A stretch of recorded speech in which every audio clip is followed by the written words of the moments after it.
Alrighty, here we are for the 12 hours of Imola. Should be on, should be working. Go ahead and get this scene transferred over to show the game. There we are, nice. Alright, everything is working correctly. Like anyways on my end.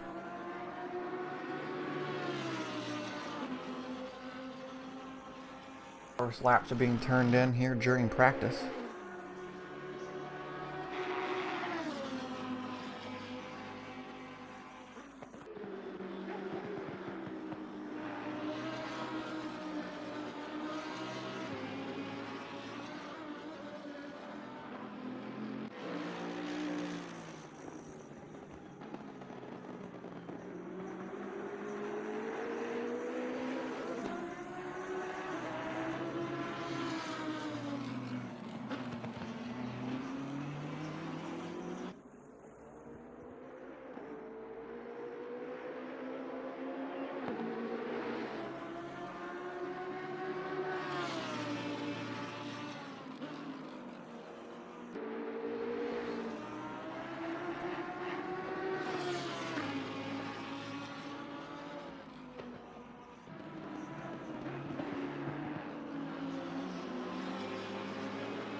Apparently my skid pack did not install correctly, which is cool. So during the driver's briefing, I'll also be restarting my game to install the driver's pack or the skid pack again because for whatever reason it decided not to work.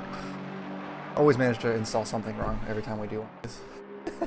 There were so much pretty liveries on the track. At the moment, all I see is some black cars.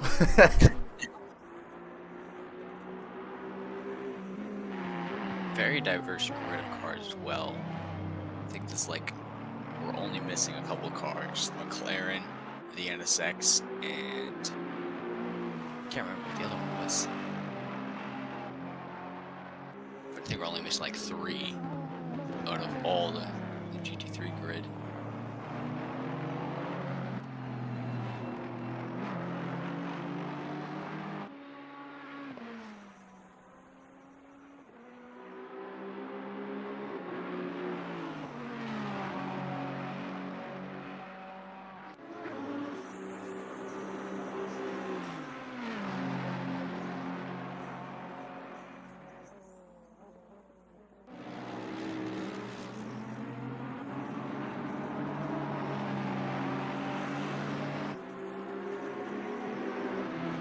As Nightbot did just post in our Twitch channel today, every single bit of donation will be going towards JDRF Game2Give Foundation. Nightbot did post a link there for the donate. If you donate through that link, it'll be going towards the little scroll bar at the bottom of the screen for donating, and it will also, of course, be going to charity. And so we have a goal of $150 today, and we hope to be able to hit that. Be able to help fight type 1 diabetes.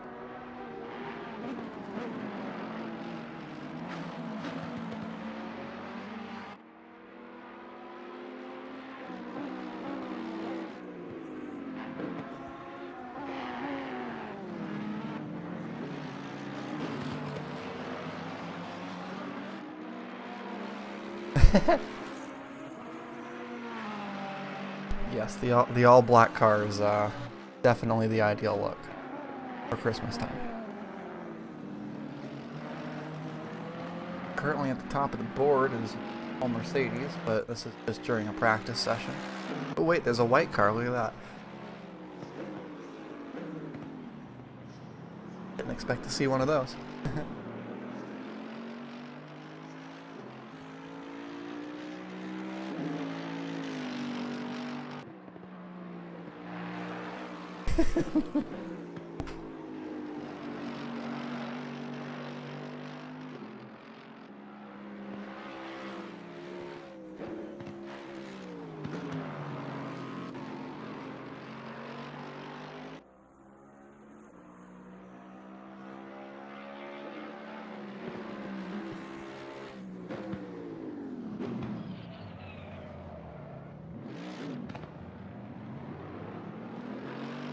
Hello, Zvonimir.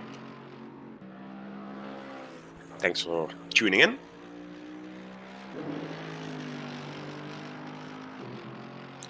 Hello, everyone. Thanks for joining the stream. And yeah, 12 hours of Imola. This is going to be fun, huh, Guru? No doubt. Yeah, I think absolutely fun, and yeah, hopefully we will raise some money for the GDRF. Yeah, that's why we do it. And thanks to the GRG community as well, as we are from DSRT, and GRG set it all up and helped us with it. And yeah, together we will hope to make a fun event of it. For sure, definitely we were looking to have fun. We appreciate you all helping us out as well with being able to host everything. Definitely would not have been able to get this event up and running without y'all. Thank you. Yeah, thank you very much.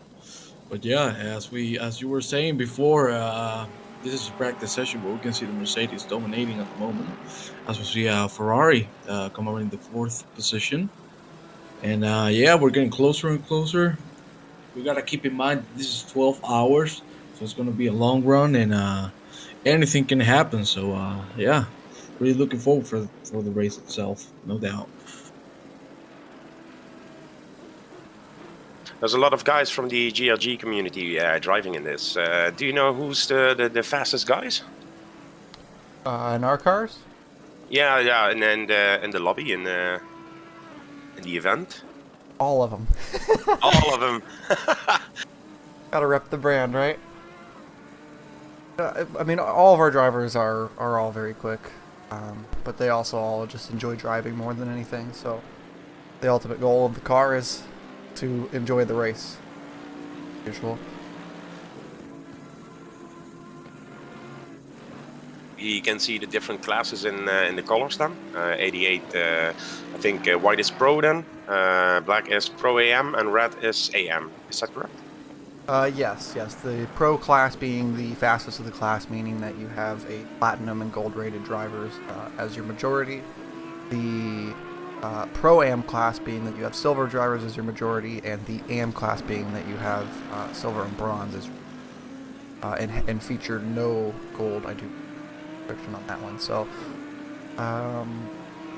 definitely gonna be a split in the class there, and then of course the one gray car you see on the timing screen is our GRG safety car, repping by Ethan Lawrence here, the race control in there because it allows them to have more availability with the typing and the chat and on that line.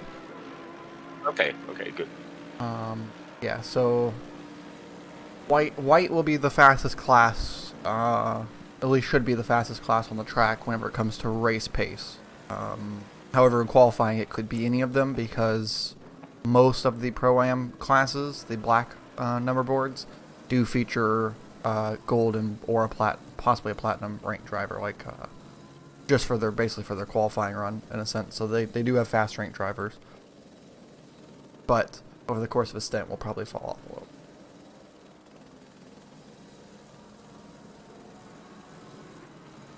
Yeah, I agree with everything you said, and as we can see in the time table, we're getting 143s, and we got to keep in mind that right now the track is green. What times do you think we can hit when the track is optimal? I think we can get to low 142s, even 141s. I'm expecting out of the top cars to see probably like a 42.2, 42.3. If the track during qualifying gets to an optimal temp and optimal grip, I think that we can see that for qualifying. Like you said, a 43.0 currently at the top of the board, and we're understanding that's been a pretty good race pace. So I wouldn't suspect, especially here in practice, that they're showing their hand too quickly. So I have a feeling that that's probably a lap that's been set on a full fuel tank, or at least a moderately full fuel tank. Yeah, but the pace is awesome. I think, look at that, as we see a 142.7. Great time there, again by our Mercedes. We know the new Mercedes car is amazing. And yeah, I think 143 low is an incredible pace for the race itself. So if they can keep that up on the whole race, they will be at the top, surely. No doubt at all. It is worth noting that in this race there is a ballast to the Bentley, because the Bentley has a fuel advantage over the course of the race, being that it has the largest fuel tank. It allows it to go, I think it's 75 minutes to 80 minutes on a fuel tank, whereas most of the cars are 65 minutes at pretty much max. So the Bentley does have that little bit of advantage in a counter. It has a little bit of extra ballast to try to off-track that a little bit. And then the Mercedes, the new 2020 Evo Mercedes, as you mentioned, it is a fantastic car and a heck of a machine, especially compared to the 2019 cars that are also in this race. So it is running at a 2% power restrictor to try to help bring cars in as a Nissan goes up into. Of course, It's the DSRT car. Yes. that is a heck of a lap there from Robin. That's in the Pro-Am category to see that Nissan all the way up the top. That's I mean, that's a right on the money 143. So that's definitely a really good lap. And if that type of pace can transfer into qualifying, they should definitely find themselves towards the top of the Pro-Am field. Yeah, we normally have divisions in our DSRT, and for this race we made some special divisions. So Robin is driving the DSRT donation box division, and we have another car that is the gingerbread. So we have a gingerbread car and like a package we made just especially for this race. Yeah, I did notice those liveries, and again during the driver's briefing, which starts in just a minute here, I will be restarting my game to try to get those beautiful liveries that everyone submitted installed properly. You know, unfortunately, I didn't do that this time around. I knew that there was something that I didn't do. Right? Never fails. But yeah, we will be jumping over to the race, the driver's briefing. Anyone who is watching this, who's in the Discord. In racing today, just be sure to check under the race control tab and look for the driver's briefing room. It should be rather populated at this moment. Just jump in there, hang out muted, and we will be over there in just a moment to start giving out the driver's briefing. For those of you who are watching on stream, just hang out for a minute, and we will be right back to, or we'll be back in about 15-20 minutes to greet you guys again for the start of qualifying. See you soon.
Alright, we just had a donation.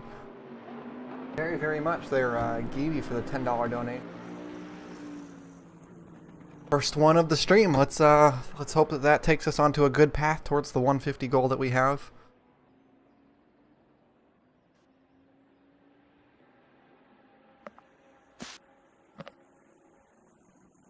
So very much though. That was cool. I missed it whenever it happened live, so I didn't get to see the little bear animation. It's so cute. He moves his arm and waves, and then it like says what the donation is. So it's. Yeah, I think the box is a little bit off. You cannot see the name. But I saw it waving, yes. And hello, everybody. Hello, everyone. Did it? Who's adding me? Hopefully the sound that it made wasn't too loud, but also hopefully it wasn't too quiet. I didn't get to test that because they don't like. I couldn't find the test feature on their website to be able to test with it. So I have no idea what it sounds like or like what its audio level is compared to the game. So hopefully it's fine, and if it needs adjusted, let me know. Anyone in the chat, by the way, like if commentary volumes are off or if there's anything that needs to be adjusted, just let me know. You can say it right in the Twitch chat or try to tag me on the Discord. That'd be great. Cause then I can try to get everyone level. Cause obviously whatever I hear is not the same as what the stream hears exactly. So.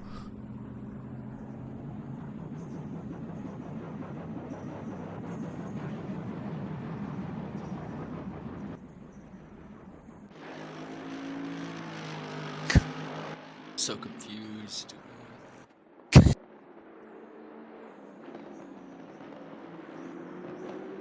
Qualify we go. Ethan, you are rather quiet. That is for sure, though. Yeah, Ethan is quite quiet. I'll just turn out to 200%. He's already on 120 on my end, but I think he needs a little bit more. I'm not sure how the levels are for the stream. Well, yeah, I have my goal is just to try to get y'all level. Like if I can have all of you outputting at roughly the same sound, it should hopefully manage to balance it out for the stream. Because then I have the separate audio level for the stream where it'll capture you. Because due to some fancy work, I have it set up where the Discord audio and the in-game audio are two different tracks, and so I can adjust them individually. That's really nice because it makes it where I can keep the game quieter than Discord, but also have it completely muted for me because I don't even hear the game sound at all. And so it doesn't disrupt me from being able to hear you guys speak. So it's a nice little thing. Qualifying's getting underway, by the way. Yeah. We're 2 minutes in now. Everyone should be coming around to set their first timed laps. See the cars going slow through turn 14, trying to bridge a little bit of gap to the cars in front of them. As we're getting underway, it looks like the 624 is going to be the first car to start a lap time. I just had them. They're running away. There they are. Nope, come back. There's the Busch Light JDRF sponsored BMW. Normally they drive in the GT4 category, but of course they didn't want to be the only GT4 once again. They did that at Spa, and they didn't want to do that again. So here they are driving a GT3 for once. This car is actually represented by 3 drivers all racing on the same rig. They're all racing at home, so they will be doing live driver swaps, not just in-game ones. You won? So that's gonna be a pretty cool little family thing there for them to be doing, and a friend as well, I do believe. Yeah, great. I would like to see a live feed of that when changing the car. And getting the drinks connected and putting on the seat belt and everything would be great footage. That was the ongoing joke that we had because it's Gavin and his dad that are doing it normally, and then for this race they have someone else as well. And so the joke was that whenever they go to do the driver swap, the proof that they have is his dad has to come in and tell a couple dad jokes in the voice chat.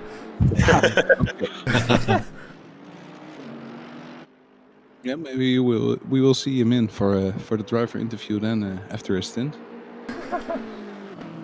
That'd be nice, huh? That'd be really nice. But yeah, 26 minutes to go. As we see the first timed lap coming in with a 143.4. Not bad at all. But it just gets beaten by a 141.8. We're getting into the 141s, so... Well, there they went. I called a 142.2 as my expected fastest lap, but the Flying Estonians wasting no time on that one. A 141.8 right out the gate here in qualifying. There comes everyone else through for their low 42s like I was expecting. But wow, that 999 car. Flying Estonians sounds like the right name for them. Indeed. I think we could even get to a 141.5 as maximum, but that will be nearly a perfect lap. So let's see what they can do. But I think most of the times are going to be around the 42, 43 low. So yeah, let's see how it goes. What an incredible time, and let's see if someone can beat it. Yeah, of course you can set up the car for a perfect qualifying, low fuel, new tires, maybe take off some downforce, but for the race, I think you need a different setup. Well, Yeah, definitely. to put it in perspective, that lap time right there, the IRL lap record at Imola set any GT3 car was a 141.882. And that is a 141.898. So they are about a hundredth of a second off of the fastest lap time ever set at Imola. Wow. That was definitely a hookup of a lap.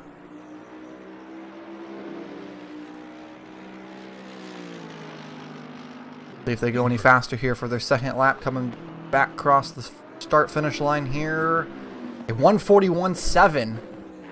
They went even faster their second time around, and that breaks the record in real life at Imola. We'll have to see. I think they can even go for the 141.5. But wow, this is absolutely incredible. I think flying is an understatement now. Yeah. There is still 23 minutes left here in qualifying, and already we're seeing drivers put absolute monster lap times in. Yeah, I mean, I don't know if we see that get touched. Yeah, the track isn't even optimum; it's still on fast. So I think if the track goes optimum, we might see even quicker times. Yeah, as I told you, I think the maximum we could see is a 141.5. I don't know if the track's going to get optimal, but let's see. We still have 23 minutes to go. Maybe it can be possible. And I think the 141.5 is viable if you mix some sectors from other people. Yeah, you can get to that easily. As we see that right now, we have 18 times already set. We still have some times to go, but yeah, you can see the Mercedes still dominating the timetable, the grid. First, second, fourth, fifth at the moment. So yeah, really good job by them. A 141.3 is what was reported as a optimum time on that setup. So that is definitely monstrous here that they're bringing out of the works here for Imola. But as you say, I mean, the race is still competitive here as the Lexus goes up. The 101 Lexus, they jump their way into the second position here.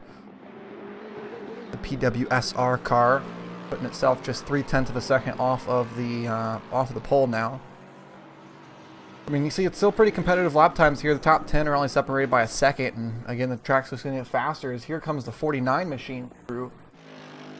The clown team, they're going to put their way up just 0.8 of a second off of the 999. So, as you mentioned, the track might get faster here with time. It could get a little bit warmer as well, and we might see just some even faster lap times before the end of this qualifying. Yeah, especially with the new tire model, it takes around 2 laps, maybe 3 laps, to get these tires in working range. So I think you should load up on a little bit more fuel, do 2 or 3 outlaps, and then put in that 141.5, 141.2. Yep, there it is. As was just mentioned, the track did just transfer over to the optimum grip levels now. It is no longer on fast. It is now on optimum. So hopefully by the end of the session here, with 21 minutes remaining, we might see a really good battle here for the pole. There's a slow car here in Sector 2. Actually, this would be Sector 3 even.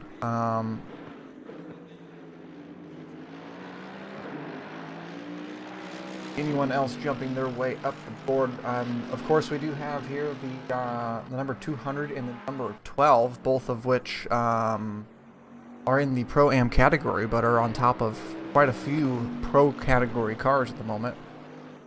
As the AM car just jumped their way up now into P11 overall, 8/10 of a second. God, I can't speak. 0.8 of a second off the pole in Pro. So again, just because of the fact that they are in Pro-Am and Am does not mean that they are slow overall.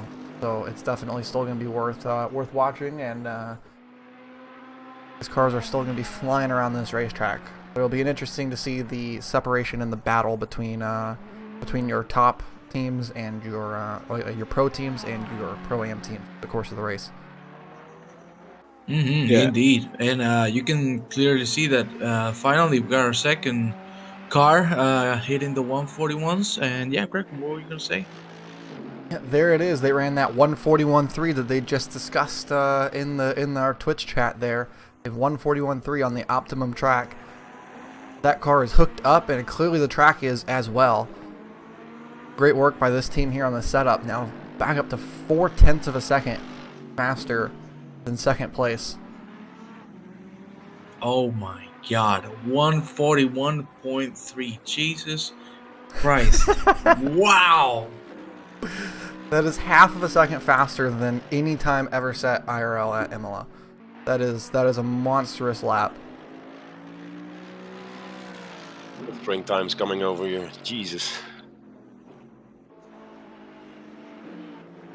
And to be honest, the Pro-Am class, what you told about in 5 and 6 position, really blistering pace from them as well. To be honest, in comparison to the rest of their class, yeah, it's about a 0.4 gap there as well for the 5th and 6th place cars, and then the 13th and 14th place cars.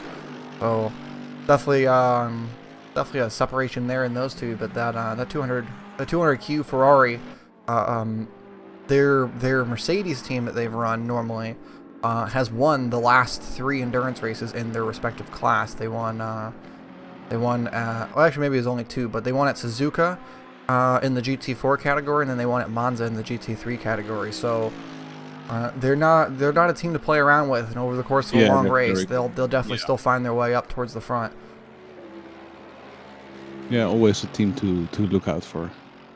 Definitely. Yeah, indeed. But I think we should also keep in mind that it's a 12-hour race, so I think the starting position doesn't matter that much. It does if you're in the middle of the pack and pandemonium starts to happen, but yeah, we'll see what people can do. But I don't think the starting position is that important. No, definitely, especially like I said, over the course of a 12-hour race, if you're starting off in 1st or 12th at the end of the day, that's only a couple seconds difference on the racetrack. But where it really starts to matter is, as you said, if going down into, say, turn 1, 2, 3 complex there with the chicane, if we start to see possible issues where cars maybe try to get a bit more than they can chew and end up going for spin and contact and damage and other things like that, and then you see penalties. So definitely, I mean, qualifying on pole, you're going to be more than happy to take it, but also at the same time, qualifying last, you might be more than happy to take it because you can watch everything happen in front of you and avoid it. So for me, it's always been that kind of mindset of qualify up front or just don't qualify at all. That's the way that I like to see it. I completely agree with you, no doubt, because being in the middle pack, it could be very, very dangerous, because, yeah, as we said, especially with a track like this, where the first 3 corners are really tough, anything can happen. We could have a big incident, a big crash, but yeah, we'll have to see. We have 16 minutes remaining on the qualifying. And for now, everything seems to be stabilizing a little bit. So, yeah, great job from everyone at the moment. it's Matt Neal just took 3rd position. Yeah, there's that Ferrari jumping its way up the board, and as we just mentioned, there too, the Speed Tavern Clown team there in the 49 Mercedes, they went and put in a 141.5 out of their lap time, which puts them back to just 0.2 of a second off of the overall pole.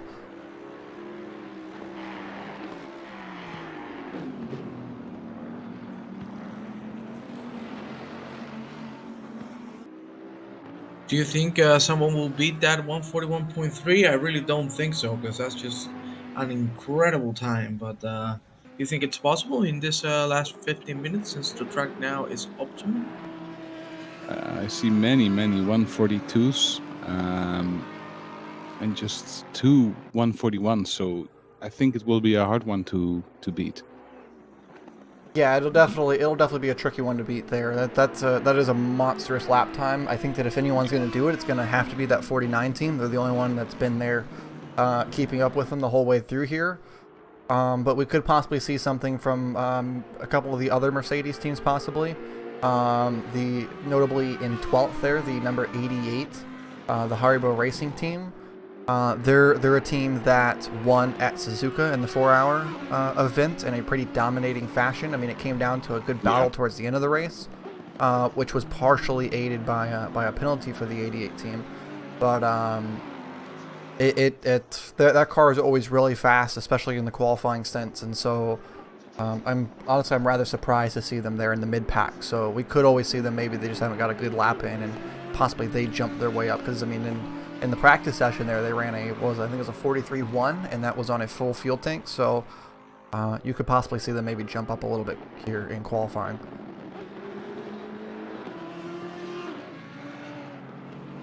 Completely agree with that. It's actually shocking that some of the Mercedes are on the middle of the pack, as we see, for example, P9, P11, and P12 with the Mercedes, respectively. We have seen in the practice that most of them are on the top, pace-wise, with a 143 low, 143.1, 143.2. So yeah, as I said, I don't think it matters that much. Every single one of us know that the important thing here is being consistent throughout the 12 hours. Have as less instances as possible, as less off tracks, and just keep your rhythm, find your focus, and just keep rolling with it. Because the moment you lose focus in this track, you're just going out. Yeah, I don't think these lower place Mercedeses really are set up for qualification. I think they're more like, okay, we have this good setup, and we just qualify somewhere in the middle of the pack, and then we will find our pace in race. So it really depends on the team strategy. That's true, but you gotta be careful with that, because it could turn out the other way around. So yeah, let's see if the strategy works. I do agree with you that it could be a strategy, and also that they have not been setting the qualification up as much as the race one, and it makes total sense. But with the pace we've seen from them on the practice, I think we can expect great things from every single one of the Mercedes cars on the grid. Yeah, Look at the Catalan just taking 3. Yeah. And they are Pro-Am class. Yeah, that's a heck of a lap there out of that Bentley, and you gotta keep in mind too that car's also carrying a 20-kilogram weight ballast as well. So that is a really good lap time out of that Bentley. Yeah, that car, even though it has some ballast, it's still competitive for this race. This really shows it is. Well, there's a Merc. Rambach is on the way, and he's going to set a new time, and it's P3. There it is. I was just mentioning them, how I was surprised to see them at midfield, and there they go. They jumped their way up just off of that P2 qualifying lap time, just 2/100ths of a second off of finding their way. They're finding their way up. I do believe that they're following. Is that the 999 just in front of them? It is. So they are actually towing behind the 999. That is actually some lucky track position there. Because A, you get tow, but B, they're faster than you, so you're able to go take their laptop or their the way that they race the racetrack. You'll take their lines and try to maximize them for yourself. So that's some lucky track position there for the 88 car. Yeah, it's also, you can drive towards someone and brake a little bit later and use them as a reference point on track, and always makes you a little bit quicker. Ooh, there's an off track there. Yeah, it's off track. Gonna invalidate that lap time very unfortunately there, because he looked as if he was still pushing very hard, trying to go get that pole. Flying Estonian car, they're coming their way around at the moment, possibly trying to reset a lap time of their own here. 4/10 quicker than the previous or the best, I think. When I'm correct. No, they are losing time now. As you mentioned, they are up. Do we see a 140 here out of this? Possibly. No, their delta's currently down at 1/10 of a second. Yeah. They do go faster, a 141.2 Yeah, nice. out of that Mercedes. They are trying to eke every bit of pace out of that one.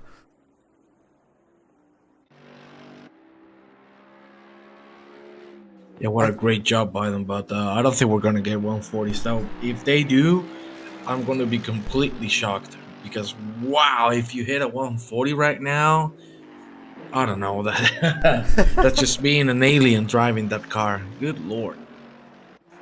They're already a second faster than what I expected anyone to hit here in qualifying. So definitely I am amazed here by the pace on this session. Clearly I did not do enough research. Yeah, but sometimes the conditions on track really make the time. So it's To always be fair, I do different feel like as when if this would be a perfect condition on the racetrack. yeah. Having a cloud cover here with the warmer temperatures there at 33 Celsius. Kind of almost a perfect storm of the way everything is set up. The only thing that really you could question would be the wind on the racetrack possibly could be hurting you down the straightaways. But also you could be having a tailwind as well. That's always something to keep in mind is whether you have a headwind or a tailwind down the straights. There's no wind right now, right? No.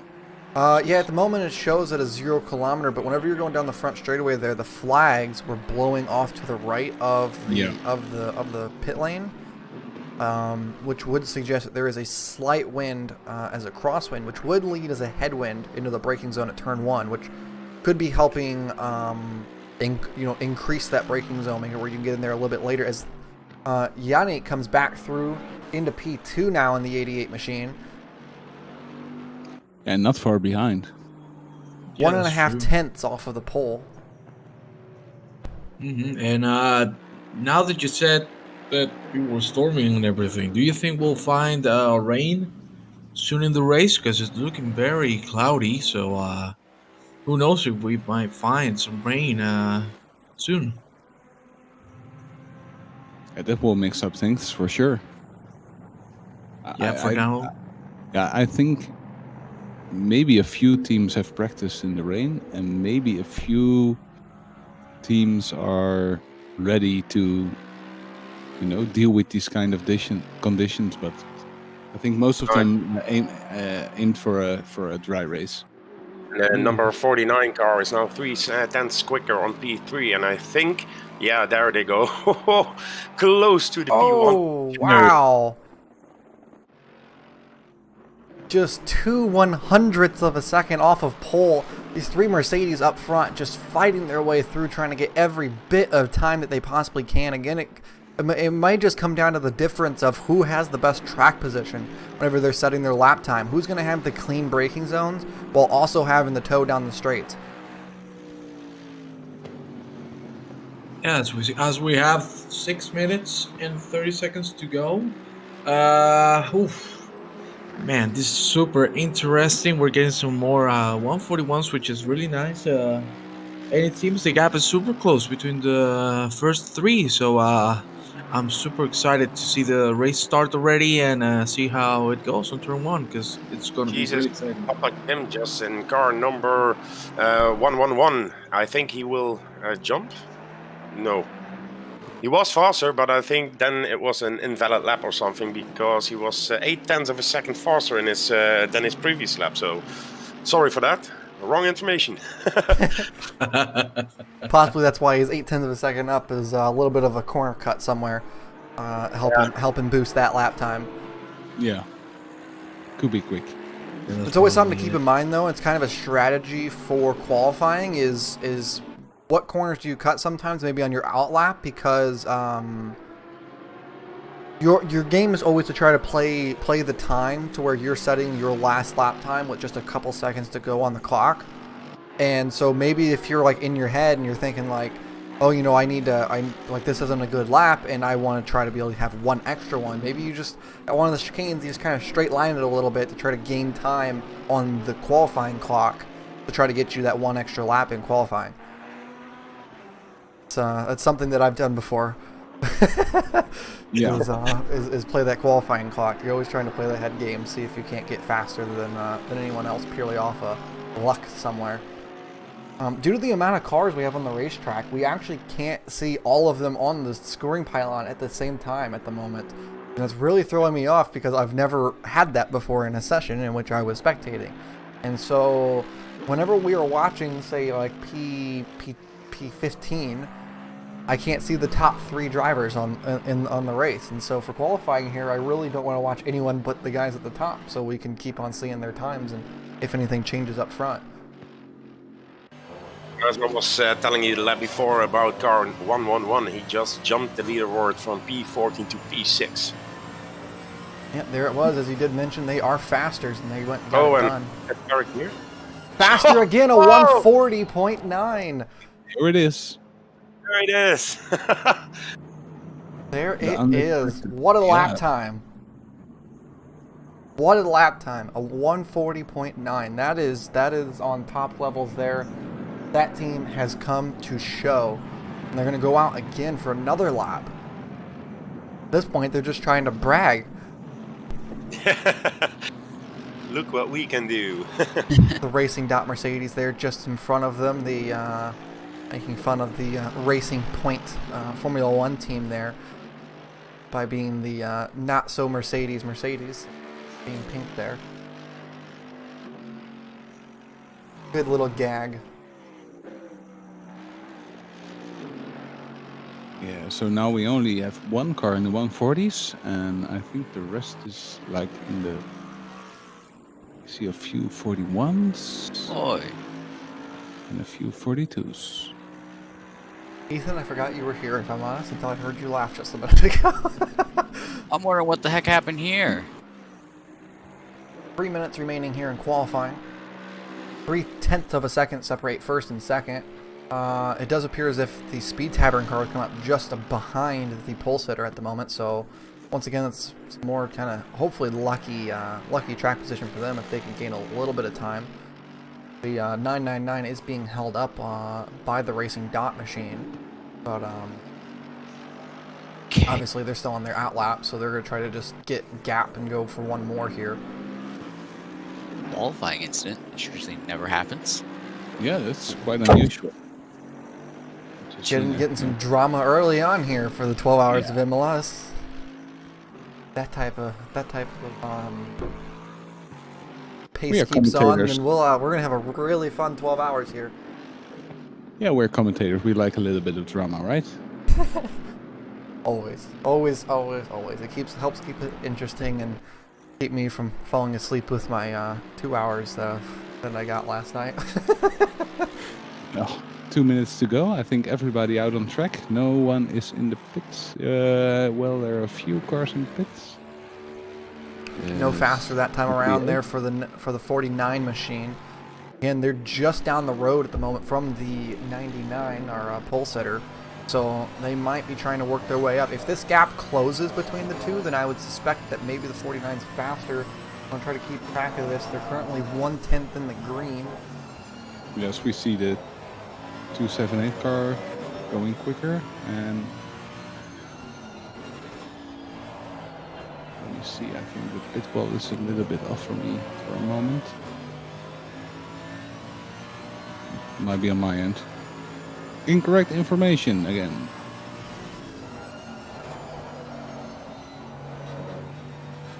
Car number 88 is now again faster on track, 0.3 of a second. So if they can keep this up, they can probably put themselves to P2 again.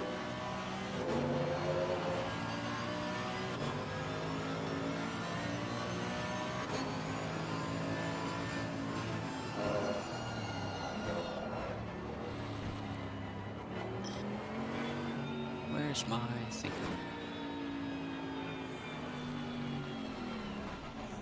Off the track goes the 49 machine there. So yes, been resurrected. doesn't break after qualifying anymore. Yeah, I think all the cars are on different brake pads, so it doesn't make sense to do another lap if they're like hot. Brake ducts are closed. If anyone tracing in the green here so far, Audi up off the final corner here. They dive into the pit lane. They were up by a 10th there, though.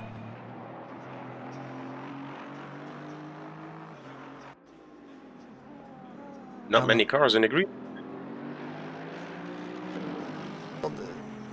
Here, if anyone can trace towards the green. The 200Q Ferrari looking a little bit quicker there. I do believe that they're falling off now, and off the track they go, so they must have an invalidated lap time, possibly. Finished. Racing that car here coming through sector 2 down towards 3. This would put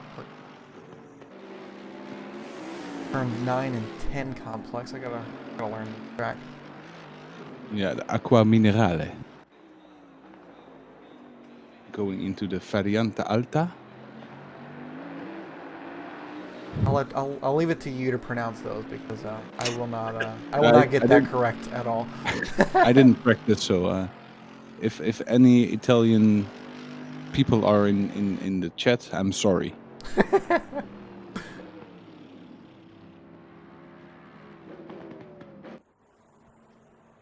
Yeah, knowing the one car that was tracing towards the green there ended up coming back to the pit lane, so you're looking Must at be calibrated, yeah. most of the cars being on the pit lane. As the anime car decided to go for a sand dune trip. Let's check on the 112 here. Oh, Qualifying over, I guess. Here we go. Session results, ladies and gentlemen. Green light, go, go, go. a drive-through penalty has been handed down under qualifying conditions. Wow, that's quite unusual. That is quite unusual, but honestly, something happened there to result in a not very happy drivers and a not very happy Ethan Lawrence over here.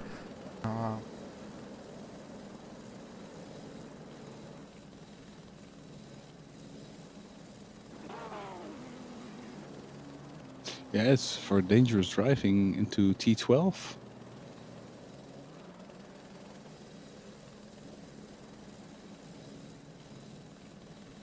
So now at this moment we have a 10-minute long free practice session, which is basically just for drivers to do their driver swaps, go do their bathroom breaks, get themselves situated and ready for the start of this race. And I'm going to go do the same myself. I'm going to leave you all here to... Yeah, I'm going to grab a coffee myself and get situated and have my Coke with cinnamon because it's a festive edition. So I will be back soon as well. I'll leave it to you, Juan, Guru. No problem. Enjoy your 10-minute break and see you later. I don't know if Juan is still here, to be honest. Hopefully, hopefully the car that I've elected to go on board with here, the 200Q Ferrari, does not go back to the pit lane during this 10-minute practice session. Otherwise, you'll be watching a car in the pit lane. And I will explain all the buttons. Actually, and I should be able to go to autopilot. Does that work? Yeah, there we go. Do that. If I go to autopilot, it'll just auto switch the cameras for me. Okay. it's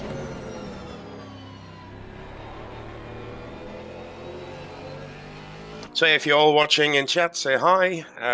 Yeah, welcome to the stream. We are doing the GRG DSRT 12 hours of Imola on ACC for charity for the JDRF Foundation.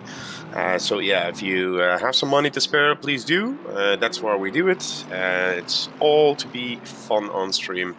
As I'm thinking I'm the only commentator left. So yeah, let's enjoy some laps here from the cars, as we now have the car number 46 in screen. And I see in chat Zvonimir, hi Cracker. Yeah, Cracker is gone for a moment, but hey Zvonimir, nice to have you here, and good luck with driving the car around.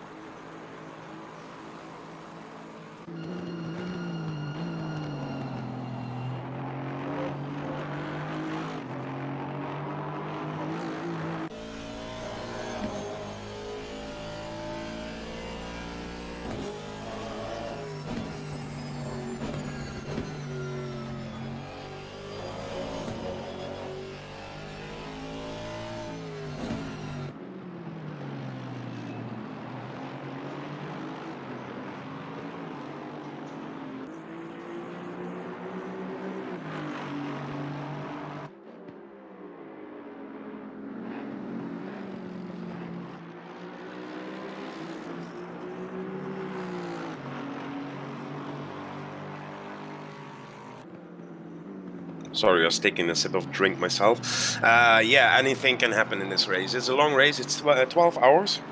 So I think, yeah, consistency is the key again. Yeah, track positions, we saw some blistering pace in qualifying, so there are some fast cars really in there. The 999 car flying Estonia's, yeah, they did a really good job. The 88 car, Haribo Racing, with that lovely bear on the side, they are fast as well. Yeah, so some couple of guys, amazing pace, even from the Pro-Am class. So were a couple of guys who were really fast on track as well. So yeah, hopefully we have a nice race, as we have 5 minutes 30 in free practice to go.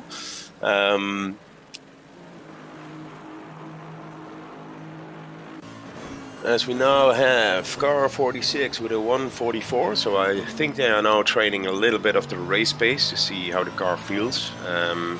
The track is now optimum, so yeah, the conditions have changed over qualifying, and I think they will stay the same. The cloudiness is gone, the sun is coming out, so the track can get warmer, I guess. So no rain for the moment, but yeah, as we said, it's a long race, and we can see 30 minutes of forecast, and maybe, yeah, the conditions can change here. So yeah, let's see how drivers will react to that as well.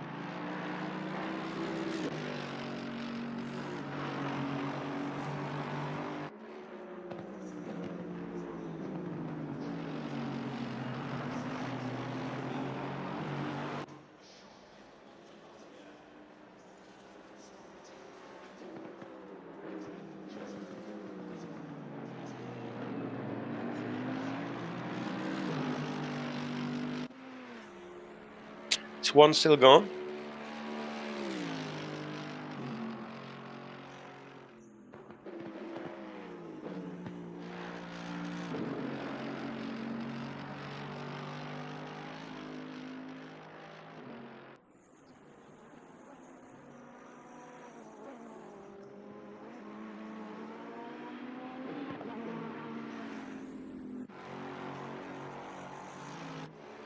So the car number 49 now with a 143.4, and I think race pace, well, yeah, that's good.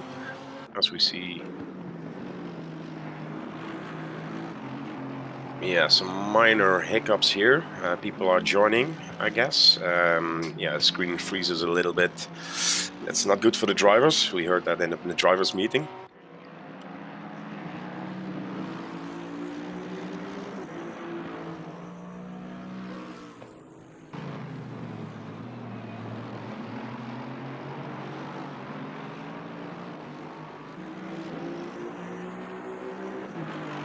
So we have still 3 minutes left, and then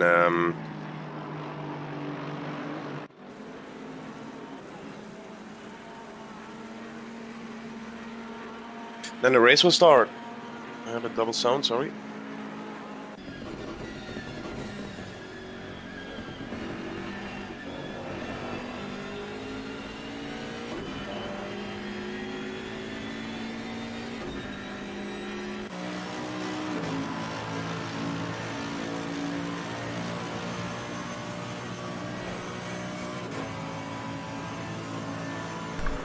Alrighty, back I am.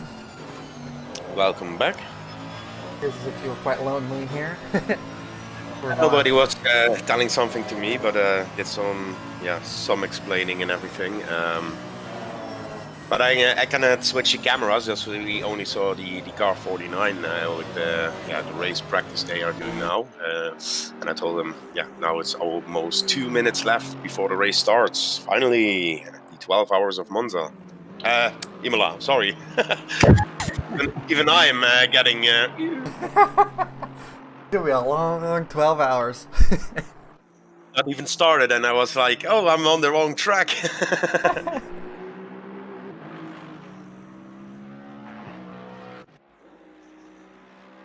think that's how you spell that.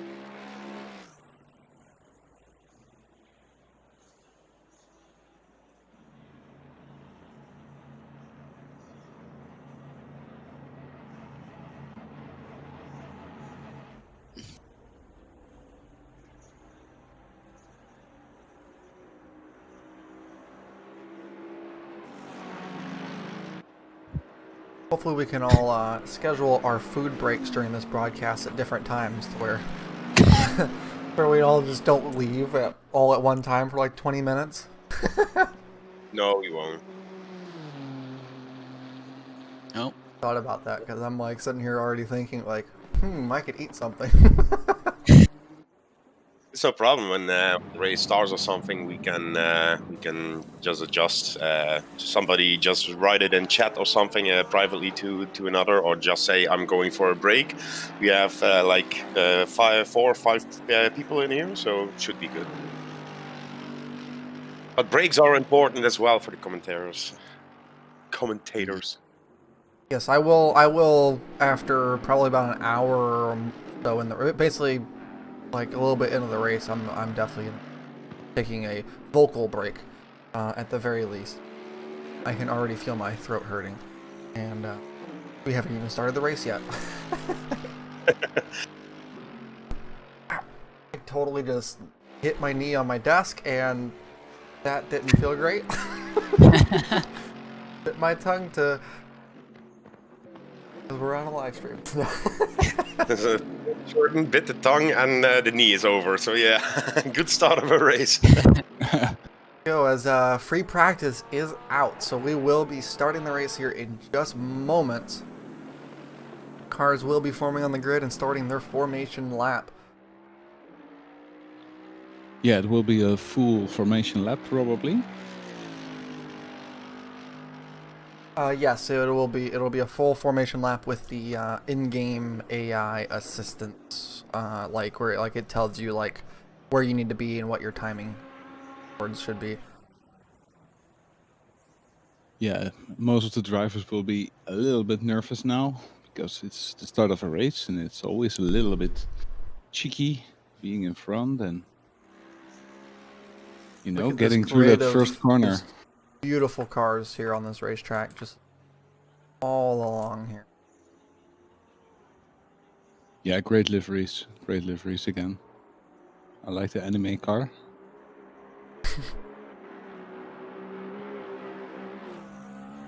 The GT Hub / HSP Motorsport cars are showing out here. I do believe that we have 4 of them in this race. They're showing up strong. This is a very good looking car too. I quite like this one. They did a good job of incorporating the JDRF logo right into their livery. Speaking of, it disappeared as I was looking at the car. But yes, lots of very good looking cars on this grid here, and of course our own GRG sports cars. We elected, of course, all of our stickers in place of the charity logos. Yeah, I like the blue. The blue is the international symbol. So it really goes great with the black and the lettering.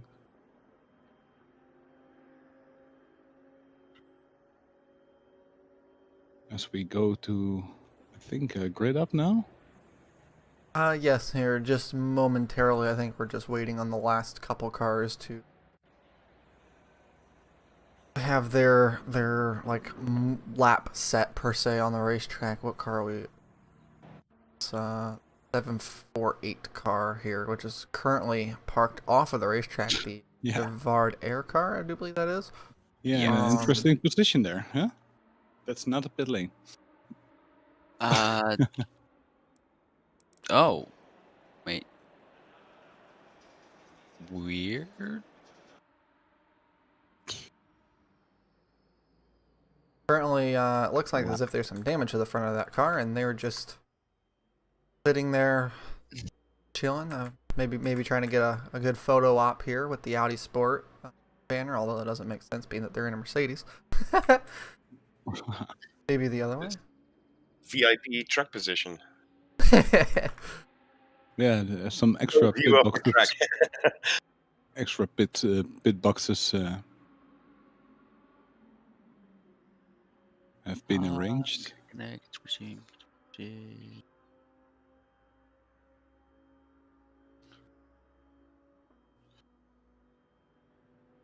Yeah, like I can see in both chats, wishing all the teams good luck and some cheerings for the NCR team, the GT Up HP boys and girls, and of course for the DSRT drivers in the DSRT chat. So, yeah. Good luck to Good luck to everybody. all. Yeah. Give him hell. Give him hell.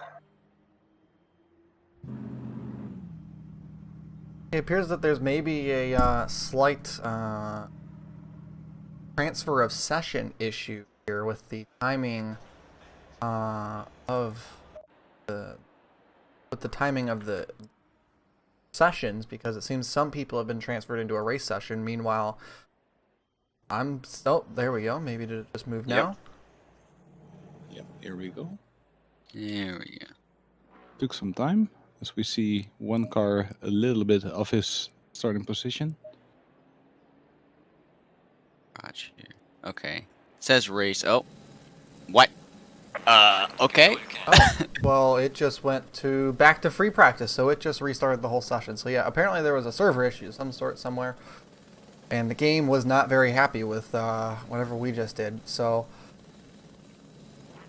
Just server closed. So. Well, We we'll be will right be- back.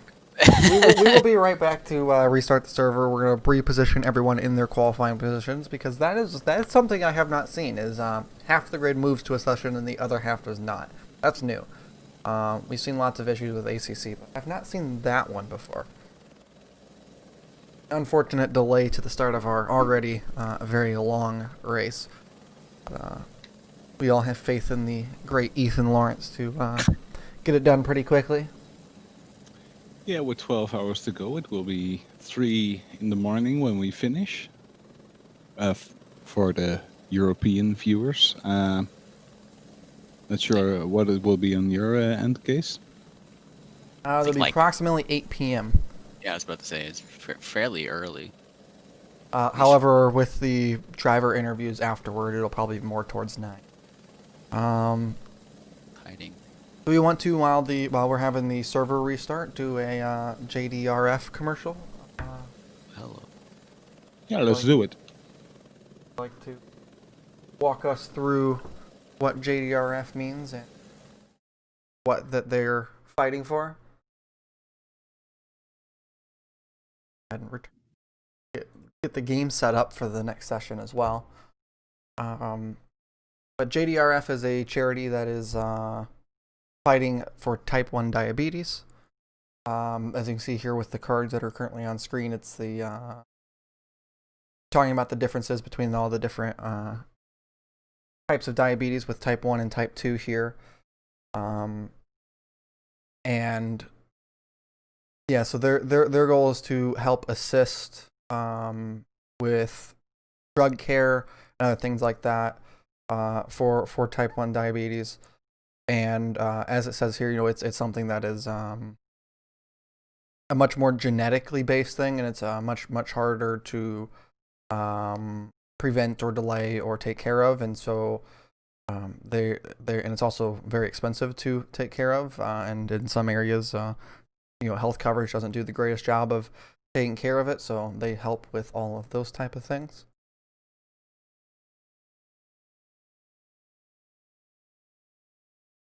Yeah, type 1 cannot be prevented. The warning signs of type 1 diabetes: headaches, weight loss, blurry vision, extreme thirst, frequent urination, increased appetite, fruity breath odor, fatigue, weakness, rapid deep breathing. What worries me is that I have every single one of those. Well, you should get yourself checked, mate, because that's it's not a great disease to have, I can tell you.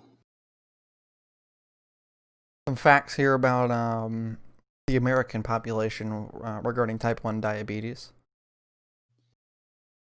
5 million people are projected to have be diagnosed with type 1 diabetes by 2050.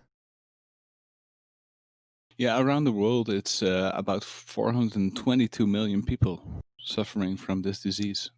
That is insane. That is a lot. That is a lot of people who really, it's something that can, in a way, be life altering, just due to what you have to watch out for and take care of and such. Because I mean, I personally, in my family, I haven't really had too much to deal with it, but and with where I had worked and such, I had to help a lot of people who had different types of diabetes and had to work with insulin and such like that. And so it was it's something that you can see how it changes the way that a person has to deal with their life just based off of just the something that they really can't necessarily control in any way. Yeah, I'm currently on a pump with a CGM, so I know what it's like to have having to change these infusions and taking the insulin and preparing the meals correctly, counting the carbs, but the techniques are getting better. So by donating to this this charity, you can help research better ways to deal with this disease and make it a little bit easier for people like me.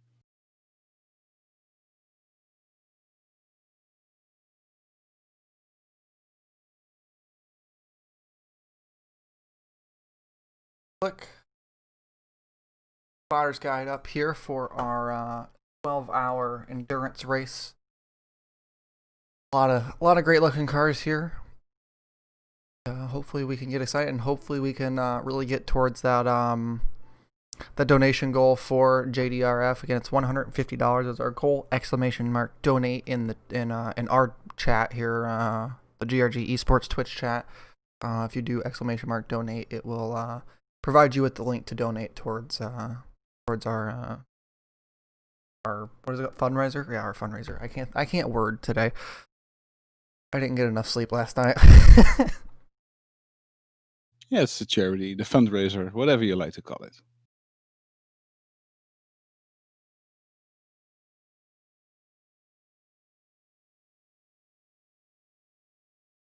Still waiting on Ethan to be able to finish up that entry list. It should be done within just a couple minutes.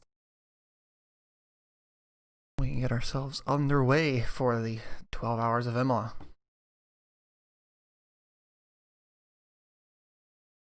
I'm sorry I was silent, but I was just watching the final part of the Formula One, to be honest. Very good for the Dutch people. Max Verstappen. Yep, baby. Well, Final pole of 2020. Yeah, Final that took some time. 2020. Last race, and now the car's finally up for the task.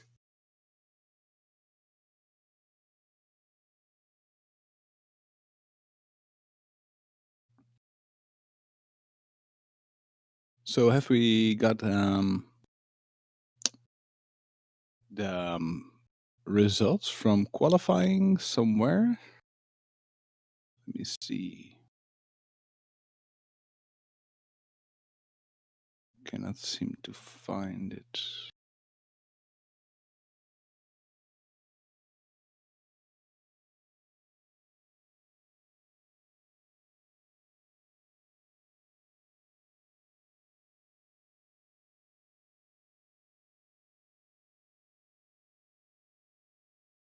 Yes, Wonimer, the same stream is on the DSRT and the GRG Twitch. It's a restream, so all is aligned.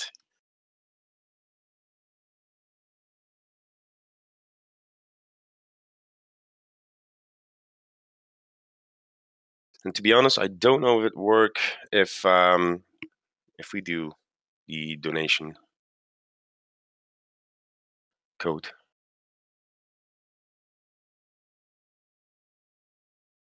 Yeah, we could try that.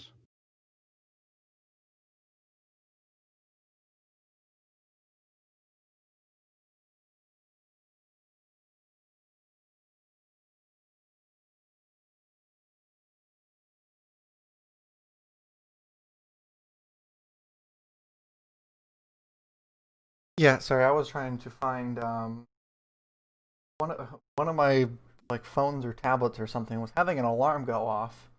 And I was trying to find it so I could shut off the alarm, but I didn't find it anywhere. And now, so I'm gonna wait for like 5 more minutes until the alarm starts happening and try to find it again. But yes, on our stream, we do have the Nightbot set up, which is posting the donation link once every. I think it's set to 20 minutes. Is the donation link? Of course, literally at the same time that you just posted it in your chat, or Nightbot posted it. No. Yeah, just search it up and put it in here manually, I guess, because I don't see it. If it's in your chat, it won't appear in our chat. So, yeah, that's the link where you can donate in the DSRT Twitch channel. So, or go to the GRG esports channel and donate there. It's all the same. We're all going through the same link, and we all have the same goal.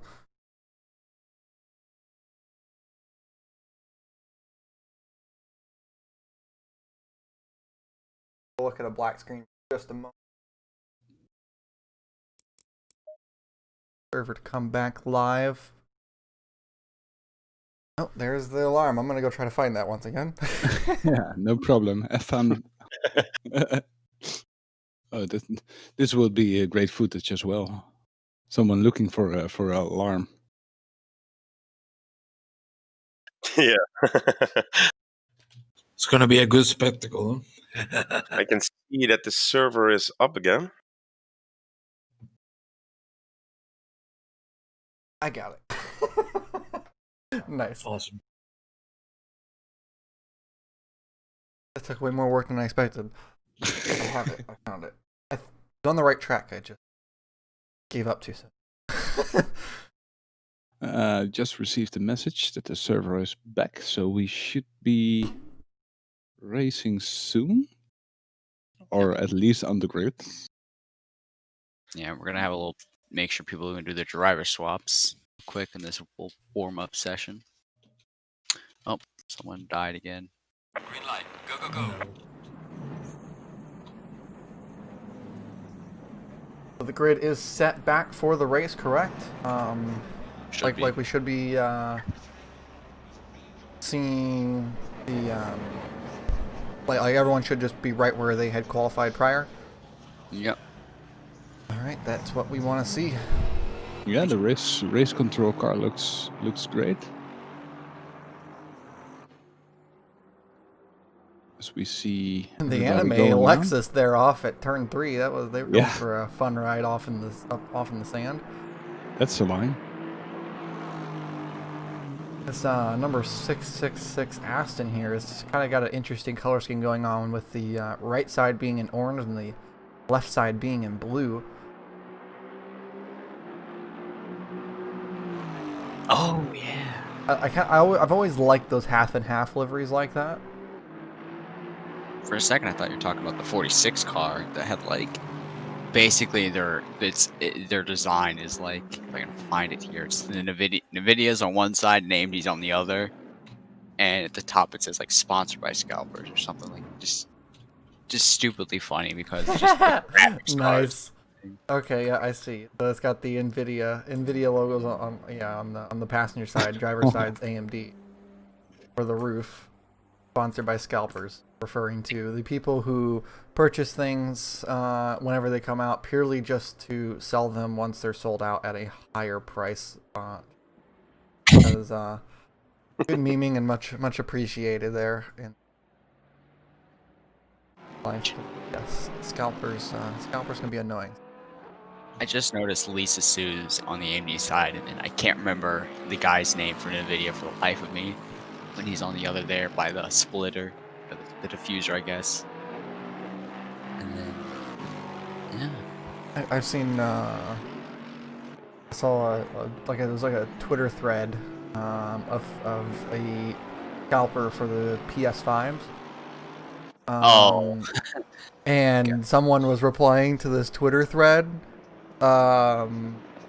Apparently, they ended up doxing the person, finding where they lived. Found out the person was like 35 minutes from them. And then they posted a picture of them on a road trip to this person's house. Then they posted a picture of them in front of the person's house. And then the next picture they posted was them with a car full of PS5s, saying that they're giving them out for free to anyone who likes and such. And it was like, that's pretty funny. They went and robbed the guy and kept track of it. Like, wow. Scalpers are just like It's fun to keep up with funny stories like that. Whether it was true or not, I have no idea, and I kind of hope it's not true for the sake of that's pretty scary.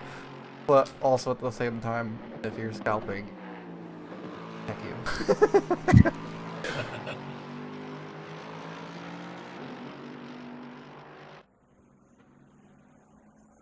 But yeah, we're gonna be back into the race soon, so let's see how we do again, and yeah, really looking forward to the restart. Now, I don't know if that's just a glitch on my end or what, but that is a monstrous lap time there by the 999 who run 407. Like, that's unheard of speed around here. Well, I wonder if they did update. Oh yeah, because they must have done an outlap, driven through. I don't know how you do a 407. Oh, there was a freeze in the game there. It's almost as if we're at the Nürburgring and we're driving the whatever that Red Bull car mod from Gran Turismo is. Oh, the X24, whatever it's called, or X2014, the F1 car thing. Or You mean the prototype? I feel like that's yeah, what you're yeah. talking about. The new Wii car. Oh God, yeah.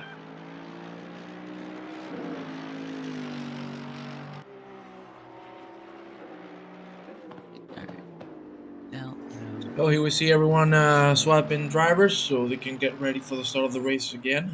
Let's see. We have 40 minutes left on this free practice, so everyone can get settled up before the start. So let's see how this goes again. We're only about 25 minutes behind schedule, and like I had projected, the driver's briefing went for a little bit longer than the 15 minutes that was slated, which I expected, but it's okay. And so that put us a little bit behind schedule, and then of course with the server restart here we're a little bit more behind schedule, but I think that we're doing okay. Again, it's really, I'd say that we're only about 10 minutes behind schedule as for what I was expecting. So I think that we made pretty good time, and hopefully we can get this the main race underway, and we can all get enjoying the 12 hours, because it's going to be a long one. We've already been here for 2, haven't we? Yeah. Classic ACC things, you know. 2 hours and 11 minutes is how long that we've been here streaming. And we still have another 13 hours to go, if you include all the post-race stuff. All day action here from the GRG Esports and the DSRT Twitch streams, and be sure to share us, retweet us. We're on Twitter, both of us, and share us through all your Discords, and try to get our name out there and get all your friends to come watch this all day entertainment that we are providing you at the moment.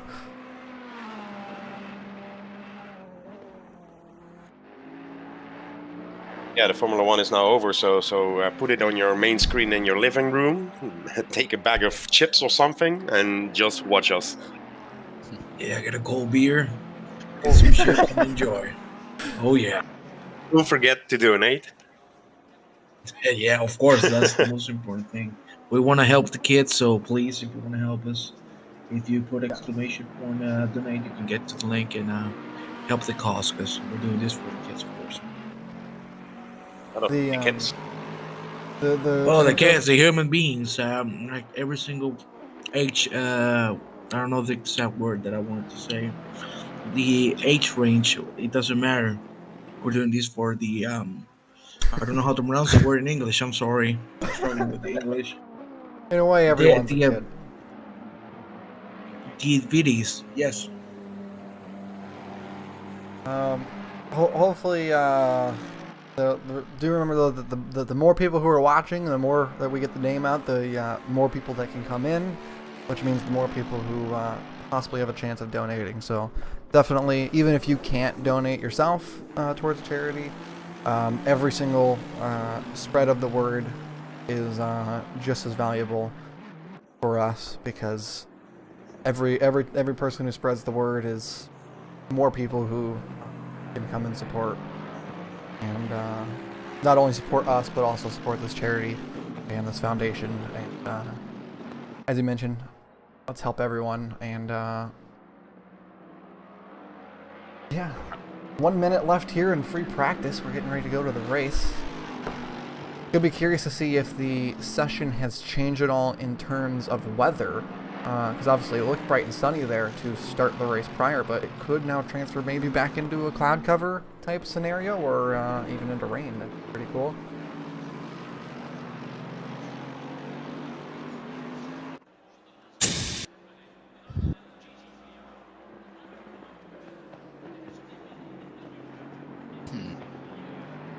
Yeah, 20 seconds to go now.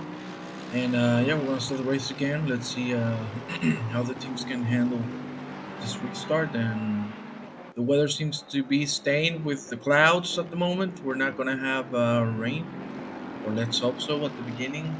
If it does happen, things are gonna change drastically because some people might not have trained that much with the rain conditions. So we'll see. But yeah, here we go. Well, you say that, but we have another server restart because I don't know what happens, but just give Oh me Lord, Yep. Another one. Another no one. problem, no problem. The ACC woes of hosting, as per usual. This is the one thing I hate, because you have to create an entry list, and then you have to do like 30 different things. That with other games like iRacing, Artifact, you kind of just jump in. You don't need to set up anything beforehand. It's kind of just like, oh, okay, and that's it. It's really unfortunate, but you know, what can we do? I'm gonna try to pronounce the word I was trying to pronounce before. Diabetes. I think that's the way you pronounce it. Yes. Thank you.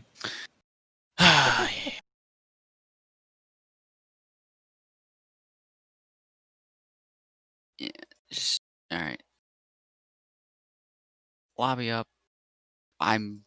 This is the last restart at this point.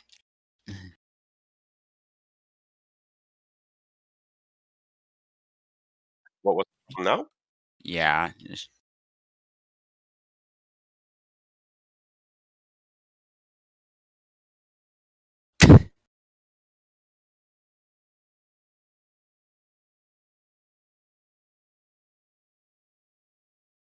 Okay. Should be good, long as no one messes anything up. Oh. I'm the only one that yeah. Hopefully this will be the last time that we have to do a restart here. I hope so. I'm just ACC and just like I don't know what they did, but they made it like 10 times harder than it should be to do anything pertaining to driver swaps. Because it's just like, oh,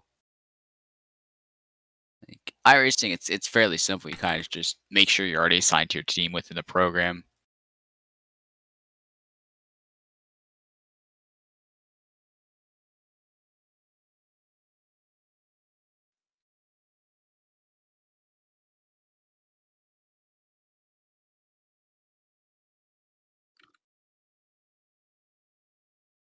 See, 19 cars, 22.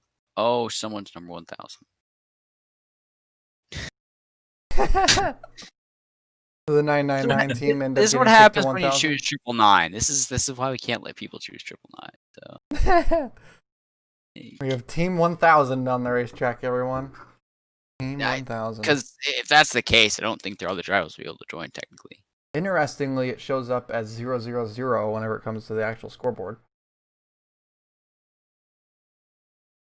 I don't see Let the me No. get Bopper. Yeah. Unfortunate that we keep on having this. It's always the same issues, and it's just, I don't know. It could just because we can't. Let me look Probably it up. our fault. Well, I think part of it has to do with us it's just, we say the server's open and everyone joins in. It's not driver number one who needs to join the server first. It's part of the issue. Hopefully people should know that it has to be driver number one that joins first.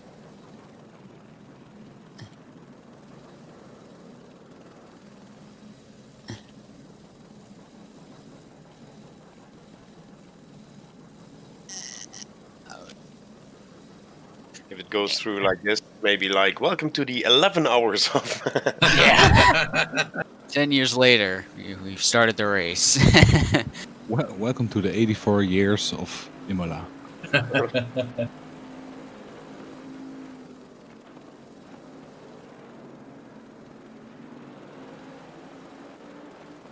Well, again, 7 minutes for the different teams to do the driver swaps. Everyone getting ready.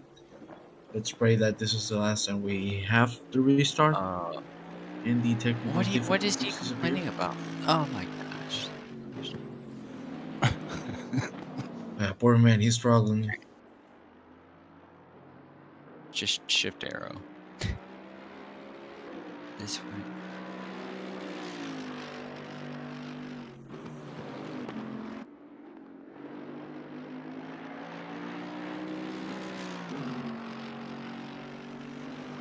Only team leaders.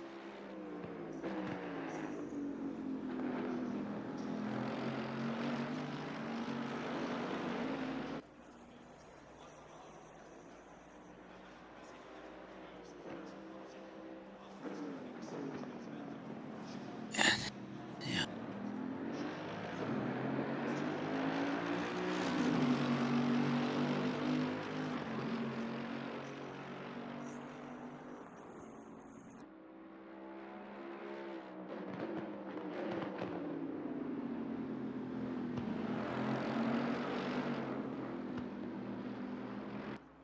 Hopefully, Car 1000 does not crash the server. Oh. Knowing ACC, it will. The game is very It's finicky whenever it comes to hosting. Yeah, it's quite iffy.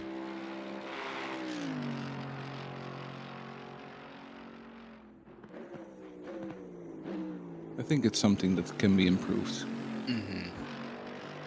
Like, And they will improve. They will improve it in the future, I'm pretty sure. With this game being so popular now, they should really take the time to invest in these kind of things. Like, of course, new tracks and new cars is interesting, but the backend has to work as well for hosts and, well, people like Ethan. Yeah, poor you suffer a lot with setting the server up, yeah. I hope they make some updates soon for that, so the multiplayer scene gets better in that sense. But yeah, there's a lot of things they do right, but it's just like this, the finicky things like this, and then when joining a server, just massive freezes, and then just Yeah, but it's still like a dedicated piece of software. I think they should integrate it into the game. Instead of having to do external files and everything. Yeah, with JSON files and setting it all up, it's quite iffy to get it right. And I think that's wrong. AC as well. So when you look at hosting for AC, it's the same way. It's JSON files. Yeah, isn't R-Factor the same way though as well? No, R-Factor, it's you create a little the program runs everything for you. You just choose your options and it runs everything. It's like integrated in the game essentially. All you have to do for R-Factor is create the RMCF file or whatever it's called, basically telling you what cars you're using, if you're using like a skin pack or something, essentially. Like, yeah, R-Factor, it's actually fairly simple to set up a server for the most part. It's just making sure you have the files correctly put together in their little like mass converter or whatever it's called. It's weird. That was a power slide there by the 49. They were sending it down in 4 and 5. At this point, you just gotta have some fun and entertain yourself during the starts. Yeah. People making the great point of 5 days to check this. Servers up all week, you know. No problem for a week, and now we start. Yeah. We did host last Friday as well. We tried to host where we had a whole bunch of people come join, try to figure out like issues at the server, try to do a whole bunch of mass connects, see what we could do. And unfortunately, we didn't have a large turnout for that. It didn't seem. So Some Like, drivers, could be their first time connecting to the server and be a part of the reason why I think it's not working very Yeah, you could make it a prerequisite, of course, joining at least once and checking in if everything works. But mhm. it will be the same as I think it Yeah. will. It will if the way you have to set it up stays the same. I think we will still have these issues. Yeah, it's just the way As we, that everything works. as we see 3-minute threes on track and a 3-minute 10. Very, Come up for an very outlap. good. Yep, 4-minute 10 from the 741 car. Amazing. Oh yeah, Pitbull Live is actually running in the back. Keep forgetting I have that. Yeah, I think it's a great additive, especially when you're commentating. Oh yeah. Gives a great overview of what's happening. So like, even for like what they consider their light version, or what it's called, basically where you don't get as much features as their other versions, it's still fairly useful. You get all your timings of everyone in the gap.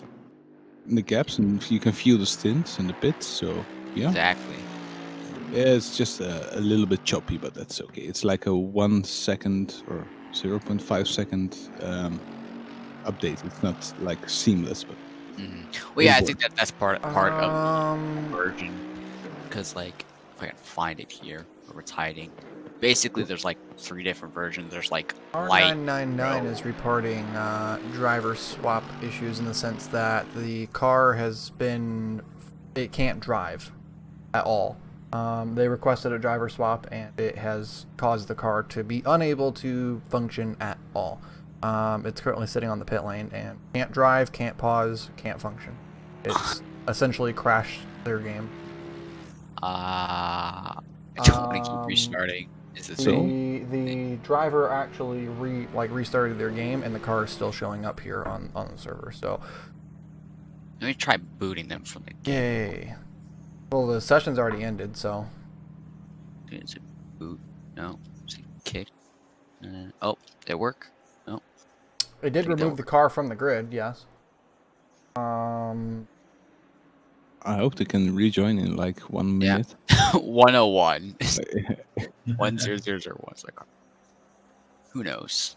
Oh yeah, If they can race. They can race. Like, it just at this point, it's Well, been no, delayed a lot. we'll have to restart the server.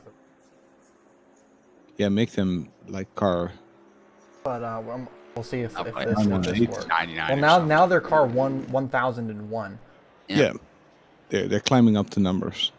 They're I mean, they proved it in qualifying. They weren't happy being the highest, or being the fastest. Now they're doing with their number too. They weren't happy with 999. Now they got to get higher. Got into the race session. We did it. We're here. That's all that matters now. Hold on. So here we go.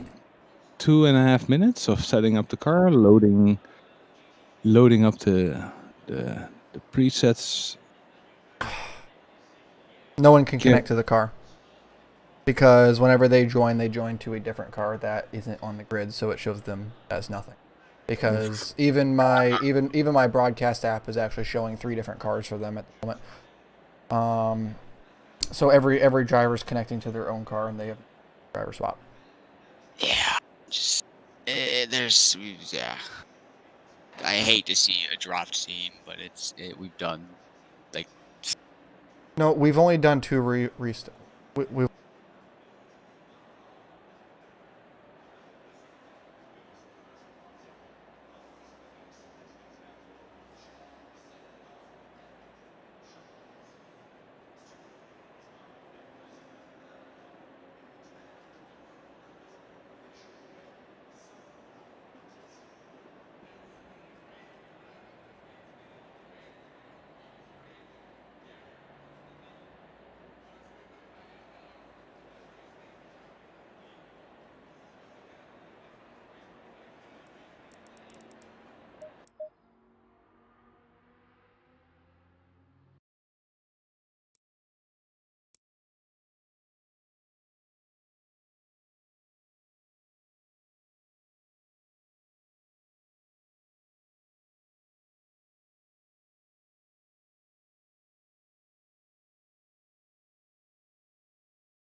with the race itself. We cannot do anything about it. The game is just giving us some technical difficulties, but we will be able to restart the race really soon. Yes, So this will thank be you very the much, everyone. final server restart. From this point on, we are going to just have to unfortunately roll with it. In the event that cars can't join, unfortunately, they just this game has decided.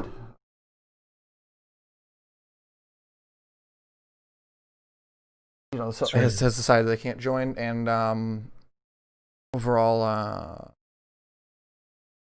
this game's just so finicky with some of the things, and if a driver for a team does one thing off, such as maybe for one of the teams, one person joins out of the order in which the game says that they should, causes a crash, or possibly someone had the wrong livery loaded whenever they tried to join, or maybe just too many people tried to join all at the same time. Like, small things can cause this game to completely break. And I don't know how other groups seem to hide the fact that it happens, because I know that it does happen even in other groups, but they manage to be able to hide it really well that it happens, and I don't understand how they do. We need to learn how that they do. But yeah, there are, this game just doesn't like some people, doesn't like some cars, and I know it doesn't like the number 999 is one of the numbers that it really doesn't like, and so we may have to in the future possibly outlaw number 9 for our game, just because it seems to be a number that consistently can cause issues. Going forward, we may have to not allow like a number higher than 950 to try to fix game issues such as this one. Well, let's see if everything finally works well. 2 minutes, 30 seconds to have our restart of the race, and yeah, let's see what happens. I really hope everything works well until the end of the race, and we don't have any more technical issues. Let's pray for that, and yeah, guys, remember you can donate to help T1 type 1 diabetes. You can put exclamation mark donate on the chat, and you will get the link to go donate. So we really appreciate the help, because we're doing this race for that. So yeah, thank you very much, everyone who's watching, and yeah, 2 minutes left. Let's see if we can finally get on with the race again.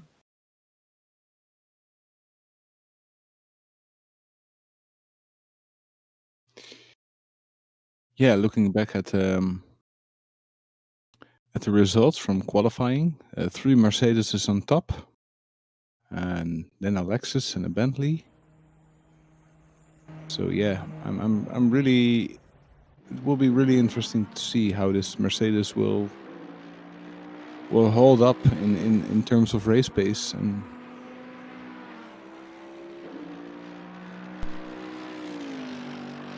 Yeah, we'll have to see again. Since the server is started, we might get some different temperatures.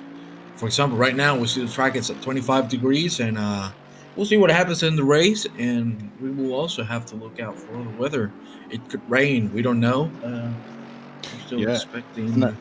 And I think the temperatures will first rise, and then it will drop going into night, and so it will be also very important for the teams to get their pressures right and keeping those tires in the working range.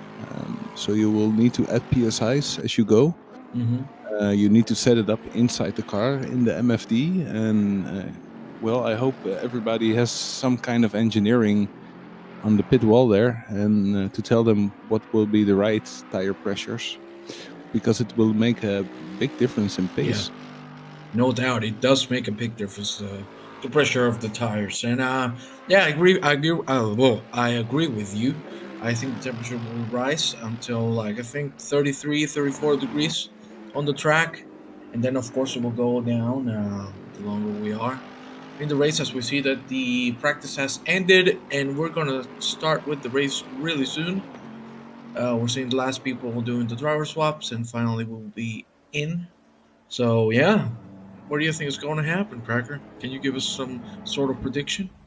Well, like you said, I hope there will not be a pandemonium in that first chicane. I hope everybody will, take it easy the first few laps, find the pace, and then we will go from there. I think that the 200 car will be one to watch. I think most of the pro Ms will be interesting to watch, but it all evens out going into the third and fourth hour when we have a few pit stops and most of the carnage is behind us. So yeah, not so much I can tell. The 99 car really looks hooked for this race. I hope they have the same quality of race setup as they had in qualifying. If they do, they're going to be insane. Yeah, They're going to be ahead. 140.9. It's like a big gap.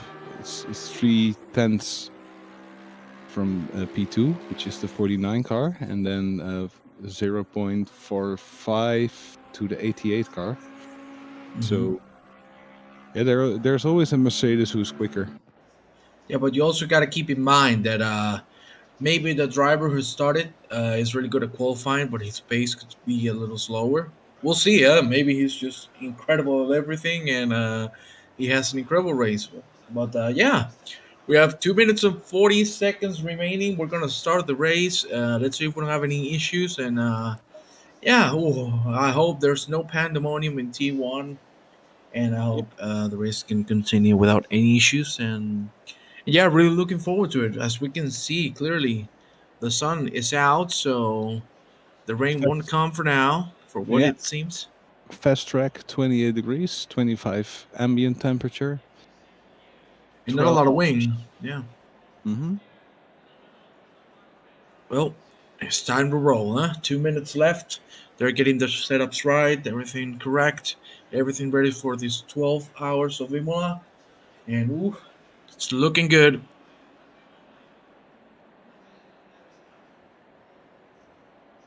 Yeah, I think Now it's looking good. Yeah, it's looking good. I don't see any strange messages from people who cannot connect or have issues with Well, the drive. so we changed car number 99 to become number 90 or 999 to become 99. We basically removed one of the nines from it, and look, it went flawless. So I think going forward, we're just gonna ban any number that's like that. Yeah, anything above 900.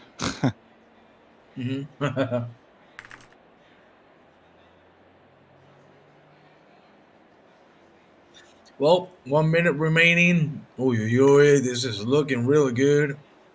As we can clearly see again, the sun is out.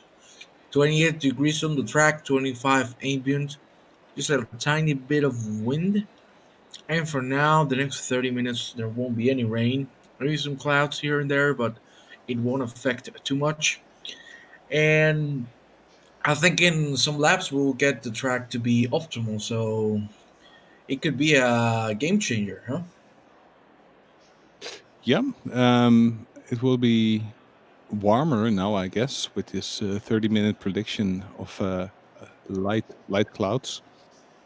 So 30 seconds to go to formation lap with car 99 now as 99, not 999, and 94. So a lot of nines in the top. Yeah, there are no nines. Yes, you are right. And 22nd position, we have the 69 car. Nice. 4 seconds remaining. We're gonna get into it. The red lights are gonna go off. And then we go into formation lap, single file. And then at the end of the lap, we will go in double file, and that 99 car will, Lead the pace, yeah. lead the pace. Yes, we do have a very, very long stint coming up there, Guardman, over on our YouTube. We 12 hours. It's gonna be a long time. It's gonna be a whole bunch of broadcasting, but hopefully we're in for it. There may be some periods throughout the race where we're relatively quiet, but hopefully we're here to be able to keep track of everything. I know I'm gonna be exhausted tonight. I'm probably gonna be asleep as soon as I end this stream, because it's gonna be 12 hours of camera changing here. I may go into autopilot for a little bit. I may try to cheat it and go into autopilot for a little bit to rest my hands. You should. You need to rest. You need to rest, no doubt. But yeah, we'll try to keep track of things here, and thank you for tuning in over there on YouTube. I don't know quite how many we got over there. It's typically not too many. And normally we don't really watch the YouTube chats, but I do have it open for this race because it's a big one. Make sure to follow us on Twitch at GRG_esports. Subscribe to us on YouTube, GRG Esports, and be sure to go follow the DSRT guys over at DSRT Official on Twitch, as the 99 car just takes another line. Oh my god. I do believe that is a disconnect for that car. Oh no. Or a server disconnect, in fact, or possibly even just for me. I can still see them. I can still see them. Yeah, it's for you, Case. I can still see everybody. All right, that was a disconnect for me then. Let me go ahead and reconnect on that. That was interesting. Just watch the car drive through a hill. They gotta be careful on the outlap. They're going really aggressive on the sausages, so they gotta take it a little calm down, because remember, these cars with the new tire model, they need a couple laps to get heated up correctly. So they got to be really careful on the first lap, as we see the whole grid getting closer and closer to the finish line, and everyone trying to heat their tires as much as they can. Here we are. We have not missed the start of the race on the stream. That would have been devastating. Yeah. Not gonna lie, that would have been devastating. They should start double filing right about here. Yep, there they go. Double file for the start of the race. Let me get the broadcast HUD on. Go. Look at that Mercs in front, huh? As usual. We will. We're gonna go into a helicam here for the start of the race, because I do believe it might show. No, we'll go to set 2, because I do believe the camera angle at turn 1 is pretty good. I want to be able to watch down the field as they come through turn 1. Lights. We're waiting on the red lights to go out. They'll take this right-hand bend here, and then the light should be ready to go out just shortly after the camera change here. See them just up ahead. It's a forever long cruise down the front straightaway here, because it really early likes to get you into the pace here, and we should be going green any moment here. Wait on the lights to go out, and there they are. Race is green as they head down towards turn 1. That was a good jump there by the 49 car on the right lane, able to stay across. Everyone's keeping it pretty clean down the field, hopefully. Looks like we're getting through turn 1 pretty clean. No contact, no one's off at the first chicane. Well done by our leaders there. Almost an off down towards the rear, though. Almost 3 wide as well, towards the rear of the field. The scoring loop now updating as they cross through the Sector 1 timing line. Everyone single file up towards the front as they come through the hairpin. Ooh, around. One car went out. Ooh, that's a major pile up there. Car went around at the hairpin. That's going to be reviewed as to what happened there. We're looking 3 wide now as they come towards the chicane, or not the chicane, the going into Sector 2 here. Hopefully they get themselves sorted out. Oh, off goes a car. Nope, they did not get themselves sorted out. I'm not quite sure which car it was. It looked like a BMW possibly went off the racetrack up there at turn 7, I do believe that is. Coming through the chicane, there's a car cutting its way through there. The number 78 DSRT Nissan with the off track early. Hectic lap 1 here so far, but up front, everyone managed to get single file. And in the same positions, I think. Because we have the Flying Stone first, but they might lose the position now with the slipstream. that was a major moment there for the Javad Air car as they came through turn 13. The car got extremely loose and almost found a wreck. Here comes Yannick there in the 88 machine, possibly going for a dive at turn 1. Nope, he elects to back out of it. Single file, they stay up front. Yeah, great start there from everybody, but yeah, messing it up at the hairpin, and immediately the gaps are there from the top. Let me see. Around the outside at the hairpin here, the 88 car challenging for P2. The Haribo Racing team gets into the grass just a little bit there on the exit. That's going to hinder that straight line speed and give the position right back. No challenge into turn 8.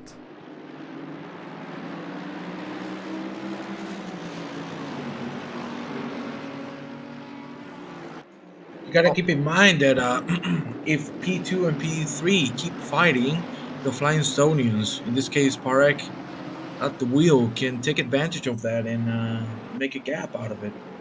As we see here, car 16th on the grid right now to the pole. Ooh, that was a moment there for the 198 BMW, who got kind of checked up there through turn 10. That's going to put him side by side, Torrent into the chicane, the 33 on the inside.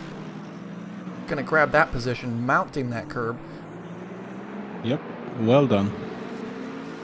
Really benefiting from that small mistake.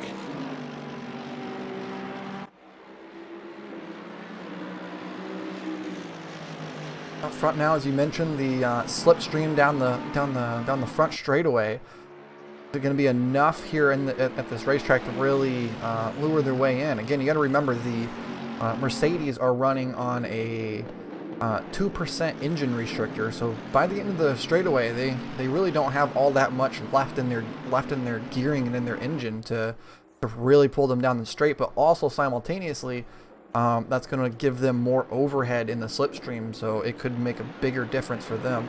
Currently, our Pro-Am leader, the number 12 Soul Race Team Bentley, who qualified up front as well, they qualified on pole in that position. They're still remaining at the lead of the Pro-Am category and currently in 5th place overall. With yellow, small one, cleared again. Yes, the 198 BMW appeared to have gone off the racetrack there for a short period of time. Not quite sure what happened to that car.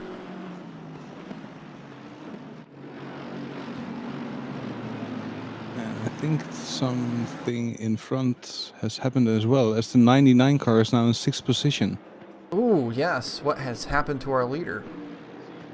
Let's back this. He fell back. Back this up 1 minute here.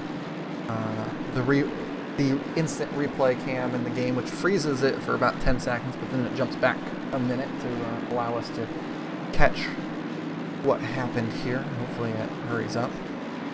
It does take this game is very finicky with this replay system as well. Yeah, takes a little bit. There it goes. Just a little bit. Let's We're see coming what down happens. through 5 and 6. Was it possibly at the hairpin here?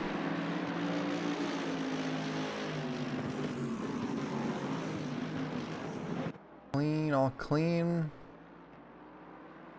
Trying to figure out what happened here. Maybe it must have been a... Must be after this one. Coming up here at turn 8. Yeah. Ooh, contact at the lead. Wow. The 49 got into a late braking Ooh. going into turn 8 and just will be bumper reviewed. contact there at the front. Actually, I'm a not sure if lucky it was- save there for the Flying Estonians team to not fall further down the field from that. I wonder Contact if for the that lead. was any kind of brake checking involved there, or maybe a early brake, or I'm not sure. We will have to see what it stays in race control. We'll definitely be investigating that incident. We also have a 30-second time penalty for the 515, and then of course the 16 has been awarded a drive-through that I do believe they got in qualifying, and then they have been reported with an additional 30-second time penalty for contact here on lap 1. Of course, lap 1 incidents are always judged as a 30-second time penalty, regardless of the severity of it. So, Yeah, this it will is, set you back some time, yeah. Staying in the pit for 30 seconds will get you to the back immediately now, with the gaps not being this big yet. So it's clean air for car number 49 now, and I think this small issue they had with the 99 car. Well, I'm not sure how race control is gonna see this one. Will it be a racing incident? I mean, there was definitely it could be reported as having been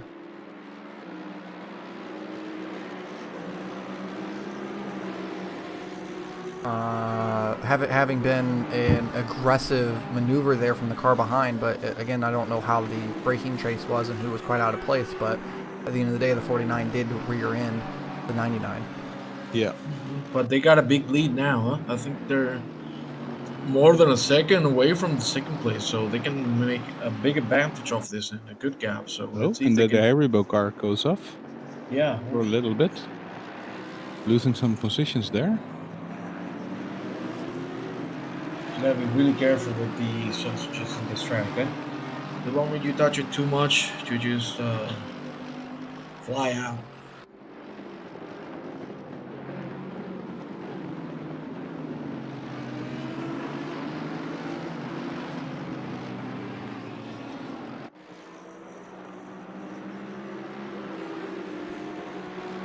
Starting to see a little bit of separation in the grid as you kind of go down. It's starting to form a couple packs off the rear end of the field.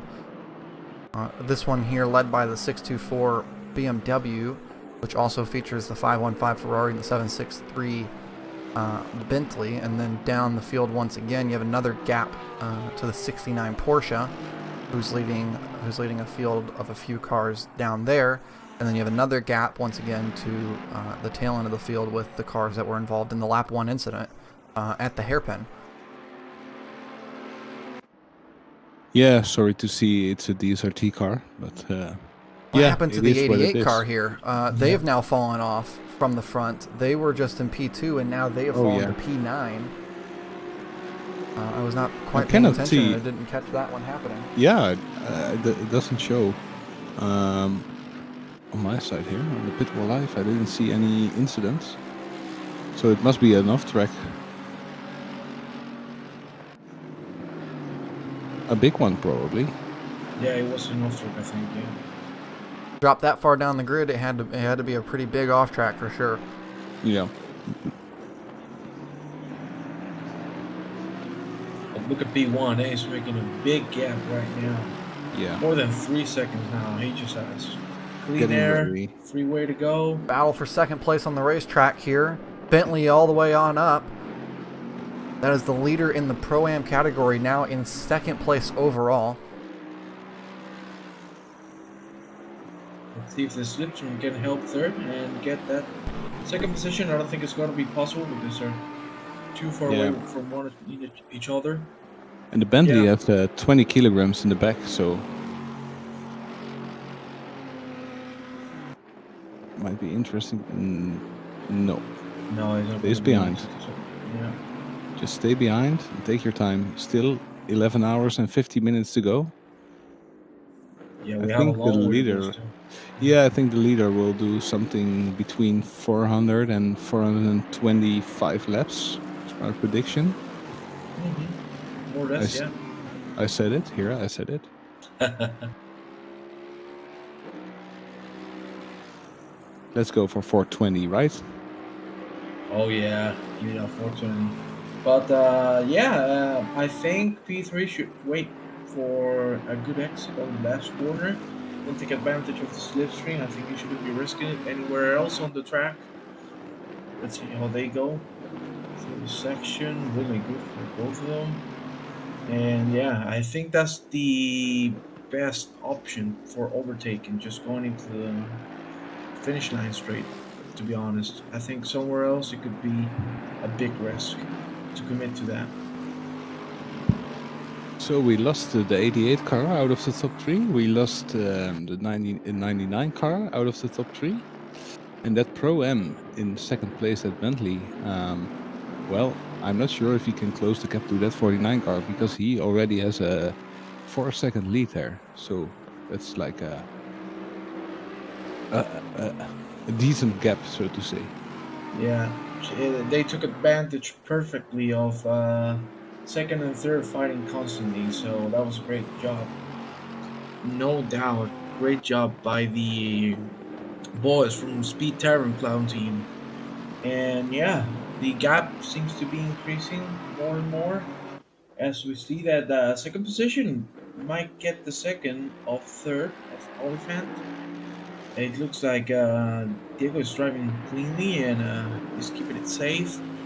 You know, you don't have to risk it now. There's still 11 hours to go.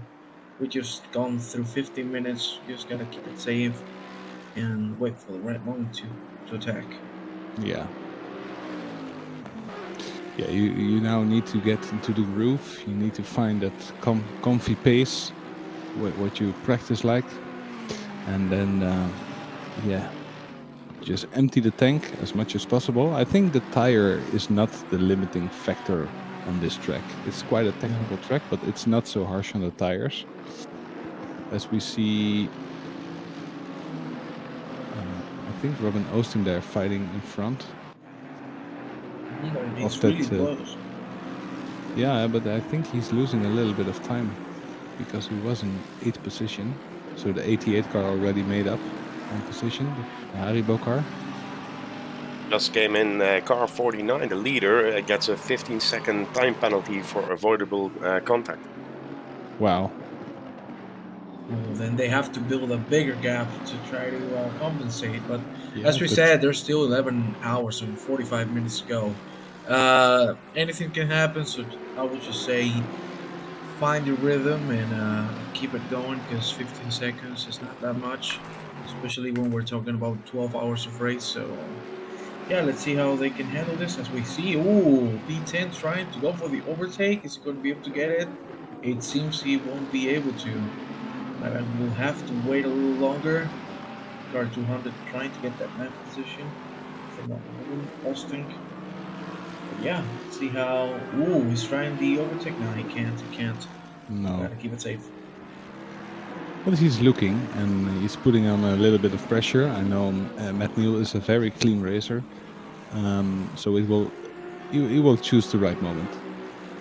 Oh, as he makes a little bit of a mistake and now has to defend from Hogeboom in the Lamborghini and loses the position. Yeah. Oh, he goes. Oh, they both go off the track. Yeah. They can keep the speed. Let's see how they can manage to get this exit. It looks like both of them do it correctly, and he won't be able to attack now. So, as I said, I think you should wait for the finish line, slipstream, and yeah, try to pressure him as much as you can. Yeah, but So that Lamborghini has some serious top speed, so yeah, that's won't true. be so On the easy. straight, yeah, on the straight, it's insane speed there.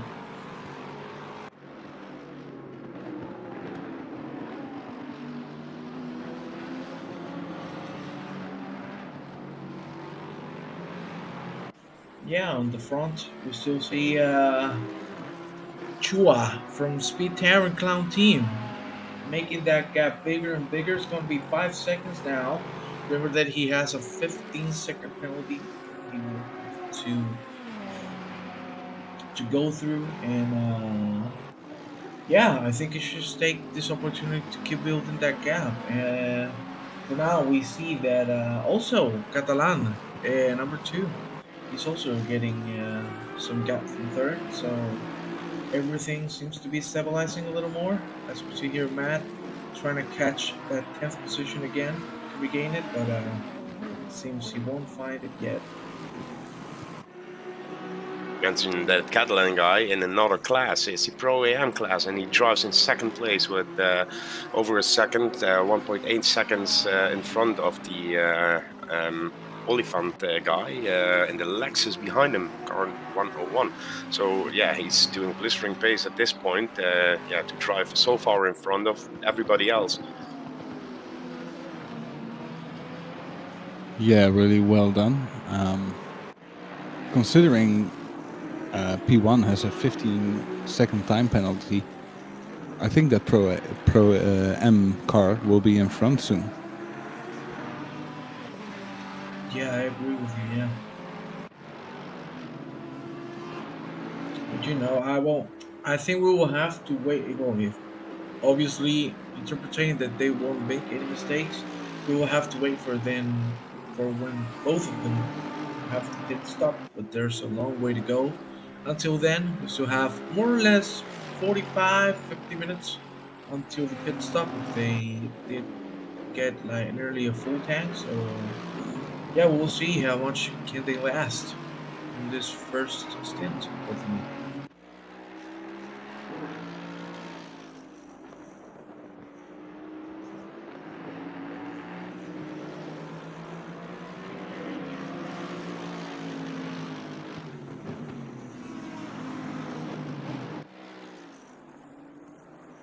We'll see number 4, Joseph Parek from the Flying Estonians, gaining positions again.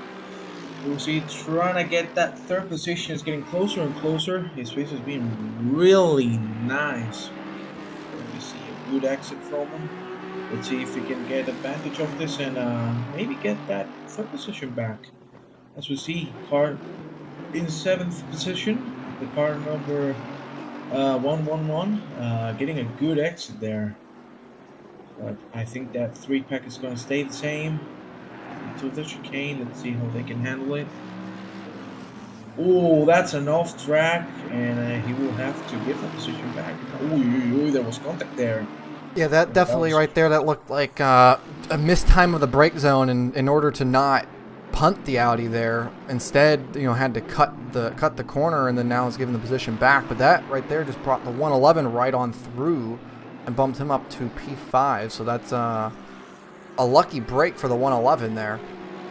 Basically just got a free position by virtue of mistake by the car in front with the mistimed pit, or the mistimed brake. Good job there. Unfortunately, he had the mistake, but I think it was a good decision to go off track there, so he doesn't take his great. Oh God, he's the next position out of the race, of course. As we see, car 13th. Going through the first sector, defending the position. We have a Team Pro doing a good job for now, keeping that 13th position. He's going to be able to defend it without any issues. And yeah, the gap on the front still building up and still building up. And same with second, so everything seems to be stabilizing now, at least in the top of the grid.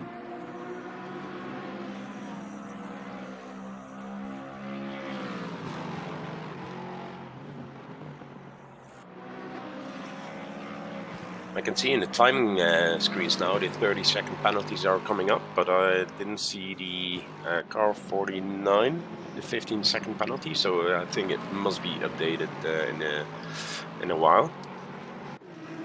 But 5.7 seconds now, the lead of car number 49, so he still has to make like 9 seconds on number 2 to stay in that position.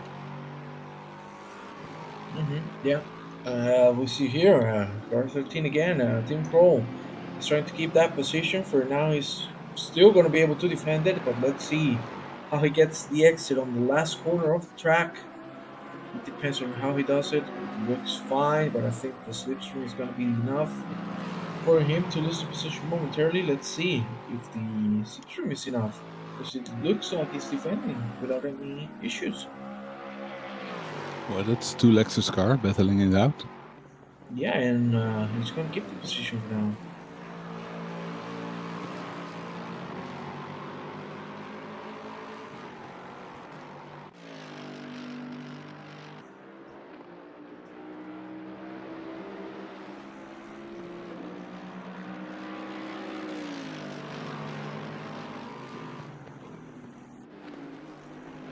Well, the track is optimum now, and the temperature on the track is 30 degrees, so it's getting heated up now. Yeah, not as hot as I expected, but it's in morning in game. Yeah, I think it's going to grow more. I think we're going to get probably to 35, 37. I'm not entirely sure, but that might be the temperatures will be hitting in a couple of hours, probably. But yeah, we got to keep in mind the tires overheat a little bit, especially the right front. So let's see how the different teams can handle that. How do you know? What do you know about his right front? Well, it's not that I know it. I just because I've trained here. I've driven for a bit while on this track, and you know that the right front usually suffers a little bit from high temperatures. So you got to be careful with that, to be honest. Especially, for example, on the Nissan that the DSRT guys are driving, the right front gets overheated, quite frankly, and several times throughout just one stint. So you gotta be careful with that.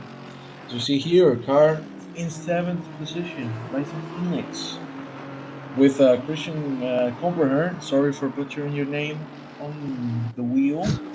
Car 46, and but yeah, like as we were saying, everything is being stabilized now. We're getting bigger gaps and bigger gaps, and let's see. Ooh, the car in 14th position has a drive-through.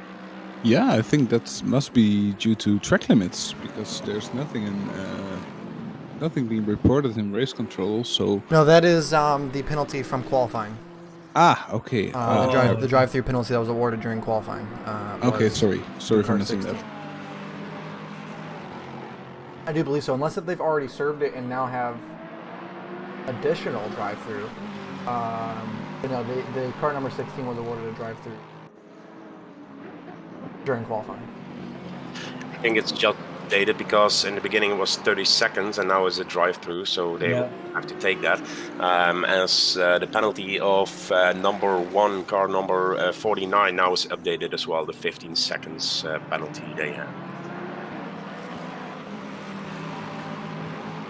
Yeah, and I'm quite surprised to see this 200 car falling back and more and more and more. I expected the 200 car to get back in front a little bit more quickly, but actually losing some time and is now under pressure from Tim Cole in the 33 car in the Lexus. So let's see if we can make this stick on the straight. Yeah, that's the Ferrari Evo, the 2020 edition. As we see that he might be able to defend the position, and it looks like so. Something a little that bit you of gotta. argy-bargy there with the nose cone Whoa. between the Ferrari and the Lexus there. Yeah. Yeah, look, A little nudge of love. just a little hug.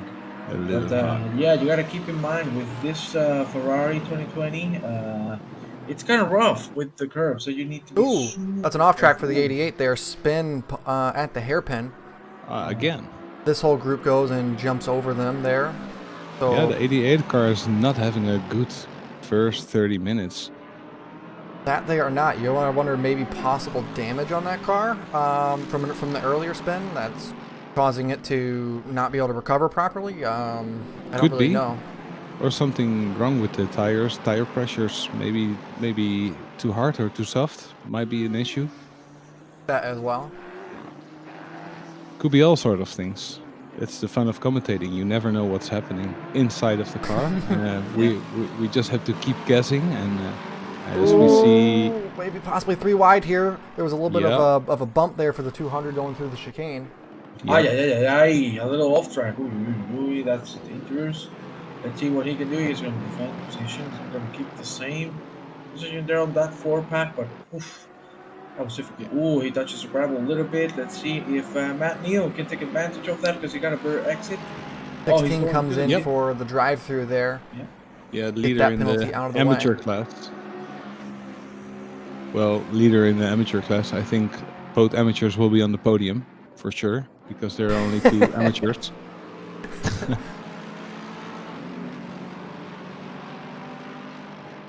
But yeah, 4 drivers in that team, so it will be interesting to see if they will switch positions. Thing here, the 112 and the 22 racing each other. These cars are, of course, not racing for position in class. However, they are racing for position overall. But due to the fact that they are one's a pro-am and the other one is a pro, it makes it where they're racing for position while not racing for position at the same time. But as of right now, the 22 car is sitting on the podium in its class. Yeah, of course, a better overall position is great, but having these battles inside of the class is also very interesting and makes it more to fight for.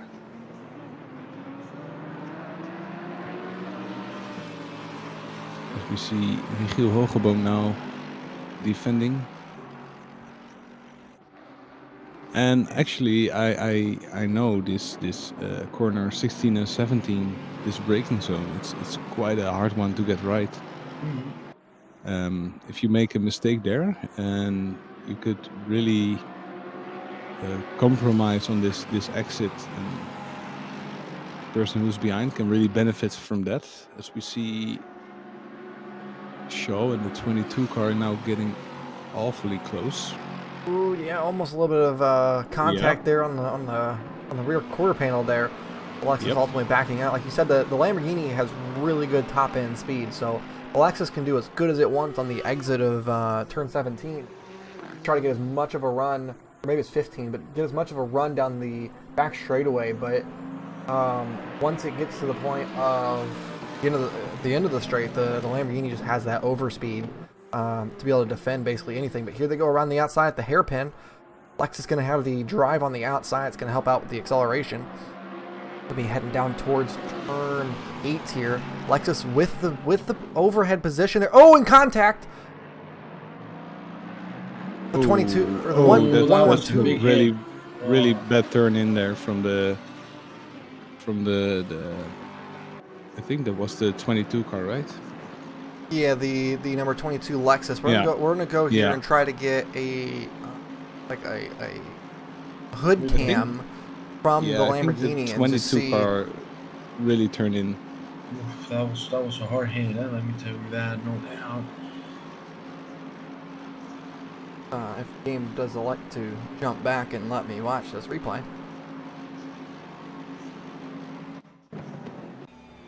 So from the bonnet cam here, the Lamborghini, you're going to see the Lexus going to get the run on the outside off to the right. How far are they going to really bridge this gap out? And I mean, the Lamborghini still has right to this spot here. As he said, the Lexus just turned right in on him. Yep. Possibly thought they were more clear than they were. The Lamborghini still had full right to that position. The Lexus never got clear at any point. So no.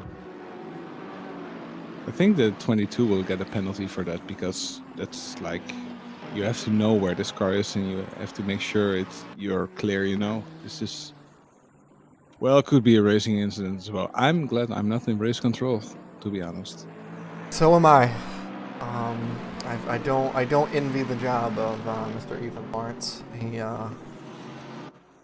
does a really good job with it. He does the best he can. But as one man, he can only do so much. But we appreciate everything he does for us here, and he's quintessential to the actions of GRG Esports here, and quintessential to this race. And we couldn't do it without him. Yeah. It's great to have these kind of people in any community who are up for the task and like to do this and can extract a little bit of fun out of doing these big tasks. Run here for the 515 Ferrari up out of turn 10 towards the chicane. Not quite going to get on the outside of the BMW, but maybe going to be able to smooth out the chicane to get a run into the braking zone down the hill up here. Ferrari being rear-engined, I do believe it'll have a little bit harder time getting slowed down on the downhill, though, so that's an advantage to the BMW. It really depends on the brake bias set in this new Ferrari, because it can get really slippery on the rear end when braking downhill. I think we lost Juan here. Yeah, I'm riding with him. He has a power outage, so he has a has power no outage, electricity at home at this point. He said, "How can we get this unlucky?" In nice words. So yeah, he's going to call the company and try to get back to us really quick. The whole hood lost power, so it's not only his house.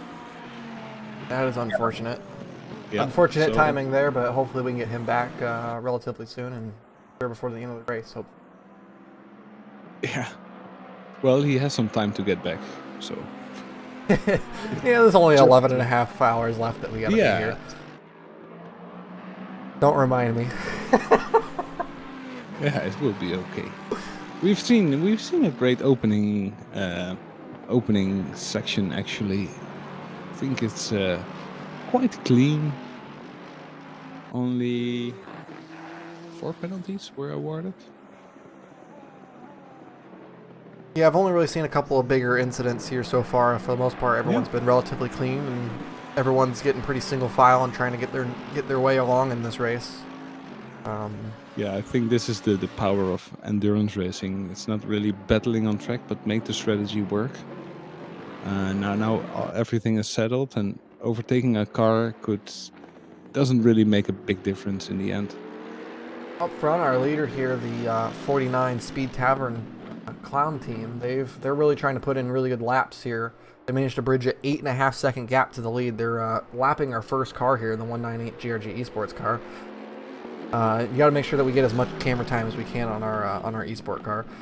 Oh, there was almost contact there as the Mercedes was possibly looking for an overtake, maybe almost expecting the position to be given, but of course it's not mandatory for a lap down car to give up the position at any time. So this is going to hold up our leader here if they can't find their way past the BMW. Of course, the BMW can't defend the position. However, they do not have to give the position up either.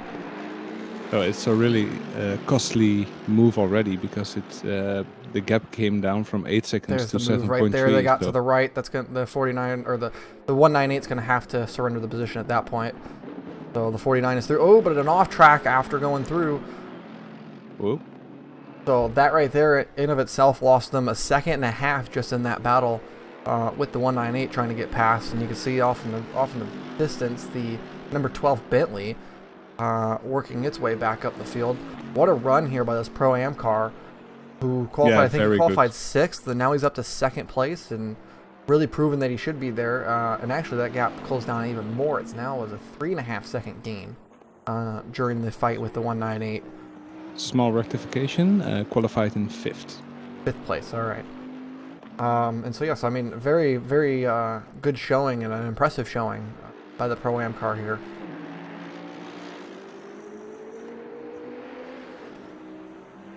Again, for those who are just tuning in or didn't hear our pre-race discussions, the grid is split into 3 classes: Pro, Pro-Am, and Am.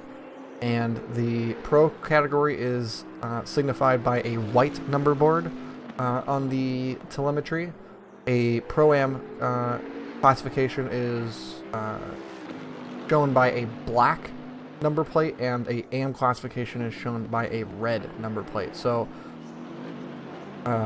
as you can see, that it is currently a Pro category car who's leading, but in 2nd place is a Pro-Am category car on top of many pros below them, all but 1 pro. So definitely, just because of the fact that you're located in the Pro-Am or Am category does not mean that you're not fast. It's just simply based off of your in-game driver rating that's been awarded to you with time. And in this case, this number 12 Bentley is outperforming their in-game rating. Yeah, for sure. Trying to get the toe off the BMW here. Number 16 got a 10-second time penalty. And they had already a time penalty, so that will count up as well. Really? So they're collecting like time penalties today? Yeah. That puts the number 16 already close to a disqualification. That is their 3rd penalty on the weekend. Wow. And so if pace were to keep up on that, it is possible to see a possible disqualification if race control deems it necessary that it's a repeated I think- offense of negligent driving. So I think that never happened in one of the GRG events, right? I never seen it actually. no, we have not had to disqualify a car at any point in time. We have had cars that we've retired due to like other issues, Yeah. such as damage or something of the sort. We did have a car that we at Bathurst that we got really close to disqualifying, but ultimately they ended up retiring themselves due to damage. So we never had to get to the point of disqualification. So we could have something new here today. It is very much possible, yes. Nissan here for the DSRT, the donation box team is catching its way up to Michael Loeffler there in the 278 Audi, trying to fight for that 7th position. Yeah, I know Robin really wants to take on a fight. Done the qualification, and now he's probably double stinting, so doing the first and the second stint. He's a very quick driver. He put in an amazing amount of hours before this race. So yeah, I think he can do a lap with his eyes closed. But it will be interesting to see if he can outpace this Audi, because I know the Audi is quite overall it's quite a good car. The best lap is a 1:43, and he just did a 1:43.7. So yeah, he's like rock solid.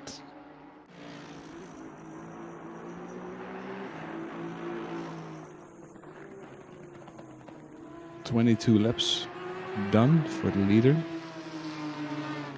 So we're probably halfway into the first stint. I think we will see the first pit stops in around 40 laps. Between 40 and 50 laps. So to say, planned pit stops, of course. So the drive time is like 70 minutes? Yeah, something like this. Yeah, something between 65 and 75 minutes, depending on the tank size. Yeah, and then like you were saying, the Bentley, which has the largest fuel cell of any of the cars, it can go about 75 minutes on a fuel tank.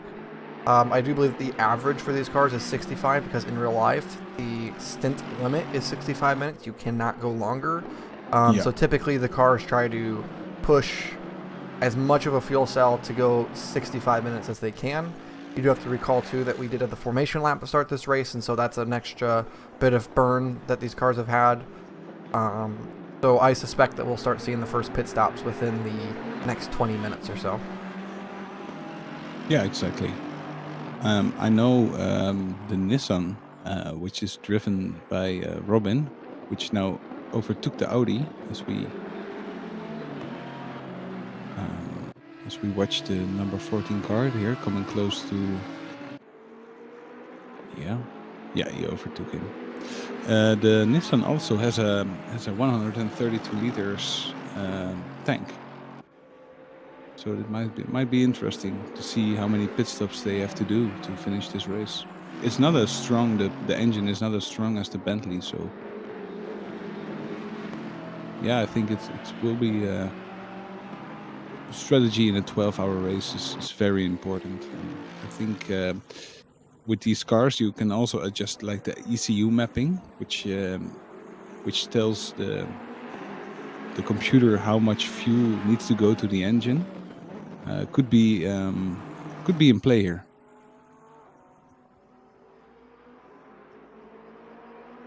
Yeah, for sure.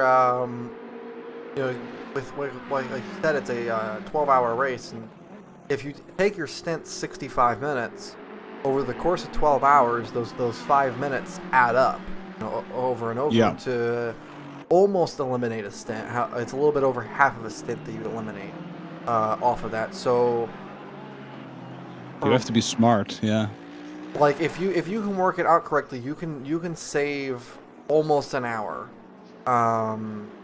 by by going the full 65 minutes. So if you can manage to save a little bit of fuel on each stint, like a half a lap worth of fuel on each stint, or well, let's say an extra lap worth of fuel on each stint, so an extra 2 minutes, in the end, that could basically buy you a free pit stop by the end of the race. Yeah. So it is something that is worth noting and see how these drivers take that on to attempt to save that little bit of fuel.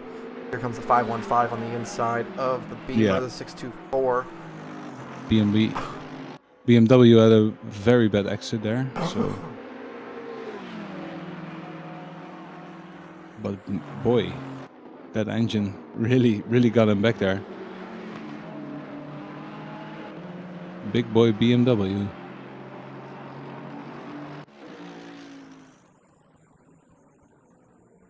And here he goes and tries again.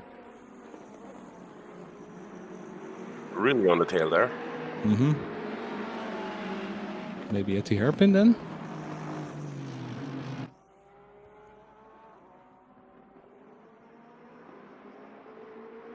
See him trying the other line. Not working exactly how we planned, I guess. No.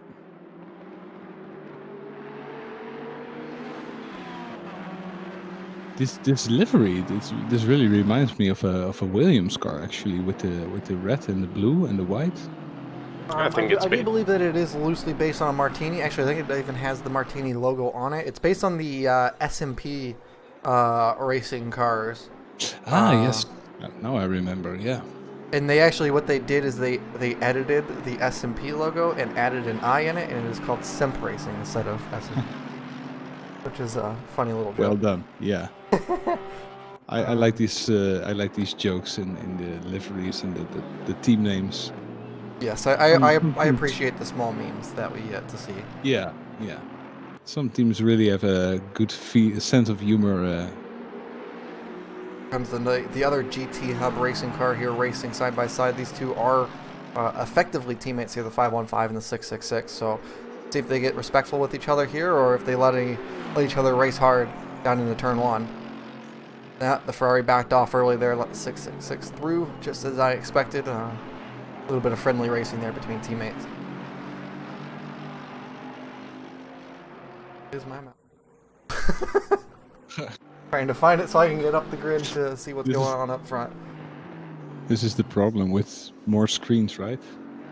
Yes, well, especially whenever all the apps that you run are white, such as the ACC broadcast app and yeah, it's white and white. And so yeah, so having the white mouse cursor on the white screen, and then I like vision issues, so I have to dim my screen a little bit whenever it's on a white background, and so it's so far dim that I can't see the black outline of the cursor, and so yeah, I pretty much lose my cursor, and so that's always fun. I've already had this issue like 10 times just in the last 35 minutes or whatever we've been doing this race, so it's gonna happen a lot more today. Maybe make the cursor like pink or something like this. I have no idea how to do that. Yeah, I think it's possible. I do know that there are custom cursors. Maybe I'm gonna have to do that for whenever we do these events going forward.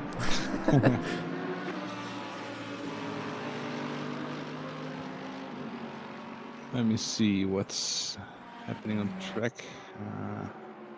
I think that 763 car on position 26 has already done a pit stop, because I think that's an interesting strategy here, especially for the Bentley. Possibly they're going for like cover off their sequences now, and then later on in the race to hopefully recover late, which isn't a bad strategy, especially if you're stuck in racing with a couple cars. The pit, get yourself into clean air. It's almost like taking a joker lap in rallycross.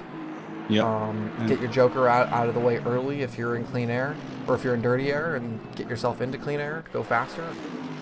So that's an interesting strategy there by the Bentley. But again, like we were explaining, where how if you run so much time on your fuel save, you can cut a pit stop off. They're going for the opposite of possibly cutting it early to save a pit stop later on in the race. Yeah, interesting one.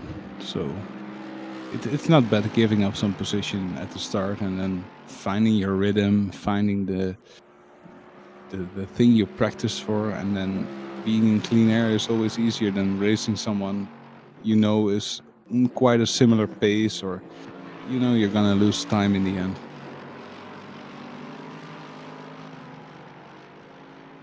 Let me see. We have a battle here for P4 on the racetrack between the 101 Lexus and the 111 Mercedes. Definitely looks like it's a front engine race here so far. The top 7 are all front engine cars. The first mid-engine Audi in 8th, and then the next mid-engine back in 11th. So definitely a front engine race here. Because then even the third place mid-engine car is all the way back in 15th position. So yeah, and that 88 car is not making up any places anymore. I'm surprised. like I said, I suspect that there might be damage, and then whenever they went through the spin, it may have flat spotted the tires after that. So we might see an early pit stop from them as well, as we have lap 19 turn 1 incident pushing a car off track between the number 7 and the number 763 car.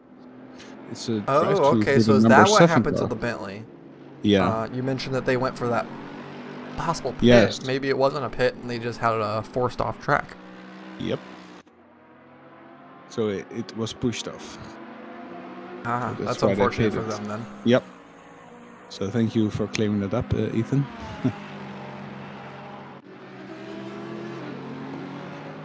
As Now, our 8th place car here, the leading mid-engine car, the Audi, Michael Loeffler here coming up on the 198 BMW, trying to lap it. That reels in the 22 Lexus here, who's going to have a massive overspeed on the front straightaway here. Going to possibly look for a pass, not quite. Apologies. Oh man, a little bit of contact there between the Audi. Again, a little nudge. Lexus gets through though on the exit, but that's going to help re-bridge the gap there between 8 and 9. Well, that 22 car has been in some crazy battles already in the first hour. That it has. Ooh, 3 wide on the front straightaway here. Oh.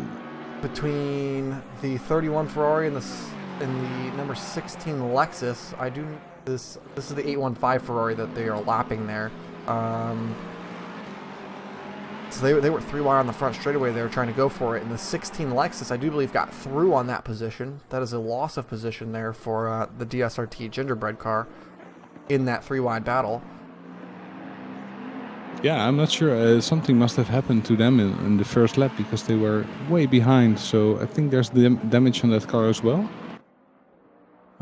Because normally I know Jeremy is quite quick and he's always pushing. So maybe I can clarify the story later on as he gets out of the car. I will give him a little ping. Drivers are always more than welcome to come join for an interview as well. Whenever they get out of the car. It was in lap 1 when the hairpin, somebody spins the car around, and the pilot that existed, I thought that I saw him hitting a little bit of the car there. Though that would explain it then. Yeah, especially with this Ferrari, if you have any kind of aero damage, it really hurts your pace.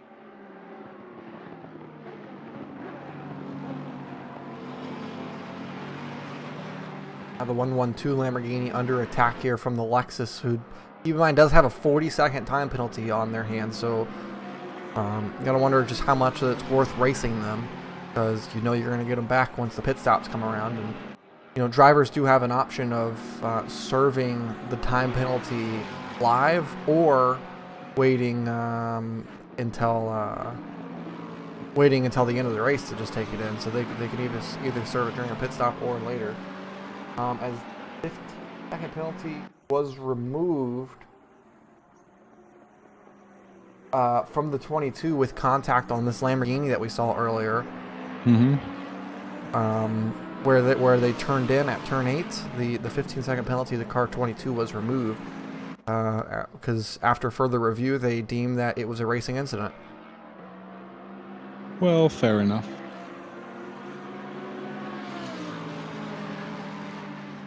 Like I said, the 22 car already has a bad morning in the car, so has been in a few incidents. So I think they're happy this one is cleared, and they can continue their efforts. But that number 16 Lexus is not giving up.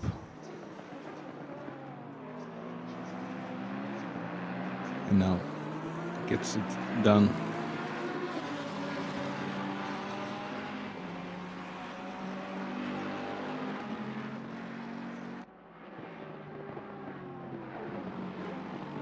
The Lambo has damage as well. Normally it should be faster, right? Yeah, I think it was hit on the back once. This is what we saw, but yeah, maybe it's on a different engine map. Maybe it has some damage. It's always hard to tell.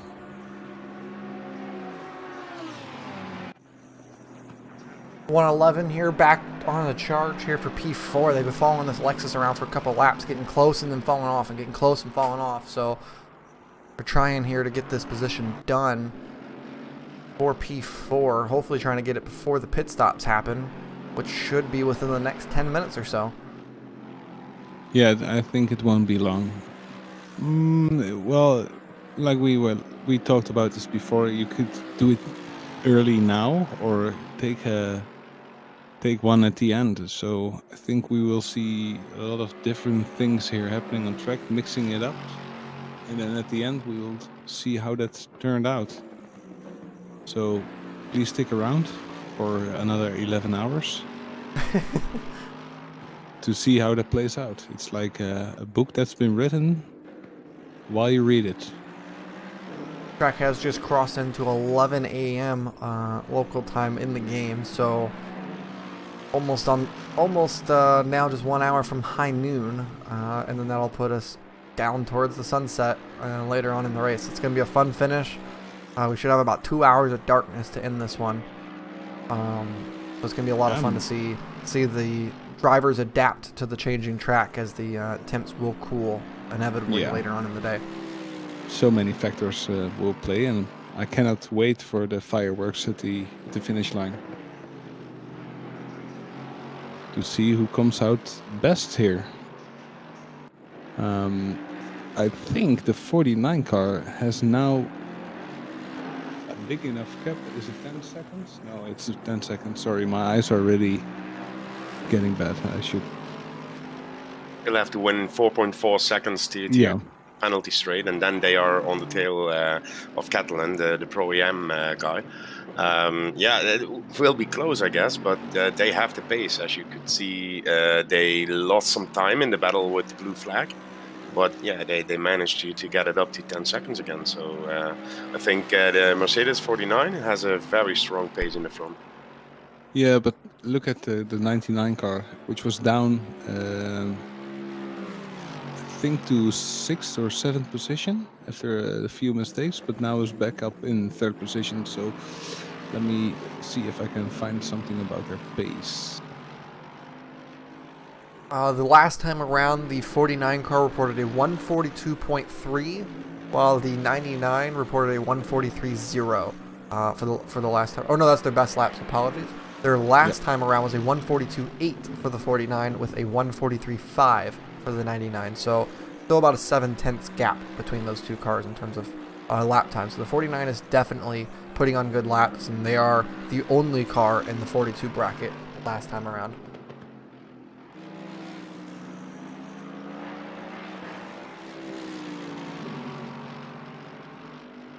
Second quickest car on the racetrack was the 78 Nissan, who ran a 143.23, and the third fastest would have been second place there with a 143.26.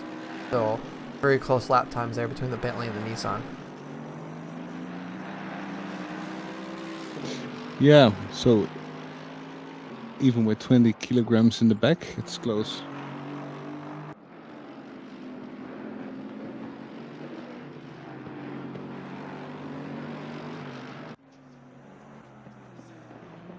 Ooh, and there's an off track there for the 278 Audi that's going to let the 22 right through at the chicane of turn 12. Pressure was enough. That was a well-timed camera change. The 112 car appears to have gone off, or maybe a little bit of a spin there at the hairpin. They were just really, really slow on the exit of the hairpin. I caught it on the track map, but didn't get to see anything there. They were coming on through.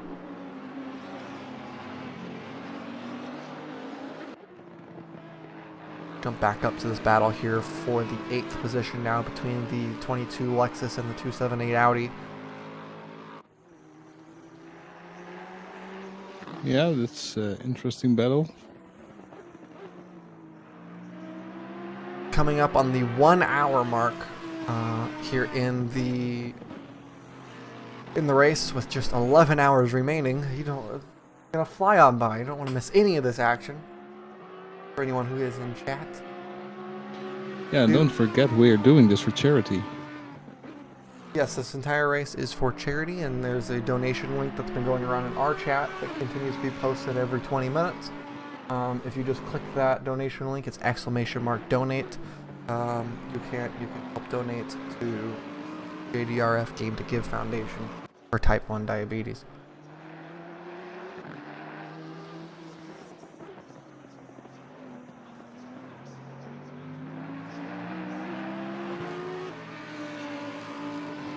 Yeah, the 278 car cannot hold on to the 2022 car, so I think that 22 car is now in clean air, finally letting the 278 car behind and has some free air now. With their penalty cleared, they are, well, actually they're in a pretty good position. Little update from our co-commentator. His cables are not fine anymore. It will be around 30 minutes for the repair.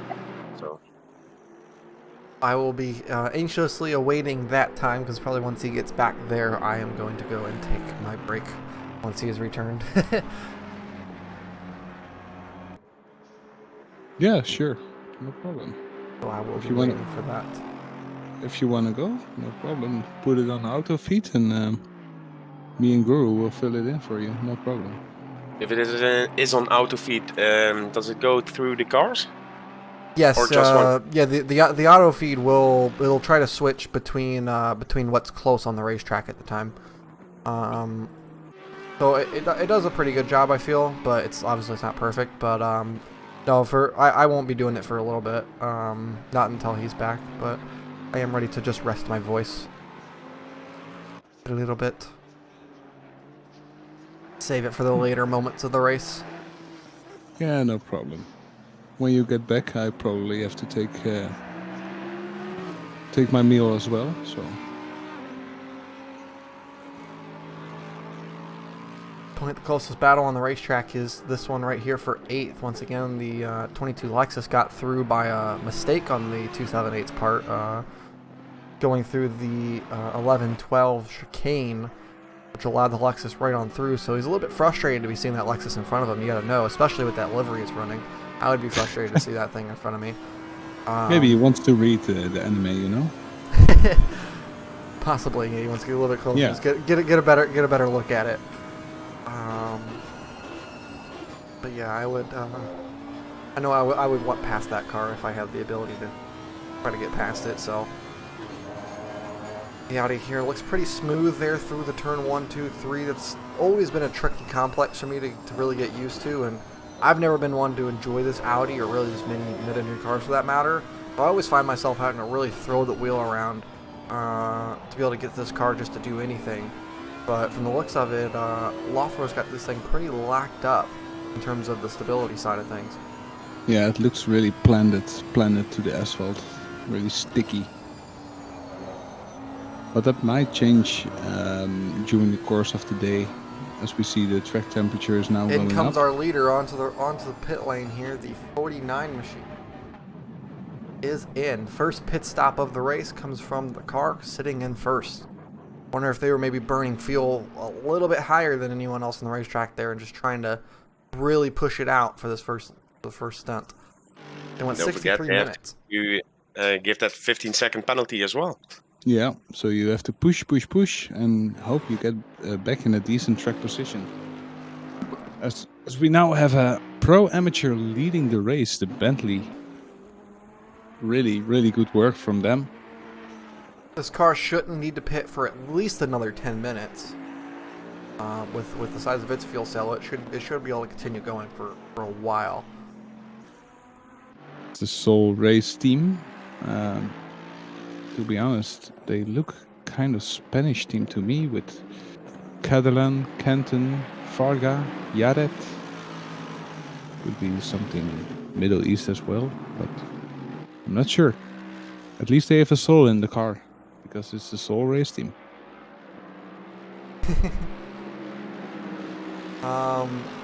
You have this fight here. I'm trying to find the other fight. I do believe that's for it is, yes. So we have two fights for position on the racetrack simultaneously at the same spot of the track. However, one of the groups is a lap down to the other group. So that's an interesting little event there, to have a fight between two cars that are a lap down, while the two cars that aren't a lap down are also fighting at the same time. Yeah, the battle inside of the battle. As we see more pit stops now, the 200 car inside of the pits, the 13 car inside of the pits.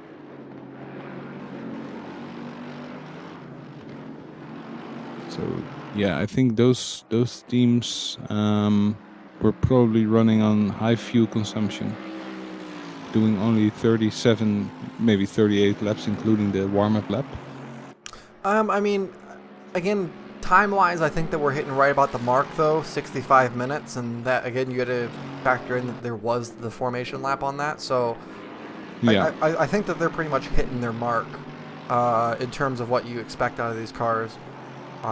This is a rather heavy track in terms of how much you're on the accelerator, so I wouldn't expect to see anyone get too much extended length out of these cars, and I would for sure expect the pit lane to become really, really full here in the next couple of laps. Off goes the 200 car after coming out of the pit lane there. They are off at turn 1. Ooh. It's the 200 car. He just pitted, so I think that might be a hardware issue from the driver. Now in the car, Michael Williams just entered. Yeah, So I Michael think- Williams just did a driver swap, and yeah, appears some sort of mechanical. I think it's a hardware issue. It must be. Maybe the brakes. Because he went straight. This is a common issue that we've had where cars are unable to shift down or shift up, and so I wonder if maybe that's something that's going on here as well. Yeah, he's still in fourth gear. You see, you cannot put it in first gear probably. That is an issue that does persist, and we've seen a couple times, even with this team on driver swaps. But it is a common issue in ACC that's been really they shift up to fifth, but cannot shift back down. So yeah, you can shift up but can't shift down. They're having that unfortunate issue, and Wow. to have it so early in the race is even more unfortunate. Yeah. Um, I don't know if it's possible to disconnect and reconnect your hardware and then it picks it up. No, this is an actual. Oh, there we go. They got a shift down. All right. I'm not quite sure what happened there, but they got the shift down. So the 200Q car is now rolling. Once again, very fortunate for them. I mean, unfortunate to have lost basically a lap there, but fortunate to be able to once again race the car and still go participate in this fantastic 12-hour event. And funny enough, they just so happen to lead us right into this battle here for 18th position on the racetrack between the 747 and the 7 Mercedes. I do like this 7 car. It looks very good. I love that the orange, white, and blue Mobile 1 paint scheme. It's very, very clean looking. Yep, it's very artistic approach. You normally you see a lot of gradients now, or like the camo thing, which the 747 car has. But these liveries are more, I think, authentic. You know, like the old race cars. I think everybody in this event did some work on the liveries. To be honest, there are so many amazing liveries what we've seen.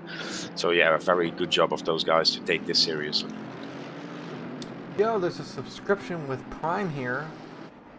So thank you very, very much with the subscription. Wow, did not expect to see that one. That's Sebastian. That's retarded cricket. Thank you, Sebastian. Thank you very much. If you are in our Discord, do be sure to join it, because we have a supporters channel specifically for people who are subscribers who get basically special abilities to recommend different things to us regarding series, events, or anything along that line. If you are a supporter on Patreon or Twitch, you can you get a special ability with that role and that in that chat. You also get special colors and other things like that in our Discord if you wish. More cars again on the pit lane as we were expecting here. It is really filling up, but also you got to think that if these cars are going 70 minutes off of the start of the race, you got to wonder if that Bentley can go maybe 80 or even more. Because again, just more and more cars keep on coming down the pit lane. Yeah, and keep an eye out for that. How long can this Bentley stay out? Keep an eye out for that 78 car. The Nissan as well. Mm-hmm. Sorry, I was just taking a nip of coffee. I think he can also run like 70 minutes, something like this. So most of the car now hitting the limits. And we will see after this pit stop mania how this works out for everybody. We can see any interesting changes. We can see the 16 car still with the 40 seconds penalties now in 7th position. So yeah, that's a thing. And the 22 car now has a stop and go. A stop go 30, yeah, for the 22. Would that be on the pit lane? Yeah, I think so, yeah. And again, fighting with that 278 car. And now overtaking, yeah. That 278 car losing some time there, but not sure why. Bad exit.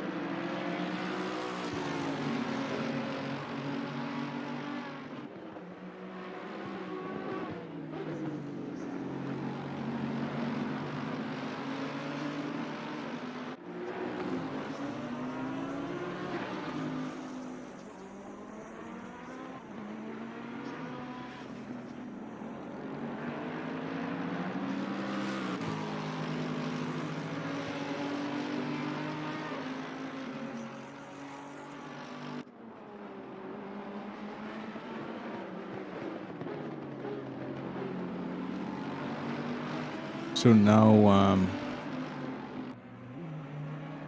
we can see the 31 car in pit. I think he really maximized there, Jeremy Pronk.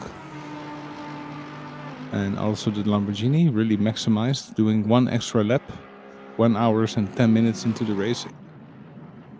And of course the formation lap, so that's quite a lot of fuel saving, to be honest.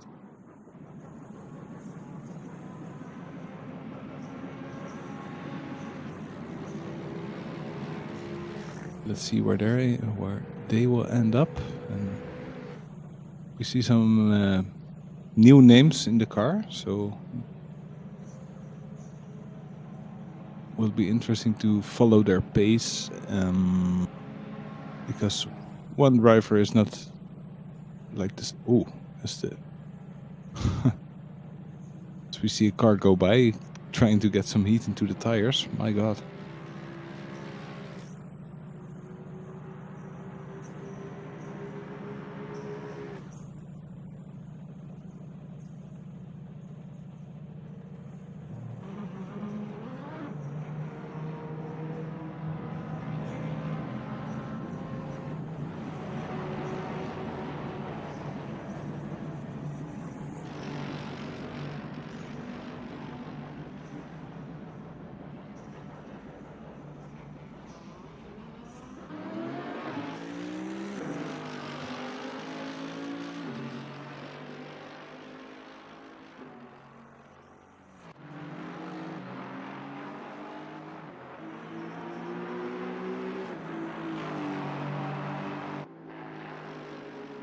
we're starting to see again, everyone is coming their way through, but some cars have really managed to get their fuel to last. I mean, Yeah, we still have really we long. still have a Mercedes, a Porsche, and an Aston yet to pit. So That's track's fuel being saving very, for very you. fuel efficient at the moment.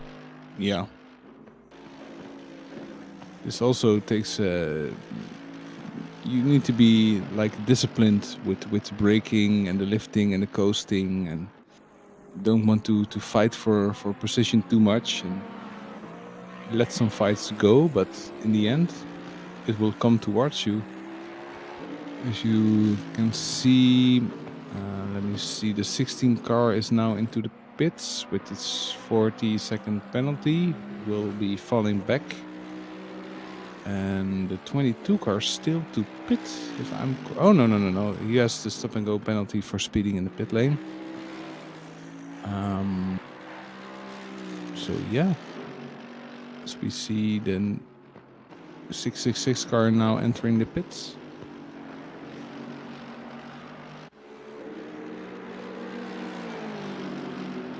Sorry, I had some things on the background, and I come back and I see indeed a few cars pitted.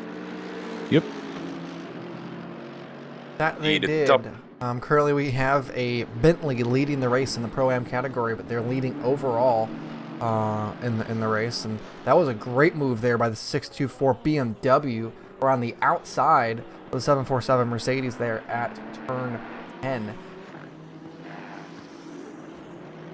What a move to get it done there and get their way Really up into well. the top 12 now. Still not Really sure if well that car has able to executed, take yeah. it through. Didn't pit, right? I do not believe so. So No. we're really curiously seeing some of the cars be able to go longer than expected. As in comes the 111 Mercedes. Again, it's just to me surprisingly getting 75 minutes out of that car. That makes me think this Bentley's got to be able to get 85 minutes out of the car because typically that Bentley can go 10 minutes longer than any other car on the grid. So Should be around now then, I guess. 43 All left. of a sudden, we have two Pro AMs leading the race. Yeah, amazing. Good news for us, of course, for DSRT is that it's Robin Oosting from the DSRT donation box, who's now in the second place. But they still have to pit, so.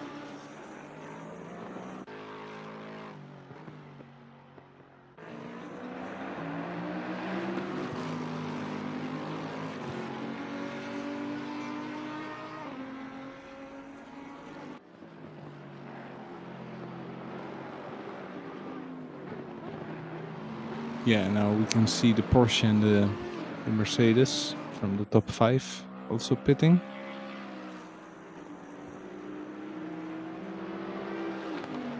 And the 49 car now creeping back up again, taking that 15-second penalty. So, yeah.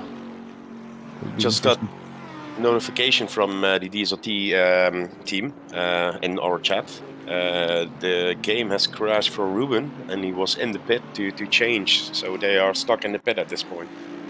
that is not what anyone wanted to hear there. That's an unfortunate disconnect or issue, I should say. Not necessarily disconnect, but an unfortunate issue there for the DSRT Ferrari. I actually can't swap to that car to even spectate. I do believe that it would be no longer in the session as far as the game is concerned. So, again, very unfortunate to see, especially this early in the race. But also, fortunately, it wasn't halfway through the race. Yeah, or maybe the last stint, you know. It's just computer blows up, or you have a power outage, or something like this. This is always very unfortunate.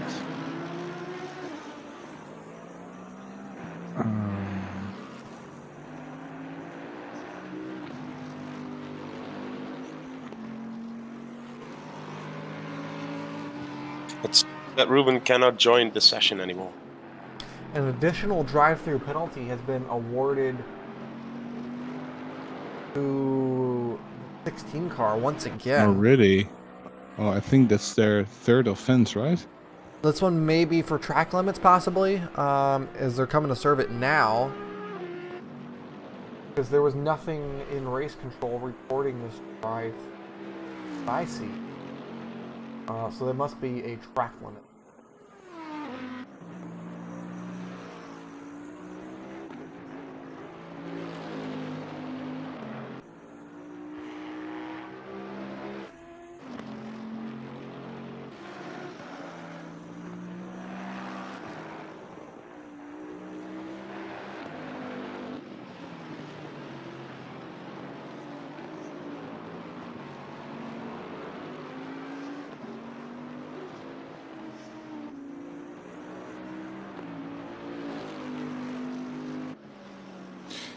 Yeah, that's unfortunate. Getting out of the pits and then immediately having another drive-through after a 40-second penalty, but still in 22nd position. That's 16 cars, so well done. I cannot see the gap of this. Lead to? Of the lead to. It appears to be approximately 40 seconds between first and second place at the moment. Just basing it off of the lap time. It's somewhere just shy of 40 seconds. Yeah, I'm trying to. The leader is coming through the final corner, while the 78 is just now hitting turn 10. So the entirety of sector 3 essentially is the separation between first and second. Downfield, is there any battles going on? Doesn't really seem to be too much for position at the moment. The 99 Mercedes, of course, going to be trying to work their way back up. Effectively, right now, they are in the second position with the Mercedes up front, effectively first position, the 49. At least that's how they would have ran prior. It just depends on how quickly that Bentley can get in and out and where they'll come between that gap. But the gap between the 49 and the 99 prior to the pit stops was about 20 seconds. Now just 10 seconds. So that's what happened regarding the 15-second penalty for the 49. Is they actually gained 5 seconds from it roughly throughout that time period.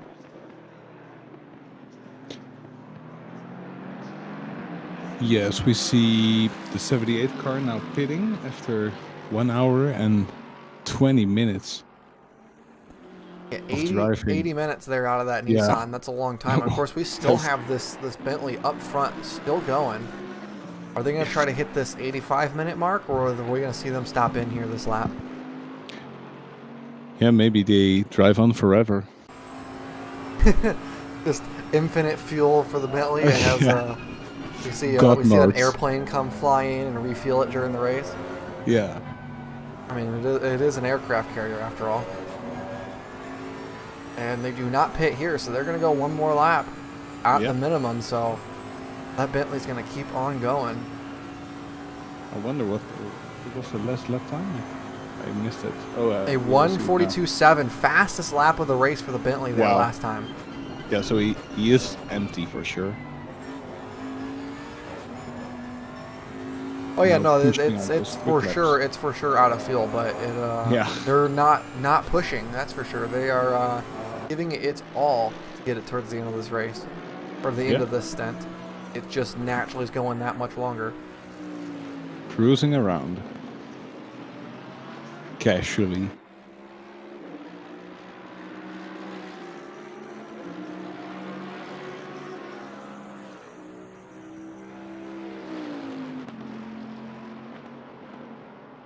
So I wonder where you will be back, because behind the 12 cars, the 49, the 99, and the 111 car, the 3 Mercs, the Silver Arrow triple trifle thing. I'm trying to figure out what the gap is. It's almost Yeah. a lap. Yeah, it's like a lot. So I mean, the pit delta I think is like a minute 10, what they estimate, and from the looks of things, it's well more than a minute 10 between these two. We'll have to see roughly what it comes around to in terms of the lap time here, as the Bentley is now diving in, so we'll have to see what this gap is whenever they come out of the pit lane. But, ooh, 22 is off at turn 1. I should say that's turn 2. Turn 1 is the straightaway. Yeah, that's like turn 3, 4. Now they're back rolling once again. So let's keep an eye on this 49 Mercedes here, because the gap appeared to be looks about a minute and a half is what the gap appeared to be. So if the pit delta is a minute 10, a minute 15 ish, that Bentley might come out in front here. Yep. And again, that does include the 15-second penalty that the 49 Mercedes did have to serve. So, yeah, the Bentley is rolling already. The Bentley is rolling, and we haven't even seen the 49 Mercedes make its way down towards turn 13. So, Bentley's going to have a massive gap out front. It's going to be exiting the pit lane as the 49's hitting the last corner. It's going to have the length of the front straightaway gap for the lead. Yeah, trying to get some heat into the tires before taking off that limiter. As we see the 49 car, well, just now getting to the start finish line. Wow. So that's a massive gap up front. That's we'll see what they run here through the sector 1 timing, as the 12 just hit sector 1 now. We'll have to see what the gap is whenever they come through that split, but I feel like it might be more than 15 seconds between those two.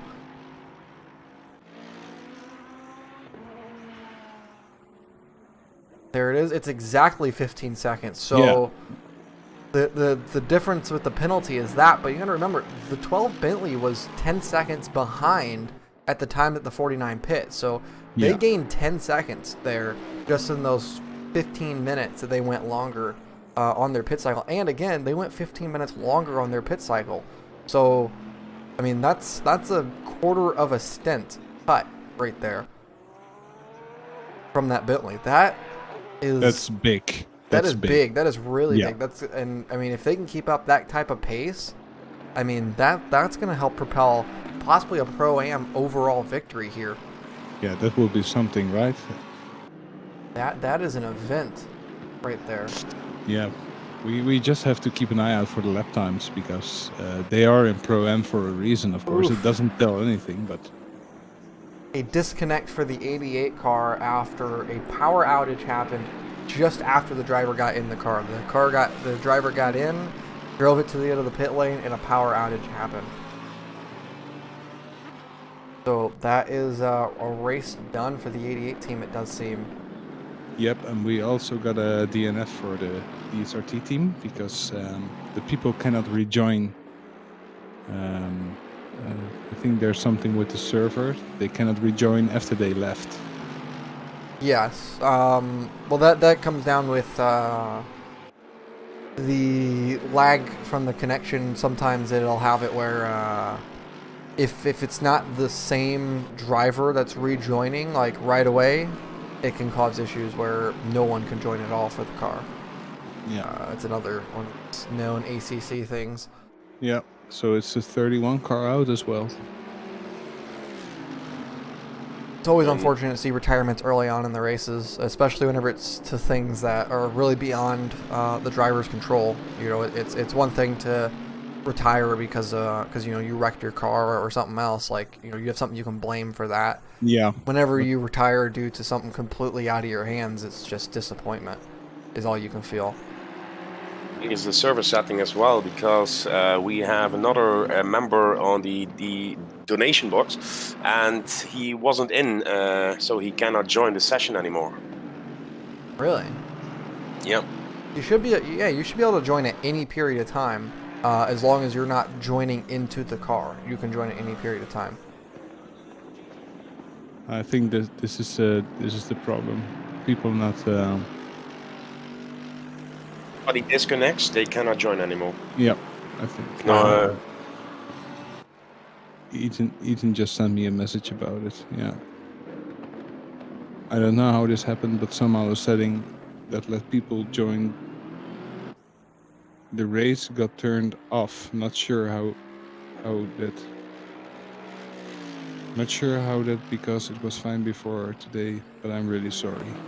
I think. To be fair, there was an update to the servers for ACC just 2 days ago, Yeah. where they did an update to the way that it processed things, and so I wonder if maybe with that update if it flipped a setting, like as in it flipped what it meant, because they have done that to us before. We had a race. One of our endurances, I can't remember which one it was, but there was an update to the way that the server worked just prior to it, and what it ended up doing was it made it where we couldn't have the free practice after the qualifying, because it just flipped a setting where it no longer allowed that. And then we also had it in another race where it turned the time from being in minutes to being in seconds.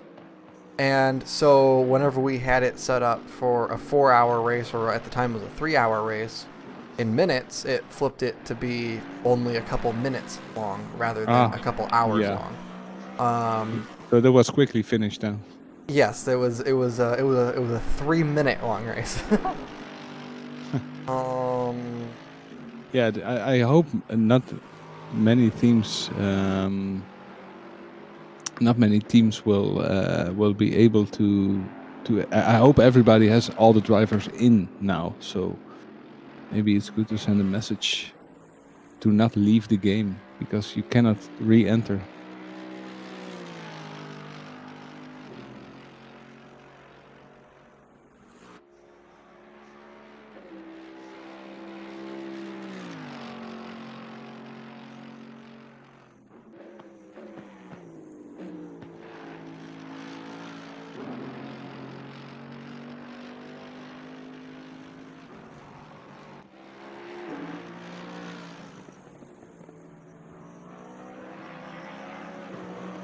A lot happening here on the background. I'm sorry that I'm silenced at the moment, but the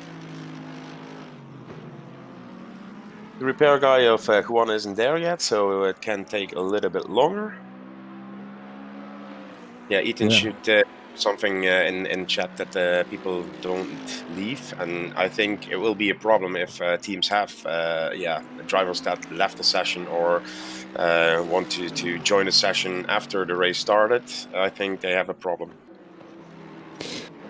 Maybe we can turn this into a yellow flag situation where we just continue with 10 hours on the clock.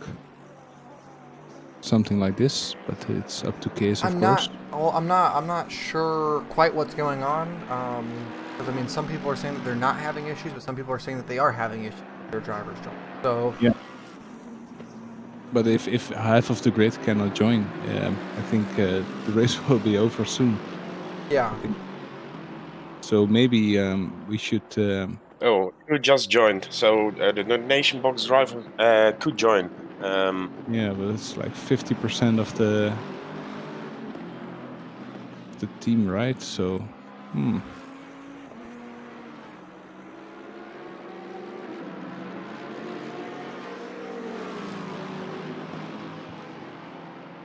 ask Ruben to join to test it.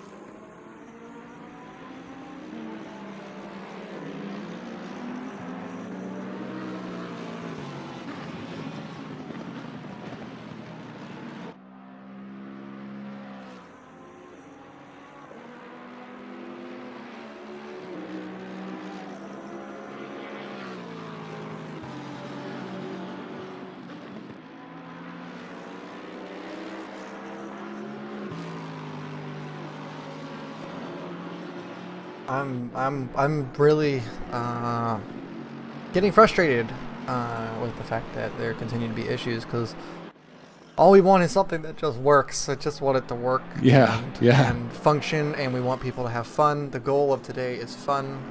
Of course, we're trying to raise money for charity, and we're just trying to have a good time, and don't like it whenever there's issues in the game that really we have no control of right now.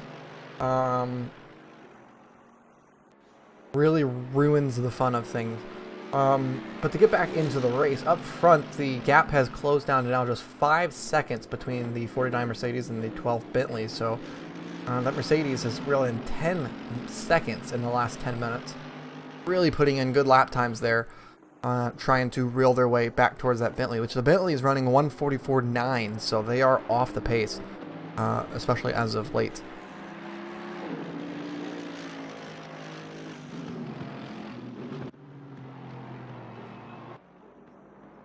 Yeah, okay. If it's okay with you guys, I'm gonna take a break for a little bit.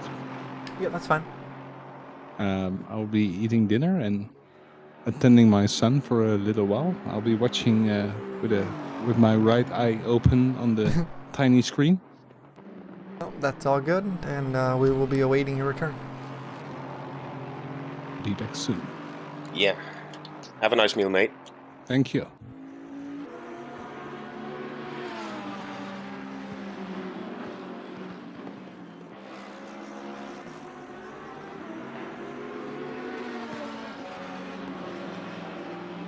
ACC is really making R-Factor sound like a better and better solution for racing with these continued server issues that they're having.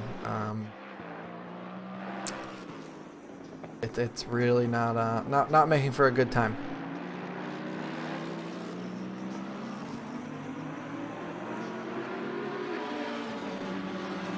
Sorry, Hopefully it resolves itself, though. Hate to have to restart the session once again, or work out other issues.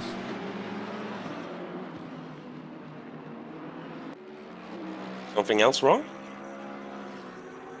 Just the fact that it's some drivers are able to connect perfectly fine, but others aren't. Really causing for some confusion in the sense of I have no idea what's actually happening, because it could be a setting that's flipped, but at the same time, if some can join and some can't, then it's what's causing that? Because it obviously isn't something that exists for everyone, so it's not a server side thing per se. It's something to do with the way that the client is connecting to the server. So that's what's weird in that situation.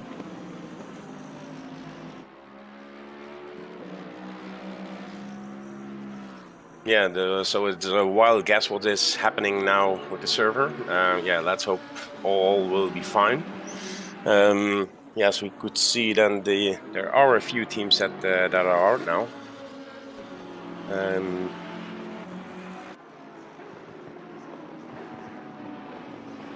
You can only see 24 teams, is that correct?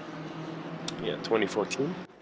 I'm not quite sure how many are still in the race. Let's find out. Yes, there are only 24 teams, so it is partially a plus per se, because now there's less for us to manage, but it's never a plus. I just try to find light in every little thing. Battle on our hands for P1 here. Yeah, the Speed Tavern Clown team is fought their way up to the rear end of the Porsche here. Bentley here. I said Porsche. This is gonna be a fight for first here. It surely isn't gonna last too much longer. The difference in pace here has been a second or more as of lately. So I have a feeling that this is gonna be a pretty easy pass here for the 49 Mercedes to get their way past.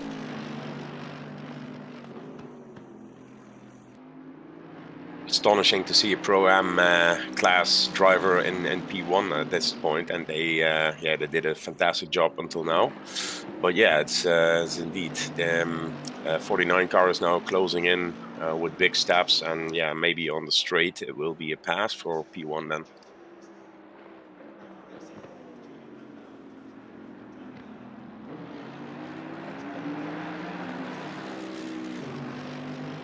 The gaps are getting bigger and bigger on track, to be honest. Not many battles going on, right? We have Costa in P20, now under a second of P19, but yeah, the closest battle is this one now on track.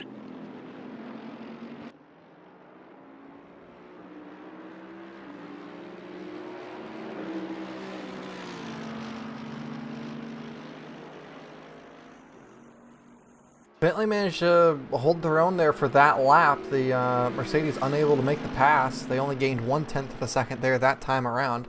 Oh, but here's the send down into turn 1. Really confident under the braking is the Mercedes, and the Bentley almost had the run back around the outside, but backed out of it. They didn't want to make contact there. These two fluorescent yellow and blue cars really lighten up the screen here as they come on by. And a nice pass, to be honest. It's like a Ricciardo move, diving in the inside, really late on the brakes, taking the inside line there, and yeah, passing him. Yeah, and also mature driving of the number 12 car to back off in that fight.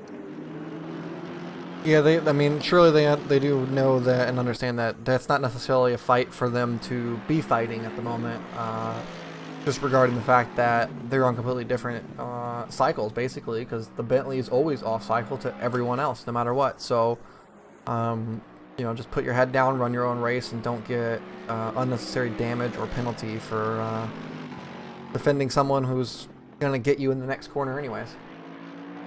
Yeah, totally true. At least in that situation, that Mercedes was corner, because that Mercedes was fast, really fast there. Yeah.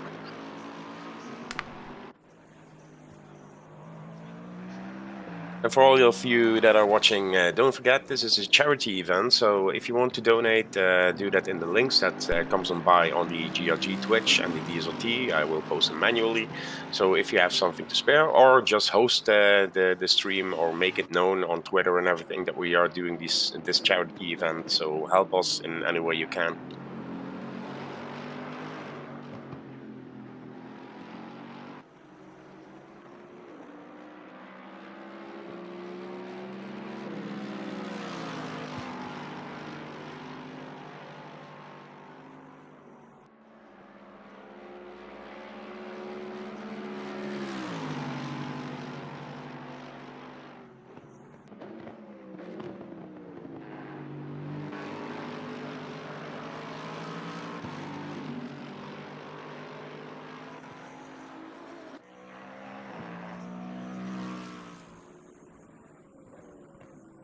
What position is it car number 22?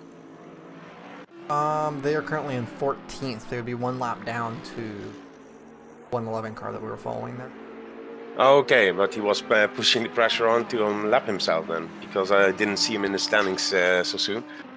But yeah, I'm in there here he- with the 278 Audi.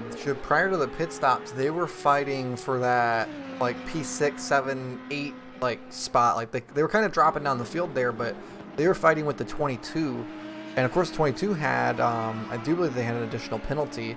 Yeah, they got that drive-through penalty, the stop-go 30 for the speeding in the pit lane. So I'm not quite sure what happened to the 278, but they went from being ahead of the 22 to now being a lap behind them while the 22 also served that stop-go 30. So that's some sort of major turnaround there for the 278 Audi, or only Audi in this race.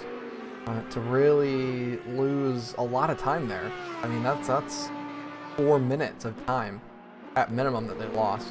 Not quite sure what happened regarding that. Maybe some damage or actual repairs in the pit, some off tracks, who knows? Yeah, sometimes we cannot see anything of everything on track, to be honest. As we now see that shiny pink Merc driving around. I'm really close on number 13 here. Nope. Hello. Hey, you're back. Welcome back. Welcome back. Sorry, the absence. We had a power outage. I don't know if you say that in English. But yeah. Everything is fixed, mate. Well, I'm using a Asai. I think its name is AI. I don't know if that's its name in English too. It like it retains energy for like half an hour or an hour because the guy. Oh yeah, generator. You got generator. There you go. The 78 donation box here is up to the rear end of the 111 Mercedes now. Gonna go ahead and try to fight for that 5th position. Yeah, it's Robin Nosing, one of our fastest drivers, to be honest. We got him from a Spanish race, right? Yeah, you got him.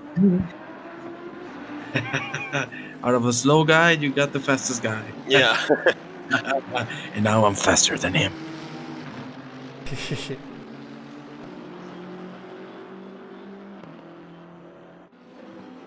But yeah, he's just incredible. Eh? What an incredible driver.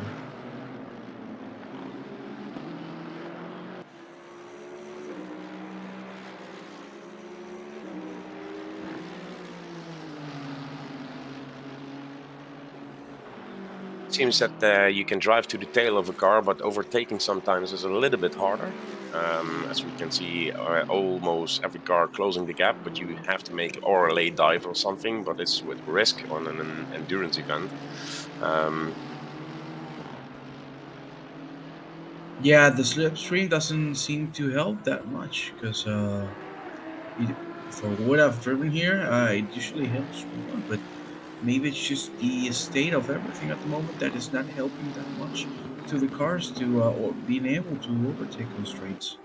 For now, it looks like slipping is now enough. So I think in this case, Ruben, which is doing an incredible job in 6th position, should try to just get better exits, and then with that plus the little help from slipstream, then he'll be able to get that 5th position.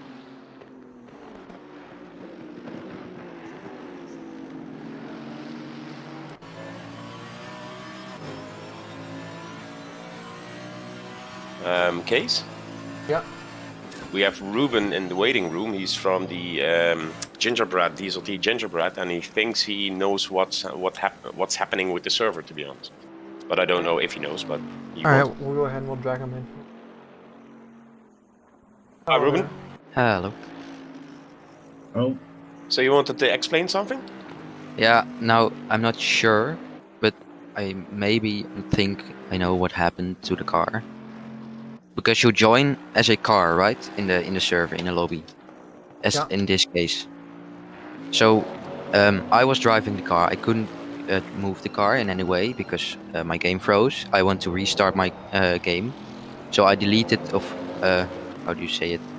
I shut the game off and tried to relog, but because I was driving, I think the game deleted the car. And so when this race is going on, you can't join a new car in the server, because otherwise now somebody could get into the server and race, even though he didn't qualify. Yeah. So basically, it says us as in did not qualify, even though we were driving. Okay. Because as soon as I went on the server, you couldn't see my name anymore, the car anymore. So I think, like, if the driver disconnects, when there isn't somebody, how do you say it? When the driver disconnects and is still driving, it deletes the car from the server.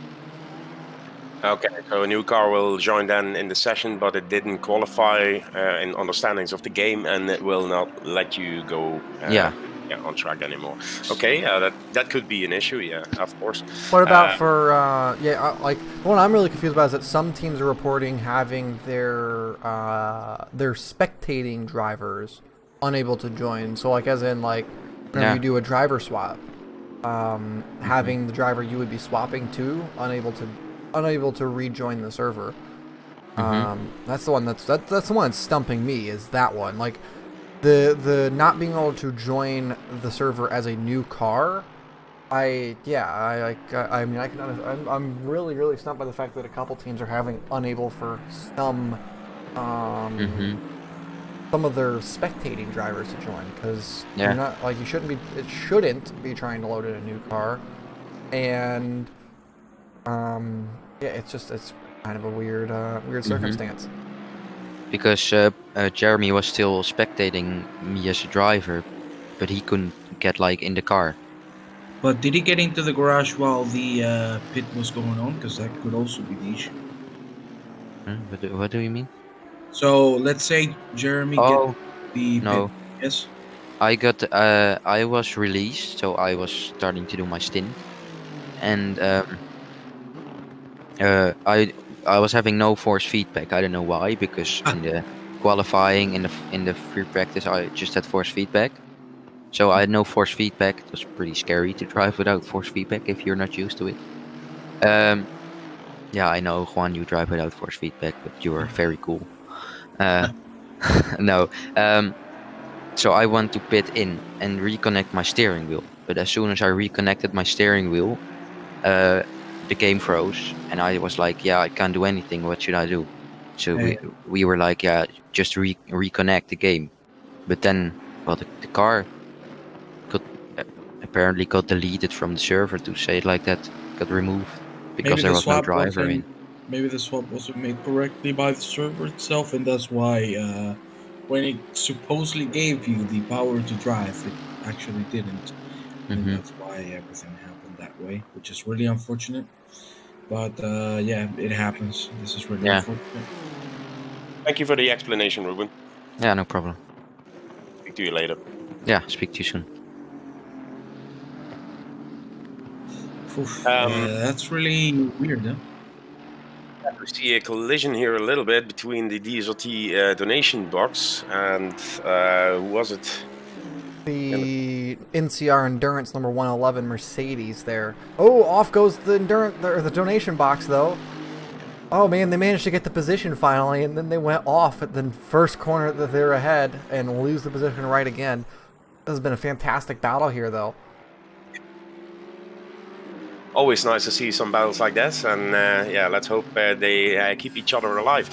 One thing I saw in the stream, we have another donator, and I didn't see a pop-up message or something, but Ladislaus donated $10 to the cause. So thank you very much, Ladislaus. Yes, thank you very much. Every single donation goes a long way here and puts us towards our goal of the 150. that we hope to see by the end of the 12 hours. We're only 2 hours of the way through this race and still have 10 hours to remain, so thank you very much for that donation. Hopefully we can get closer to that goal of 150 by the end of this one. I'm sure we'll get there, no doubt. Thank you very much to both donators, and thank you to everyone who's watching. If you want to invite your friends, of course, do so.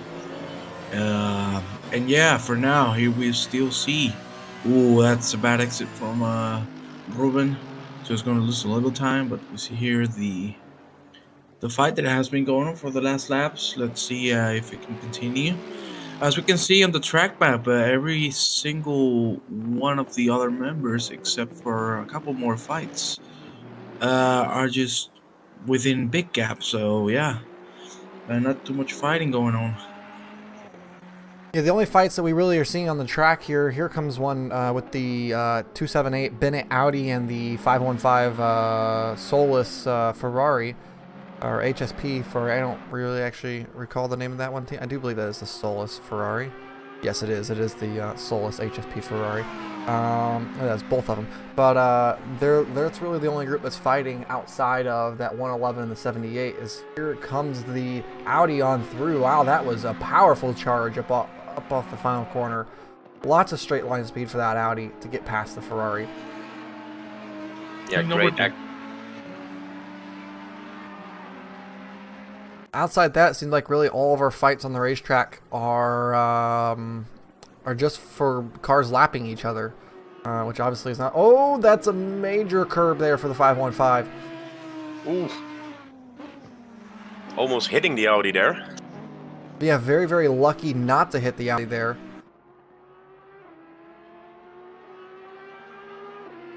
Able to keep that clean though and move on. Ooh, off goes the donation box there. They got really, really close down into turn 14, but not able to really stick it, and ended up missing the 111 there. Yeah, always closing the gap, and when they are behind them, it's not. Yeah, not committed enough to pass him. Maybe because he's thinking about it's a long race to go. Yeah, and here is another battle. Fight for the podium position here between the 99 and the 101. The 99, of course, being the 999 Flying Estonians car, and the 101 being the PWSR car. These two fighting for podium. They've been near each other pretty much all race, but this is definitely the closest that we've seen them fighting, coming 2 hours into this one.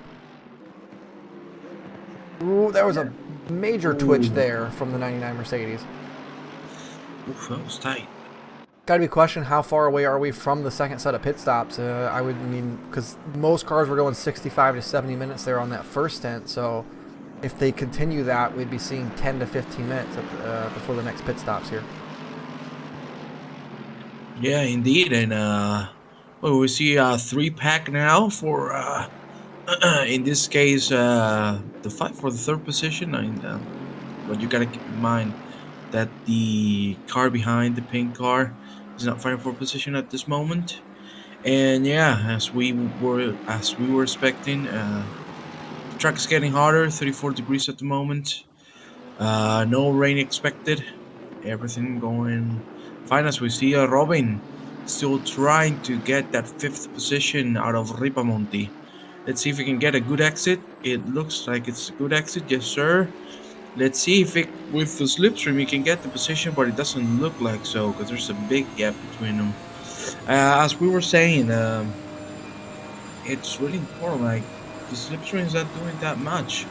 You also gotta keep in mind that the Nissan is actually being super good on the corners, on the turns, but it's lacking a little bit of speed on the straights, and I guess that's due to making the car a little safer, just to last these 10 hours that we have remaining, because that's also important. You know, you just want to finish the race. You don't need to force now. You should force in the last hour or two of the race. But if you can get free positions or you can get the car in, just go for it. As you mentioned there, the Nissan being a bit slower on the straight line but better in the corner, I think it has a lot to do with the way that the car is just built overall. As a chassis, of course, it's running a V6 engine in there rather than the V8 compared to that Mercedes.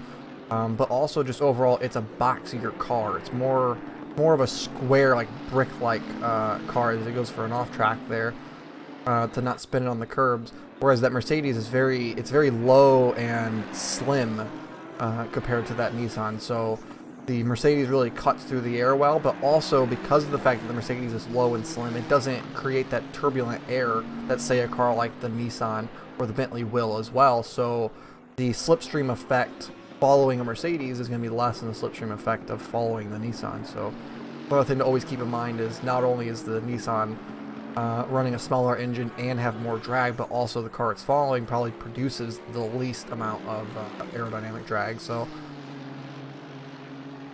that was an incredible explanation. Thank you very much. And yeah, that's for the viewers. I could completely agree with you. That's completely correct. And yeah, we see that the gap now is building up a little bit, close to a second, 0.9 at the moment. I think Robin is just trying a little too hard to commit to the overtake, and that's why he's going off a couple times. I think everyone should be relaxing a little more. Again, 10 hours left.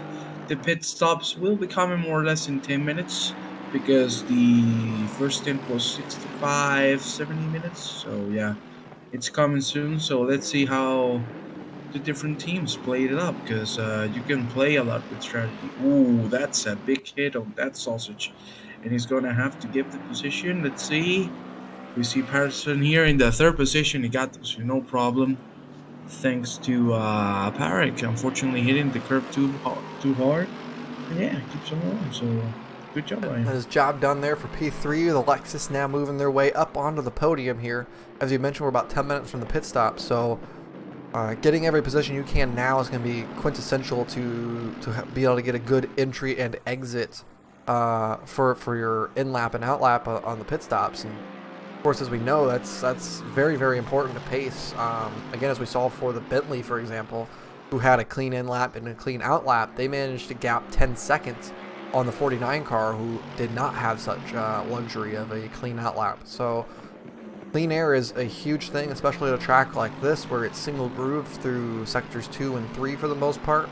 And so it's definitely, your goal is have as much clean air as possible, and getting that position done here for the 101 Lexus is going to be a lot. It's going to be interesting to see how much that gap bridges through the pit stops regarding clean air.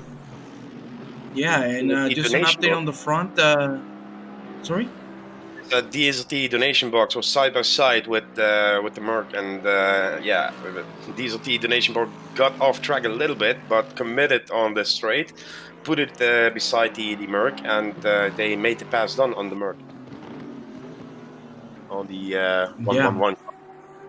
So yeah, while we were watching that swap for 3rd position, we also had a swap for 5th position here. And just a little update on first. It's already nearly to 14 seconds of a gap. These people are flying. It is their name, the Flying Estonians. They're making sure to live up to that one. Yeah, and number 1 in this case, Speed Tavern, 30 seconds and a half from that Bentley on the 2nd position. So, sorry, wow. Yeah, it is a Speed Tavern car, not the Flying Estonians car. My apologies. No, don't worry. It's normal. We all make mistakes. Yeah, the Flying Estonians are currently in the 4th position. They were the ones who just got passed for 3rd. The car is really fallen off the pace, actually, as of late. Again, we saw it run that impressive qualifying time, getting it all the way down to a 140 in terms of lap time. So, incredibly impressive there in qualifying. But in the race, after the spin early on, they just really have not seemed to recover well.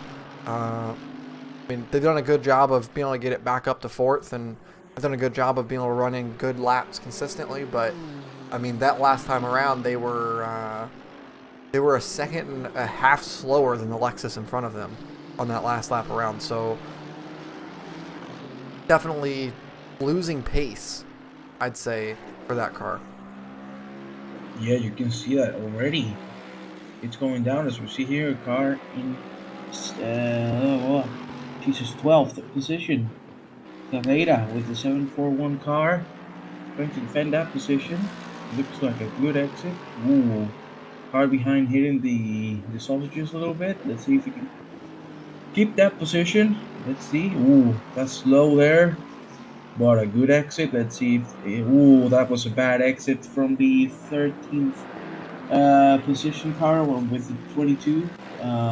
You gotta also keep in mind that it has a penalty, so that car will have to serve that really soon, because we're getting also close to the pit stops.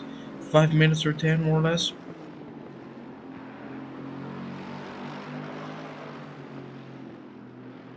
Be interesting to see, because in the beginning, the first pit stops, you saw that some people stayed out so long and other ones came in early.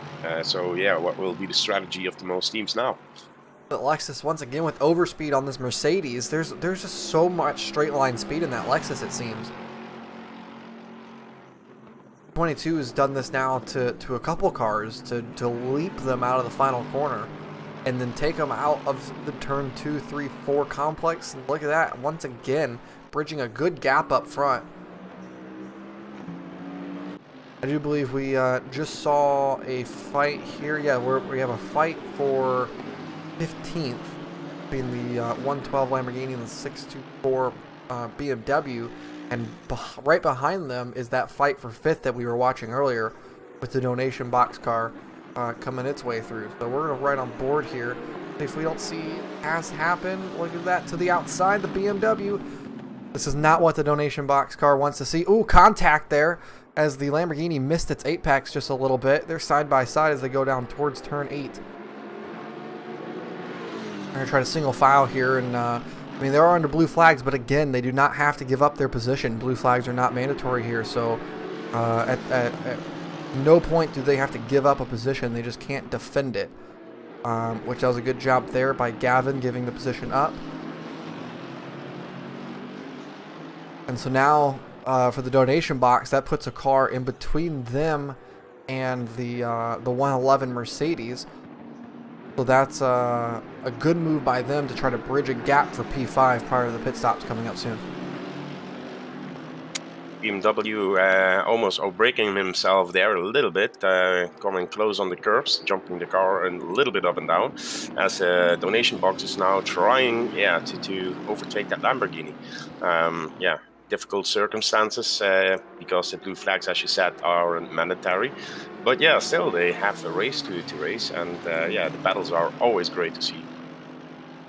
Indeed. As we see again, Robin trying to get that car out of the way. Looks like he's going to be able to without too much problem. It's nice. Getting the lap car easily and continuing through the first sector. And yeah, I think now Robin is in a good position because he can take advantage of the lap cars to make a little gap. Let's see if that's possible. Ooh, there goes a lunge there from the 111 Mercedes. It was a little bit naughty there to try to stick his nose up the inside of the BMW, but I mean, it's kind of a necessary one. But the BMW going with a good outside run, I mean, that's all fair play. If you're going to make a lunge as the passing car, you got to be prepared for the car you're passing to defend you on the outside of the corner. So that was a good job by the BMW to hang tight on that one. Maybe didn't like that move too much. This will help the donation box to extend the gap a little bit, because the Merc is still behind those cars, behind the BMW, and cannot pass it at this time. Yeah, having those two lap cars in between, this hopefully the 78 should be able to bridge a good gap here. The 624 is going to elect to maybe pull out of the way there. No, that was just an awkward exit by the BMW. Once again, off goes the BMW. I think that they were expecting the Mercedes to make the lunge up the inside, but then the Mercedes just didn't commit to it. It's always one of those awkward situations where you're not sure what the car behind's doing. Like, it's one of those if you're going to commit to a dive, just commit to it. But then whenever they don't, you freak out because you don't know if they're going to be making an apex move or what. And so that's one of those where you just don't know what to do as the car is being lapped. Yeah, completely agree with you. But in this case, Ripamonti lost already a lot of time because he's more than 2 seconds behind the donation box from Robin Orsting driving at the moment. And let's see if he can close the gap as we see the 15th car on the grid, Vincenzo Sanatore, with the car 112. Let's see if it's going to make things easy for Ripamonti with the car 111. So it's starting to get close, but Robin is taking advantage of this and making a big move. He goes out of the track there. Just trying to make advantage of it and get as much of the gap as possible before the pit stop, which should be coming really soon.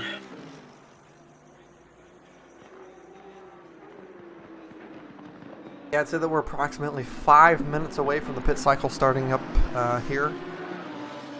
The question is going to be who's going to be one of the first cars onto the pit lane. We saw it last time around. It was our leader there, the 49 Mercedes up front. They were one of the first cars to hit the pit marker after really going for a hard push up front. So, gotta wonder what happened with the number 12 Bentley? I just have realized this. They're now behind the Lexus and back to third position.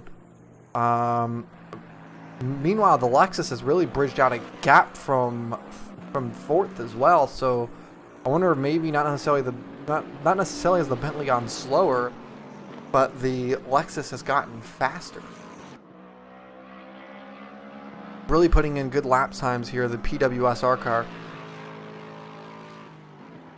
Trying to work their way up to that second position now and maybe even go run down for the lead. I don't know quite how long that Lexus can go in terms of fuel. Yeah, that car's running really quickly right now. They're running about 0.6 faster than the leaders, at least on this lap so far. Sorry to it could be that they are close to the pit stop. The tank is maybe empty or something, and they still have the tires good. So yeah, who knows?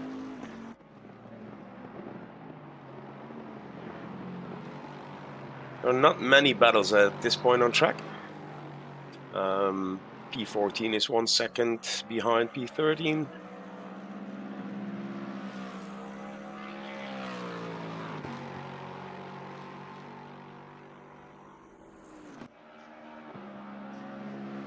I gotta tell you, Patterson here with PWSR, he's making a statement, huh? He gained some position and he's just pushing to the limit. Great times he's putting on now, and let's see if he can close the gap to Vic. But I think that's going to be a little difficult due to him being over a lap ahead. And in this case, Speed Tavern Clown team dominating right now without any issues. Clean race, or at least clean stint at the moment. So great job by them. Ran a 1:43.1 last time around here, Patterson, while our leader ran a 1:43.5. So 0.4 of a second overall quicker that last time around. So quickest car on the racetrack is Patterson here in this Lexus.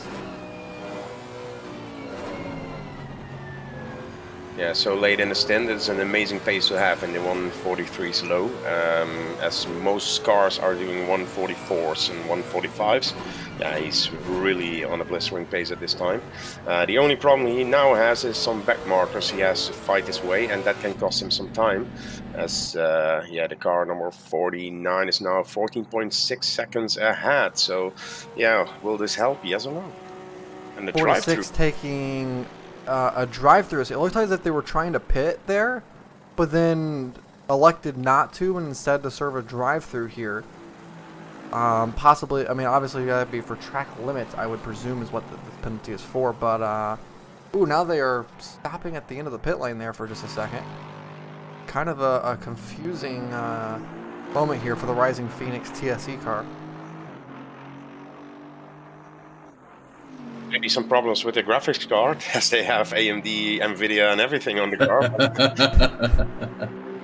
Yeah, really strange moment there, and I think indeed that you are correct. It must be for track limits, as nothing will be shown into the race control room at this time. So, yeah.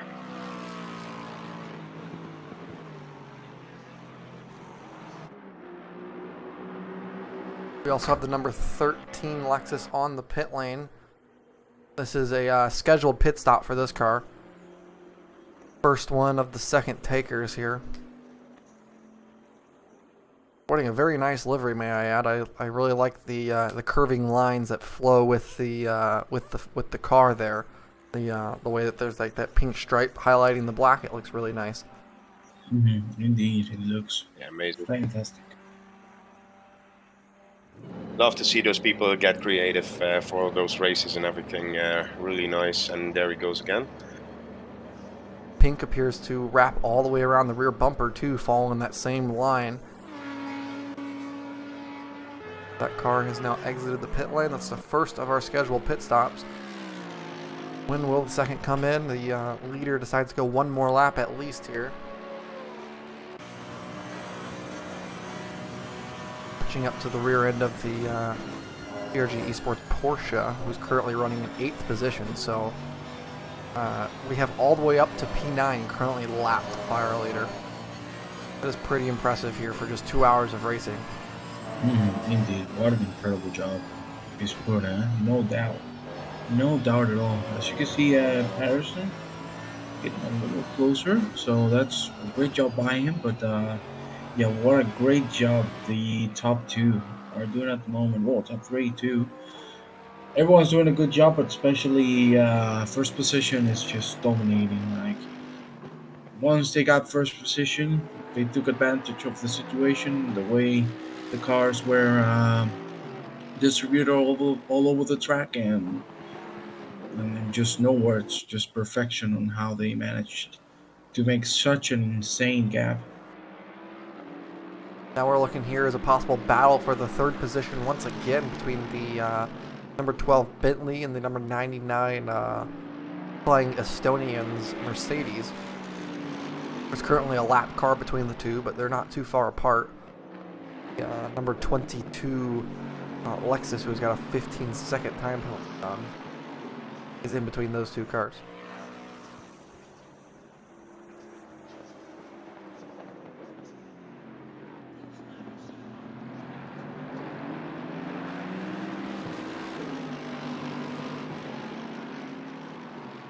there Oh, comes we our see the leader first. onto the pits.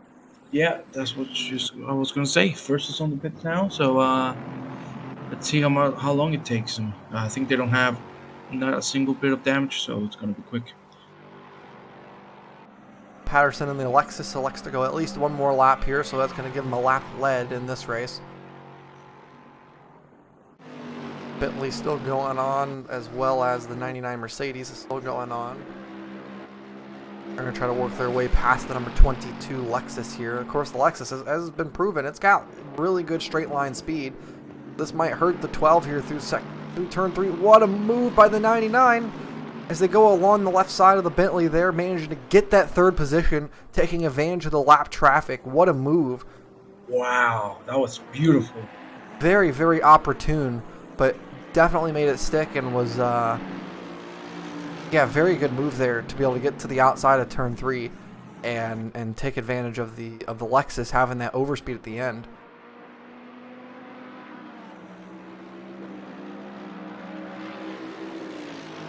As we see P1 getting out of the pits right now. Now we have Ivan Anasdas driving, and let's see, it's more or less a half of lap that he has advantage-wise. So, and he looks to have somewhat of a clean front. So let's see if we can take advantage of this and keep going. He dropped to 7th, but he can get the positions back, I think, quickly. You hear the wiggling on the cold tires for that Mercedes.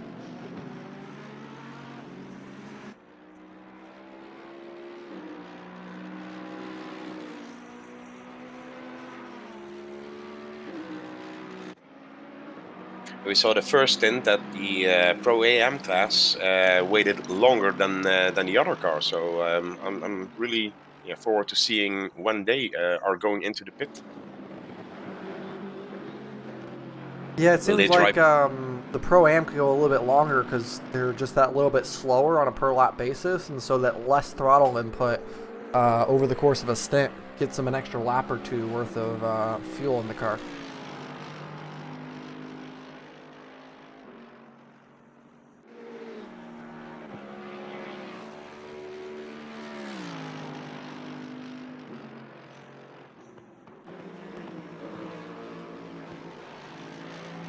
Yeah, we will see Ripamonti on 6th position, going through the first sector, and in this case, third corner, without any problem at all. Ooh.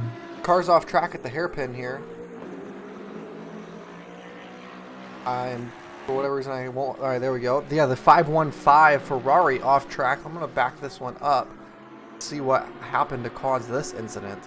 Because it appeared as if there was two cars. At least two cars spun there.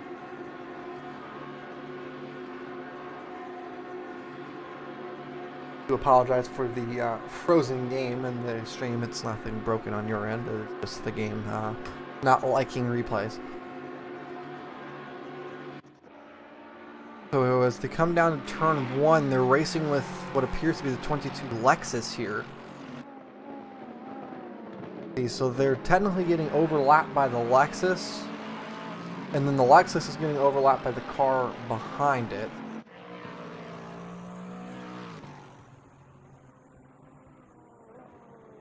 Down into turn... Oh, off the track they go. So nothing too suspicious there. Rejoining the racetrack at the hairpin. And... Oh, so a bobble at the apex is in the 7... Whoa, that was a weird, laggy looking incident there for the 7 as they went for a spin. What happened there, Bomber? 515 just appeared to be a little bit awkward in terms of the rejoin there, and 7 just did not know what to do. Ended up catching the rear end of the car, and yeah, around it went. That was a strange incident. With the way that the lag appeared to have the 7 car like make contact, drive off, and then like respin. The 7 now on the pit lane, repairing damage along with the 33. There they go, they're rolling now. Very weird, strange incident there. No doubt. I don't know what could have happened there, because that lag was really huge. I don't know if it was just a desync from our view, or it was actually some big lag from the side of the driver. But well, he seems not to have damage, so we continue as we see number 12th on the grid. The car 112 has a drive-through, so we'll have to start that soon. And gotta be for track limits, I would assume. So as well as nothing reported in race control. So yeah, it's the thing it is track limits. Got the 16 Lexus here on the rear end of the 46 Aston Martin. Of course, after they had to serve that drive-through penalty, they've worked their way down the grid. And now this Lexus here for the Anime Romancio team, gonna be trying to work their way up through the field. See if they can't overlap this Aston.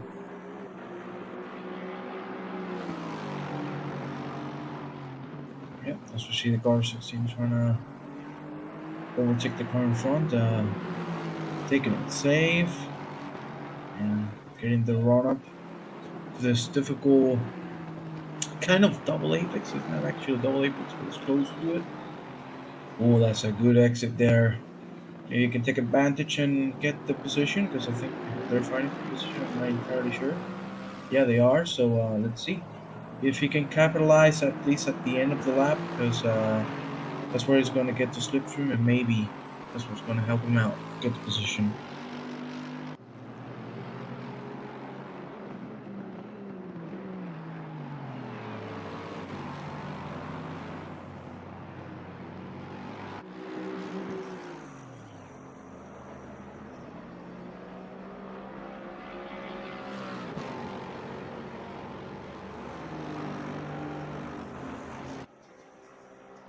There did just get the 46. 46 had themselves a little bit of a moment.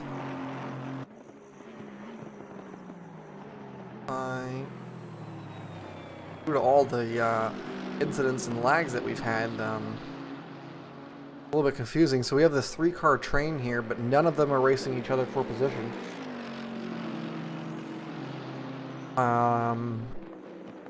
It's always fun to see whenever cars wind up right along with each other on the racetrack, but have nothing to do with each other. It's just like they're on completely different laps and completely different races, but are all right next to each other anyways. As in comes the 101 Lexus there from the second position. They're going to dive their way in. So the Lexus does not seem to be a very fuel-efficient car. Overall, it runs. I mean, it seems to run roughly the same as the Mercedes on average, but definitely doesn't have any sort of long stint capability.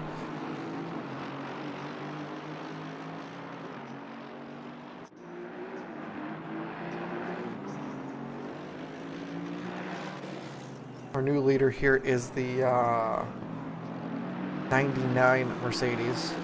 The Flying Estonians, they've worked their way back up to the lead once again, because the 49 did just pit, as well as the 101. But we're still waiting on the pit stop of this cycle by the 99 car. Ooh, that was almost a little bit of a close encounter there. It seems like the 46 car is struggling a little bit. They went off track lap before here. There is a little bit off track as well. So I think they are struggling on the tires maybe.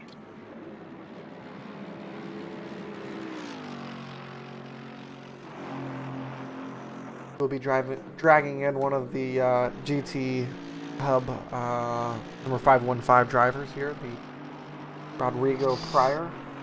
Welcome to the booth. Greetings! I'm glad to be back. Joined us for Monza just for a little bit last time around. Considering our current performance, I might just retire and just stay in the booth, honestly. We could use all the help that we need, to be honest. Oh man, it has been not a good day for the 515 today. It's honestly a little scary. There's so much race left to go, and we've already gone through so many issues. Yeah, I mean, we were just catching up on that moment you had just a minute ago where the car went off at the turn 5-6 chicane and then rejoined for the 7 hairpin and got rear-ended there. Wasn't quite sure what happened because it looked very desyncy, the whole incident that happened there. Car seemed not happy. Yeah, understandably so. The issue there was due to desync, correct? Also the fact that our driver at the moment does not have a mirror, so the only way we could have warned him of the dive was through chat, and it just didn't get through, so it just ended up in that little accident. The moment the tap happened, we started teleporting about, so we didn't really have any way of reacting properly. It was completely out of our control, but understandably, I think the Merc is the one that hit us. Understandably, they are very upset. Here comes the 33 on an overlap of the 111 here, so the fight for 8th. I do know that the 111 just came out of the pit lane, but I'm not quite sure about this Lork driving car, if they've pit yet or not. But that was a good overtake there, down through turn 3 and 4. Put them up into the P8 position, at least as of now. Just behind, you can see the number 12 Bentley, who's back up into 2nd position here. Of course, still have yet to serve their pit stop. Yeah, that was a weird incident though with the desync and such. It definitely caused a confusing looking incident at the very least. For sure, we aren't really in a position to do much of anything at the moment. I think it's very telling that every single Ferrari car that has entered the race is currently pretty much at the bottom, including our own car. A lot of issues with the Ferraris in this specific track. That compared to Neil and Hans's car, 208.15, we have a different setup philosophy where we wanted to rely on mechanical grip, and once the tires started wearing off halfway through stints, it was just completely impossible to make the setup work. So we've just been having issue after issue and kind of getting in the way. The Ferrari in this track is a bit suicidal, as we've come to find out. So just trying to get it looking in the right direction at this point. Yeah, I mean, it is kind of weird how as much as Ferrari prides themselves in winning at home, they never seem to be able to put it home at Italian tracks.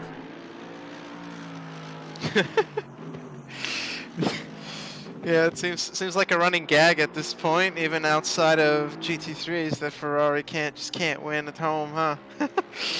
And it's even the 200Q car, which I believe if they weren't the winner of the last race, they were very, very close to winning it, and now they are currently in P17. Yeah, they were indeed the winner in the Mercedes last time around for the 4 hours. So that's very telling of the current Ferrari situation.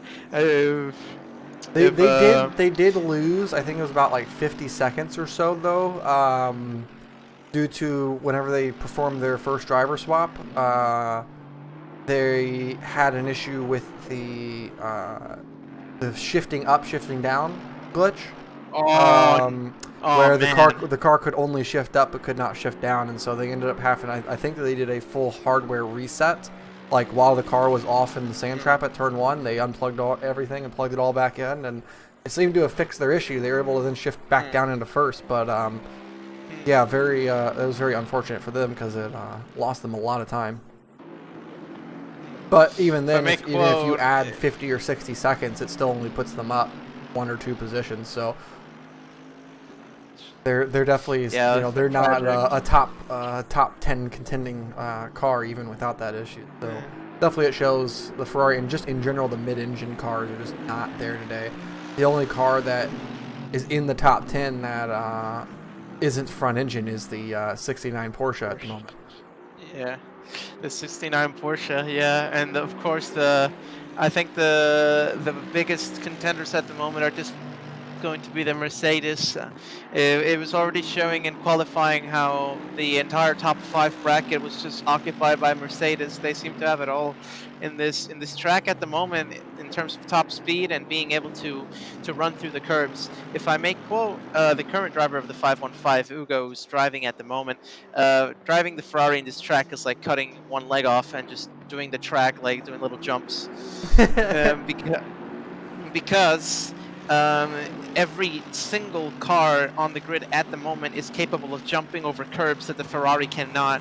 So the Ferrari has to take an alternate line, and in turn, this alternate line wears down the tires even further. So it's basically just if you do it, you're gonna lose time, and if you don't do it, you'll end up losing time later on anyway. So it wasn't a good pick, but I mean, frankly, picking a car because it looked cool was never a good idea, but we did it anyway, so. There was a request here by Ruben saying, for the guy who doesn't have mirrors, switch cameras. Switch cameras? Switch cameras as in back up into the actual wheel cockpit cam rather than the dashboard cam. Because the Ferrari, I do believe, in the cockpit does have a rear view camera that's basically located right to the right of the well, no, okay, I guess it's a little bit off to the right, but you should be able to see it from the cockpit cam, be able to spot the rear view camera. Oh yeah, there is. There it is right there.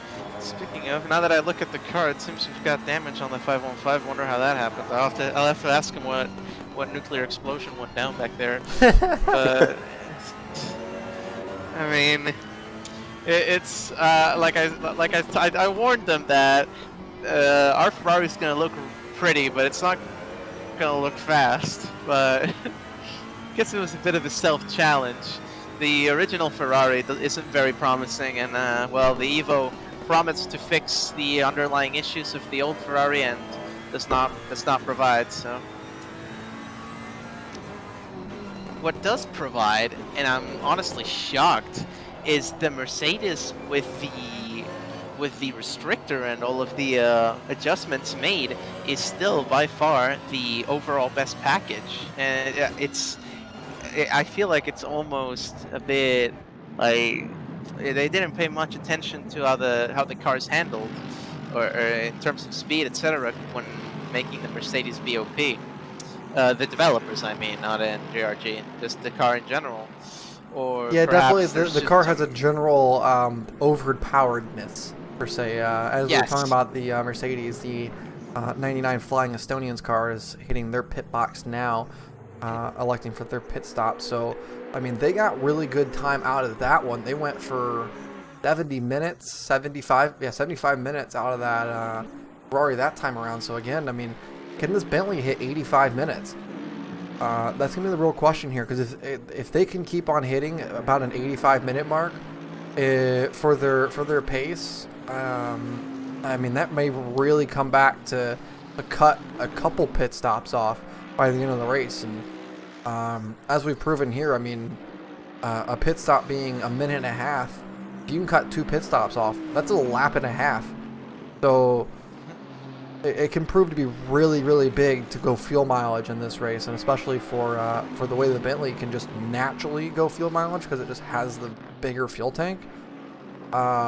It may prove to be a worthy virtue for that 12 team there. The only Bentley on the grid that's currently racing well, I should say. Unfortunately, the 763 has been caught up in multiple issues early on, which has resulted in them being pretty far down the grid. But the 12, who qualified well, has been up front all race, and has really been putting in good, consistent lap times. It could really pay off for them to go and try to win this one. Yeah, I completely agree. Ooh, 16 car off the racetrack there. Oh my, yeah. They were racing with the 78 Nissan there, and kind of just went off track. So that was an interesting set of events there. appears to be blue flagged. I'm unsure of how that happened. The drivers of the 12th car just perfectly understood what they had to do in the Bentley. I think the Bentley was an underrated pick for Imola. In the BOP adjustments for GRG, the Bentley was the only car to receive ballast, I believe, and it was for a reason. Because it's what we're seeing right here. The Bentley has infinite potential to extend stints without major consequence for laps and laps and laps, and we saw there the P3 Mercedes just had no choice but to pit before the Bentley. Now, from pure attrition, the Bentley can take on the superior, like, the general speed of the Merc, and the only thing the Bentley needs is a good quality start and consistency, and that is what the 12 team is currently delivering. I really like their position. I would not say that they are currently in a winning position with Oosting behind 78. However, that little fight that should be coming up soon develops can determine what our front grid and maybe even what our podium is going to look like. So we will see in the future how our GT Hub guys handle this current leading of the race. Yeah, as you just mentioned, the fight coming up here between the Nissan and the Bentley. This is going to be kind of big because the Nissan also has a large fuel cell. It can push almost as long as that Bentley can. In their first stint, they came, I think, a lap before the Bentley, but they do have the same size fuel cell, so that Nissan can push just as long. So if on pace they can match, then on fuel they can match, and that'll be an interesting fight between these two. As you mentioned, with the underrated pick of the Bentley, possibly the Nissan being an underrated pick as well. I would say so. I think the real contenders here are either cars that really make up a lot of speed per liter of fuel, or just liters of fuel in general. Just no need to have incredible amounts of speed when you can run the gas all the way to the very end. Door to door, they're going down towards turn 8. Ooh, really close racing there. It was almost mirror to mirror. Ooh, a little bit of contact there. And that was a good save there by Oosting to keep that thing going straight. And they touched, and it looks like Oosting's exit was not fast enough to get ahead of the Bentley of Dylan Canton in there, and just ended up making some contact. I don't know what the stewards will be thinking about that. I would say just racing. And no, yeah, that was just good hard racing there. The Bentley trying to go for the attack back, while the Nissan was trying to go for get a good run and defend. So that was just two contrary moves of each other happening at the same time, but no one got hurt from it. Definitely just a hard racing moment there. That was lots of fun to watch. Yeah, amazing from the 78 Nissan. They're gift wrap, and they're gifting the 12th car a nice overtake into Aqua, and there it is. Now they are in P1, but again, it'll be down to fuel since they're not too far away from one another. Now the objective of Oosting would be to simply hold somewhat close to the Bentley and just beat them in the pits. We will see. They are both good fuel savers, as you said, so it'll be down to the wire between these two. Hunters here in the Twitch chat reporting car 278 for holding the third place car even though they were under blue flag, but I'm not quite sure. I haven't seen the incident in particular that you're talking about, but 16 off. Oh, and the 16's off into the first.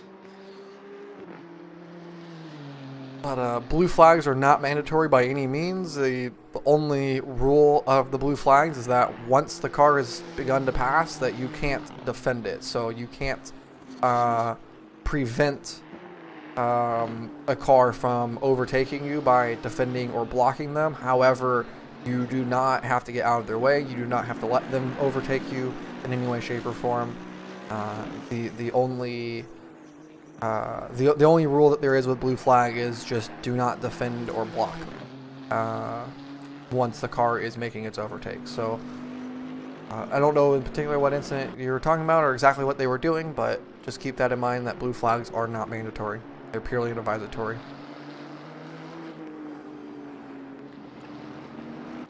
And there is a 15-second penalty for the 741 Mercedes of Piatto currently driving.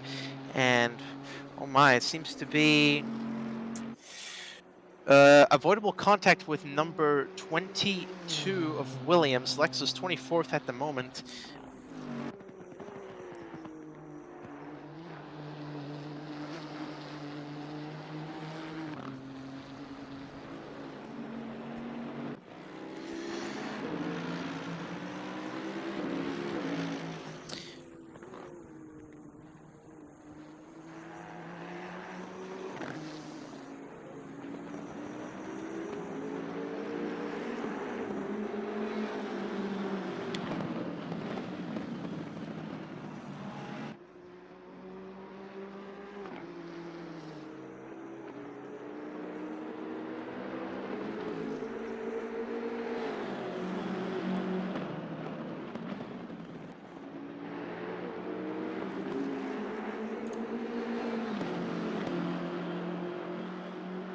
As in how many drivers per team? It is variable, so it's 2, 3, or 4 drivers per team. It depends on what the team elected.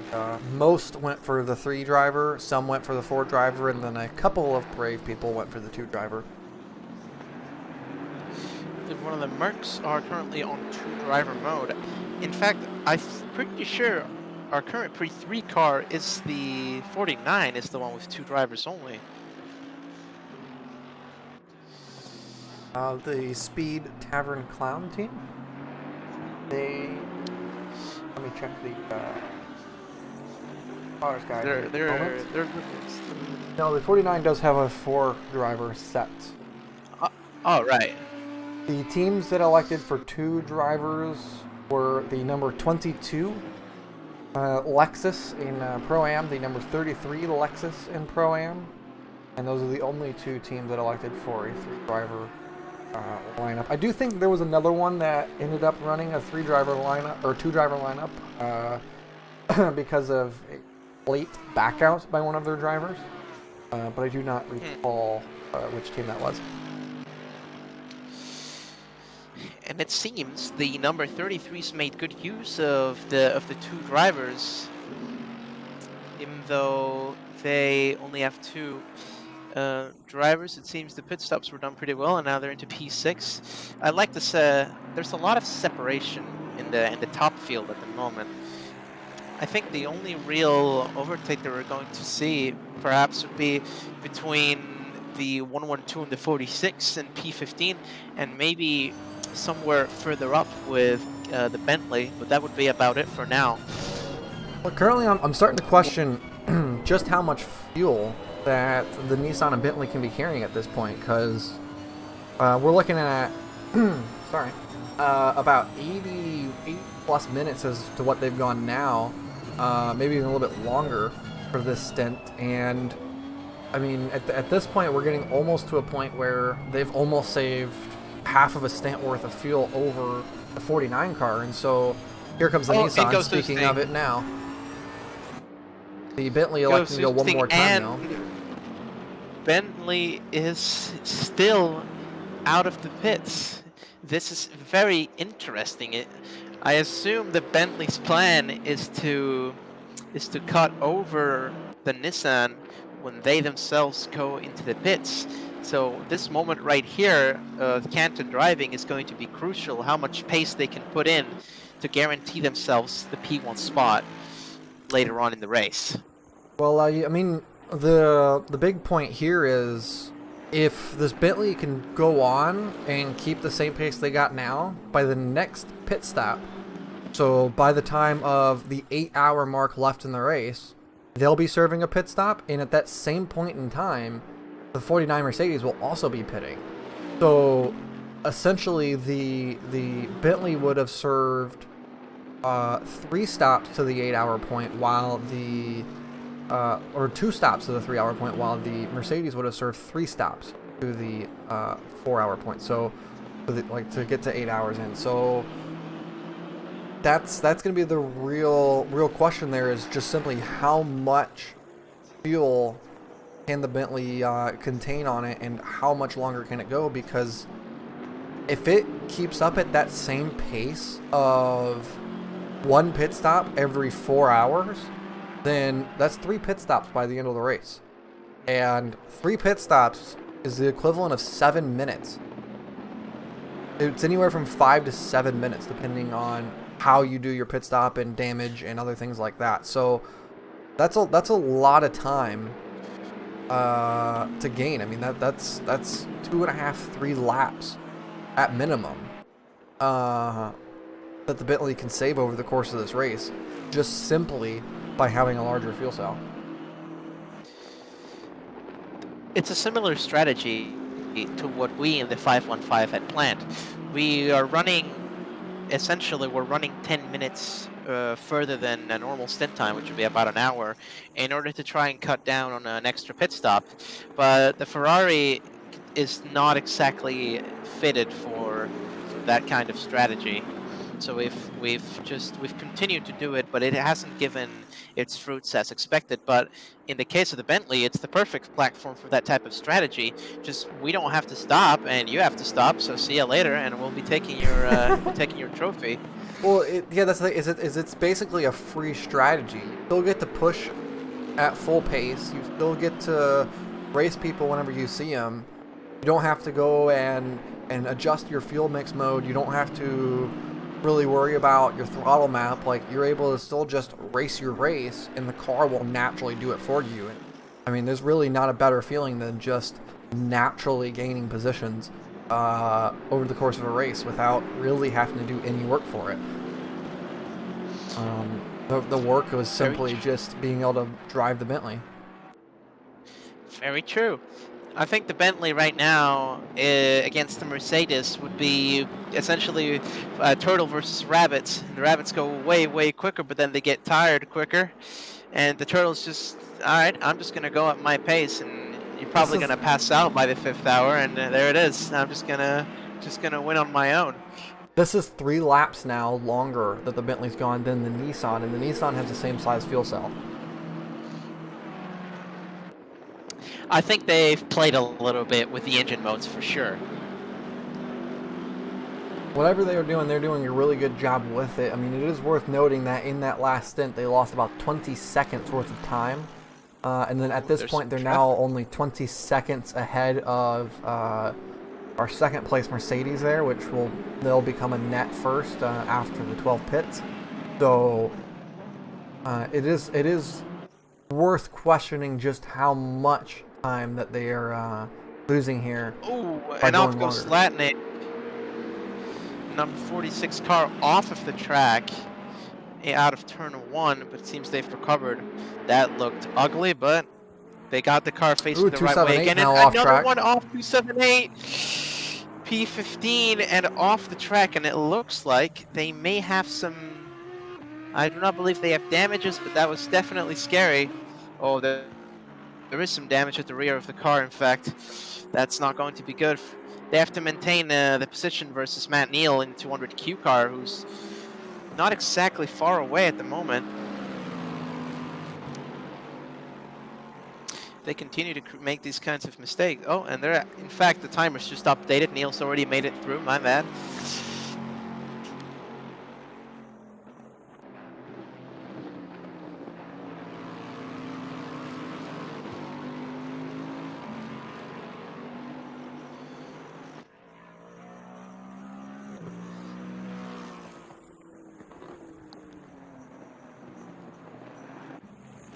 The Bentley is on the pit lane. So that is the answer to our question there. How long can they go? That was 90 minutes on that stint. Good God. If they can do 20 minutes more than our Ferrari can, and they're doing it at the top step of the podium at that moment, that is a critical combination right now. The question is just how much time do they lose relative to this Mercedes here during this pit stop, because they hit the box. They were about 15 seconds ahead of the Mercedes. So car's still not rolling there. They go now rolling on the pit box. So You know, if we're looking at the gap, it's going to bridge itself out to over a minute, and then you got to consider the fact that the 49 is consistently running half a second or more faster. The 49 may be able to re-bridge that gap based on pace. So maybe going 20 minutes faster may not be the strategy for the 12. Instead, they should be going more for that middle ground stint and trying to see if they can't go for maybe 10 minutes more or 15 minutes more. Rather, in the event that they were playing with the fuel strategy, I definitely think that in this stint in particular, it did not work out for them. But, of course, we don't really know until we see the next pit stops come around, because we know for a fact that this 49 Mercedes will pit at or before the 8-hour mark. And if that Bentley goes once again for the same length, they won't pit until the 7.5-hour mark or just prior to it. So that gap is going to be what's going to be crucial, is the fact that the Bentley is on a completely different pit strategy than anyone else in this race right now. They're currently leading their Pro-Am class by, was it 8 seconds there? So they got a pretty good gap on the Pro-Am, now down to 7 seconds in that gap. But the question is do they want to go for the Pro-Am win, or do they want to go for the overall win? Well, in terms of going for, of course, they'll be going for the highest position possible, but in terms of being able to, it all depends on what the opponents ahead pit, which time specifically. Some of the people ahead did not pit yet, and I think that's what they want to go for. They want to play ping pong with the Mercedes. They pit, we stay out, and we have 20 minutes extra, then we pit and we're behind. And they're just trying to this game of back and forth and being able to, when the race ends, being ahead by simply doing the strategy, and that might be what they're going for here. But with the pace of the Mercedes, it is the front of the pack right now is a big question mark.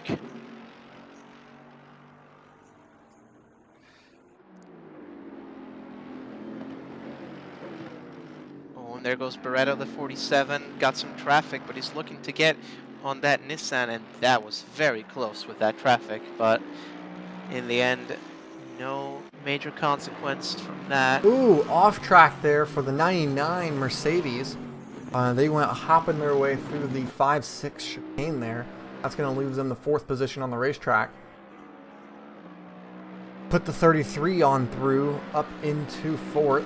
And now we look our way back towards the 78 car, who's currently chilling in 6th. And they're among a group of, actually now 7th, because they just got overtaken as well at the same point in time. So interesting series of events there led to a double overtake at the turn 5 and 6 chicane there. Mistakes are starting to come out, and it's still a very long race.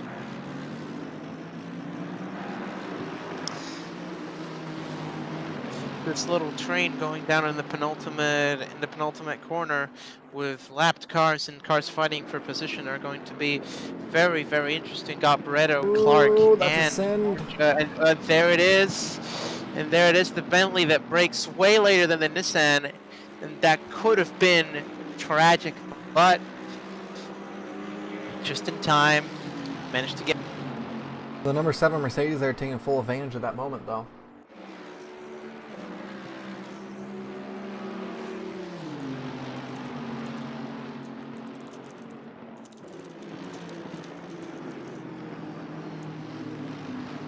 Oh, there's a loss of control from Clark, and on they go. Moving through the lapped cars to 78 on a mission to get themselves back to the top 5 steps.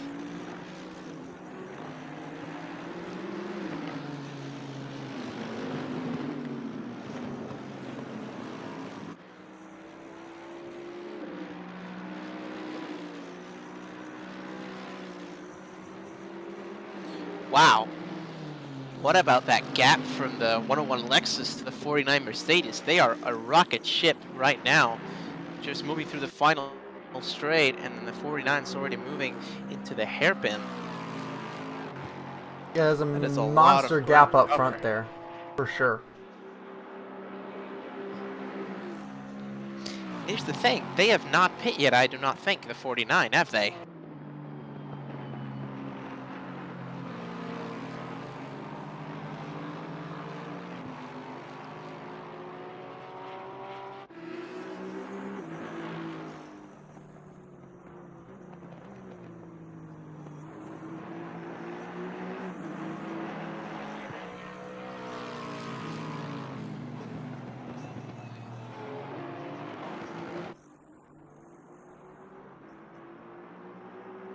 It seems we've missed some sort of altercation here up top, because the Bentley's just gone up to P3 and our Lexus in the number 33 is now up into P4. Probably No, got to do the with Bentley that, Bentley was P3, and then the P4 Mercedes, like I mentioned, it went off track at the 5-6 chicane, which resulted in the Lexus jumping them. right on. So the Lexus just took the bag and just ran with it while everybody else was fighting for it.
Gap here for third is closing.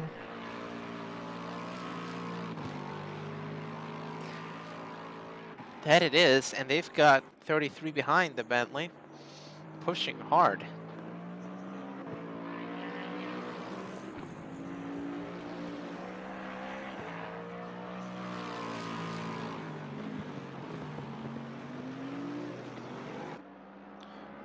Ooh, and that, the 22nd and the 21st fighting for position here out of turn 1. 515 just went in for it, but it wasn't enough to make up for the BMW's higher top speed out of that first corner.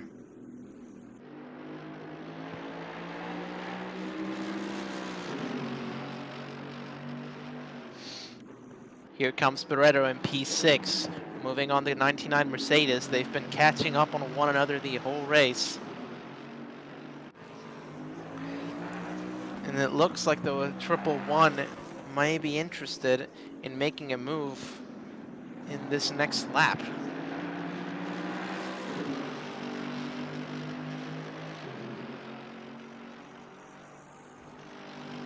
It's battle here for the 5th position. The 99, of course, they qualify on pole there with that monster lap, but the 111's been a rather quick car and very consistent this whole way through this race, so see if they can't get this position jump here up into P5. We're about 20 minutes away from the pit stops, I'd estimate. Maybe a half hour. Depends on the car. With As we've the seen. time that the first Lexuses started coming into the pit lane was it was like 20 minutes prior to the hour, so you're probably still a little bit away from those cars coming in the pit.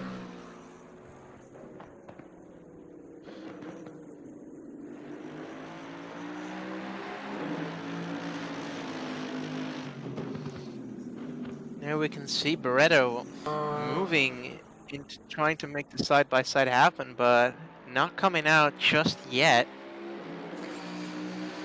Yes, the 198 got in an incident, I think on lap like 2 or 3, which resulted in a spin, which put them pretty far down the grid, and then they just haven't been able to recover really since then. Their pace has gotten better recently, so I'm wondering if there was maybe damage on the first stint. But yeah, no, they just haven't been able to have quite as good of a run so far.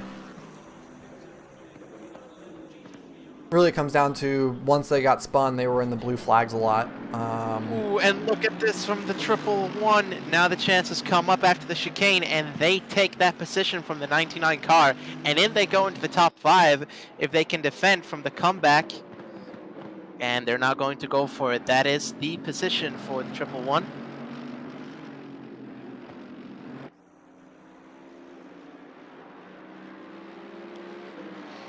And another fight for position up top with the Bentley and the Lexus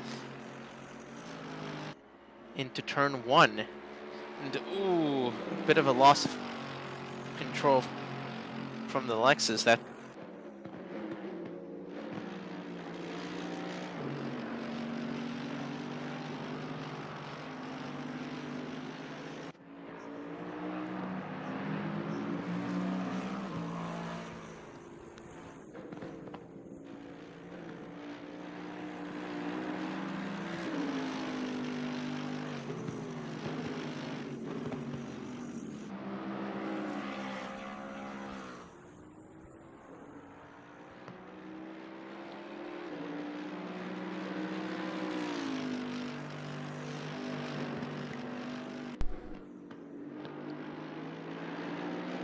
and the 515 car takes P20 from the 198 BMW into the hairpin.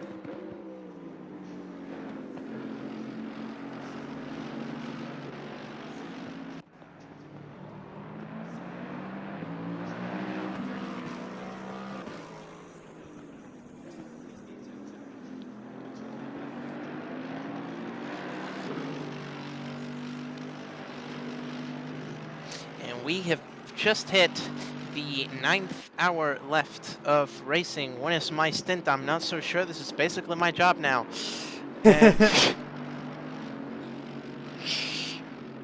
And Kroll in P4 is going to make the same move he did last lap on the 12th Bentley and see if he can make it work this time to take that podium position. And off he goes into the outside. Bentley going in. That's close. Oh, but managed to get the position though. But no way the Bentley can cover that much ground. The Lexus just glides through the sausage curbs, and there is no way they can cover that. And there it is into P3. 2 Lexus cars are currently in the podium positions.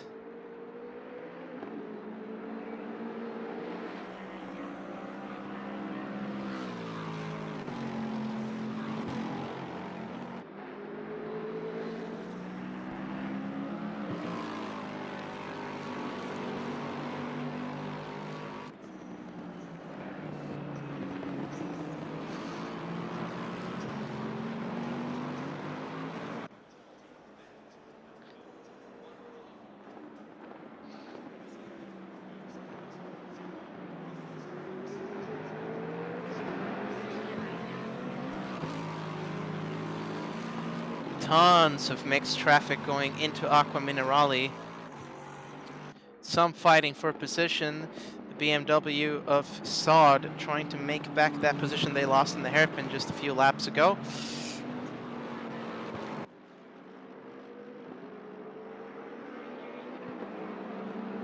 But very conservative driving overall from most of our contenders here, as to be expected from nearing the middle point of this race. The first quarter almost over by now, but we're still seeing lots of conservative, long-term decisions being made.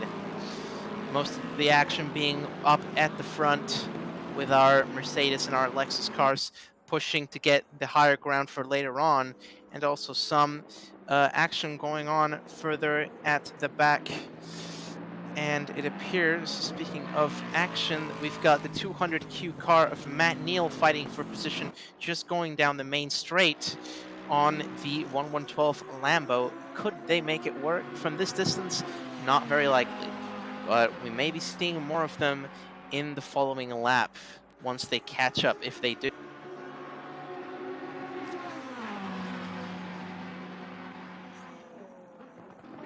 And if it does manage to happen, our viewers will be treated to the very rare sight of a Ferrari overtaking something.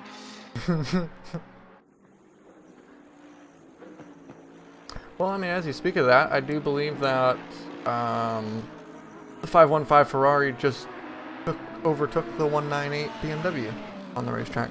That correct, just at the hairpin a few laps ago. But the BMW is making ground quick. They're going to really want to defend that.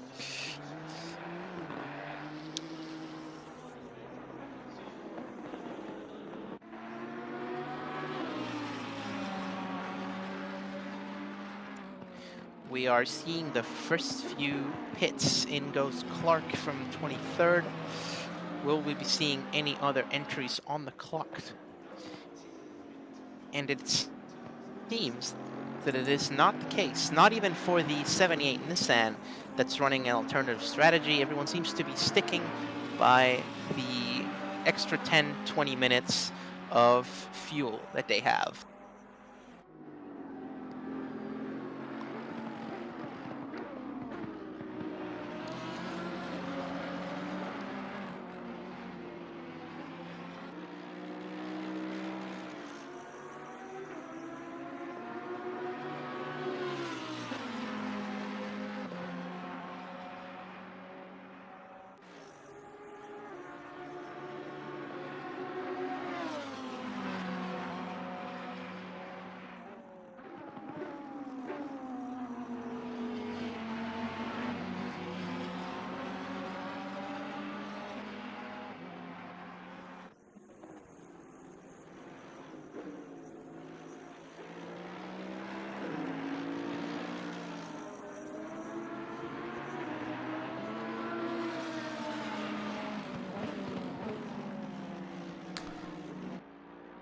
We're still here watching this 200Q car trying to fight with the 112 NCR Endurance Lamborghini for the 14th position overall. They have, up until this point, they have not been so close, and Neal has the opportunity, if the Lambo makes a mistake in the chicane, to just take it in this lap, or go for the overtake on the straight. We will see how that develops here in a minute. It seems the Ferrari's taking a more conservative approach to the position fight, just waiting for the Lambo ahead to give them the opening instead of forcing it.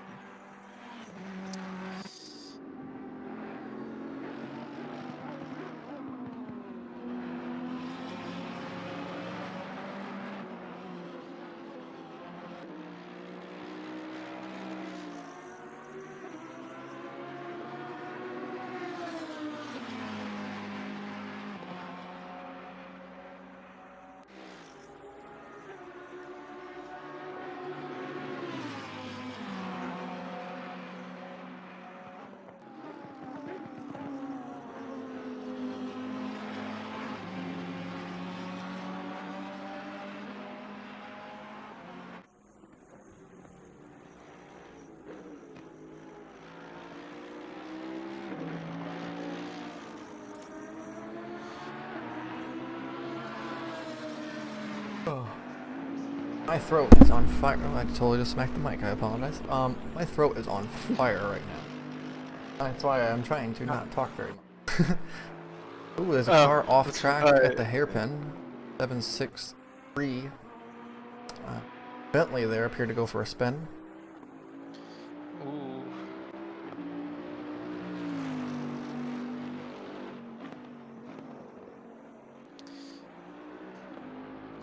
Well, lots of talking, or what happened to...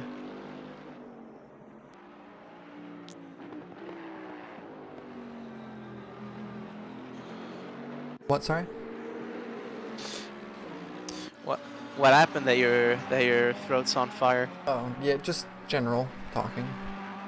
Oh. Well, there is plenty of race to go. Yep. We should be making a commentator change here in a couple minutes once Tony and are back. Be able to do a swap and let them commentate for a little bit, and I can go and rest my throat. And And I'm not really sure what I'll be doing. Depends on how the stints will go and whether they'll open the door on the commentator's booth or they'll just say, "Get out of here, creep."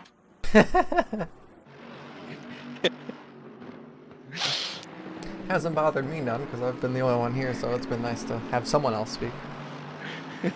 I was just doing a Christian Horner.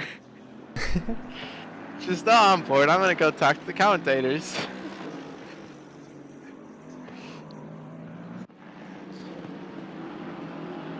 There were reports of the 198 car being rather aggressive in terms of the blue flags and not being very good at letting people by and so on and so forth. So.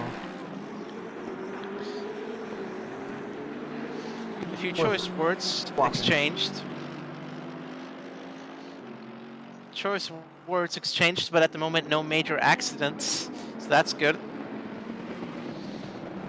Off track. More hit sticker at the sand there, but no major issue. What are we looking at? Well, we've got Hutchins on the 69 Porsche of Vicharek, I believe, would be the semi-correct spelling, into Aqua Minerale. And I think the Lexus has a chance of shining here. Like we said, mid-engine, not exactly the best pick here, and there it is, the mistake into Aqua Minerale, and Hutchins up into P9 on that Porsche. No chance. Lexus just flew. As you mentioned, just mid-engine is just not the way to go in this game, it seems. Just in general, I think. It seems like the front engines are just consistently a much better car, especially for longer races, because it's less mistake prone. I mean, to put it simply, you have more leeway in what you can do. Like with a car that's got the front engine, you can kind of hit the curbs and not have it kill you. You can make contact with someone and not have it kill you. You can do anything and not have it kill you. And in most of the mid-engine cars, you got to be so perfect that over the course of 4 hours, or in this case 12 hours, you don't have the leeway to fall back on. Of course, the mid-engine car can be faster in terms of one-off pace, and definitely for qualifying can be the quicker car, but you just don't have that safety net that a front-engine car seems to provide, and it definitely, especially with the fact that there is no penalty to changing tires on the pit stop, definitely adds to that more, because say that like you had the double stint tires, then the mid-engine car would come much more into play, because that's their point. They're less less dangerous, and they wear the tires less. Overall, because of the weight balance being better, it does a more even wear, where a front engine car will traditionally put more wear to the front tires, and so for double stenting it can be worse, but for a single stent it's no question as to what the better car is. The 22 car around at the hairpin there. 22 is off. They're facing the wrong way there. Awkward spot. What an awkward spot, but no accidents. Very good news. Going into the hairpin is Matt Neal and the 1112 Lambo still having a crack at it. And like you said, I have a special place in my heart for Porsches. The GT3 Porsches, I would say a bit like a scalpel. It's incredibly precise. If you know where to cut and how to do your thing, you're basically an alien. But when it comes to mid-engines, if you make any mistake, there's a lot less room exactly to correct, and it applies here in endurance where that's the most important thing is like being able to come back from problems and just general and endurance. The definition on its own, it's not exactly the car I would have picked, says the one who picked the Ferrari, but just bear with me. We have a fight here, Barreto on Varga here for P4. Ooh, that was almost a little bit of a squeeze there on the entry at turn 5. Once again, the Bentley in a fight, but they're keeping cool for the looks of it. Now the question is whether they could possibly fight against the Merc in this particular sector, and in goes the brake, and I don't think that was the play there for the Merc. In goes the Bentley, and now they've got the inside line.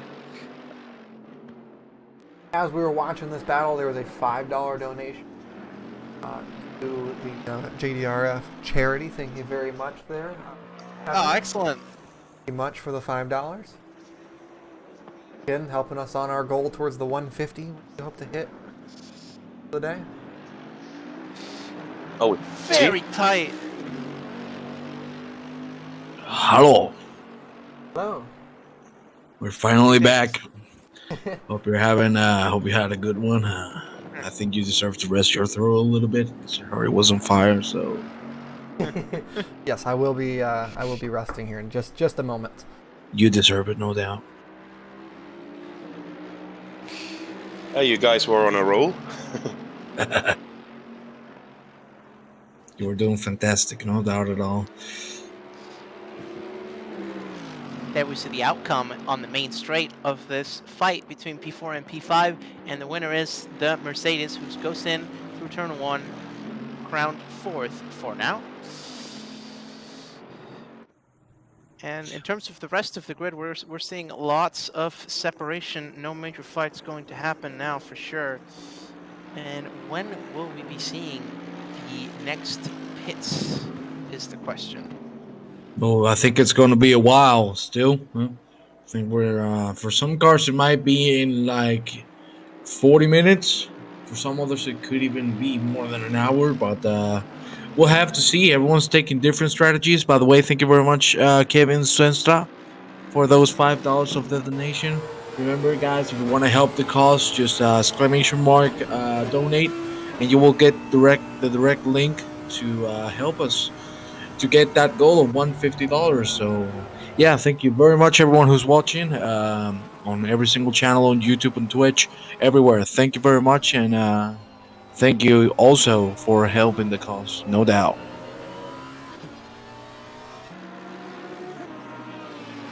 Guru, what do you think about the race at the moment?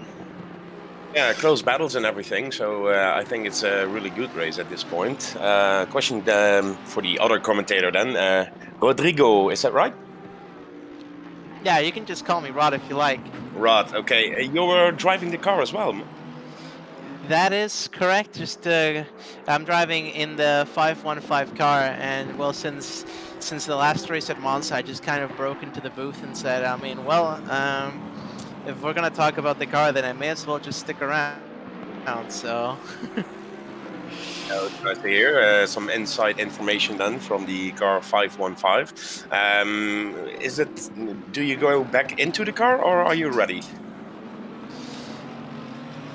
At the moment, our driver order, I'm not anytime soon going to be entering the car.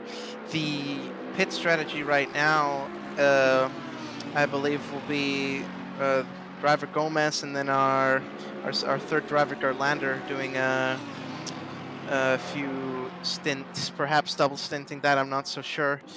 But, oh, speaking of the 515, that is very tight. 0.3 on the 200Q Ferrari. Two Ferraris battling it out. Pues sí. Oh, sorry, I got the Spanish. Yeah, that's true. We're getting closer, and as we see here, Emilio Sousa with the 747, with that Mercedes trying to catch up with more, being close, actually. I like the train after the hairpin with the Lambo and the Merc. Yeah, that is very interesting. 3 cars, I believe, in a row fighting for position.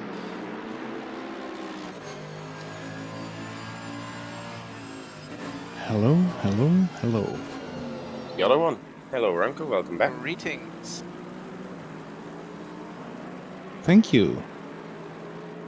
So I'm refreshed. Had a nice meal. It's very nice. Yeah. Ooh, and that's the BMW of Moore 624 losing out on the chicane after that mistake, and they're going to be on the losing end of that 3-way fight. Now we're going to look into this main straight. What will happen between the Merc? Merc goes into the sand. Very tight racing. That is some contact happening there, and it seems the Lambo is going to come out on top. Very hard racing going on here, but in the end, Lambo made it through. Yeah, but remember that's, if I'm not mistaken, that's not from position, as we see here. Rene Borsch from DSRT to the next box. Yes, on 7th position. The car 78. Now we can see here Alex Hode trying to get a catch out of the Mercedes in front and also trying to defend from the car behind. Let's see if he can defend it. Yes, he will be able to. He gets a good exit, really good exit there. Let's see if he can keep it up after the straight. Looks really good there, smooth, very good, and he's going to be able to defend again. You can see that, if I'm not mistaken, that's the BMW. I'm sorry if I'm mistaken because I'm blind, but it looks like he has gone through a lot. Don't forget that 200Q guys normally are one of the fastest on that grid. Like they said before, I think they won Monza in the Merc. They had some bad luck with the disconnection from the hardware, I think, or replugging it in. Even the 515 car had some issues as well, as I understand. So yeah, they are battling now really close here. Yes, definitely some problems related to the car and the setup, the philosophy that we had. Was here trying to go. Okay, slows down finally. It's a BMW pass, and we're still gonna fight. This is number 6, Raimo Okas for the Flying Estonians, which started first, but they've been having some struggles. But they seem to keep fighting, and they're not going to give up. Let me tell you that. They're going to keep fighting until the end. No doubt at all. You can see here how it takes the hairpin without not too much trouble. Good exit there. Good clean.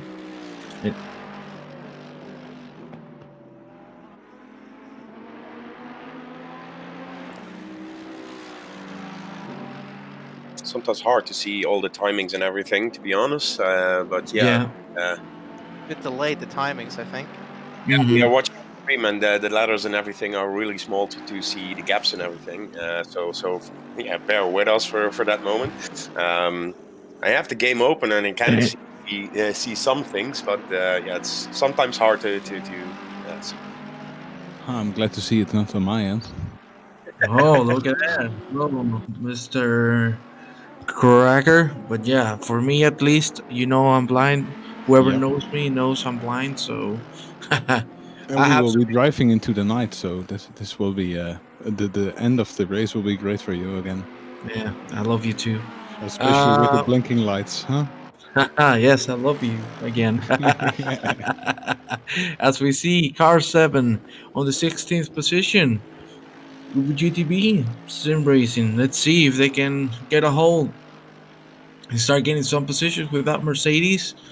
For now, it looks like their pace is not bad, but they're far away from 16th. So here we see perfect, good corner there. As we see now, Wolf Lion from GT Hub. Actually, yeah, you can see him right here. Yep. And now we change to Alex Hode from 2000Q. Trying to save that position at the moment. That's a really good job there with that exit, and everything looking fine.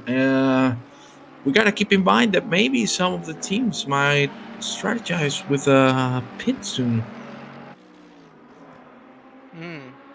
I would say that right here in a few minutes will be the limit for some of these cars, and we will be seeing the field shuffle up in the next few minutes. I don't think some of these fuel tanks are gonna handle any more going in circles. I'm not gonna lie, the Bentley can take a good beating. Oh, 90 man. minutes we saw before, it was insane. This Bentley is just doing its thing. It's like none of the other drivers ever existed. We've got our own fuel, and it's like a stroll through the park for them at the moment. P5, and they don't seem to be losing out positions too hard versus the nimbler, generally thought to be more powerful Mercedes and Lexus.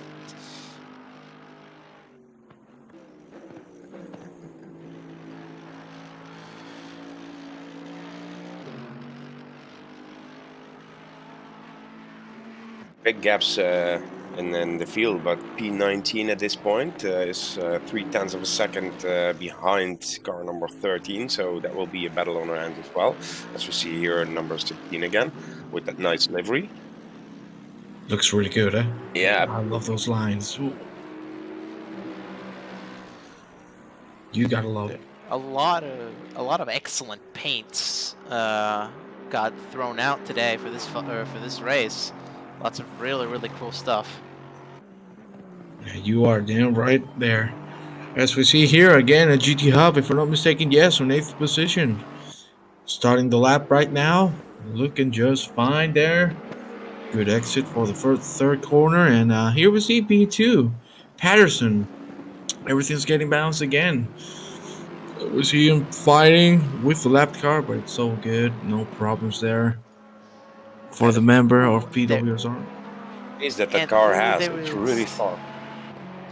There is a 15-second penalty for the 99 Mercedes of OCAS that we saw pushing to get themselves back on the top, trying to translate that pole position into a win. But now something's happened. Avoidable contact, it seems, with one of the back markers, and that is going to be very detrimental for their return to the top. Yeah, they really had a struggle in the first and second stint. Now lagging behind and not making a very good impression. Like I said in the qualifying, you can have like a blistering lap time. It was a 1:49, but now on race pace it's falling behind a little bit. So we see no. Mercedes going wide. Look, Car number 13 That has a fight drive. Yeah, number 13 has a drive-through. That fight we were seeing with the BMW, the 198 BMW, is not going to happen as Day gets forced into the pits after a drive-through for contact with another back marker. Interesting how these fights are developing, or not developing, rather, due to these penalties. yeah, very unfortunate there for them, but you know, if you exceed the rules, you're gonna get penalized. So yeah, he has to serve those both car number 99 with the 50-second and also car 13 with the drive-through. They both have to serve the penalty. Ooh, that was really tight there. But Oh my! oh, it's looking good anyway. I don't think. Wait. Something might happen. No, it's gonna pass, no problem. Just playing it safe, keeping it cool. Guys, if you want to help the cause, of course. Oh, we got some donations. Yeah, Sorry, we got guys, some we don't donations get in, yeah. we don't get notifications. I don't know why it's happening. But thank you. Ladislaus and Max Leonard probably. Yeah, Max Leonard. Oh, Max- thank you for the 15. Cost of Max Leonard. 55. Thank you very much. Max Leonard, I've for sure heard this name racing before, I believe, in GRG, if I'm not mistaken. So thanks for that. And Thank you Costa. very much. Yeah, Costa too, with the Costa, $5. yeah. Thank you From- very much both for those donations. Is Sorry that that we couldn't Costa say from, before. We didn't get the notification. Is that Costa from Java there? Yeah, I think it's actually that Costa. Yeah. Yeah. I remember was- the close racing with Brutus on Suzuka. Oh, don't even remember me that. They were tough people, huh? Yeah, I they can were tell you, I tough was to keep inside track. that, and they were tough. They're great drivers. Let me tell you that. Ooh, gents, we are seeing the first few pits happening. We've got our P1 car going into the pits. We've also had the 515 swap drivers a few laps ago, and it seems the time is now to start getting some new tires and of course some new gas. Very late. These cars are holding out beautifully, and we may be seeing some specific cars out for a long while longer. I think we have a little bit of fuel saving going on here and there. Yeah. But I cannot Oh, see the lap absolutely. times. I cannot see the lap times, but I think we're in the 144, 145s. I can tell you right now the lap times. Yeah. 1 second. Yeah, we're 144s, 149s. Yeah.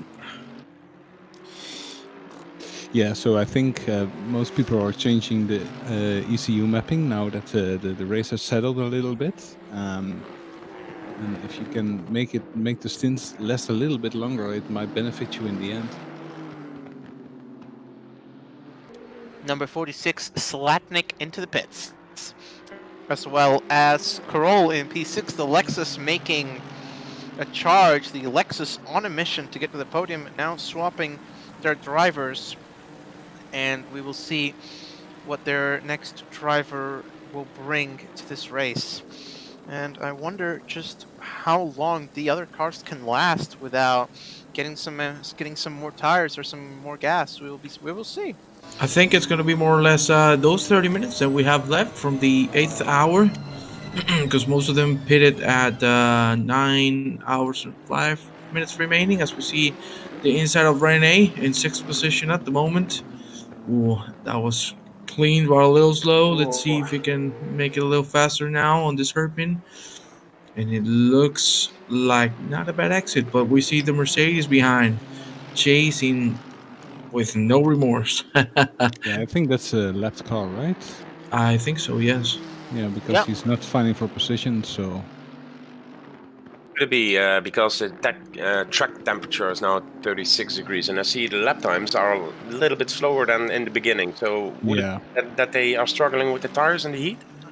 Yeah, I think definitely. so. It's 1:36 p.m. So I think we will soon have the highest track temperature, maybe going into 37, 38, and then we will start dropping those. See a drop in the temperatures again. Mhm. So yeah, I'm not sure if every team has have seen this high track temperatures before. I'm not sure what the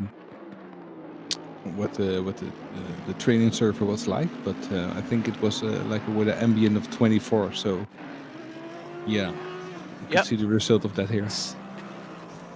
Patterson in P6 into the pits, Sod in P17 into the pits as well, swapping their drivers, and it seems the field has more or less evened out. And I'll ask, what do you gents think? What car do you think is in the best position to go into this middle of the race? At the moment, it's impossible to tell who could win, but who seems to be the most solid? Who seems to have the most solid plan going into the second quarter of this race? Do you think?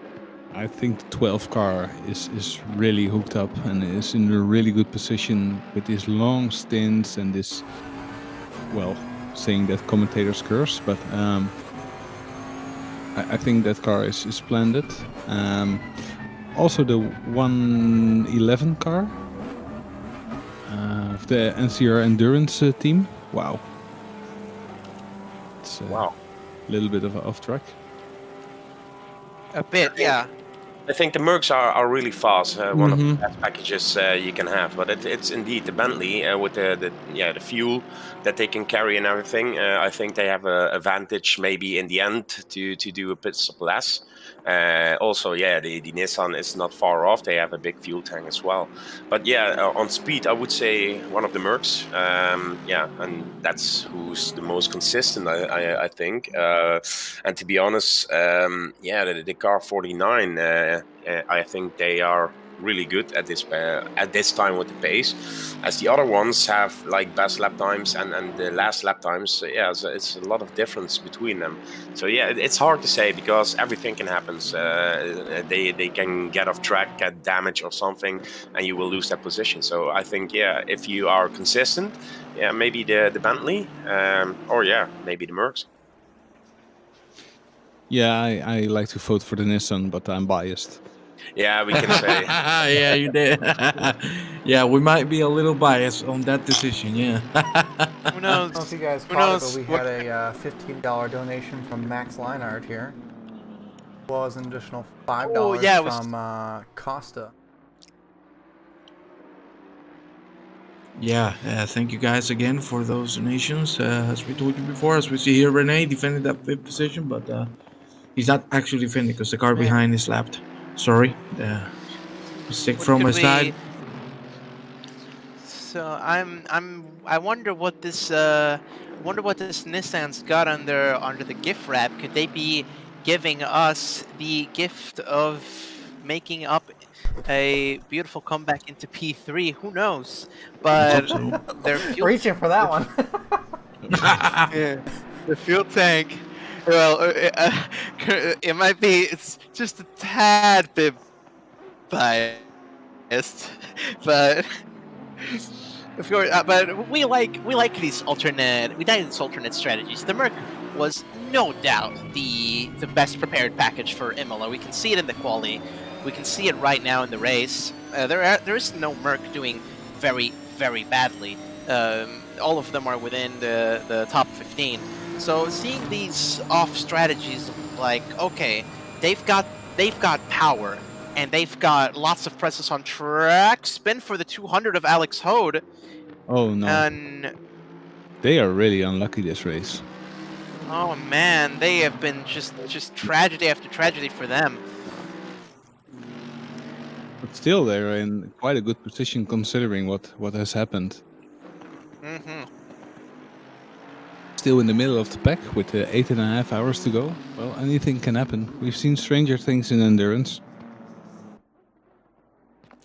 Oh yeah, very weird things. At least it's not raining or anything. I may have jinxed it for the next few hours though. Oh, Yeah, God, you might said it. have, but hey, you said can it. be thankful.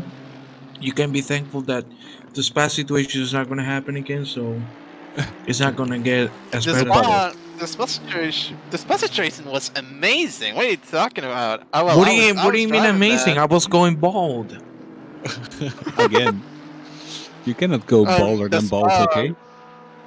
The Spa rain was brutal, but I was driving that. Some of the cars, including my own, had slicks on for a very large part of the rain. It was a skate fest that Yeah. I've never seen before. That's true. I loved it. Well, I spun so many times. At one point, I punctured one of the softs, one of the dry. Sorry, one of the dry tires because of rain. Yeah, a lot of Spa was very interesting. It had its own like bunch of different strategies people were going for. Us personally, we went for going on drives very early to see if we could take advantage of the track drying, but I mean it's Spa and the rain setting was set to like about 2,000 or so it didn't really happen. Yeah, but hey, we enjoyed it. Yeah, We know hell that yeah. the rain is not going to get us bad here. As we see here, Nizar trying to fight that 15th position. Let's see if they can get it. It seems they won't at the moment. They'll have to stay on the back. And yeah, it was awesome. But since that's we're the not going to left have car. that much of rain this race, I think it will be fun to have some rain. Not as hard as that, but at least it's going to A little change bit of things up. A little bit of grease on the track, huh? Yeah. Yes, absolutely. It would really shake up the standings right now because certain cars, one of the drivers of the 515, Gomez, tells me like, you don't know what a car you never know when a car is good in the wet until you've tried an Aston. The Aston and some other cars are very powerful in the wet, and that could totally shake up the standings that we're looking at right now. Yeah, I know for a fact the Bentley is called Boatley for a reason. That it is. It's very good in the rain. We've done a very nice event from our friends of OTL on Silverstone, and it was raining, and I was out on slicks and doing the best laps in the rain.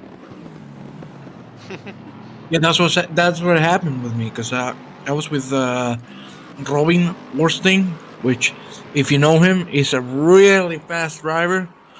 But I don't know how I was faster than him on the rain. I guess that's because I'm Spanish and I reminisce of Fernando Alonso. So You Have you did ever what? seen rain? Have you ever seen rain? Juan? what? Have you ever seen rain in Spain, your part yes, of the a little country? bit. It's like the Sahara, once a year. Yeah. Well, it depends on where you are, though. I live in the north in Cantabria, and it rains all the time. Yeah, that's it true. depends. But You are I live in the south, so it's just this is this desert. Mika. Yeah, I have family in the south, and there is no water. It's like a comic book desert.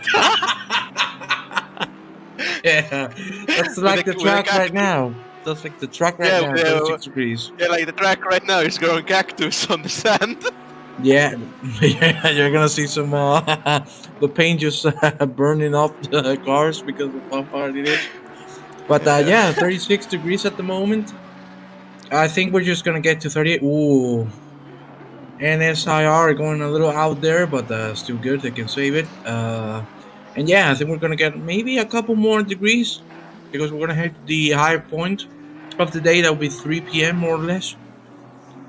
And We're gonna be guys, remember, if you want to donate and help the cause, please exclamation donate and help the cause. We're fighting against type 1 diabetes. Gentlemen, remember. Now with the 36 degrees, we're going to be seeing a overall power loss in all of the cars from the drivers turning up the AC to max.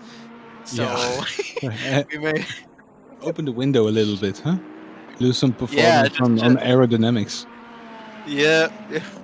Ooh, Moore, what have you done? And there's a spin on the 1-1 stopped on the track.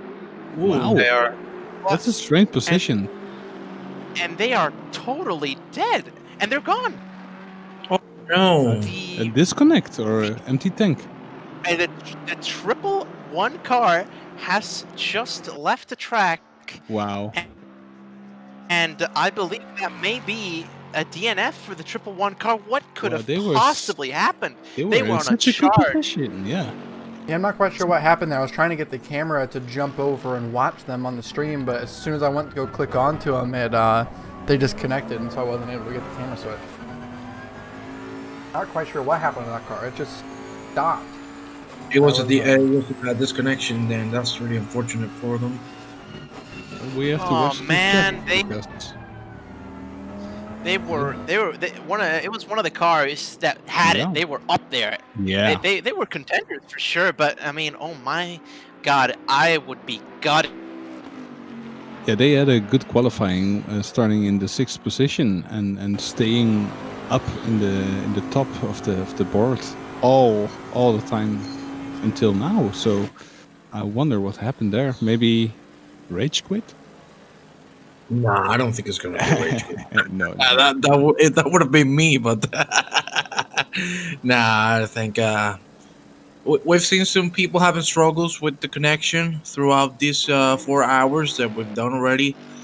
So maybe it could have been that. Really unfortunate for them because they were doing an insane race, and hope they at least can reconnect and try to get it back. But we don't know yet. As we see here, third going through the first sector, finishing it off now, and yeah, he still has the 15 seconds to serve. So we'll see when he does that. The Nissan is way closer to the 99 Mercedes than we think because of that penalty. And well, with the 1-1, there's people that say sim racing doesn't have mechanical failures, but there you have it, gentlemen. You can be running the best race of your life, and it can still be taken away from you by issues like that. So gutted, I would be for sure. Yeah, I just got it confirmed in the chat. The game crashed and they cannot join again.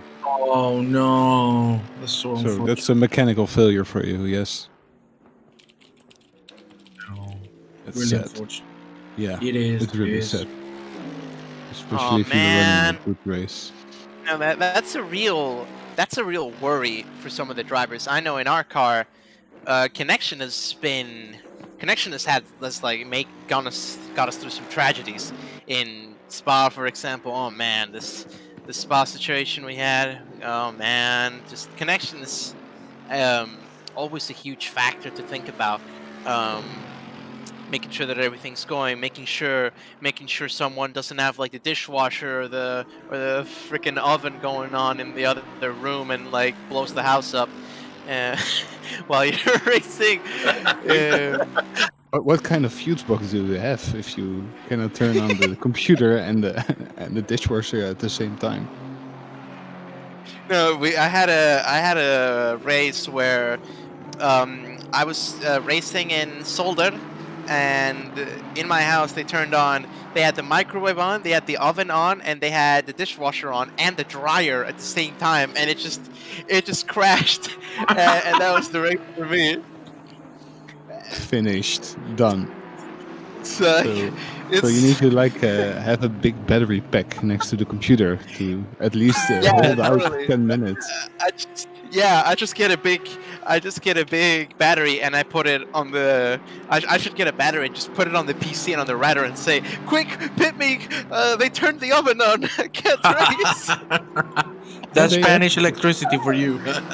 Yeah, they have this devices like emergency PSUs, so you can run the computer for maybe 30 minutes or. As we see the 78 car here defending from those those aren't lapped cars. That's the 666 car behind, am I correct? The Aston Martin, yeah, okay, so the Italian flag in between is lapped car. Or am I blind? Italian? Is it Mexican or Iran? Iran. It depends on what part of the track the car is driving. Flying 666 into the pits. Into the pits they go, and this will be the start of the pit sequence, I think.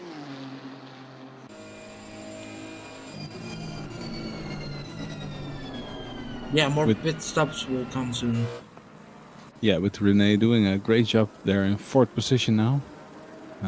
So let's see how long he can extend his stint in keeping that position.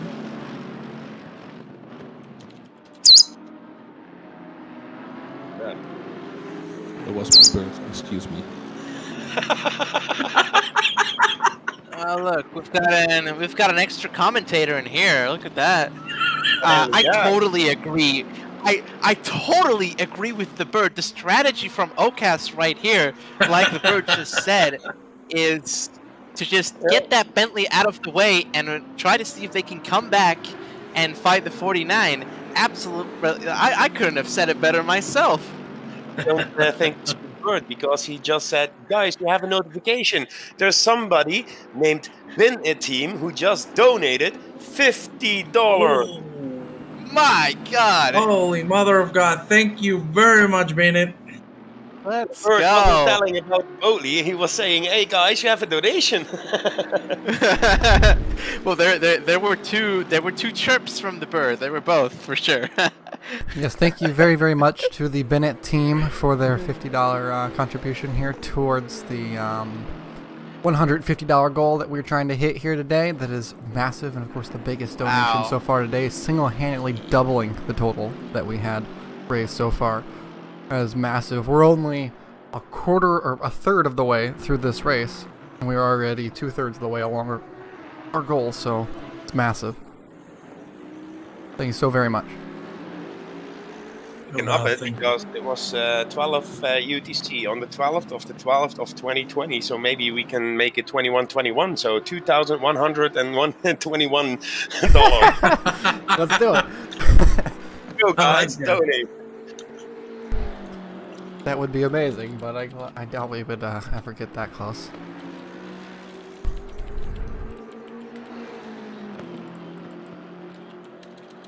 So is there any way we can see the messages that people put up with their donation?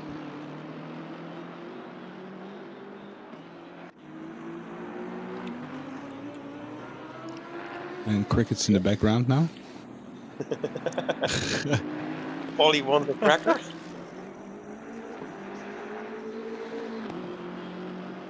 Sorry, Mr. Cracker, what did you ask? If we can read the comments that people wrote with their donation. Oh, I really don't know, to be honest. I don't know if in the website itself you can read the detailed messages they added. Let's check that out right now. Give me 1 second.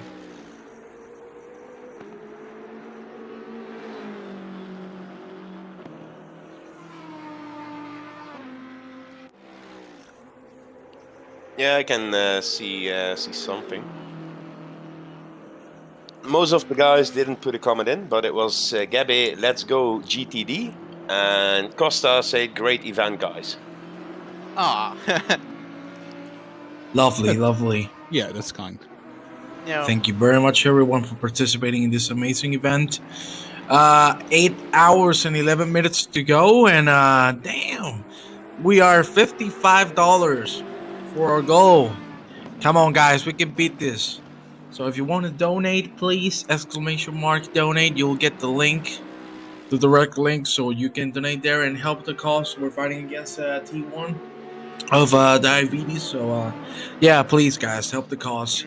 And of course, talk to us in the chat. Tell us, how are you doing? How are you feeling?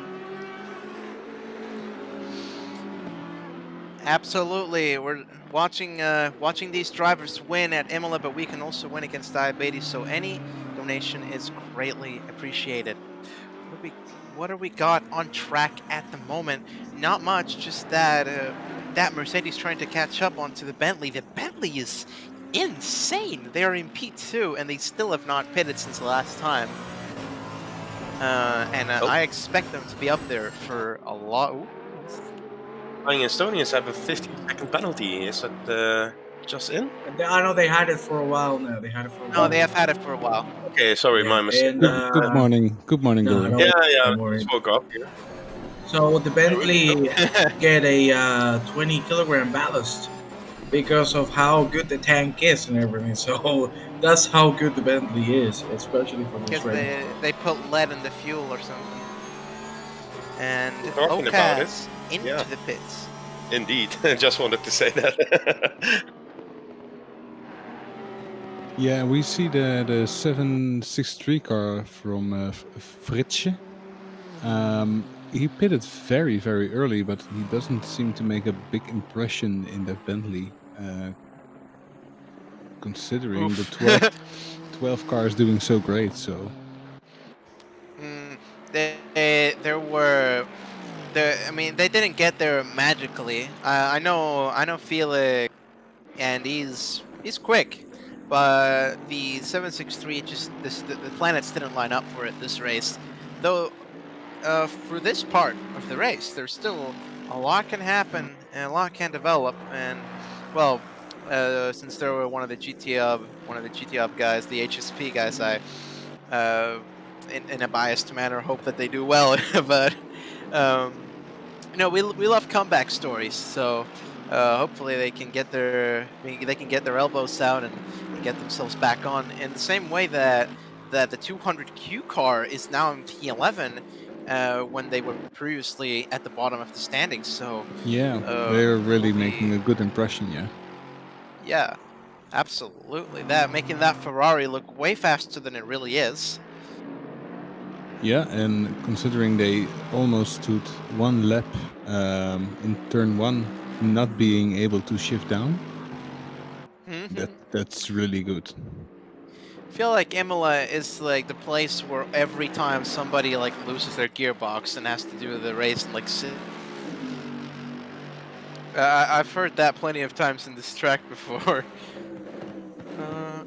Yeah, I think engine damage is now a part of the damage model in this game.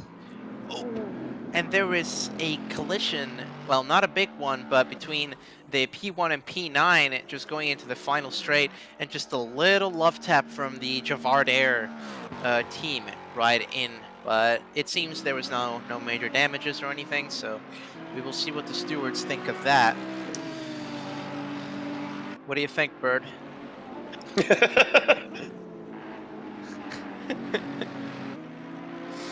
There's nothing to say right now, so no comment.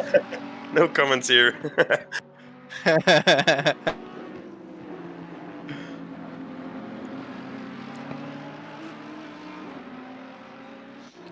So are extending it a little bit. We have P5 now on 1.2 seconds from the car number 78. So that will be a close call in a few laps, I guess. And for the rest, I don't see really much battles going on.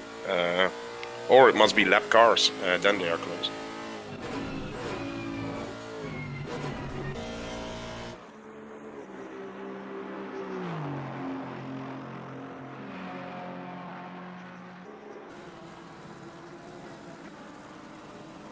Yeah, I expected a little bit more pit stops by now, but actually it's quite... It's not so, it's quite quiet in the pit. Yep. It's quite quiet. Yeah, sorry. I'm Strange surprised. sentence. I'm very Yeah. surprised, even as one of the drivers, that there is so much variation in the pits. When we were at Spa or at Monza, we knew, okay, we've just hit 8 hours or 7 hours. Every time on the clock, people were going into the pits. It was very standard pit strategies happening there. But now, new track, new cars, people are going for different ways to get around it, and we were just going to hit 8 hours to go, and the pit lane is completely deserted. So how will that... Well, completely deserted, not the case, as the 747 Javard Air has just entered the pits. I correct myself. While you were talking there about the pit lane, there was a pass there for 4th position. The number 33 Lexus got on through at turn 2. Wouldn't going be around the BMW up. 78 Nissan. Oh no! I mean, what a shame. Totally not biased.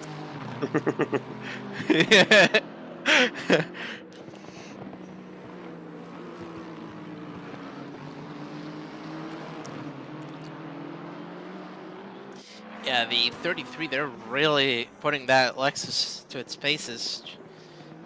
I didn't expect them to be this far up, but I mean, my mouth has been shut. Now they are in P4, and it seems like they're not looking to stop anytime soon.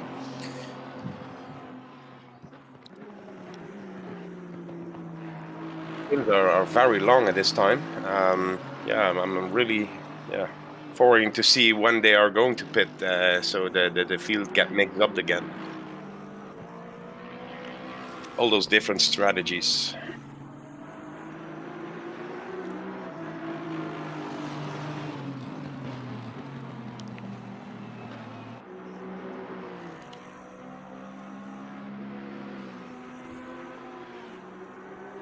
Sorry guys, I just had some issues with the internet. Today is about issues, hardware issues, power outages, internet issues, birds talking on stream. Not being able to connect to the server, the power outages. And this random guy joining the booth for no reason, being myself. You're doing a great job, let me tell you. I'd love to have you. Lots of hardware related issues. Maybe the 46 car could give some graphic cards away, considering they've got 2 graphics card sponsors. Please DM me. Please DM me. That way I could actually render their car properly. Who knows? You're a smart man. Let me tell you that. I mean, at the moment, I'm commentating from a Game Boy Color. No, you don't even know where I'm commentating from. So let's continue watching this amazing race. 3 minutes left for the 4-hour mark. And the track's still 36 degrees as we see here. The 6th on the grid, Gianni Lenz from GT Hub. Trying to defend there, no problem at all. Really clean, no problems. And yeah, guys, come on, be active in the chat. I want to talk to you. We're having the race. We also want to, of course, this is all to help with diabetes. So if you want to help the cause, !donate. You can go there and help the cause. But yeah, guys, tell us how you doing, how you live in the race, how you enjoying it, what are you doing? Are you eating something while you're watching it? Just tell us. Come on, we want to talk to you. Yeah, for all the spectators at home, which would be everybody after 10 p.m.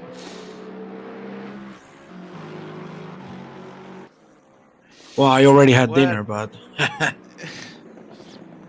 I mean, unfortunately, all of our viewers are going to be at home with the current situation. Current situation of Gianni Lenz and the lamp behind him.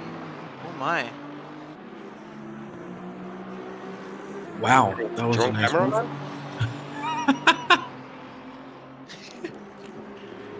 What is this?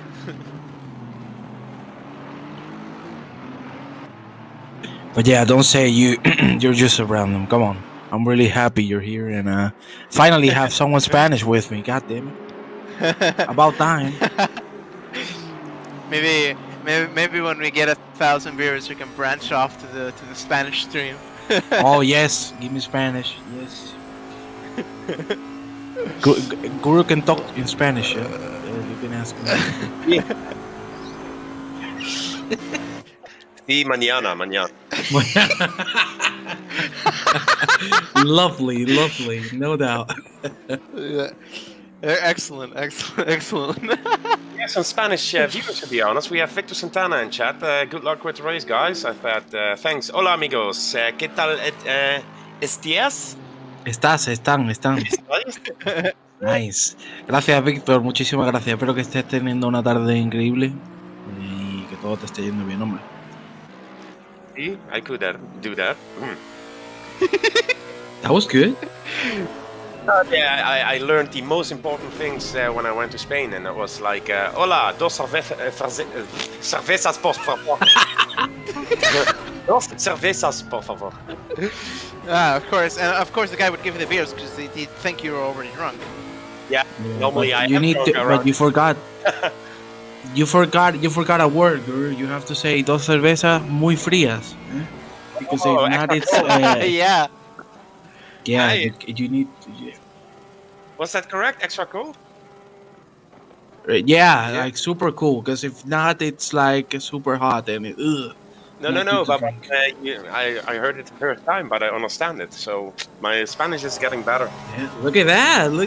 Una pizza taco, por favor. Nick. Oh, and the meanwhile, sorry guys, we see here GRG. We have Derek Marcourt on the wheel on the 8th position right now. Just going through the herping, no problem at all. Feeling good. Remember, the track is 36 degrees. The right front tire for most of the cars is going to be overheating quite a bit, so especially for people who are on their last minutes on the stint, they gotta keep it safe because it could mean death to them. Like they could lose the car immediately just because of forcing the wheel a little more than usual, the tire, sorry.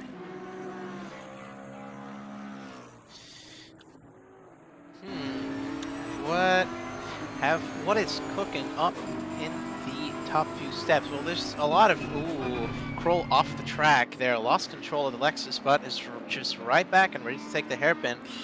But they've got the Nissan behind, who may capitalize on these mistakes and take back their. They can take back P4, and well, once they overtake them, they can just wrap it up. No doubt.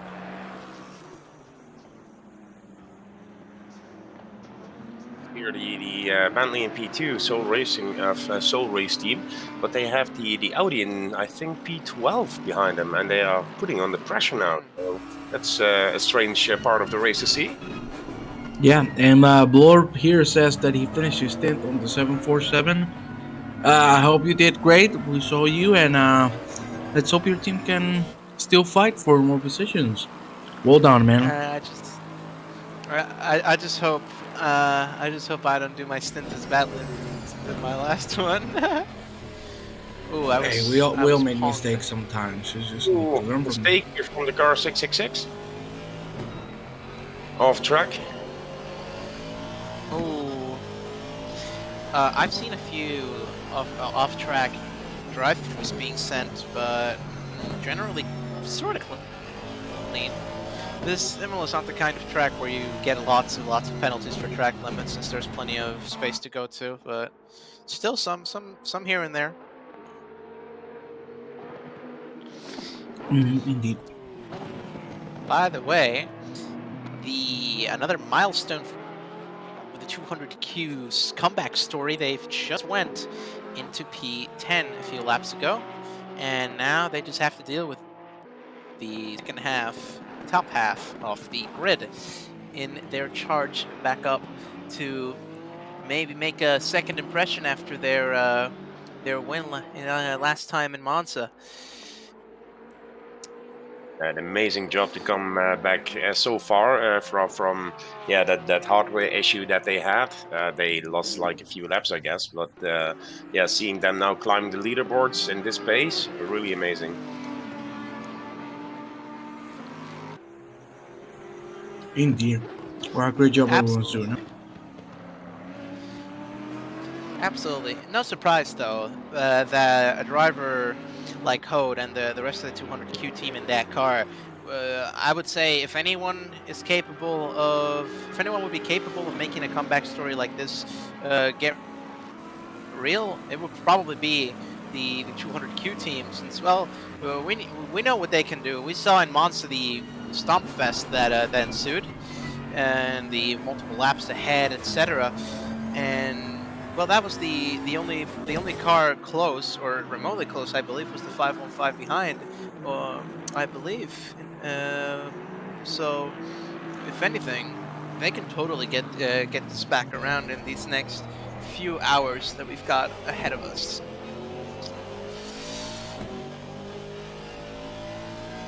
We just saw the Audi overtaking the Bentley, so they unlocked themselves here. I'm thinking they are on a good pace at this point. Just wanted to see if I could see some times.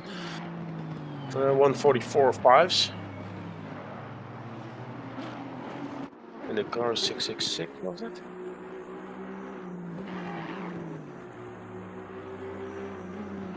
Sometimes I don't see the timings so correctly anymore. Just looking at the chat, we've got Robo97 that says, I tried the beer thing in Valencia at McDonald's last year after Formula E testing. It didn't end well, and someone had to order for me. Lol. Oh, I don't even want to imagine what you said. And then we got Pusher 24, my bad, that says, regarding the tire heats, the right rear was the problem tire for them, and Blorp85 agrees, saying my right front tire was fine, the rear was not. So got some feedback from the drivers saying the real issue here is going to be the backside of the right hand tires. Well, maybe I think it also depends on the car. For example, for us on the Nissan, the right front was suffering quite a bit, but also the rear right tire. So it's basically the right side. So yeah, it was quite bad, and I was quite drunk at the time. Then you shouldn't be talking Spanish if you don't know it, because you could say bad words. Yeah, maybe I need you for the Spanish, because in chat, es un máquina, mi guru? That was good, yeah. What does it mean? It means that you're an awesome man. Oh, gracias. From 3X, so thank you very much for that compliment. I think the chat loves when I try to speak Spanish, but... Oh, yeah. Still needed to order that pizza in Spanish, so yeah, we really have to do that soon.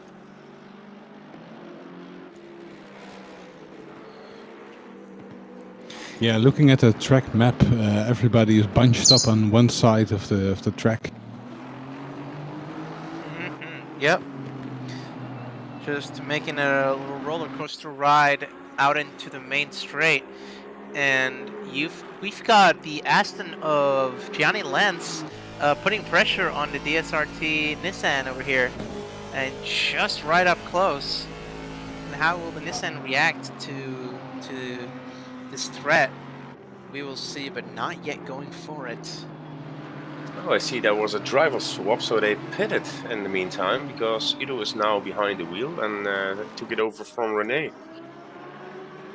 So new driver for the DSRT team, and yeah, the pressure is on from Lance here.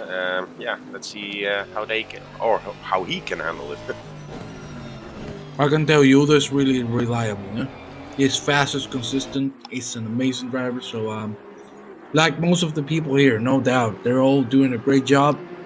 Like here we see Gianni going a little off track. Sorry, the car behind Gianni. But yeah, the fact that everyone's surviving with how difficult this track is, that's already a testament of how good these drivers are, because this track is really difficult. You see P. Varga coming close now to the P2, the 101 car. So yeah, maybe they can put the pressure on here as well. That was actually just a swap for position there. The 101 managing to get second place over Varga. And, okay, I missed that. Yeah, the camera didn't cut over there, but yeah, there was just a swap for position. Here's the thing. When it comes to the Bentley being overtaken for P2 or for P1, isn't really an issue. I could totally see them just passively getting a podium, but now that we've got the 49 Mercedes so far ahead, I actually am beginning to doubt whether the Bentley can translate into a win. It's definitely possible. There's still a lot of time, but we are seeing extreme consistency from the 49 team. That is, well, it's a shock. Not surprising with a Mercedes, but still a great show of skill.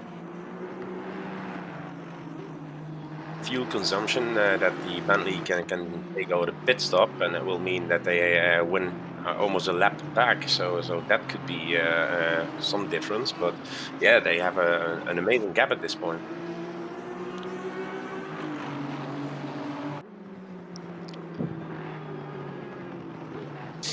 Yeah, I want to ask the Bird his opinion about that, but Yeah, that's my line. Oh, we have copyright infringement live, ladies and gentlemen. Got it out of the stream, please.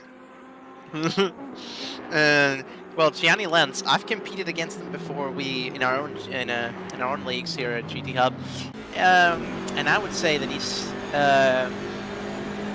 not to be underestimated. He can totally make this overtake work in the position that he's in on Shipper. So, especially with all the traffic around, he can totally take advantage of that and just move up some off-track action there in the last corner. But we will see. It's mostly just dependent on the skill of the defender and the aggressiveness of the attacker. So we will see. And I believe that I've just been told that I must leave to begin prepare my next stint, so I will be making a fool of myself in the 515 car shortly, and I will return when I am finished, probably. So and I wish you the best of luck, and we will keep a close eye on the car 515 to see. Oh God, don't. We will zoom in. No. Well. Well, gents, have a good one, and until I am back, see you. Yeah, and good luck. Good luck, my man. Good luck. Yeah, Remco is back. Yeah, sorry. I had to take away the Bird because he was getting on my nerves. As usual. You opened the window? No. Put him back in the cage and covered him up for the night. And now I have to change the infusion set. So, as you might know, I'm a diabetic, and this is something I have to do once every 3 days to keep myself alive. Yeah, and the cause where we are fighting for now. So all in chat, if you could see the donation, we have a charity race here, the 12 hours of Imola, and it's all about the diabetes, and yeah, maybe Remco can explain a little bit about it because he's more of a pro in it. Because yeah, unfortunately, he's suffering with that disease. Can I say it like that? Yeah, well, it is suffering in a way, but most of the time it's okay. If it's under control, it's okay. But looking at numbers in general, most people end up in the hospital, and I think in the Netherlands, 100,000 people have type 1. And I think 300,000 people in the Netherlands have diabetes, but they don't know it. So, like Kees said before, hey, all these signs, I recognize most of them. Get yourself checked because, especially the weight loss and the extreme thirst and the frequent urination, it's very typical for type 1. If you're a type 2 patient, it's just balancing out the diet more, and then it's could go away. But yeah. So this graph shows the insulin. It's now synthetic, and the pumps are compact. Mine is wireless actually, so I can do everything except swimming for too long. And I'm also on a CGM, so I can check with a sensor. It's in my arm. So yeah, you're like a little bit like a robot, like an X-Men. Yeah, as friends of mine have a son. He has it as well, and every time he eats, he needs to scan his I don't know, pot or how you call it in English. Yeah. And he has to be very careful because you can get in a coma if you don't do it right. Exactly. So yeah, it's really, it could be fatal for you if you don't keep up with it. So yeah, if you have problems with that, as Cracker told, let it check out and everything. But that's why we are doing this charity event. So yeah, help us to get our goal. What is $150? Even if we can get above it, it will be amazing. Yeah, and on the long run, diabetes can cause many issues like blindness, kidney failures, heart attacks, strokes, limb amputations. So, yeah, it's in the long run, it's kind of a disaster for your body. At first, it doesn't seem so harmful, but the longer it lasts and the if it's badly managed, it will really do big damage to your body. So make sure you make a donation and help getting this out of the world with maybe technology or finding a cure. There's no cure for type 1 diabetes, but the technical advances are going very rapidly now. So we just need to make a final push like the drivers are doing today. And as we talk about the driving, we see a pack of 3 here with the first car went off a little bit and now diving on the inside here. Very close and a touch here. Yep. The Audi and everything. It's the 278. It's the 278 Audi. Yeah. Just off here. Got touched. I don't know by who, to be honest, at that point. Well, that will be revealed for sure. Let's keep control open for this one because as we see Udo now in 3rd position in class and 5th position overall, and he's very close to that 12 Bentley. So I'm not sure what happened to the 12 Bentley, but after the driver change, they fell back a little bit. They looked very strong in the first few hours, but I think Jared is not the quickest. That's okay. This is part of the team performance. You always have one quick driver and one slow driver. It's always the same. lap time was a 2:58, so I think they had a pit stop, and that's why Udo's now behind him. Udo's doing 1:44s at this point, and yeah, the pace is not far off of the top 5 here. I think they are all equal on pace. As I say, that's Leslie Oliphant that did a 1:45.3, so he is in second place and is the slowest at this point.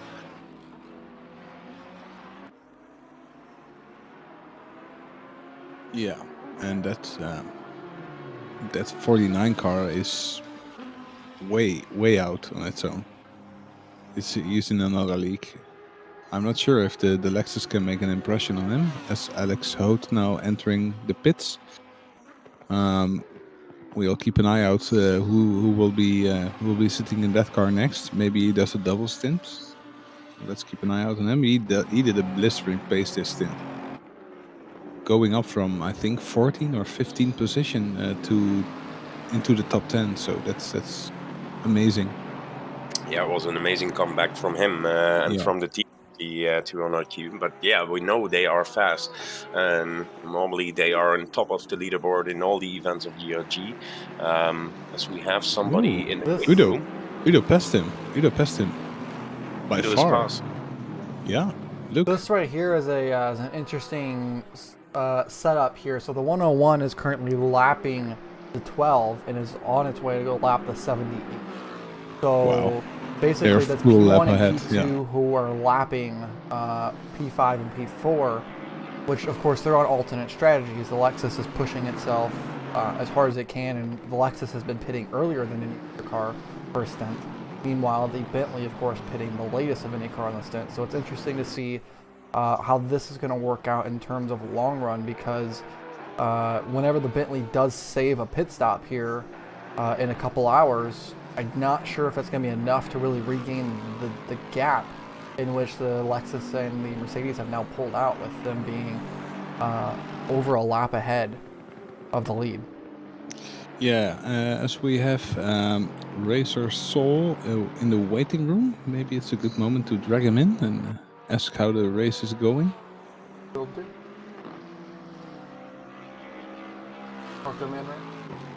Hello.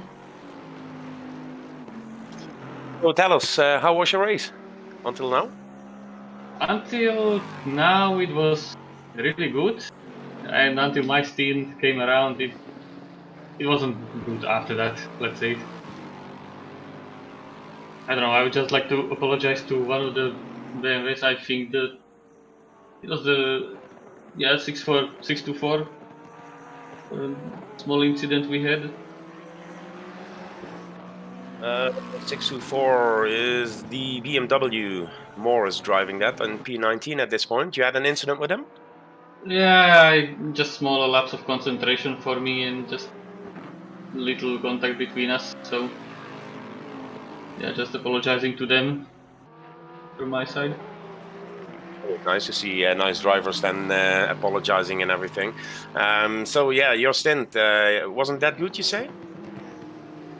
Yeah. Apart from that, it was alright. It was the only like bad thing happening during the stints. But currently happy with the position we are in, P5. So looking forward to what else can we do. Yeah, in terms of strategy, the Bentley is known for its long stints. Will you try to extend it as much as possible to save one stint at the end, or are you gonna switch strategies in the middle and go all in to attack onto the front? No, the plan was just to go as long on the fuel as we can and just see what happens with that, because we are not as fast as it might seem. So we are looking just currently to win the Pro-Am if we can. Although also that seems to be quite far in the reach. Yeah, I hope it works out for you guys. The podium in the Pro AM, or maybe a podium overall, would be nice. Podium in overall would be really nice, and we are looking for the P1 in Pro-Am. but many people have received by our qualifying in the first stint when we had Diego in the car, because he's like fastest guy we have. So he pulled the car into like P2 overall, but currently as the three of us that are in the car are changing and changing, we are slowly going back to where we probably should have been.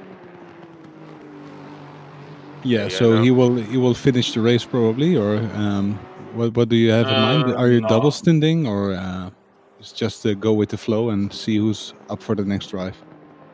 Oh, we have just stints arranged to change each one, and we are going to probably finish with Diego in the car in the end to kind of chase some people. Yeah, so we will have a look out for cartoon number 12 then. You made a very good impression in the first part of the race, and we hope you can fight back to the top spot. Well, the top spot overall. Yeah, of course. I'm always wishing Alright. everyone the best, of course.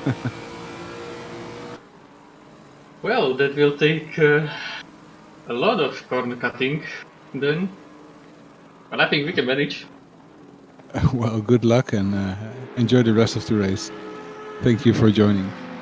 Sure, we will. Thanks.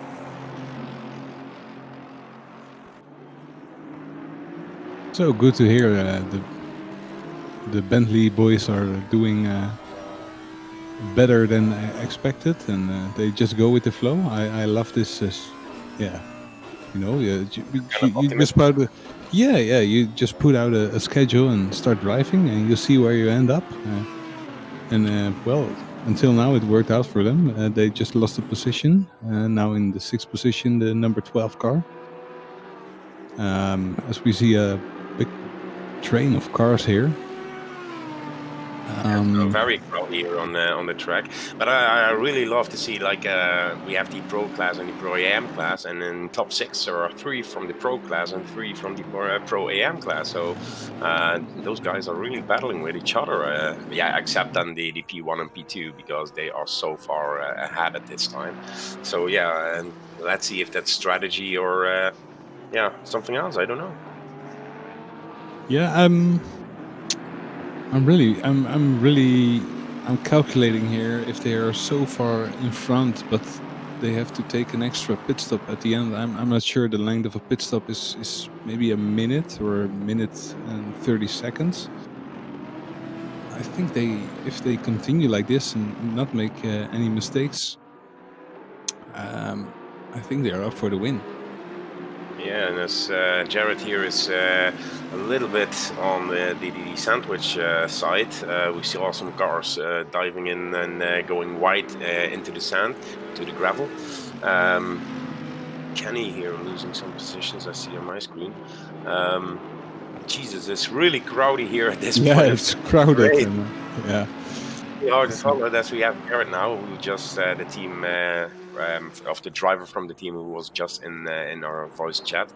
P7 now at this point, so they lost another position now to the Mercedes 99.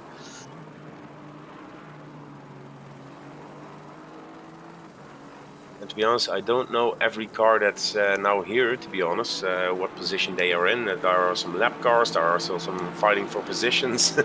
It's really crowded at this time here. But it's really nice to see everybody still racing, as I saw a little bit of a touch here in the inside.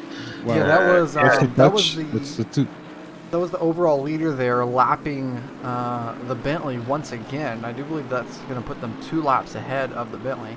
And then afterward was the 278 Audi following its way through, making contact there with the Bentley, just trying to take advantage of the gap opened by the overall leader as he was trying to work his way through traffic.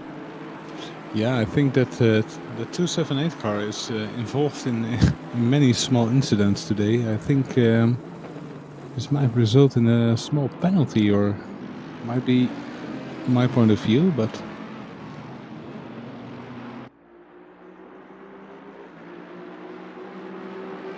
yeah, it's a nice train of cars here, and the blue flags are being waved, but I think these guys can keep waving those blue flags for hours and hours, because I'm not sure.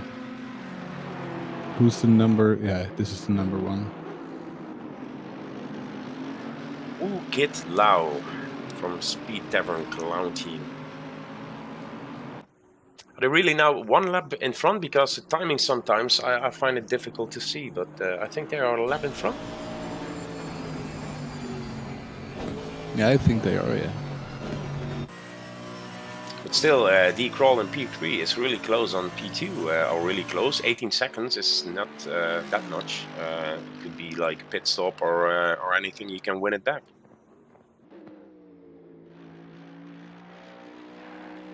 Yeah, Kroll doing a great job on the 33 car. That Lexus is looking quite quick, actually.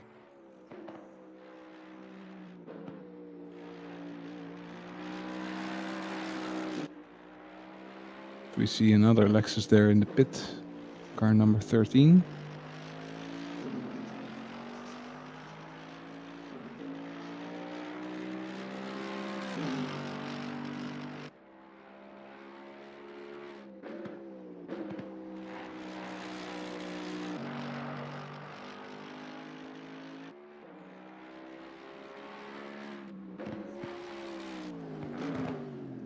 I think in the back we have Moore and Fritsch fighting for P19 at this point. That's a close battle, as we now see the number 7 car, but I think he has, a free track at this point, as you can see in the overall layout. We allow now lapping other cars here as well. Still 7.5 hours to go. Yeah, I think it's a breeze if you got a little bit of free track ahead of you, so you can just do your lap times and not being involved in letting cars by or defending or attacking. Just you want to do your laps. Oh, as we see I think that was the BMW going off, or was it the Lexus? Yeah, it was the Lexus. That's unfortunate. No, it's not the Lexus. 99 is a Merc, right? Looked like him, like a Lexus, to be honest.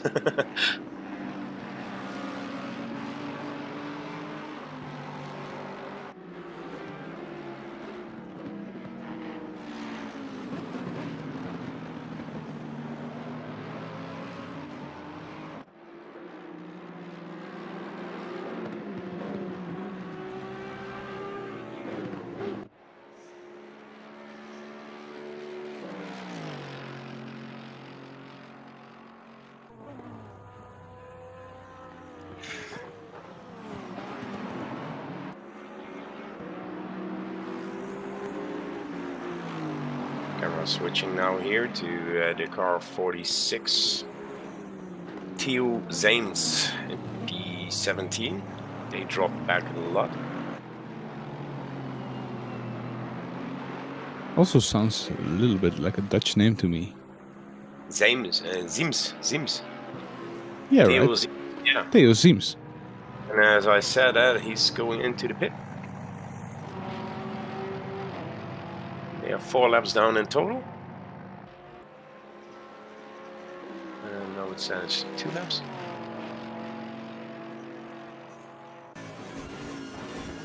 And here we have P11, the car 747 now battling with McCord in the 69 car. Thought that was the GRG car. Yeah, GRG Esports. Yeah, the GRG. Going off and hitting the barrier, and I think that must be big damage on the front of that car, because he went straight. Curve. Yeah, there was commentator's curves for sure. Wow, that was really unlucky there. Taking corner 5 and just missing 6 completely. Well, if you watched the stream there, the car didn't look too much damage, but Derek McCord, just bended into the wall there. So that I think that will be a pit stop and some repairs, as we see another car here going off. Yeah, that's Felix. It's SP Motorsport team. No, that's now. There's sometimes the delay in the stream is a little bit difficult. Yeah, you should refresh a little bit there on your end. do a refresh. It helps a little bit. Let's hope. As we see Udo Skipper now in 4th position, and the wrapping is still on the car, which is nice. Still didn't reveal what's behind that wrapping. Maybe if we get a good position, we will unwrap the car, huh? Yeah.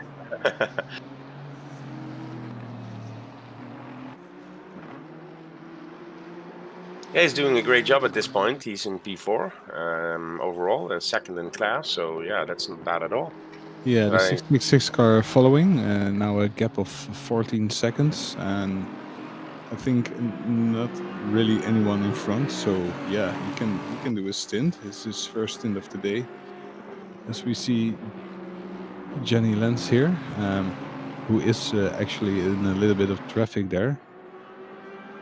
And I'm actually quite surprised after all these hours we didn't see too many drive-thrus for the track limits. I expected more, as we see the 666 car going off track twice in 3 corners.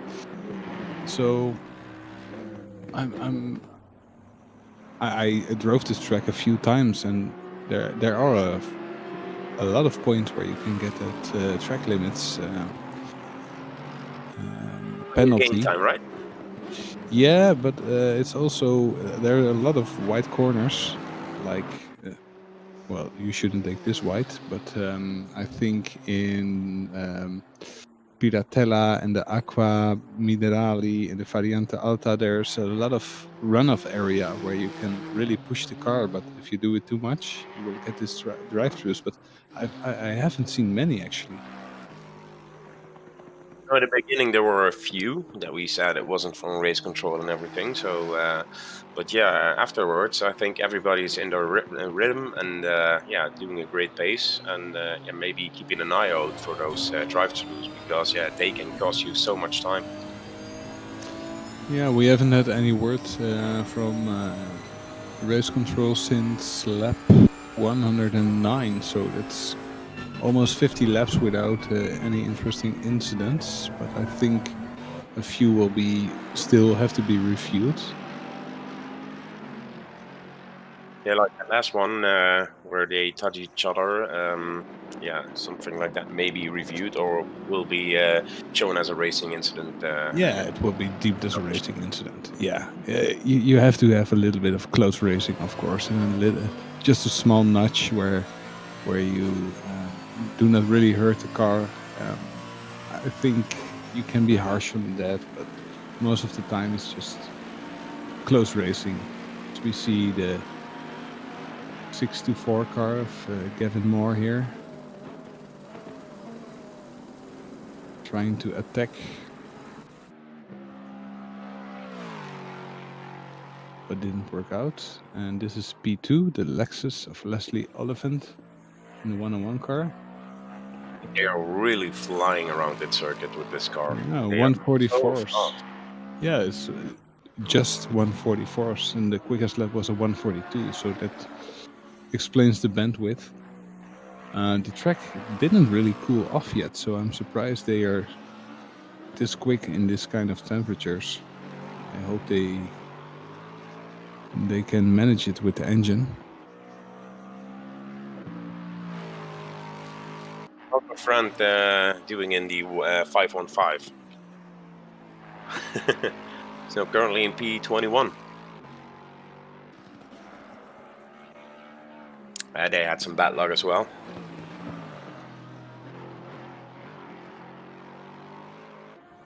Yeah, for sure.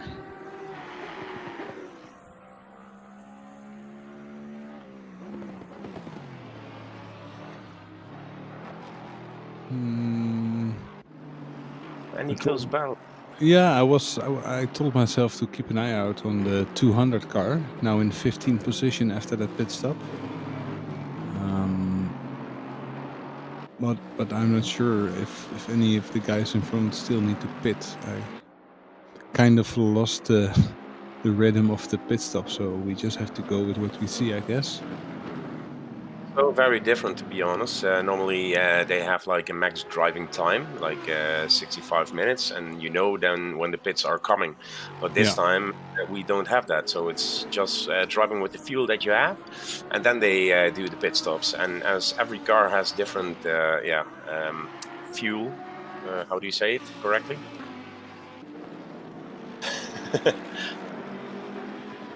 What do you mean? Tangenhout. Tangen out? Different. Different sizes of fuel tanks. Okay, yeah. Let's say Yeah, it like that. Sorry, yeah. Sometimes I'm struggling with my English a little bit. Yeah, and as they have different sizes, they can do or more laps on fuel, so more laps on a stint. And normally that's the Bentley has a bigger fuel, so they have more fuel on board to do more laps. We see position 3, the 33 car Lexus now in the pit lane. Let's see if maybe P4 can take advantage of that, but the timing shows 87 seconds behind, so it's like 1.5 minutes.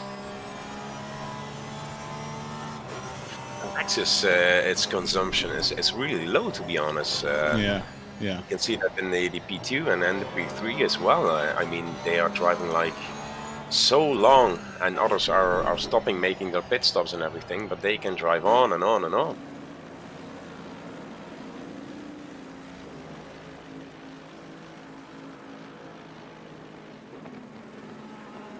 Closest here, Mason in P17, now on the tail of the AM class. We have here we see the DSRT donation box. Yeah, and he's overtaking him for position coming out of the pits, the 33 car, so... And the pit stop is really long. Yeah, it's maybe some damage or... So we have a switch in position now for the Pro AM class. Yep. As the DSRT donation box just took P3 overall and P1 in the Pro AM class. Yeah, well driven there by Udo. As we see another car going wide there. BMW. I think it's oh no, there are 2 BMWs on the grid. I thought there was only one. And again a little bit wide there. Yeah. Maybe making some room for the Lexus that's just flying by here. Yeah, if you got P2 in your neck, I would not defend too much, of course. The blue flags aren't mandatory, but yeah, I would make some space for such a quick Lexus. Yeah, fair play there. Really seeing because the DSRT team is pitted earlier than Kroll. I have to see the chart again. From the Lord driving, I think they are brothers or something. Sorry? Yeah? So I think there are 2 brothers or something, or father and son driving that. Which car? The Lord driving number 33 and P4. Both have the same name, last name. So. Ah, the Kroll. The Kroll brothers. The Kroll brothers. Yeah, maybe Kees can tell us a little bit about it later.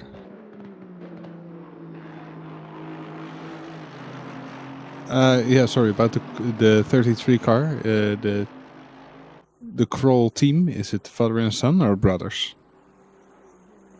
Not sure, but I do know that they are sharing the last name. I do not. They are one of our 2 driver teams though, so they're pushing for 12 hours between the 2 of them, and I think they're crazy, but yeah, it's a lot of driving time. Yeah, it's 6 hours per person, so yeah, that's quite intense. As we see a few pit stops now going on, the number 7 car, and I saw the 101 car in P2. And the 278 Audi is also inside of the pits. Maybe the BMW will take over that position.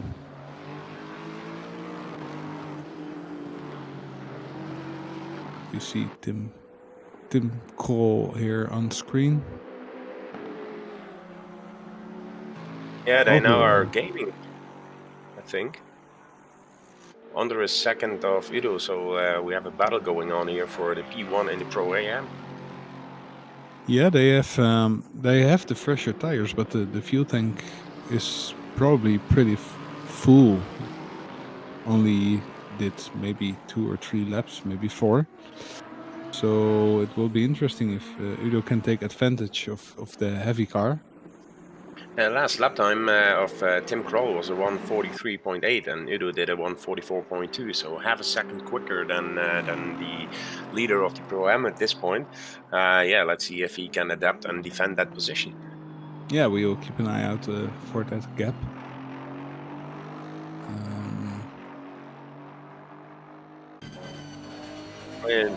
I don't see many battles, to be honest. Yeah, we have to see if somebody switch. If now we are on the top of the BSOT car here, watching the Kroll brothers. We just reached our donation goal. Jesus Christ! It's ein paar Apfel Rennsport team just donated $64.20. That's amazing. Wow. We're not even halfway into the race and we already reached our donation goal. So thank you so much for that donation. That's big. Ein paar Apfel Rennsport team. Dankeschön, Dankeschön. A few apples race team. I like the team name actually. Case I don't know if you're there, but we reached our goal already. Yeah, so that was the stream. Thank you for watching. Yeah, thank you for watching. Oh, wow, that's really great. That's amazing. That's a big donation. So, maybe we should raise the goal then, huh? Yeah, we could do that. Maybe put it on like 300, because there's still a few hours to go. We're not even halfway into the race.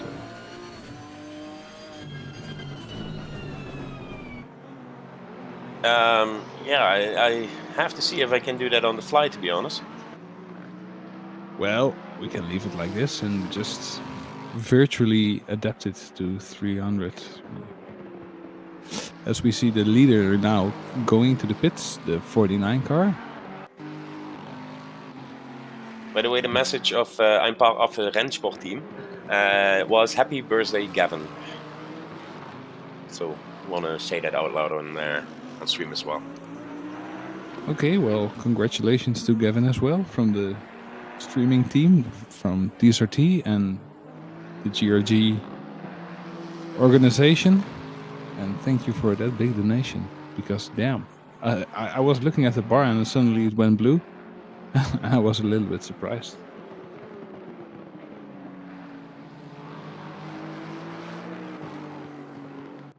And 64.20 is like such a specific amount to donate, so yeah, thank you for that.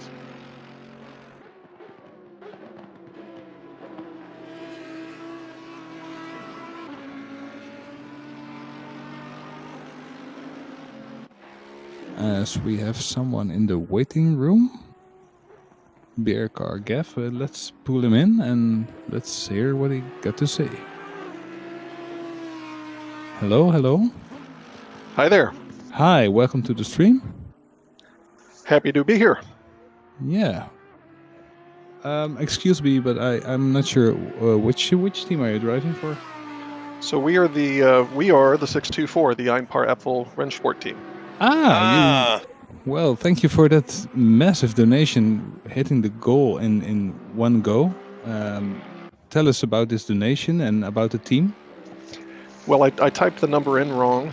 I wanted to make it 6240 instead of 6420 because we're the 624. But yeah, I just wanted to make sure that we could help get over that goal. My son Gavin is the gold driver on our team, and he does a bunch with GRG Esports and always been very appreciative of the way that they do things and the way they run their races. It's been a lot of fun for us to watch. I normally engineer for him. He's way quicker than we are, but it's fun for us to be able to race in the COVID era together with with the sim rig and everything that we've got. We used to do kart racing when he was younger, but that's a lot tougher for us to do now as we get to college age and what have you. So this brings back memories being able to do this stuff, and it's fun to try to engineer the car for him and help him to go fast, and then watch him just put ridiculously quick, consistent laps in for 3 straight hours. It's good times. Yeah, amazing, amazing performance there by the Dad and Son team. You also brought in a friend. Is it like a family friend or? An internet friend that happens to live close to us here in Michigan in the United States. He's actually behind the wheel now. Patrick, our third driver, is doing a double. He's wrapping up in probably 10-15 minutes or so. And then I'll take the wheel for my part of the race, or at least the double. Then we'll see kind of how we're standing in terms of time, and then hand it back over to Gavin to bookend us, finish up the race. The last, I think he's got to do another triple at the end. Amazing, amazing. So next stint we will see the blistering dead times. yeah, somewhere in the middle of the spectrum, I think, between the Gavin's lap times and Patrick's. The rig's been here in our house, so I've had more practice with it, and it's new this week. It's a Fanatec setup with the load cell brake pedal, and that's very, very different from a Thrustmaster. It actually feels like a car, so we're having to kind of relearn what it feels like to drive, this BMW M6, which historically has not been a fun car for us to drive. But when you put this wheel and pedal combo in place, it is actually a lot of fun to drive, and the track is a lot of fun to drive it around. So we're having a really good time. Yeah, good to hear. And you're all in the same house, and we are. Yeah, not having to get out and having some snacks together. I'm sure this will be a great party. And you just added a bunch to the donation goal, so we are having a little party here in the commentator box. I'm glad to hear that. Yeah, if you we got an Instagram we put up for fun, and you can see some of our shenanigans in the hospitality room that we got set up with our stacks. Gavin's feeding himself right now. It was his birthday yesterday, hence the message, happy birthday. So we'll announce to everybody, happy birthday, Gavin. Well, happy birthday from us as happy well. Birthday, and, yeah. I have one question. Sure. Oh, Case is coming back. Maybe you want to say say something? I just walked back in and noticed the donation, and I just wanted to say thank you very much and happy birthday. Yeah, we hit the goal, but we raised it. I now put it on 210 because we raised it already, and we had yesterday like a discussion because it's the 12/12/2020. We have to do something with 210, so now we put it on 210. But yeah, we reached our goal, and we are now extending it because we have still 7 hours and 9 minutes to go. But I had a question because you're from Michigan, as you said, from the US, but yes. You have your team name is German. Is there something behind that? Other than just a fanatic affinity for all things German, where my wife and I are from, and where Gavin was born, is in St. Louis, Missouri, a suburb of St. Louis, Missouri, that happens to have a pretty strong German culture. Its sister city, the sister city of the town we were born and married in, is Paderborn in Germany.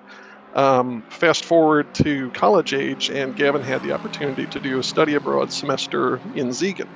And we had the opportunity to go visit him and spend 2 weeks touring around Germany, where we got to do things like, blitz around Spa-Francorchamps and actually drive a rental car on the Nürburgring for 2 tourist Fahren laps.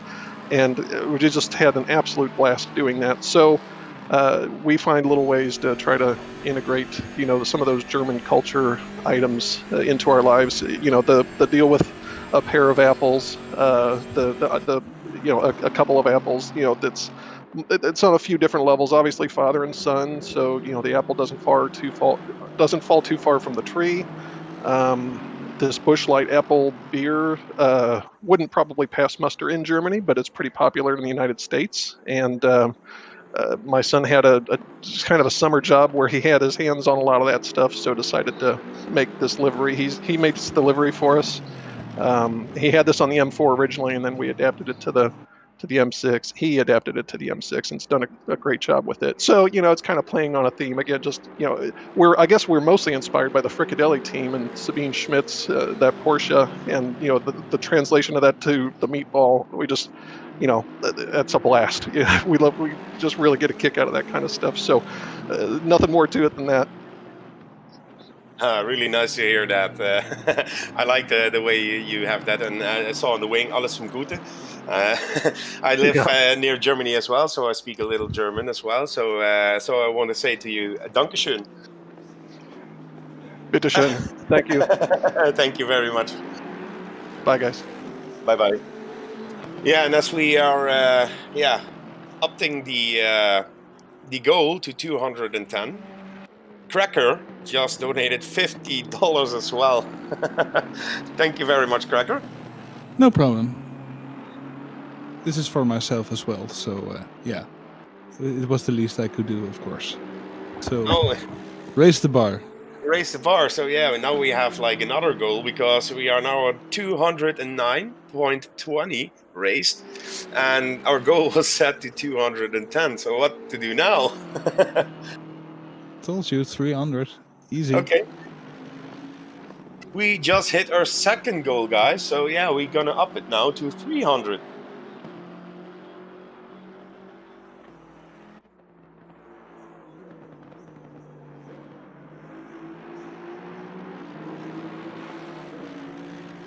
And there we go. So got the... Yeah, Juan is now working on something else for the moment. He will be right back in chat as well, as we just update the second goal, or the third goal is it now, to raise $300 for the JDRF. So guys, follow the footsteps of all those nice people that just donated. Ein paar Apfel Rennsport, Cracker, Bennett Team, Max Lienert, Costa, Kevin Zwemstra, Ladislaus and Gebe. Follow them as well. Help us to get our third goal, and maybe we can raise it then again. Yeah, and looking at the race, I think we lost another driver there, because we had 22 still on track, and I only see 21 now, but I cannot seem to find what happened there. And an update from race control for lap 137, so that's a while ago. And turn 14, car 33 and car 747, dangerous overtake on a left car. But it's only a warning. So that's probably a warning to all the drivers out there. Even though it's a lapped car, you can still defend the position. And going back to the battle in the Pro AM class for P1, I think Tim Pro overtook Udo there, but Udo is still behind. 1.9 seconds now behind the number 33 car, who just, I think he got the warning with the 747 car, as you mentioned before. But yeah, I think the Tim Kroll car is a little bit faster at this point. Newer tires maybe, as you said before. So yeah, and Udo has to pit earlier, I guess. Yeah, he will have to pit at some point, but maybe he will just follow him and try to see how close he can be at the end of his stints. If I'm correct, Udo will do a double stint. I'm not sure if they made any changes to the schedule. I think he will do a double one as well, so yeah. But yeah, all with all, it was a rough start of the race today, but now everything is running. We have the 49 car still in the lead, and the 101 car, far behind. and then we have the two pro-ams battling it out, and we have to see if the 99 car can catch up to those guys again after that 15-second penalty. But he is currently under pressure from that 666 car. They're going off Oh! track. Ooh, Almost but a collision. almost a collision, but saving that car really, really nicely there. And that was a close call because the 666, yeah, he hit like the bumps and everything, flew a little bit in the air, almost hitting the 99 car there. But yeah, the pressure was on there for Yeah. P5. Yeah, but for a little bit. So now we will have to make up those 2.5 seconds again. See, that little mistakes cost so much time, to be honest. Yeah, and we have like a battle in P15. As we see those Lexus car now coming by again, lapping and flying around the circuit here. Ooh. Oh. I'm not sure if this was a touch or it was just a visual thing from our point of view, but I don't know either, but sometimes I see like cars twitching a little bit due to the connections and everything. So yeah. that's why it was just a little connection visual. And here we can see the 49 car overtaking the 101 car. That means the number 49 car is a full lap ahead of the number 2. So imagine what kind of pace the 49 car is putting out here. This is amazing. Absolutely. Yeah. Last lap was a 143. So they are, yeah, just a full second, maybe 1.5 seconds per lap quicker than everybody on track.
Welcome back, guys. We are here again.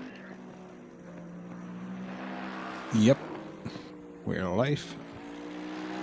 And alive. Live and Live and kicking.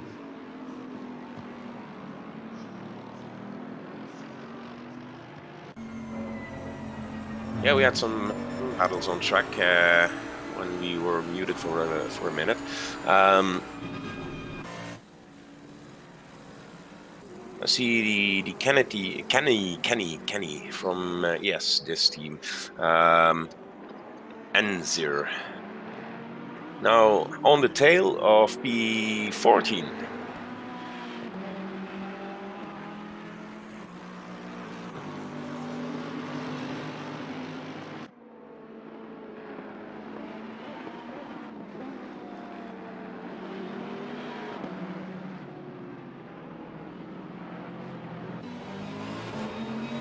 Yeah, following him closely, and I'm sorry, I muted myself a little bit. I was coughing. yeah, there was coughing, but and there was a little bit of a kiss there from the 112 car on that number 12 car. So it has to do with 1s and 12s. I like those 1s and 12s, to be honest. Many 1s and 12s today, huh? Absolutely. You can see a pit stop of that of the Moore team, the Apfo Rennsport team. So now that is going into the car. So that's Yeah, let's keep an eye on them as well then. yeah. As our co-commentator is now in P20, he was in P21, so he made up a position. I don't know if it's because somebody left. We have a drive-through coming in for 747. I think this is a track limits thing because I cannot see anything in race control.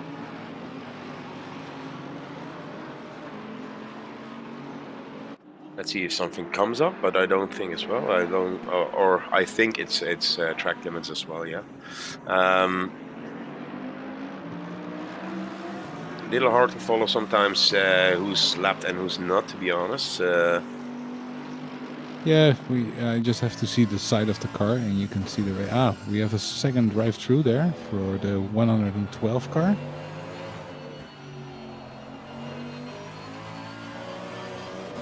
Welcome back, Ruben. Silence.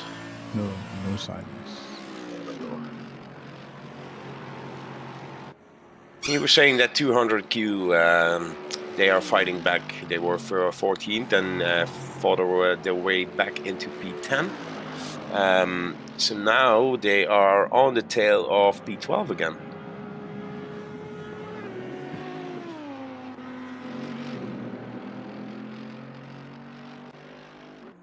Yeah, that Audi is been up and down into the rankings today. I think I've seen that Audi in like 18th position, and I've seen it higher up. So they're really an interesting thing to keep an eye out for. Like in the beginning, a little bit of a slower pace, and then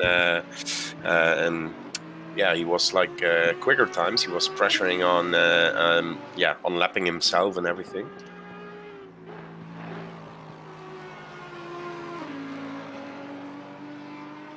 As Udo lost a little bit of time, I see 7 seconds now off the Kroll brothers. So yeah, maybe but, fuel saving. Maybe strategy. Yeah, might be strategy there.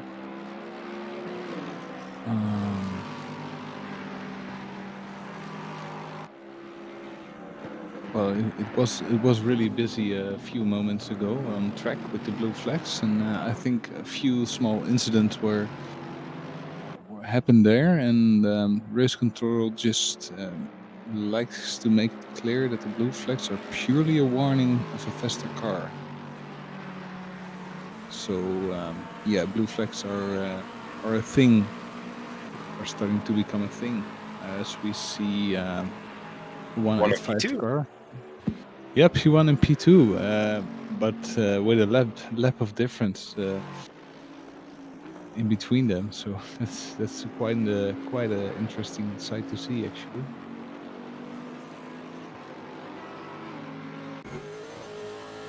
Was P2 now catching up on it? It looked like the P2 is now putting the pressure again on and as you hear HSP off track. Yep, losing a position.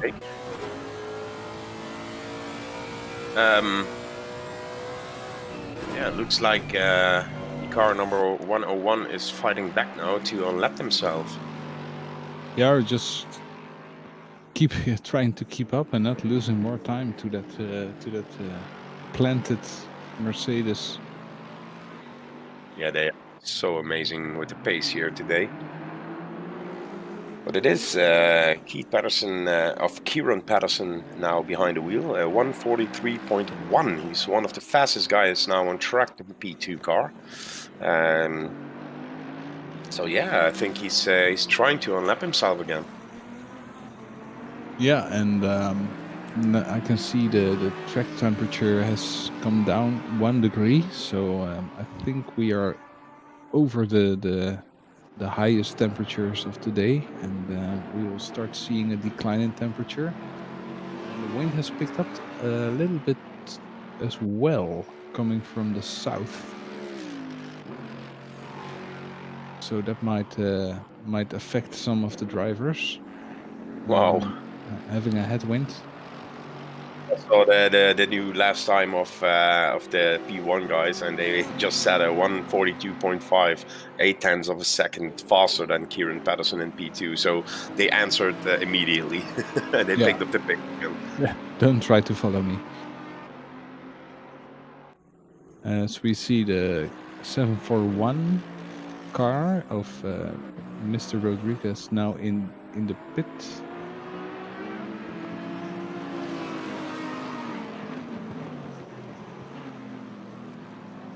So the pit stops It's really mixed at this point. Yeah, it's really mixed. You cannot say anything concrete about it because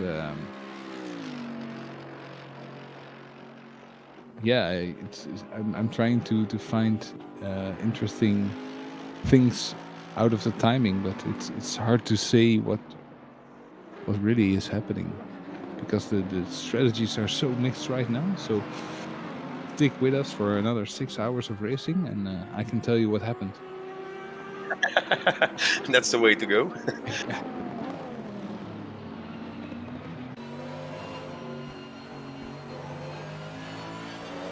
Just saw the 515 car. He said we had to keep an eye on him, so he was there, touching the curbs a little bit too much. Here's Dad in the car. Dad in the car, Gavin Moore. Is that? Gavin, we have a drive, right? Drive-through for 7-4. Yeah. Yeah, I think again for track limits.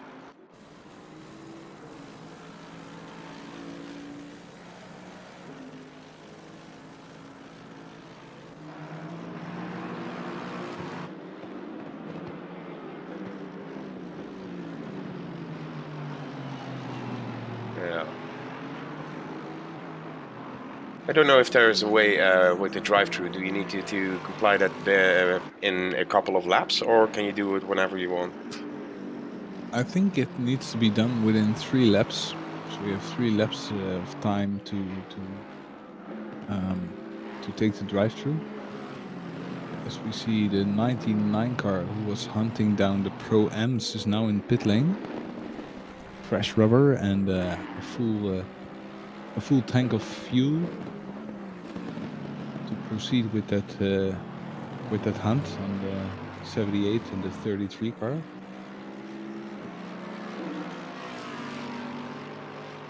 As we see, the 33 car is 23 seconds behind P2. So I think P2, P3, P4 might be an interesting one going into the next few hours. Yes, As we missed the donation again, I think, because we are in 214 right now. Yes, there was an additional $5 donation.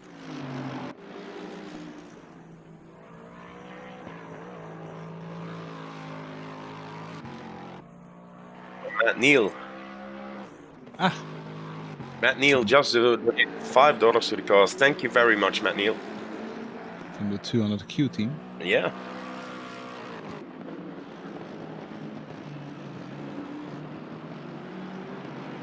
He did really, really good in the first few hours in his double stint at the start. Taking up that 200 car Ferrari up the order. But it was a little unfortunate after the driver swap. As we see a stop and go of 30 seconds for that 741 car. Maybe they missed the drive-through. Should be done. Maybe Case has some information. Wow. Close battling here on the field, number 12. Jared with, I think, a back marker or something because they are loose from somebody else.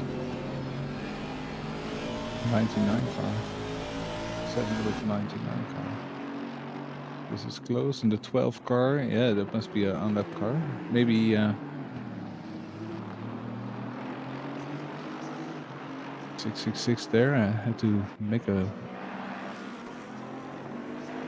strange braking line there to let the number car in front by. It was for position. Yeah, well, position, right? Yeah. Sorry, I was checking some messages that people write me in the background as well. But I think, yeah, you're correct. The car 741 just missed the drive-through and got a stop-and-go penalty in replacement for it. As 747 is now in pit.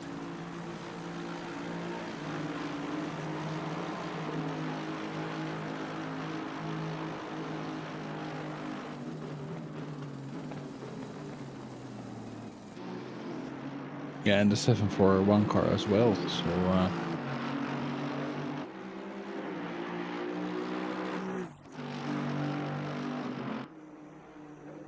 they are falling down the order now, which brings the 200Q car back into the top 10.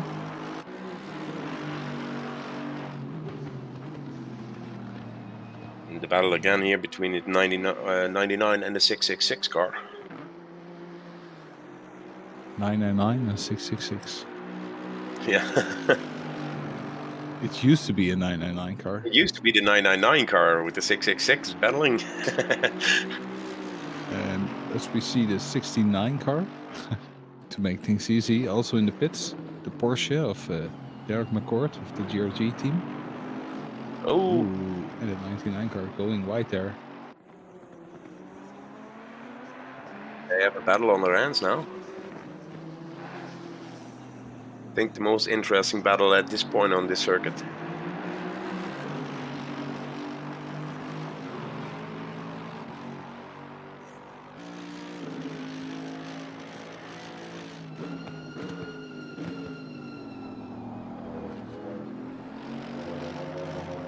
So we see this part of the track is getting really rubbered, so I think it's a little bit easier now to brake there in the downhill section.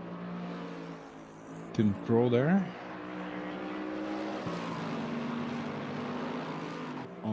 Still on that third place, making a little bit of a gap to the 78 car. I'm not sure if he's quicker than P2, now on 26 seconds from the 101 car.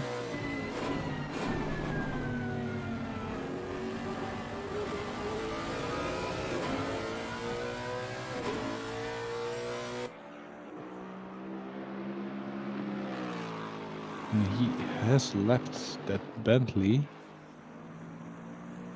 which is in 5th position, so the gaps are getting really big now. I remember from my last endurance race, at some point in an endurance, you come into the stint and you sit in the driver's seat.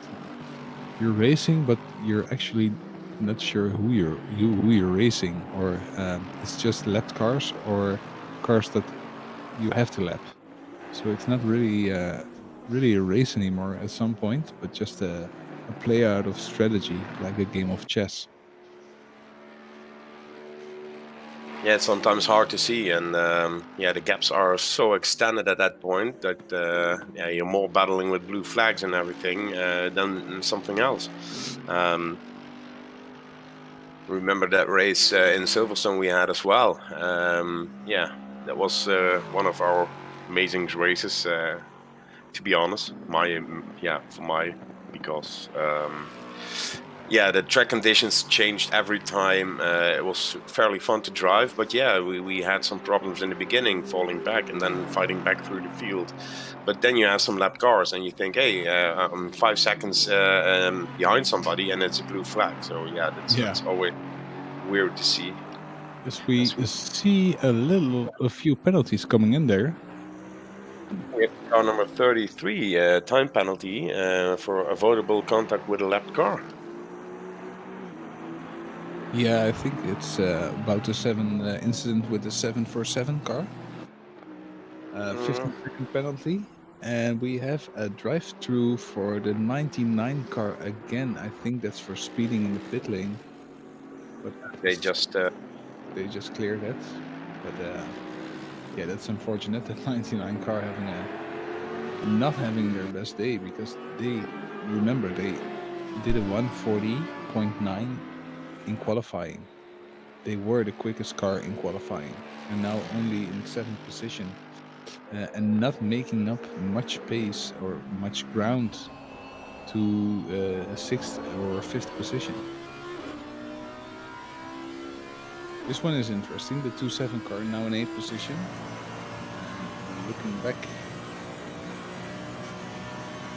It's rather funny watching the autopilot and how it selects the cars. It seems to have a distinct favoritism for the Mercedes, because it continues to cut to Mercedes that are nowhere near anyone else on the racetrack, even though I have it specifically set up like in here to where it's supposed to look for cars that are towards the front of the field first, and then cars that are in close proximity to other cars second. And yet we keep on getting the 7 car, which is by itself entirely in 12th, and like we keep on like just getting these like down the field cars that have no one near them, while it's clearly like it's cutting away from 5 cars in a train. And so it's really confusing me the way it's working, but it seems to have a clear favoritism for some cars. And here's another example, is it just cuts to the 200 Ferrari completely on its own for seemingly no reason. So obviously I got to figure out some more about it and tweak it some more, because and it's quite quick actually, because you are talking about the car on screen, and then pop, suddenly it goes to another car, and you're like, now I have to talk about this car again. I'm trying to figure out exactly what it is that causes this cut. Like so kind of what it is it's always reading every car on the racetrack at a time. I think we just almost saw a wreck right there, and then it cut away from the car that was having a wreck. But it's reading all the cars all the time, and basically I'm watching it, and so basically whatever sliders I have put in, it reads them based on a percentage.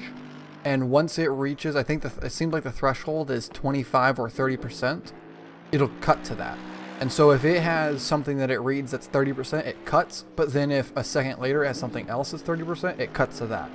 And so I'm trying to figure out how to get the threshold to not just jump all over the place and be very consistent in where it watches. But I imagine that there's some tweaking that I can do with it, but I don't know how to do it, but I'll figure it out. But yeah, it seems like the cuts are like roughly 20 to 25% is where it likes to cut between drivers. Although this time it just cut to the 16 car on an 8% cam. So I'm not quite sure what's going on with it, to be honest. It's really confusing me. Yeah, it's quite strange actually. It should just stick right here. Like this is the closest battle on track probably. I'm not even sure if it's for a position, but it's cars racing each other, and it's going to sit here and it's going to watch it, and it's going to be like, oh, well, we're going to watch the 49 car now. Yeah, someone who is completely in the middle of nowhere. like like Cracker said, normally you are watching this car and you want to tell something about it, and it switches over to another car at that point, and it's really hard because sometimes it and everything you cannot see it. A wreck just happened and they cut away from it. I'm gonna stop the autopilot here and back this up. The 16 car there just missed their braking zone and spun the 624 going into the hairpin. You guys will see it on the stream here in just a moment. I'm doing the replay, so it's going to go back a bit too far, but yeah, that was the 624 just got hooked, and as soon as it was happening, they cut away from it. The bots needs a little bit of tuning, but they're coming down here through turn 10 and going up the straight towards 11, and you'll see here the Lexus going to pull out and go for the overtake, which is all fair game, but then the 16 behind it is just going to miss the braking zone and just rear in the 624. Oh. And, I mean, that's got to be annoying and frustrating there for the driver in that car. I'm not quite sure who's in it at the moment because it's all registered under the same name because they're sharing a household. But I think it's dead. It's dead in the car right now. So definitely, that's got to be a frustrating moment there to get hit and spun. Meanwhile, we got a battle up here for 5th. The 666 getting through on their teammate, the 12. Now up into the 5th position. Yeah, and we have Juan back. Juan, hello. Hello there. Wow. Although I missed it. I missed you too. I love you all. Thank you very much, everyone, for donating. That's insane that we have $214. That's insane. Thank you very much. As we see right now, the team GTHub.eu, Water of Lion, going through the second sector. Clear at the moment. I think more than 1 second between the car behind and the car in front, so he can be completely fine, and he can make this gap bigger from the person behind, as we see here John Witzkorak. And now we see Nico Dudek from Bennett, one of the enormous great people that donated to the cause. So I remember, guys, if you want to donate and help to find a cure and find ways to make everything better for T1 of diabetes. I don't know if I pronounced it that correctly. Please exclamation donate, and you can help the cause. We really appreciate it.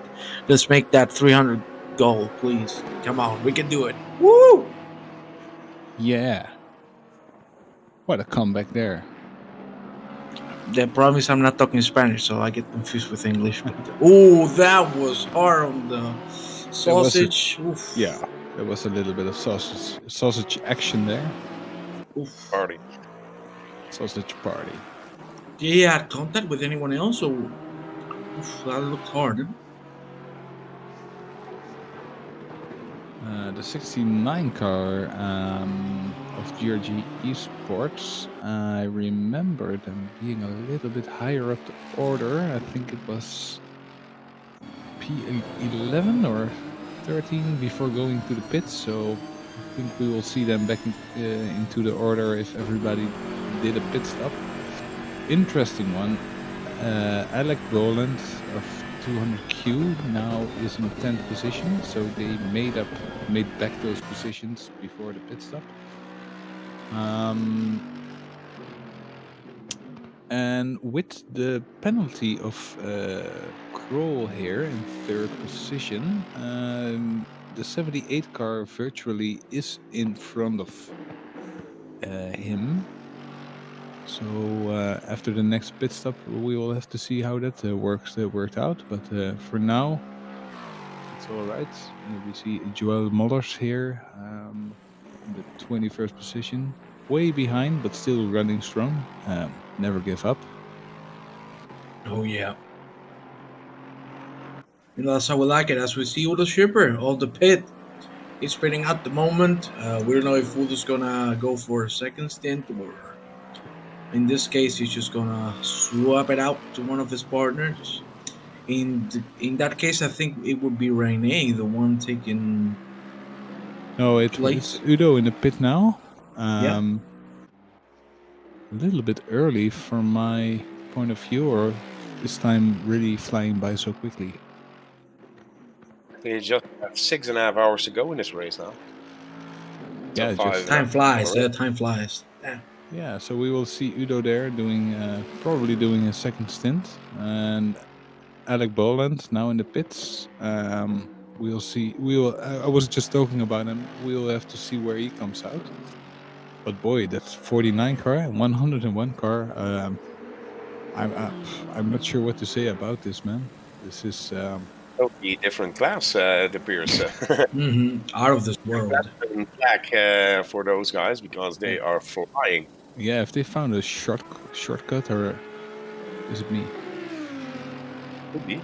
I think they found the perfect place to make that gap, and they used it to perfection, and they're doing an incredible race. As we see, Udo is going to stay in the car for now, fourth Yep. position at the moment. And yeah, right now we see here from Bennett, Nico Dudek with the car 278 as going through the first sector. Has a good exit. Ooh, really close to the gravel, but he's going to keep it on the track. And just in front of him, who do we have? Imagine being the only Audi on track. That's You know what the sad. good news is about everything? We had like a position winner in chat here, our co-commentator Rod. Ah, hello, I'm Welcome Hi. back. Hello, backseat driver here. Yeah, you Um, just finished a stint, right? Yep, just done. I'm also, well, I'm just on and off getting refreshments and stuff, getting my ankle untwisted. Nah, just kidding. It wasn't too bad. We made a mistake with the pressures, and I really hope it doesn't like cause anything bad in the race. But beyond that, not really a bad stint. There's not much you can do from the back, so it's just mostly just where you're at the back, you just play Moses. You hope all the cars ahead just part like to your side, and you can just go through and maybe get some positions. That's about it.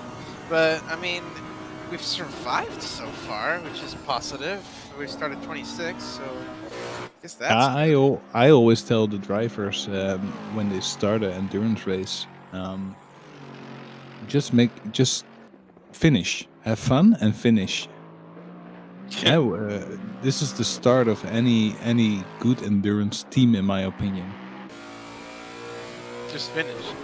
Yeah, just finish the car without having too much trouble, hardware issues, disconnections. The results will come. If they're good drivers, they will learn and they will understand endurance. I think it's much harder than a sprint race, not only on the driver Yeah. but also on strategy. And on sleep schedules as well. Yeah, It's like 10 here, 10 p.m. here. Oh man. Yeah, it's, but start- tomorrow's Sunday. Come on, tomorrow's Sunday. Yeah. Yeah, tomorrow's Sunday, but you know it's just blah, you know, blah, blah. Blah. You know, there's all the time trying to What? there's all the time trying to look for the drink, and you know, I was looking at the console for the drink, and it's just crashed, man. It's just, you know, these idiots all the time. As we see a few pit stops here from P10, now P11, the 198 BMW, and the 13 Lexus. And Mollers again from the back in 21st position there, taking another pit stop. So yeah, let's see how this turns out. No real big changes.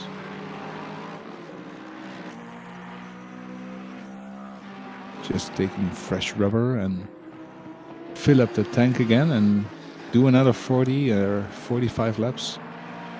Another penalty, 20 seconds time penalty for car number 16, avoidable contact with car number 64. Whoa, Oh, this is the incident. That we saw in Yeah, Durban. actually Yeah. in the last chicane. Yeah, in the Variante Alta.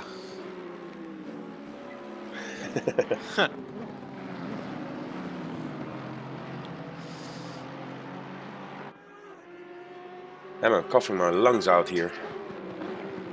Man, I'm gonna go full bias here and say the GT Hub cars are ripping at the moment. Like Vlayan, the number 666, just did or is in the process of doing what they did in Spa and what they did in Monza, which was have an absolutely terrible start and just slowly start building blocks, and they're gonna end up making a house, I think, because they're already in P5, and they just have a few laps to unlap themselves, and maybe who knows, make it back up. They're already ahead of the Bentley on a mission. But the Bentley is definitely not out of the equation, of course, but the 666 just put themselves in the equation, so I'm really interested to see how the GT Hub cars make their way through the field. Yeah, exactly, and I think the Bentley also. I think the top 6, top 7 is still in play, but I'm not so sure they can beat that 49 car. It really comes down to that last pit stop. I think the 49 car is making up so much time. They virtually have 1 or 2 free pit stops at the end. Yeah, the only one lapping 142s to be the high 142s then. The other one's in the 144. So yeah, I think the last intake can do backward. It's like a big even with just 6 hours, even with so much time left, we're not even halfway there. But I can already tell that the 49, if they're not going to win, they're going to be really high up, because at the pace that they've got, which is incredible, even if the Bentley doesn't have to pit once, the Mercedes can just, I'll just pit and we're going to be in the same business, and I'm still going to be ahead, and I can pit again and I'm going to still be ahead. Like the amount of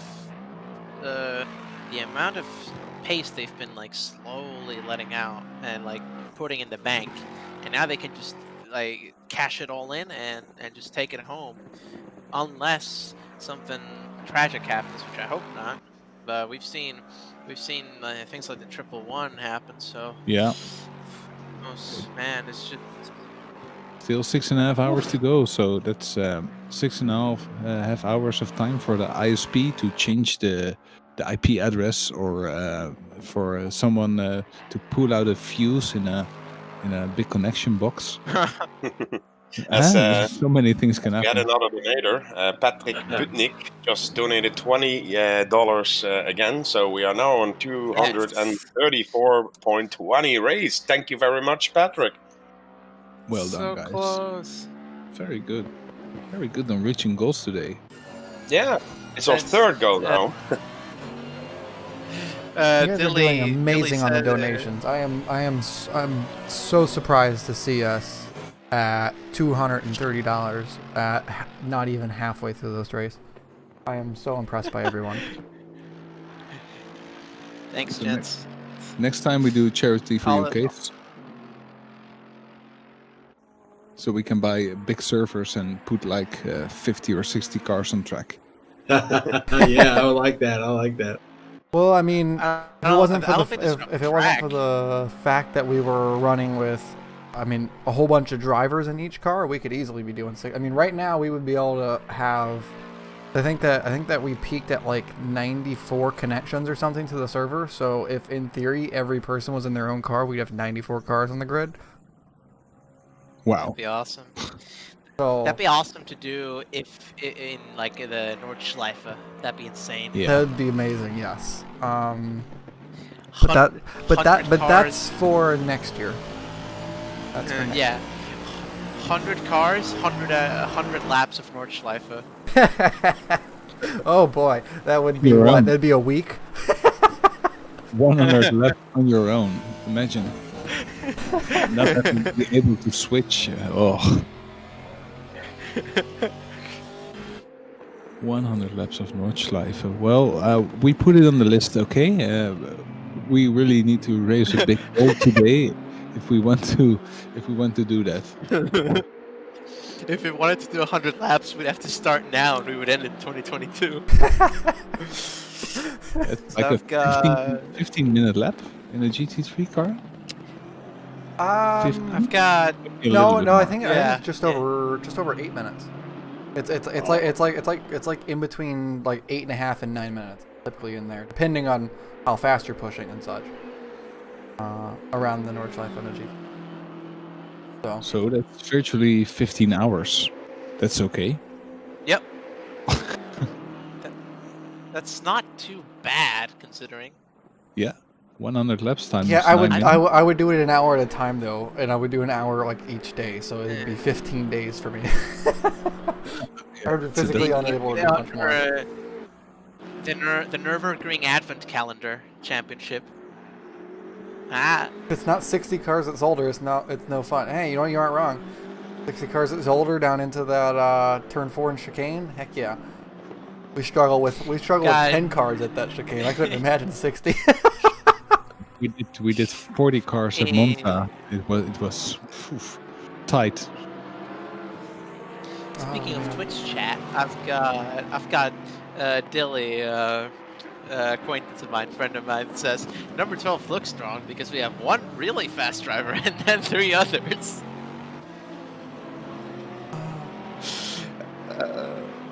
Ooh, is that some contact between the 12 and the 16? Might have been a little tap of love again. I just saw a little love tap. Ooh, man.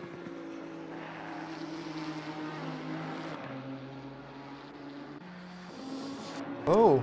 Number Oh. 7. Oh. Oh, 16 just spun the 12, it looked like there. Wow, yeah. Oh, man, yeah, no that's way. And then the camera's like, we're not gonna watch that. Yeah, wait, no, that's not interesting. No way he just did that, and that means a loss of position versus the 99 Merc. Just threw a position because of the contact. Oh man, that's just, you hate Again, to the see it. 99. Yeah, again the 99 car. So unlucky today. All right, we are going to watch this here.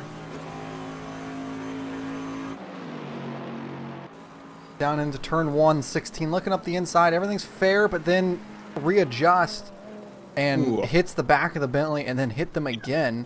I mean, that's just a simple Very spin. late braking. Yeah, it's very late braking. Far too late. Man, a car that far behind can't be doing this kind of stuff, man.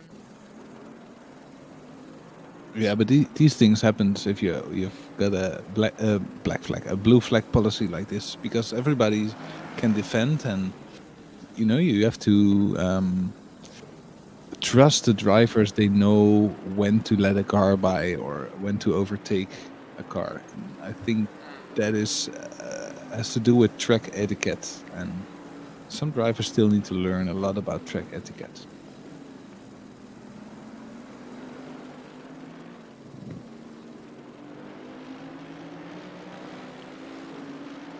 Number 7 Merc. Man, I really like the paint on the number 7 Merc. It's really bright. So, looks a bit like a Hot Wheels. Like in a Woodway. Yeah, it's a very nice livery though. Like it looks very much like that. Hello there, hey, the JDRF Foundation's in here. What's up, everyone? Welcome. And yes, of course, we're fundraising for JDRF. I mean, you can see on the ticker on the bottom, we've broken our first goal and our second goal, and we're now on to our third goal of $300. So we're not even halfway through this race yet, and everyone has done a fantastic job of shattering the goals. So welcome. we're very, very impressed with the way that things have been going here.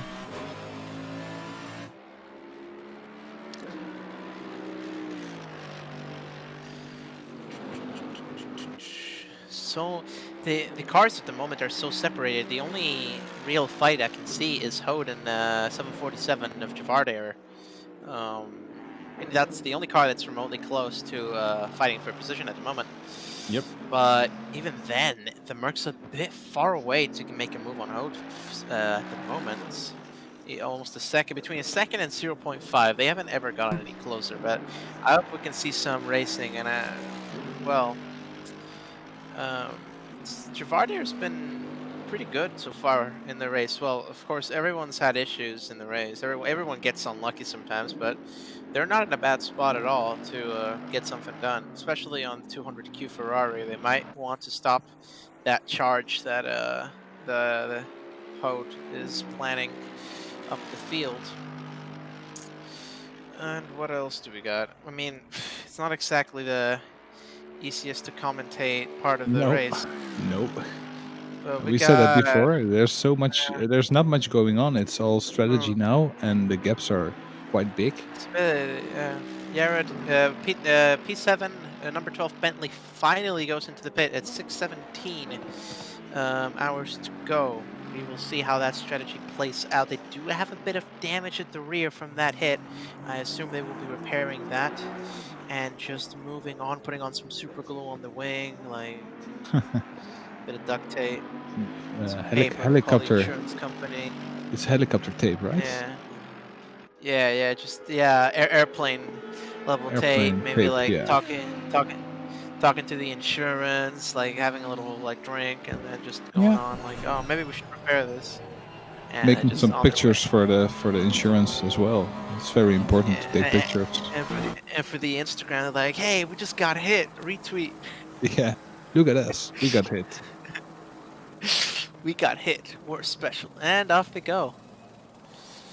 And it seems like they have chosen not to repair the damage. Off goes the 16 here at the final corner. Yeah, I think the 16 car is having a very bad time. I'm not sure if they will finish this race because, they're making a lot of mistakes and they're not feeling comfortable in that car.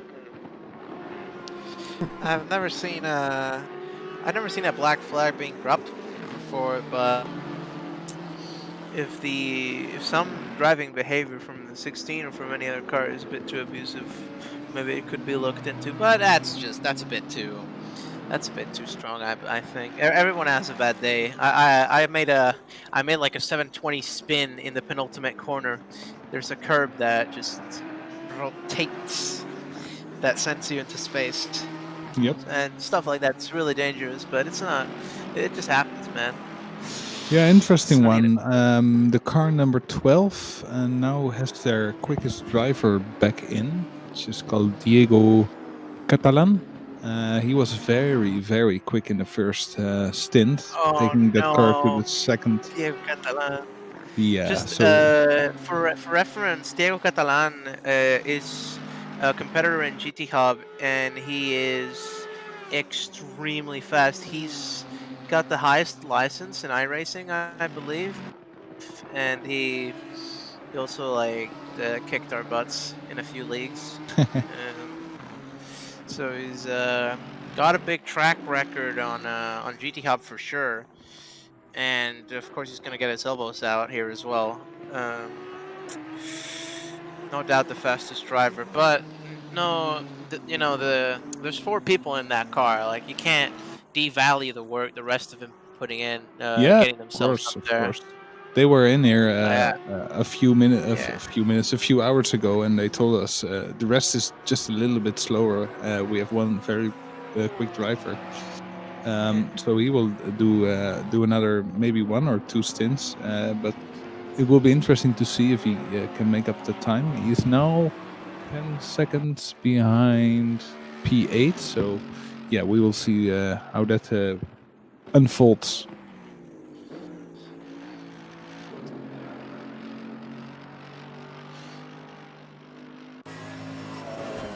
Whoa, what the?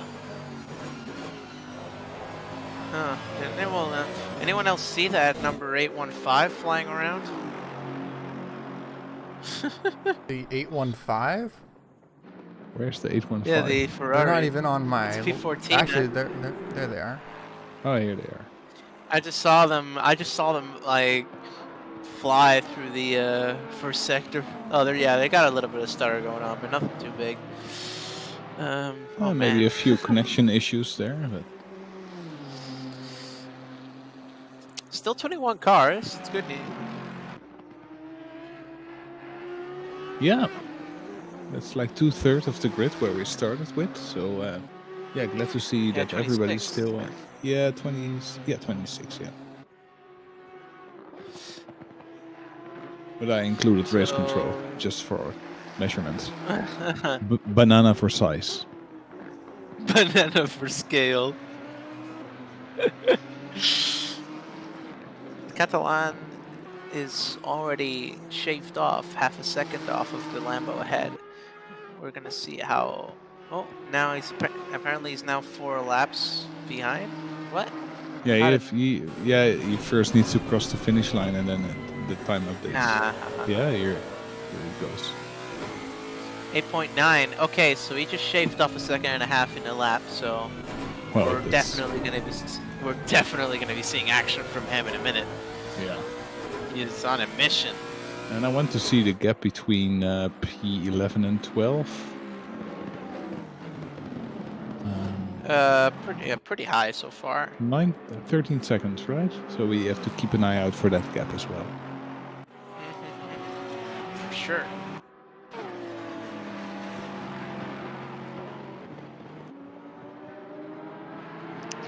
The gaps are big, but it all comes down to consistency.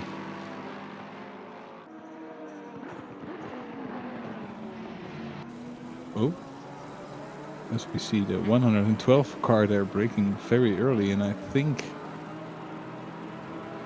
it felt like a surprise. You've got 3 cars here in the chicane. There's bound to be an accident, and there it is. Yep. There it is, the 815 getting caught out and spun round. What a shame, and wow. I mean, what can you Once say? again, I'm right as pretty soon as sure an that was incident happens, the 16. camera cuts away. Yeah. This is. There's the, I believe it was something to do with the 16 or the 69 there. Oh man. Man, that chicane, when there's too many people, when there's more than 3 moving into that chicane, there's just bound to be an accident. Yeah, and immediately going into the pits and repairing that damage probably. As we see the number 3 car, the 33, now in the pits, serving that penalty and also taking fuel and rubber, of course. Will be interesting to see if the 78 car can jump that position. As we see a few other cars pitting, the 278, and Unless they're serving the penalty, I don't think 78 can make it through. With the penalty, they might be able to not overtake, but definitely chase them. They're probably going to be within like 5 seconds or so, unless they leave now. And they leave the pits, so it seems like I am incorrect. We won't be seeing a fight from them right now, but definitely soon. Speaking of fight, definitely soon. Catalan gap 7.6. It used to be a lap and a half ago, 10.1, gents.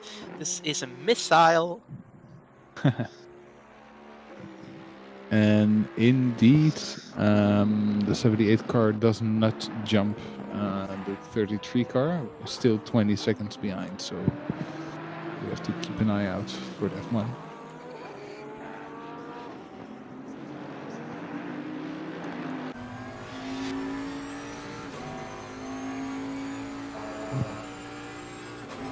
Let's see, I think a few reports will come in soon. I wasn't too far off. The 78 car is only 2.3 seconds away from Pro, so we will definitely be seeing a fight if it is, in this sense, interest to attack. What's wrong? Yeah, we got a black flag for car number 16. Oh, no way! Yep. So that's a first time black flag in the GRG Endurance. Yeah. That's the first black flag. So that's one to hang on the wall. And honestly, I would not be surprised after that spin. That replay was just oof. It's just no way, man. So they will be taking they will be taking their trip back to the pits for sure, and well, hanging their head in well, shame. I'm not sure if they were just full of bad luck or just not confident with the car, but no, I'll have to go home and think about it. Yep. And there it is. That's a hard one. That's So that means disqualification. yeah, that means 20 drivers still racing. Yep. And I think I missed another donation from the Team Snail Esports Phoenix Racing car number Hey, 46. TSC. Yeah. And But are they two Nope. two different cars, the Phoenix and the TSC, or are they the same? Because I've heard of both names. Yes, I don't know if the Rising Phoenix it's Rising Phoenix by TSC. Oh, TSC. I've got good memories of TSC. is Team Snail.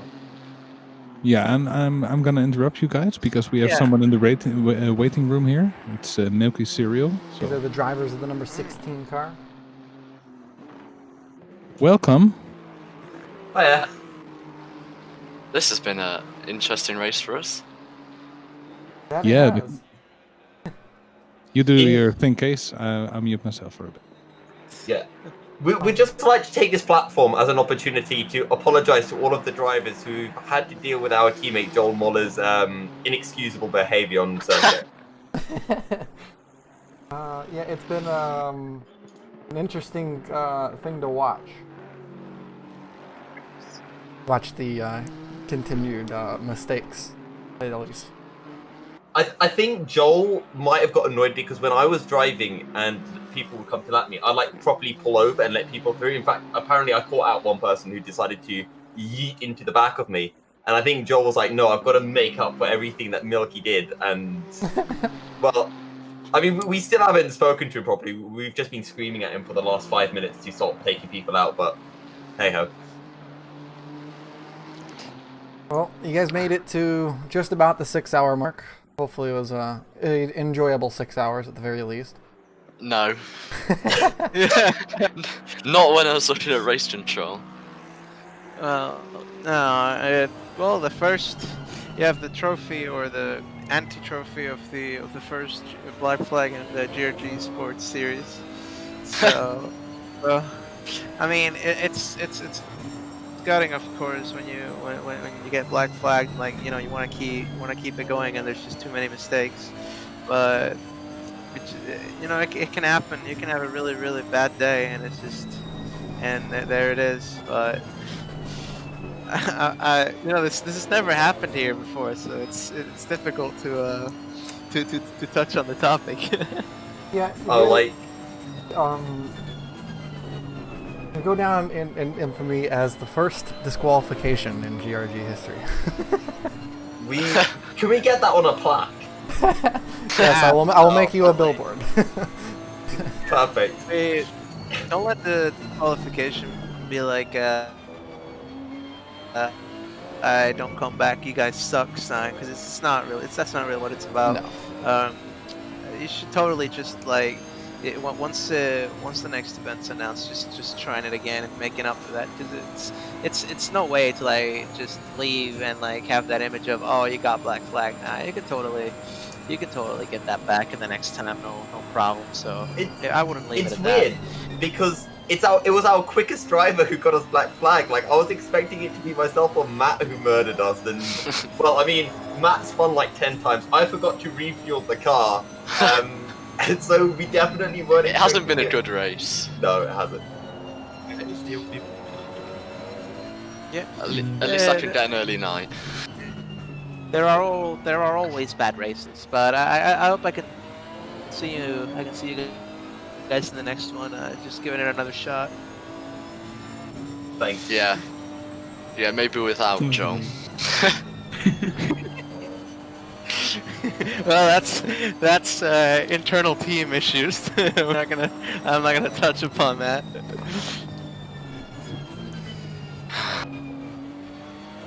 Next time better, man. Next time better.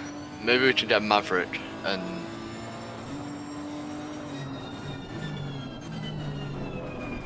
I think we just need a race where everyone's allowed to kill Joel.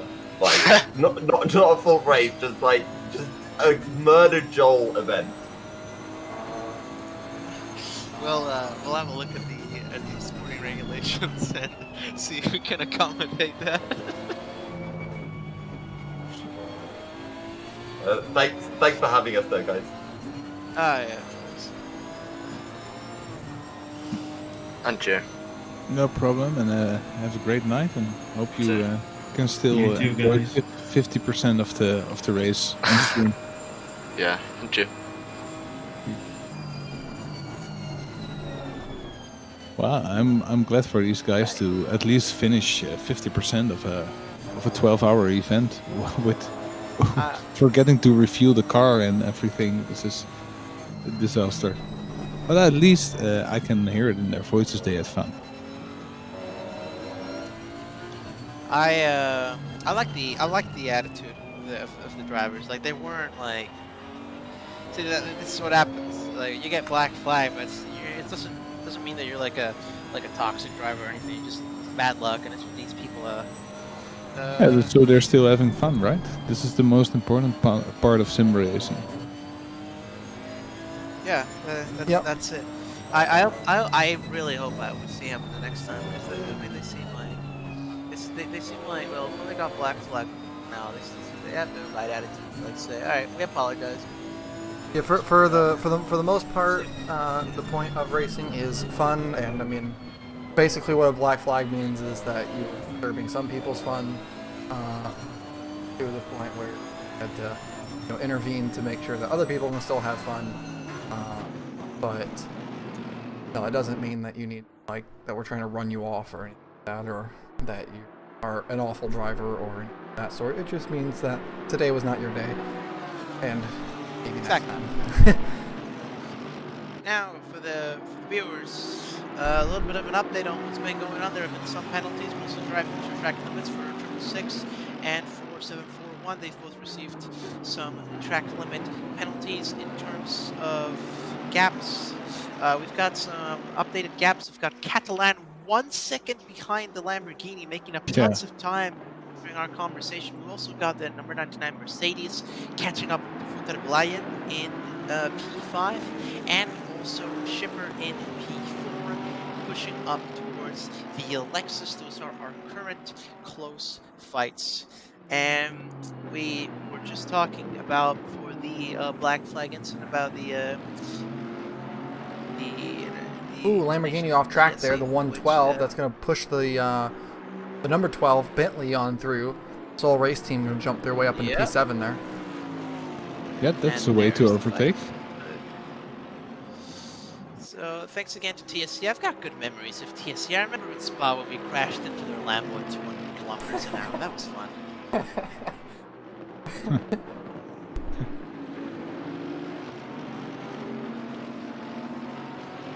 That's the real question. As we see the P1 now in the pits again. Into the pits. Yep. Into the pits. With officially 50% of the race done, boys and girls, ladies and gentlemen. We are halfway through the fiesta. Yeah, I'm surprised it goes fairly quick actually. My voice is still keeping up. I hope I don't sound too rough at this point. No. Nope. I got tea, so I'm feeling a bit better now. Like Ricciardo said to the engineer, you sound husky and beautiful. Husky and beautiful, thank you. I will get out a whiskey soon to make it a little bit more husky. And what do we got? Well, Catalan. Another drive-through. In the time that it's talking about this, Catalan is already through the Lambo. Oh my god, dude. Yeah, he's insane. And thank you, Patrick Butnick, for the $20 there. $20. Yeah, we missed that. I'm trying to follow the ticker for the new. We had mentioned that one, and then there was the $5 from Team Snell Esports, the most recent donation. But yeah, no, I think I think you may have been muted for that time, and I was in the process of making tea at the time that donation came in. Ah, okay. So sorry, but Wait, thank you wait. again for donating, of course. Yeah, thank you to everyone for Yeah, donating. Everyone who's donated anything. I can't believe Yeah. that we've hit this mark. And It's December. It's the month of giving, and nobody can get out and you know, you have a few bucks lying around probably. So even $1 really helps our cause. So if you have $1 to spare, be sure to donate it. Donations really mean a lot because if people can be in a like a financial situation or something, and they're still like, oh, I like this cause, I can help this, and they go for it, and that's awesome. And, Yeah. And it's fitting for the month we're in of gifting and skylines in gift wrap colors and other beautiful things. Maybe we unpack it at the end together, huh? Let's see what's the magic behind this wrapping paper. It's, at the moment, the number 78 car is a mystery box. Inside could be a win or a DNF. Yeah. It's a driving donation box. So the more money we put in, the slower the car will become. So it's like Really? more ballast will be added as the donations will be higher. What is that something that's actually being done? No, but it sounds fun to me. That'd be awesome. Like start the car as normal, and then with every $1 equals like 1 kilogram. Yeah, so there will be 239 kilograms in the cars right now. That's a lot. Oh, that'd be crazy. Yeah. Oh, as we see a car there off track, we have a yellow. I couldn't see what was happening there. I think it's talking. Okay, he's coming back to the track. Hello, everyone again. Hey, welcome back. So I don't know what's happening today. I lost my power outage. Well, I had a power outage twice. I don't know what's going on today. Man, we were talking about it a few hours ago. That's Spanish electricity for you. And there you see, like, I already had an issue before I met you, and now again. We're glad that you have returned. Oh, you're glad. I don't know if Cracker is. Sorry? He hates me.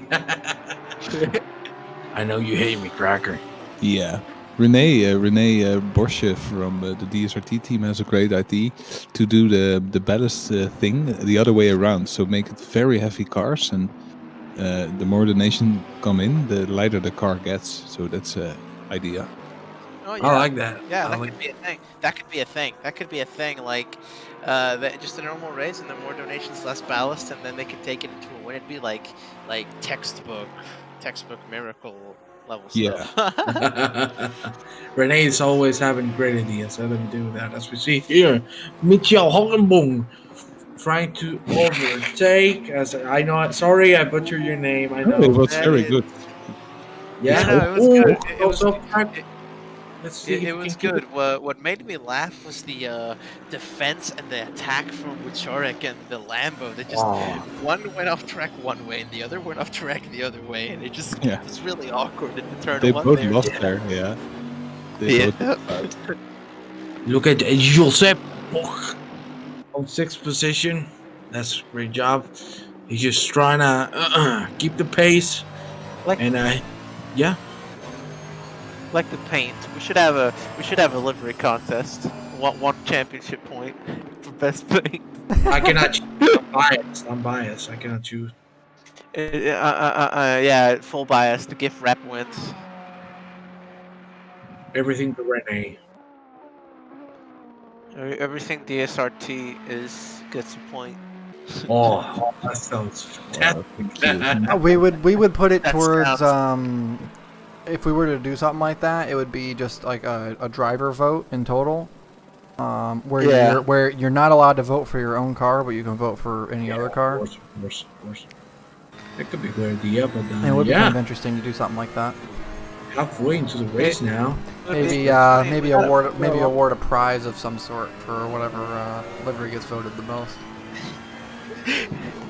I know the prize. I mean, actually, what we could do is we could set qualifying order based on that. Wow. Oh, that'd be actually kind of sick. Don't qualify at all. It's just whatever car looks best, you're first. Whatever car gets the most votes. Oh, that's the only time I could do pole position. Or Yeah, if you 'cause, want, might whoever actually be fun. wins can buy me a Fanatic wheel, eh? Thank you. Yeah, that's the only time I could pole position with the. Well, this 515 livery is it's a bit more simplistic, but I could. It's the I'm not fast enough to like even outrun a motorcycle, but liveries I can do something. I can get that pole position.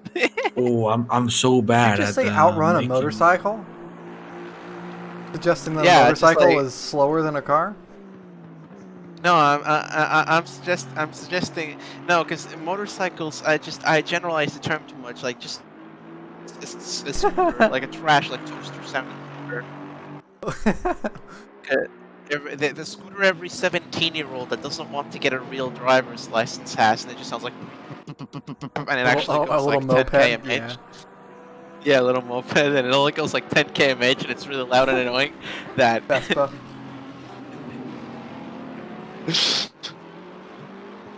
Yeah, it's great to see that we're halfway into the race. We're still super close to the $300 goal, huh? So please, guys, if you want to support the cause, exclamation donate. We'll get the link directly so you can get in there and donate as much as you want. We really appreciate it. got a Oh, yeah. message. Got You know- a message from Race. Huh? Well, I was gonna say, a pusher in here was saying, wait, isn't that pay to win regarding the vote for liveries? But no, it's not necessarily pay to win unless if you're buying your votes. No, I think it's about getting the ballast of the cars. When you donate, that's pay to win. Well, I mean, yes, but if you donate, we will add 10 kilograms of ballast to every single car. Whoever donates $100. No. Yeah. Yep. Your Yep. Pay to car win. of choice. I got a message from Peter Varga, driver and creator of the livery for the number 12 car, and he says to me, "You dare challenge my skin game?" Yeah, I think Guru is up for this as well. He Oh, always yeah. makes deliveries for our teams, and they're always so amazing. To be He fair, always- Peter, I'll challenge your skin game. You missed the mark a little bit on that 12 car. Just saying.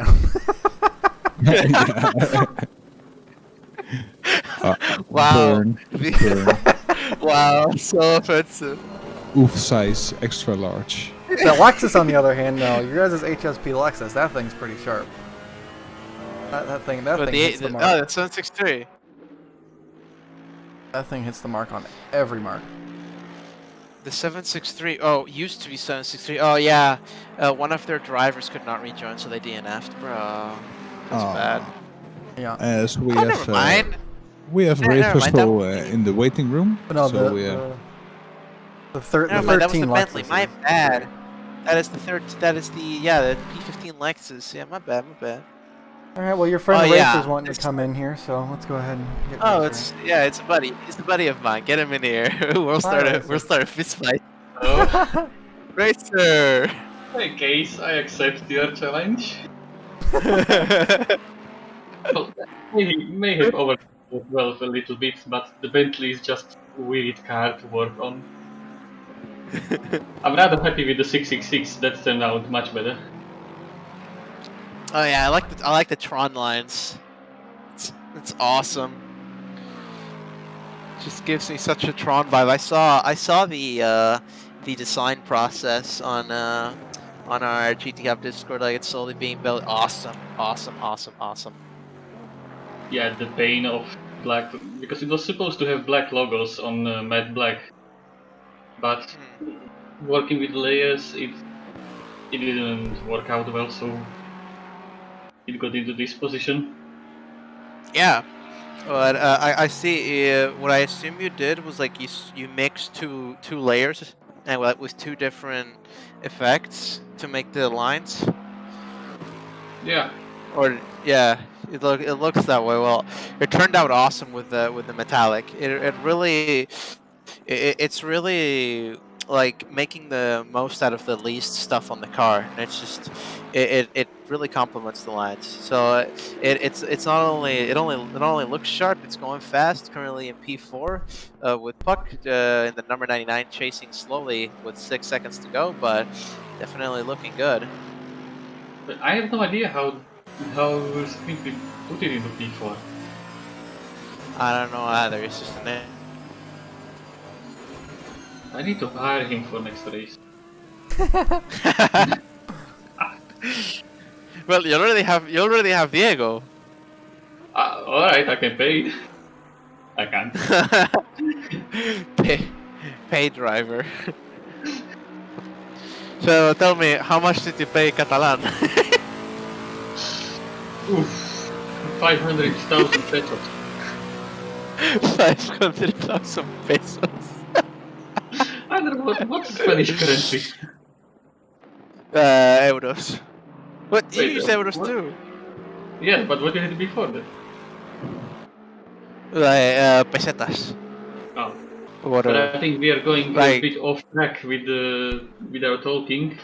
Now we're looking at number 33. Just putting another lap on a 624 BMW. And they have been going quite strong. Yes. I did not. I kinda just left them out at the beginning of the race, like, yeah, they are behind. How much did you pay Catalan? Yes. Dilly. How much did you pay Catalan? He owns the car we're driving. To be honest, I would give you the entire team, just drive, please. Kerry. He owns the team now.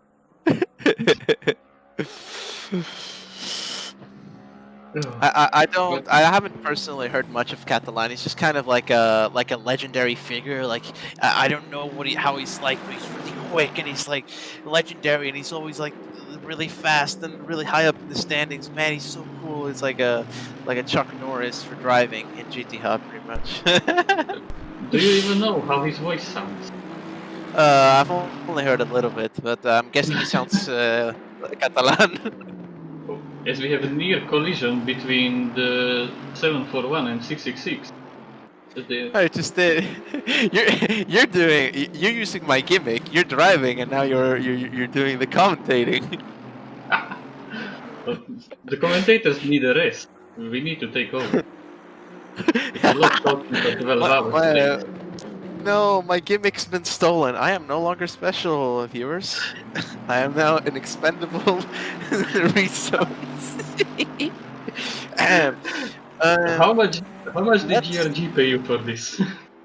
A good rate. An awesome event is what they paid me. I wish that we were making enough money to pay people.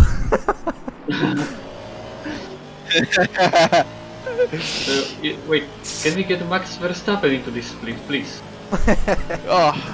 Oh man, that would be interesting. It just Max versus everyone, so he just has to do the 12 hours on his own. Yes. Yeah. Quickly back on track in the race, we've got two Ferreiras fighting one another out into turn 1, 7/10 of a second. Two Mercedes with two Ferreiras, who will be the clone to best the other clone. Well, the pink one is the clone, obviously. The pink car is the clone of the Mercedes. Oh my god, and the Mercedes clone is pink, brother! Its name is Racing Dot, too, instead of Racing Point. Oh my god, that's unbelievably. So Racing Dot is a copy of a team that is a copy of another team.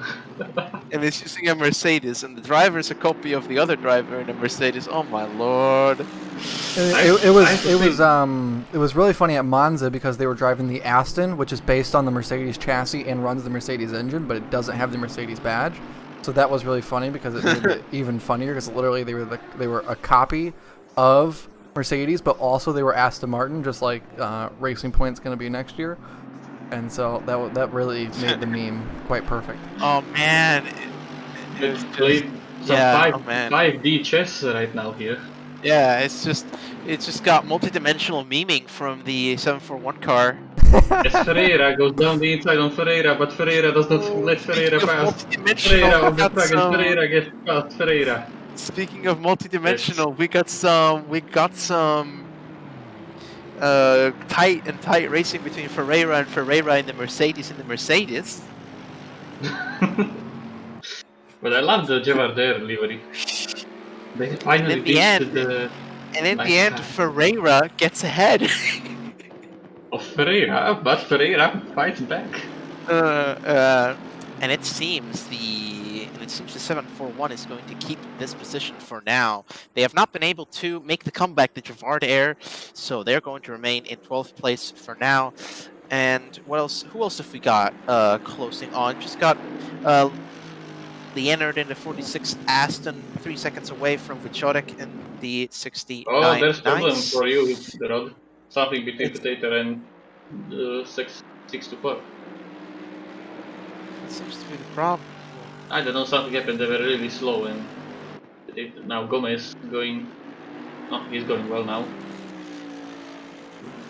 But it looks like there are more problems for the 624. More problems. Oh god. Oh, and they just cut straight to the chicane. It looks like we got some serious damage.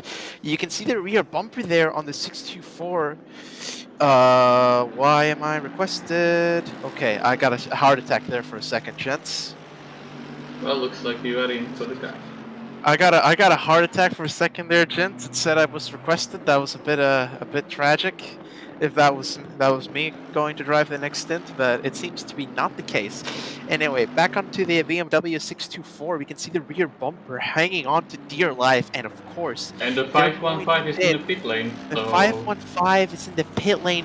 We have a big accident for sure. The stewards need to have a look at that. We've got 2 pit-worthy damages, so we're going to check on... Rod, are you sure you're not going in the car? No, I'm sure. The Gerlander is next. Right. The trash. It'd be really awkward if I was driving and I was still in this channel, right? I'd have to like. But no, it's not the case. Meanwhile, so we got the driver swap. Pigeon is now in car 666. Ah, yes. Yes, he is a real Pigeon. Yep, the real Pigeon. Oh, we've got a yellow flag in turn 1. And it seems... Oh, excuse me, not turn 1, my bad. Clear. Not turn 1, just before the first hairpin. Shablaki in the 7 Mercedes seems to have spun out and had some dinner time gravel, but they are back on track and they did not sacrifice their position. Well, they couldn't. The BMW of Hull 198 is very, very far away, so they can afford a mistake like this. You can see the Mercedes is hungry with the big mouth. He just wants to eat. Yeah, for sure. And we got Leonard is less than a second away from Wieczorek and fighting for P17. We'll get back to that later on. We are currently 216 laps into this race, and we're going to really quickly check our donation pool, see if do we have any new donations? Anyone know? I don't think currently. We are on $239 raise. Excellent. Remember, gents, viewers, any donation is very appreciated, and even $1 can make a difference to make it to this goal. So make sure to contribute. As we have Catalan still chasing Poop. I've got inside information from the 515 car from Hugo Gomez. I've got some choice words here, as well as what the 515 car describes as a monumental impact Do And you want a there beeper is, for that? yeah, a Or is- monumental impact is the best way to describe it without a swear. And a minute and a half of repairs, it seems, for the 515 car, and the stewards will be looking into that As we for have sure at some point. And here, whoa, there's Scrimpy. Hello. Hi. Let's get started. Greetings. Crimpy, welcome to the conversation booth. Is this a How did GT you- up takeover? Yes. Yeah, well, Yes. no, How's- this is GT Hub Hour, and I'm fully appreciating it, and I think all of us Nice. are, because it's allowing us to drink our tea, So- rest our throats, and let you all take over. It's So, kind of nice. Scrimpy, So, hey, Rob, let me. Scrimpy, the man of the hour. Let's talk. Let's talk about that 666 car right now. Yes. How? The 666 car in the 6th position, coming back from that lap 1 spin and all of these obstacles you've been going through. Talk us through how you got that car back up into the big leagues. Tell us all about it. Well, to be fair, it's like the first lap stint brought us a bit down, but we've been just going at it for 6 hours straight. Like, nothing has held us back from emptying the fuel tank. But how Right. far were you behind? You were really almost a lap down, weren't you? And we were 25th, and like, I think not too far down, but we were like 10 seconds behind the pack, I think, on lap 1. And then we've got an interesting strategy to do it as well, so it helped us a bit. We're just running full fuel tanks and then emptying them out. So this alternate strategy you're going with is simply filling up the Aston's fuel tank, which is hefty, and just timing your stints based on the fuel tank. Is that how you're getting through into the higher ranks? Yeah, basically. Well, we've been running like an hour and 12 minutes, I think, per stint, so it's helped us a bit on to get less pit stops at the end, and then just trying to go as fast as we can. But we've also been very lucky, I can say that. So I'm sure within the first few laps, it seemed like all hope was lost. But now that you're in P6, what are your expectations for the 666 car? What do you see possible from your position right now? I think we can get up to P4. I think P3 is impossible unless something big happens up there, but if we can keep between P6 and P4, then we're very happy at the end. I think you should just say in P6 for the numbers. So going for a P4, very daring, but definitely possible with all the positions the 666 car has gotten up until now. It's not a lot compared to those obstacles, so we will be seeing now the 666's performance as the second half of this race goes on. Currently, Thomas Thurston driving. Yes, he's doing his first stint at the moment, getting the whole race. Also, that's why you are in P6. Okay. Sorry, Pigeon. Oh, that's rough. That's rough. A donation from the not-so-independent race team, the NSIR team, $5.80. The 80 cents probably to round off that number, and then $5 donation. So thank you all very much for that one. My OCD has been pleased. Very much. Well, here comes another HSP car, so there you all are. Another one of the drivers. It's Felix. Oh, man. Oh no. This is a complete takeover, and who has joined? We have joined the 763 number, Felix. What a tragedy, my friend. What happened? What got the car off of the track? Well, unfortunately, our third driver, Miss Penny, had a disconnect after just, I think it was like 3.5 sectors, and then we all had to leave and couldn't rejoin, unfortunately. None of you were able to rejoin and take the car. What a shame. We were truly devastated after that, because we were feeling we were finally making some progress at least, after we had a couple of incidents, and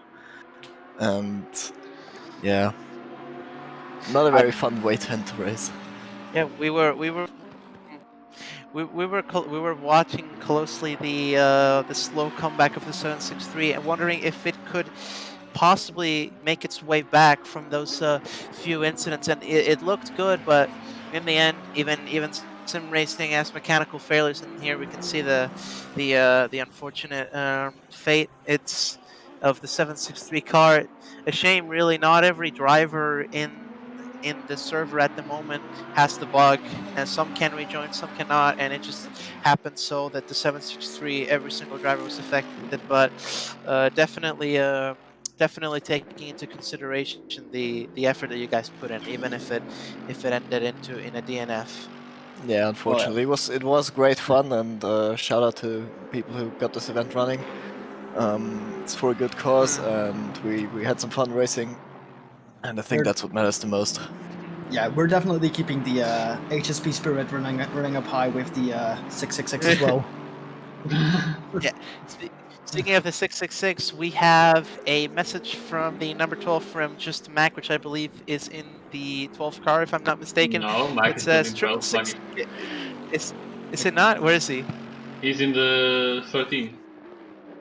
He's in the 13th. Oh, yeah, my bad. Completely my bad. I forgot. It says 666. Get out of the way. Well, come on, get that McLaren out of the way. Also, if they want us problem to for get out of the way, they Pereira. shouldn't be a lap down. Oof, man, some. Ooh. Oh man, Some fire within the GT Hub squad. Yeah, I can see that some I can see that they got past us by now, so it's all fine. I can see some internal conflict.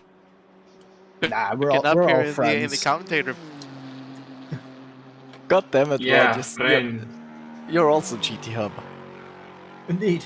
Yeah, I'm GT, but I'm I'm commentating, man. Leave me alone. He's betraying us. Let's quickly get back into the race for one moment, as we've got the 112 Lamborghini on the back of that 200Q Ferrari. Penultimate corner pushing up, and it seems like they will be looking for the move here in the exit. I was about to say, for once the bot made a good move, and it cut to the rear bumper of the 200Q car, and then right as soon as I was about to say it made a good move, it cut away from it. It's still. Oh yeah. Oh, wait, that's a it's a bot controlling the camera. Yes. Basically, like for the first 2 hours, it was me controlling it, and then since then it's been in between me and the bot. I let the bot do it, and then whenever there's something to highlight, I take over.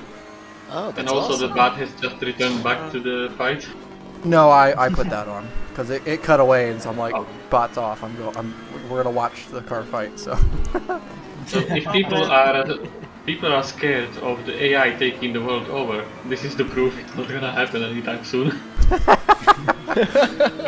And that's a fair point. And danger for the 200. You should know about that. You are a coding Raleigh here. specialist. Bad exit from Senatoria doesn't seem to be the case. Another fight going down soon in P15 198 BMW, getting close to the HSP Lexus. See how that fight develops as they catch up. And the 666 is behind, setting up the perfect multi-car accident. Don't jinx it. Yeah, indeed. Oh Yes, he no, goes on the track, Rod. No, I jinxed it. Rod, you are not allowed to speak anymore. Get out. I'm such a good commentator, I can predict the future. No, you're just See, cursing I'm such us. a good commentator, I can predict the future. No. Rod, can you talk about someone doing well, about anyone but 666 and 12 and other GT cars? Can you talk about the 515 for a second? The 515, oof. But let's go back to the fight for P9. Yes. Is it heating up between the... Oh yeah, for sure. What's the team name? 112 Lambo. Oh, NCR. And 200 IQ plays there. I don't think that the Lambo at the moment has the pace to overtake Code. They've just been perfectly making these defenses, and the Lambo in comparison has been overshooting a little bit into the hairpins, making bad moves. Well, bad moves, arguably moves that don't benefit the overtake. But if they get it together and make a good exit, the Lambo could totally take advantage of its higher top speed. Which I think even a Toaster could have a higher top speed than the Evo, honestly. Oh, they're really And close thinking here, about coming up that, out of turn 10. and there is the top speed of the Lambo, but there's been contact there. Ooh, very close between them. As we have number 99 in the pit, the Flying Very, Estonians. very close. There's a hit there. There's a contact between Senatori and Ho. Doesn't seem to be a lot of major damage, but like I said, the Ferrari suffers on the exits, and the Lamborghini just needs to keep it cool and keep the line going, and then the overtake should do itself. But we are seeing here some the Ferrari struggles on the top speed, but it is a really nimble car, I have to say, from my own experience. Yeah, for sure. For sure, it's a very nimble car. It's so nimble. You push the throttle a little, and oh, you're facing the wrong way. Oh, mamma mia! Well, that happens when you press the full throttle. True, true. I have a bit of a lead foot when I drive. So we have a three-way fight in P13, 14, and 15. We got the pink Mercedes, the number 13 Lexus, and the 198 car of Hull, all moving up into the Aqua Minerale sector. And we will see of this three-way fight who will end up ahead and who will end up unscathed, as we got a little roller coaster going on into this sector. And in goes Hull with but a little bit off track, and he's going to have a worse exit now. Now it's down to Bieto and Day up ahead to make the fight, and it seems they're too far away to get any move done. And the chicane. So I think I should be strategizing my own car. Now we got the triple.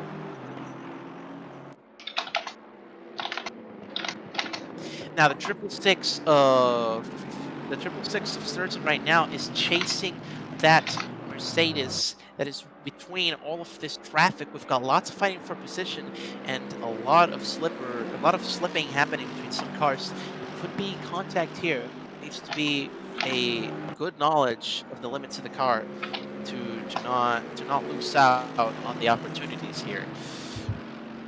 What do we got? Olympiado still fighting Senatori and Hode, maintaining the exact same pace, and neither of them being able to properly take any advantage of one another's mistakes. They just pace up and they pace down. It seems they're going for the long game to see who will pit first, and that may determine who keeps that position. And here we go into 13. Into the hairpin with a 13 car and Bieto, etc. It seems like we're going to have that three-way fight where we're talking about again with the 666 fighting against the 99 as well in between all of the traffic. I wonder if we will get any overtaking action this lap, and it may be possible from Hall's BMW to see something happening into the chicane, bad braking from Bieto, and that could compromise the exit. We will see. But it seems the Merc's top speed, or rather acceleration, is sufficient to correct the mistake. But the BMW is no slouch. Absolutely not. The BMW is known for its top-end speed. I think so. Yeah, that M6 has been difficult to overtake on some straights. Vicholik in P18, number 69, has just gone into the pits. And in we go. We are 225 laps in. Currently 5 hours and 24 minutes to go in this 12. It looks like the donations also reached $250, which is nice. Yes, we got another $5 from GT Hub EU Racing, was it? 666? I don't remember that name being there. I've put in $5 just to support the event and the charity. Thank you very much, Sprinty. May be blessed It only with felt right to do so. high speed. we've got a message on the Twitch chat from Merc Racer that says, "Go Patterson in the God. 100 I and think, Lexus." yeah, I think I have to go return to my team for a second. Oh, we have someone disconnecting. We have just 19 cars remaining. Someone has left. And there's the number 7 car. It seems they have an accident, and that seems to be a lag-related incident, and the car is totally ruined. Look at that number 7 Mercedes, completely wrecked at the rear, and I wonder if it's still drivable. They just had a terrible teleport there, and the car looks pretty badly mangled from the back, and for sure this will be pit-worthy. I think we have lost someone. We have just 19 cars here, and we were on Yes, 20. it seems we have lost a car has DNF'd, and which one it is currently unknown to us. The number 7 car is still on track, so it seems it is not going to be a DNF due to that lag-related incident, though for sure a pit. Speaking of pits, out of the pits goes Alex Hode. Alex Hode leaves the car and is replaced by Boland, who will be driving this stint in the 200Q Ferrari in P10 at the moment, chasing that number 7 Mercedes that we just saw take that very heavy damage. And now the question is, that damage, is it going to be enough for the 200Q car to continue its charge into the top 10? We will see now once the Merc enters the pits. Yeah. We're reviewing that incident there with the number 7, and this is not the first lag-related incident that they've had today. This would be probably the third one that they've had, so that is an unfortunate moment there. That car going for a really wild ride off the racetrack. Yeah, really unfortunate then. That's going to be a lot of work to bring that back to the pit lane. Let's see where they come out. Also, amazing donation there, another $5 from the whole G Club Racing. Thank y'all so much. Leonard, we have the entire fighting pack in the pits. HSP Lexus into the pits, Leonard in the 46 into the pits, 198 from Hall moving into the pits as well, and we will be seeing for sure. If they get by, it's going 7 to be stayed out, isn't it?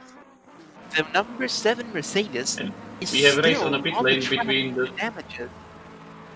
Yes, we have a race on the pit lane between number 13 and 198, and it looks like the Hall 198 BMW is going to win the race. And it seems Mason's gonna end up behind, but not by very long. We know the Lexus is an underrated car pick, and we will see how that combined with the driver's skills, how that will decide this fight. And the number 7 Merc has stayed out. It seems the car is still drivable despite the incident, so we will be seeing from that.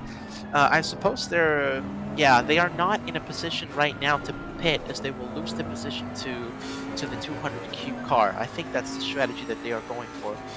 And a lot of action developing since the last hour. We've seen a lot of swapping around at the bottom, but still the top the top 6 or so are still mostly the same, but lots of action down in the bottom 15. As we have a drive-through penalty for number 78 for exceeding the track limit. Ooh, it's going to be interesting if it causes any more problems, because and oosting in the 78, the gift wrap Christmas gift. They just got the coal in the form of a drive-through they must serve now. And, well, it doesn't seem like that. They have been naughty boys, so that's why they'll get coal. They get coal, that's for sure. But I do not think that they are in a position to lose their P4 at the moment, so they will continue on as normal. But we might see a fight developing if the 99 Mercedes capitalizes on this mistake. See, you are a bad boy. Jed Moros gives you 2 drive-through penalties. Do not anger Jed Moros. I think they should be clear. They are approaching out of the pit lane, and the 99 is just going final corner. We've got a message on Twitch from Potato. That is Hugo Gomez from the 515 car that says, "Rest in peace." Well, many pieces from that car will have to be resting at some point after that collision. Wow, get out. We got You $10 from a Resource Commerce, I believe is what that said, and then an additional $5 from Dom now, one of our esport drivers. Let's go. Cheering on the GRG efforts, both for the additional $50 towards the goal, and closer to our third goal of $300 now. Rod, you are shaming me for my pants. Your car literally has simp racing on the side for it. Well, that's part of the joke. You know, Did in you- the Pir- it's the running Piruleta gag. or- Yeah, piruleta. It's a play on Pirelli. It means lollipop in Spanish. It's full of like little inside jokes with me and Gomez, a bunch of like different texts and stuff that we put on, and it's just we have this running gag in the Solus racing team, 515 car, of using liveries and changing the brands to like funny things, or like something, for example, that they did in Formula 1 to hide the tobacco sponsors, etc. Like they just use different texts and stuff with the same logo style. So we took that and we just made it like, you know, simp racing, Solus instead of the original. Ooh, the original off track from the 278 that is we got off car around. before the, and it's been off right before the hairpin, and it looks like it doesn't appear like they have damage. Definitely lots of dirt from that off track, but they seem to be mostly okay. We'll probably get an update on that at some point. It doesn't appear drivable for sure, so we will see how that goes. Oh, Speaking of drivable, hello. Lord. Hi, Scrimpy. Speaking of drivable. Hold on. Where's our Speaking car? of drivable, We Yes. are DNF we just because had we can't an reconnect to update. the server. Oh no. So that's a Almost second. the Almost 7 hours in and we DNF. Fuck. ladies and gentlemen, the Sorry for swearing on stream, by the way. 666 Aston has just DNF'd due to connection problems, and we saw that comeback. It was all falling into place, and it's not meant to be. We're seeing so many comeback stories being shut down by this bug. Oh man, that's All I can really say sad. is It was. oh no. Anyway. Oh fuck. Oh no. Sorry. And Wow. I shouldn't be swearing on the main feed. You really should not. That is I'm terribly the sorry. second GT Hub car that has been DNF'd due to this connection issue, and I mean, it's just, you know, you hate to see it, but well, Yeah. there's still 19 cars out on the grid, and there's still 5 hours to go. We will see. This race, most GRG races that I've seen are only 4 hours, 6 hours, stuff like that. But here we're seeing some serious attrition.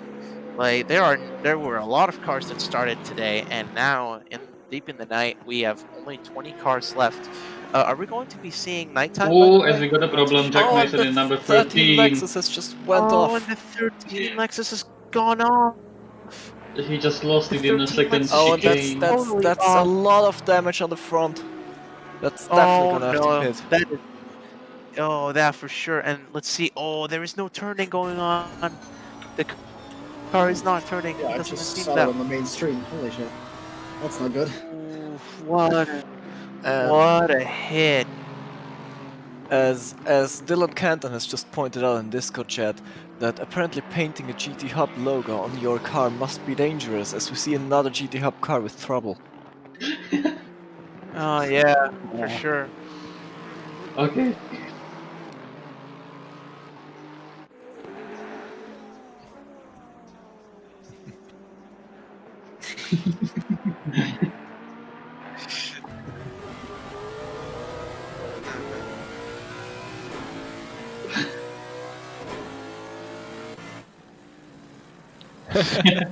Well, I can't have any more bad luck right now, so... No, Scrimpy, you're out as well. Alright. Alright then, goodbye guys.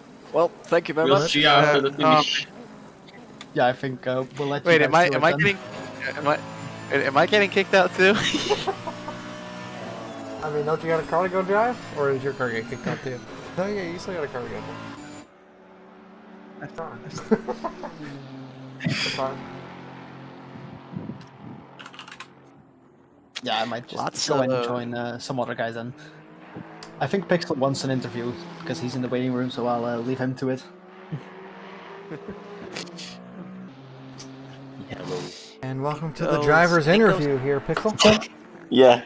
You got another one of the Normally I GT was- Hub normally I was drivers? gonna- Yeah, normally I was gonna join during one of my stints while driving because I was gonna be lonely. But last minute we had some changes in stints. So what is the what's going on with your car at the moment?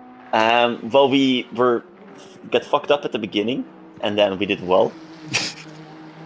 And then we got fucked up by the internet. Yeah. Yeah.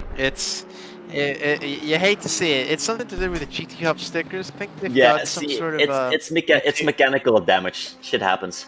You know. It's got PG stream, by the way. But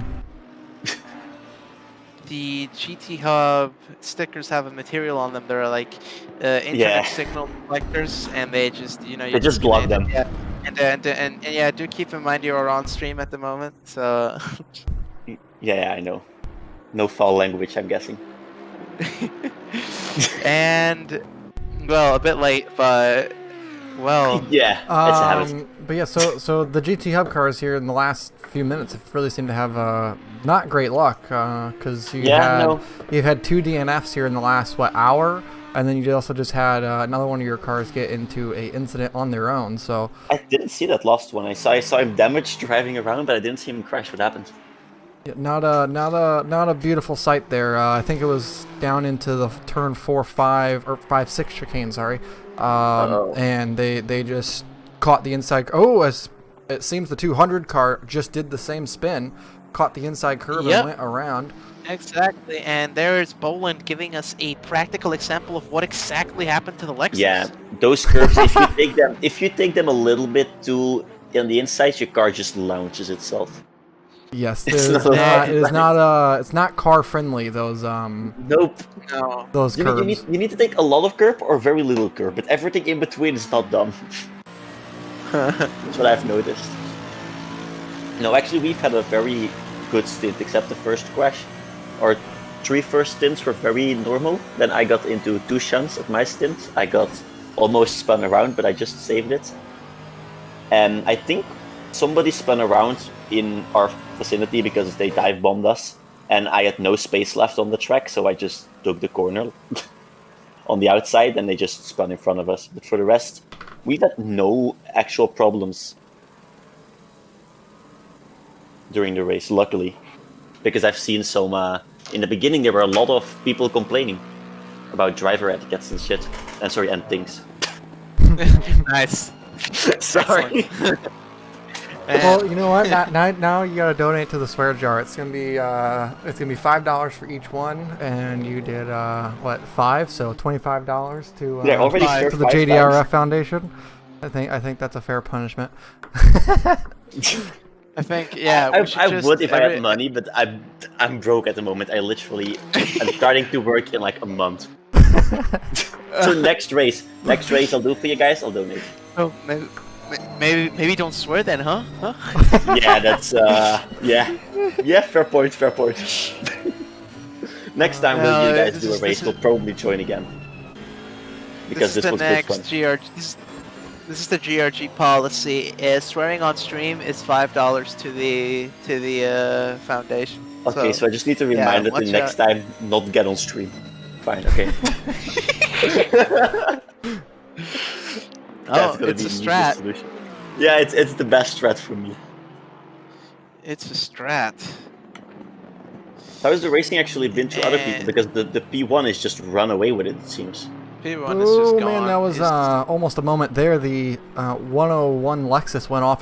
That's a big moment there for the BMW.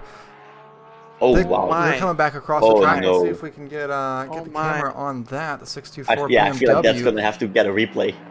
That was a moment and then some. They the Lexus coming up along to pass, and the BMW trying to not make contact, trying to avoid, ends up going for a spin. Oh man. Yeah, that definitely has Yeah. to be a replay if the rejoin was decently.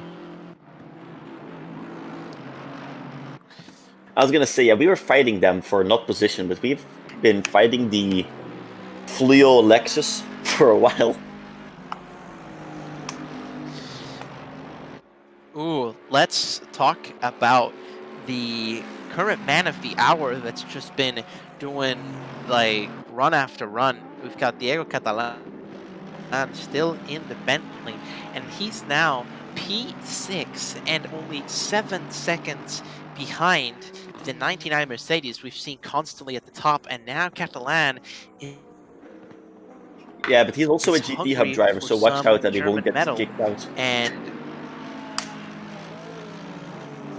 true, but yeah, what a charge! And we're seeing a bunching up behind the 78 Nissan of DSRT. We've got the 99 Mercedes 12 seconds, and then Diego behind. And this could get very, very interesting at the front. But what about the back? Well, we just had just before Aqua Minerale, we've just had Boland, the 200Q, retake P10 from the pink Mercedes. Continuing their charge, and wow, what a comeback story. We will see if they can keep it up or if they will suffer the same fate as the 666. Hopefully not, because they're giving us some awesome racing. We wish nobody the luck we had. Yeah, that is basically the gist of it. Yeah. Yeah. Because we also got to do a drive-through, which is we got one drive-through like the half of the race, so we were happy with that. Because that was some scary things, getting drive-thrus or not. Because going like slightly wide, you never knew if it's gonna be a drive-thru or just no tangent. And Beato cannot possibly take back this position from Boland. He's completely lost the opportunity. Yeah, he just let 2 cars by him there. So that puts 2 cars in between himself and Boland now. Which bridges that gap just a bit more. Catalan 6 seconds. My goodness, this is an interesting situation because you have the 46 car, which is under technical blue flags to everyone here. However, they appear to also be the fastest car there. So, I mean, they have right to race and overtake, but also at the same time, they have to be extremely cautious and careful with it. Yeah, well, of course, you've got the Leonard, the graphics card, Aston Martin here. Remember, they're only using 50% of the engine power. The other part of the engine compartment is just full of graphics cards mining Bitcoin, so they could be very, very, very fast here. But of course, priorities are priorities and sponsors are sponsors. So here we are. But still, the fastest out of that traffic. Ooh, and almost contact into the chicane. Landed onto Boland, but very close racing, but disciplined as well. This is what we like to see. And of course, we still got blue flags across the board over there, but in goes Leonard, and he's on a mission to unlap himself, and in front of the 200Q he goes. And so do I, says the 99 Mercedes. I'm going in through here, and Boland is free of the traffic for now. So that's now not a usual overtaking spot. No, but it seems the blue flags kind of decided what was going to happen. Yeah. If you have blue flag one there beside you, you just... But here's the thing. Now with that maneuver that they have done under the blue flag, Boland's in danger once again. Beato 1 second away, and we can potentially see another fight for position here. Before we had the 2 cars in the way. Now that's no longer the case. Let's see how that will develop.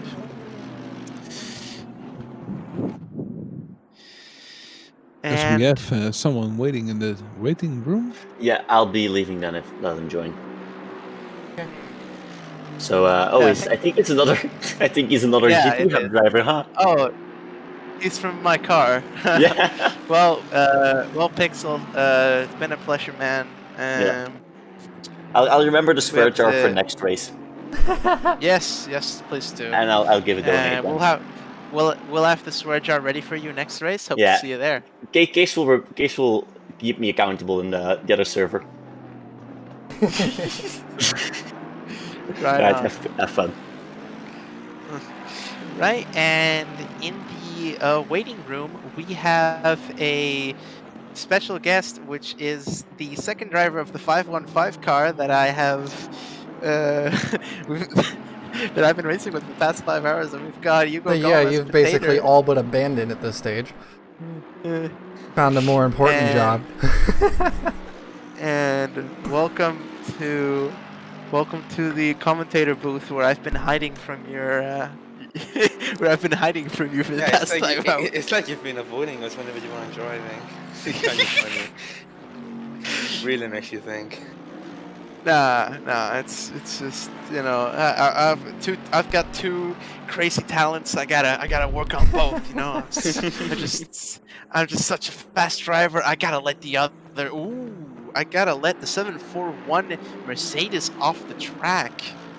It's That just car lost is the really damaged on the front end there, as you can clear. Oh, and they're going off again. There's a off lot it of damage goes. on that car right now.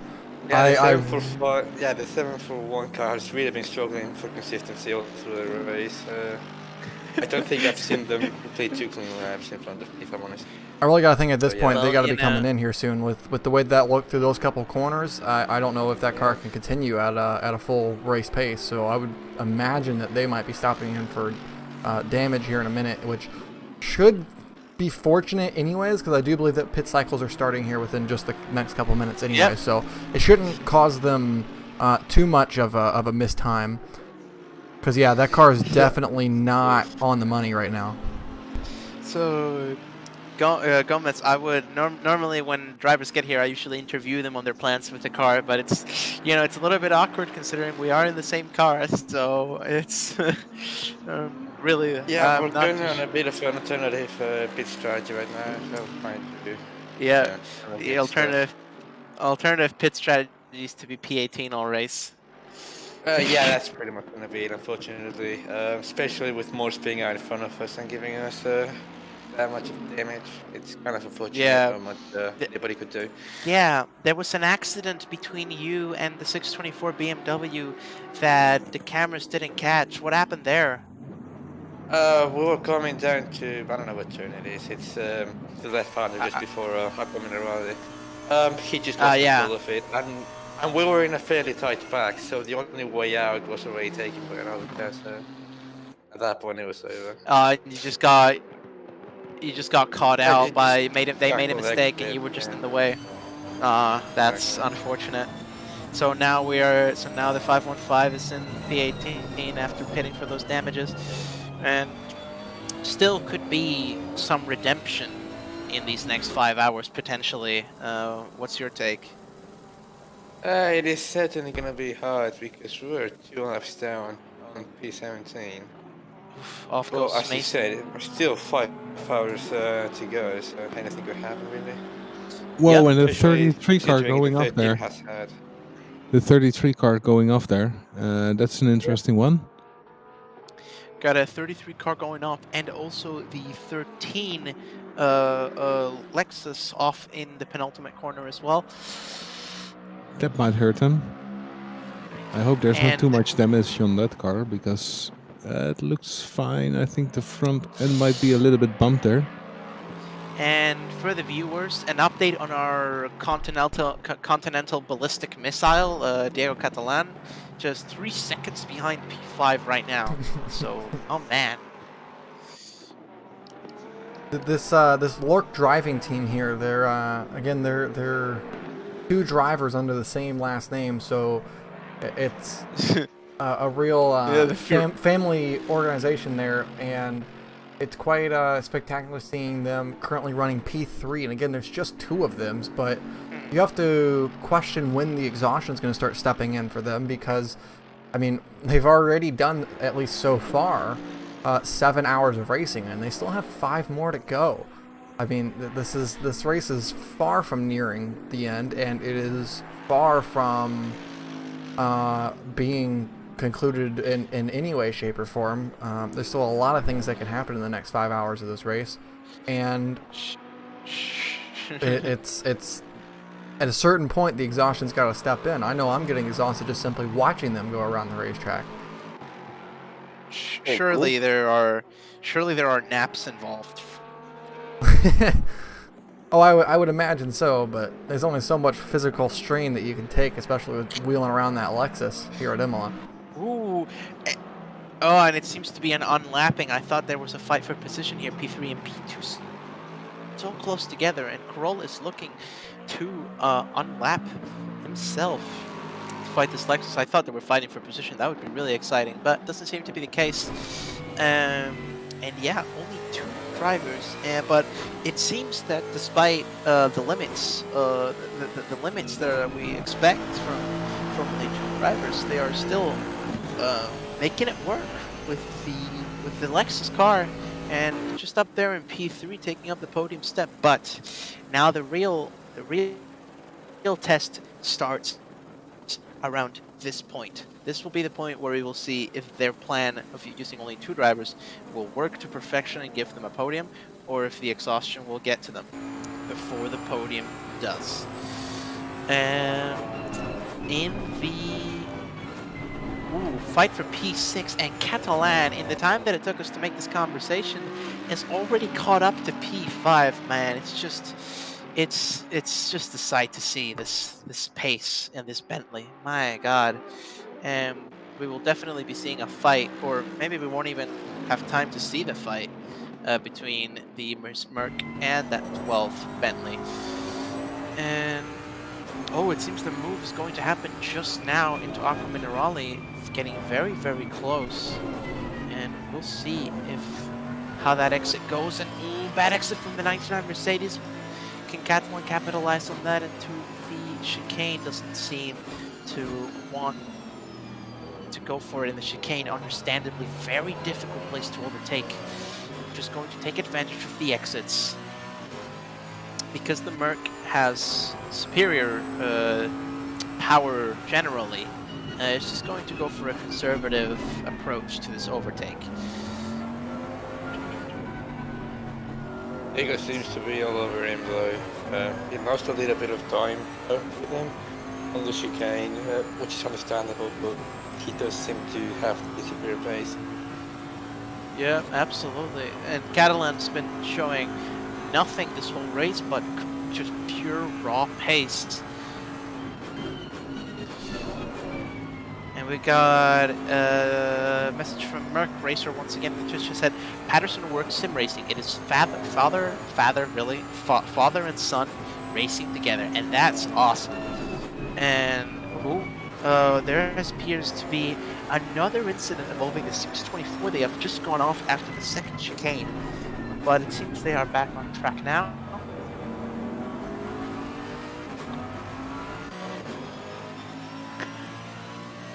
Well, I've gone for a moment, had some break, thank you for that. But I see now coming back, we are at $265 race. Very nice job of that. Let's go. And I saw a black. Yes, a few laps ago, we had a black flag for the number 16 for too many incidents involving other cars, and they were just promptly disqualified. They came on and they apologized, etc. So we'll definitely be seeing them try again next time. They were just not very lucky. Oh, we'll just quickly interrupt that. There is another move going on. They just left the second chicane, Catalan and the 99 Mercedes. We're going to be seeing a repeat attempt at overtaking, but doesn't seem to be the right time or place for Catalan to take this P5. Very patient, seems to be waiting for that. Are also fighting in second last corner, by the way. True, Boland and Costa also fighting. Yeah, very close races going on here. Yeah. Catalan's got to remain smart here, though, because in that Bentley, you can't try to diverge too much off of your strategy in attempting to race, because the real race that they're having is the fuel strategy. And so coming out here and fighting with a car that's not even in your class, I mean, there's Costa and Costa, the dive bomb into turn 1 seems to work, but the exit's just not there. Boland takes it back. and that is P9 for Boland. Ooh, got some damage on another go here. Ooh, there's a dive at the hairpin. There's... Oh, it's happening. Side by side, the Bentley and the Mercedes down towards... Catalan on the 99 onto Aquaminerali. Got it around the outside. Catalan Gets the run up the hill. Single file as they go towards the chicane. Now we look back toward the Ferrari. No identical move there from the 747 Mercedes.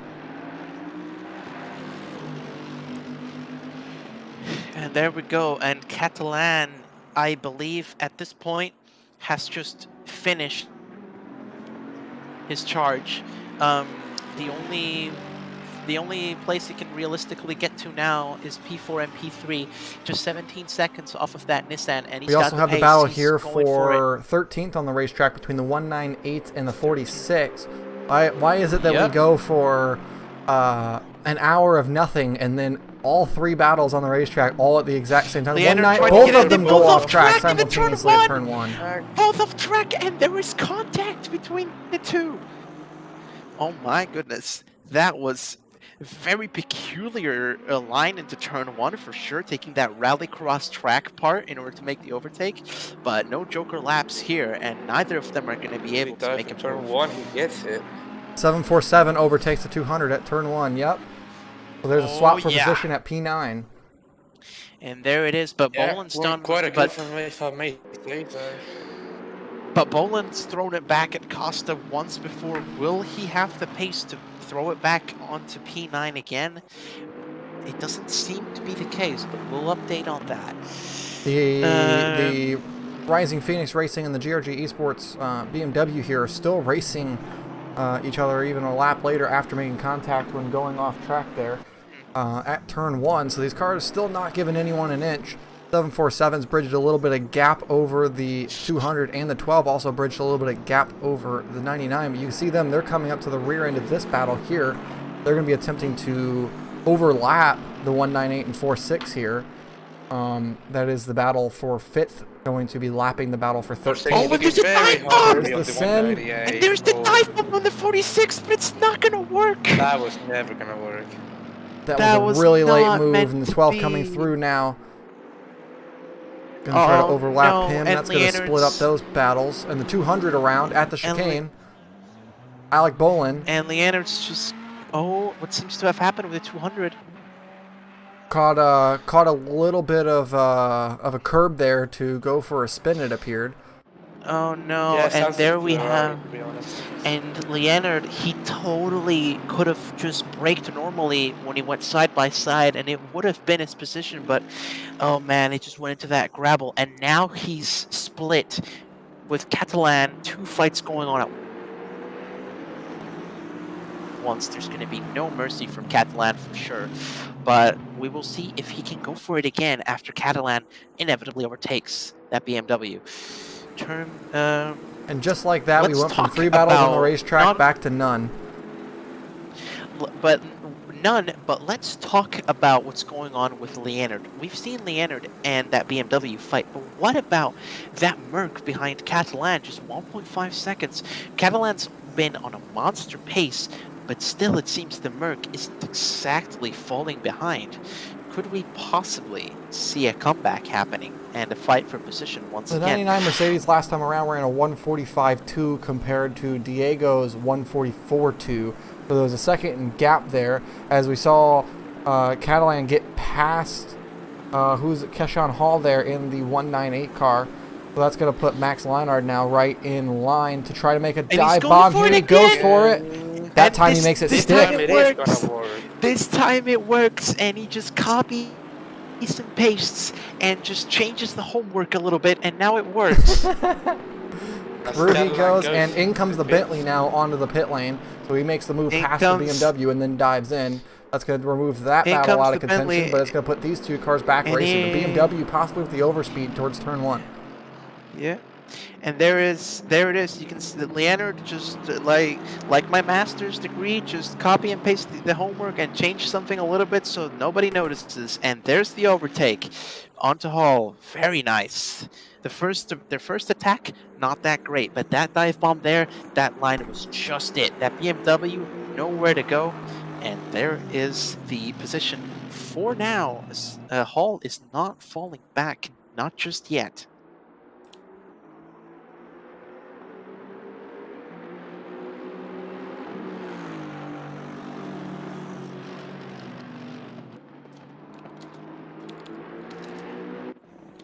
Meanwhile, down the field, we're looking here, the 78 Nissan here making its charge up through the field here, trying to unlap itself, or overlap itself over the 13 Lexus, and now going on to the 515 Ferrari, your car there, Rod, so... Unfortunately for your team, though, you guys have a 2-lap gap in between yourself and the car in front, which of course is your team car, so not much to speak of for there. Here comes the 99 Mercedes. Oh, there's contact. Around goes the 98 or the 198 car. GRG Esports car going for a spin as the 99 of Pook there making a little bit of a dive bomb move. That one's going to be reviewed by Race Control. That was a bit of a bomb there.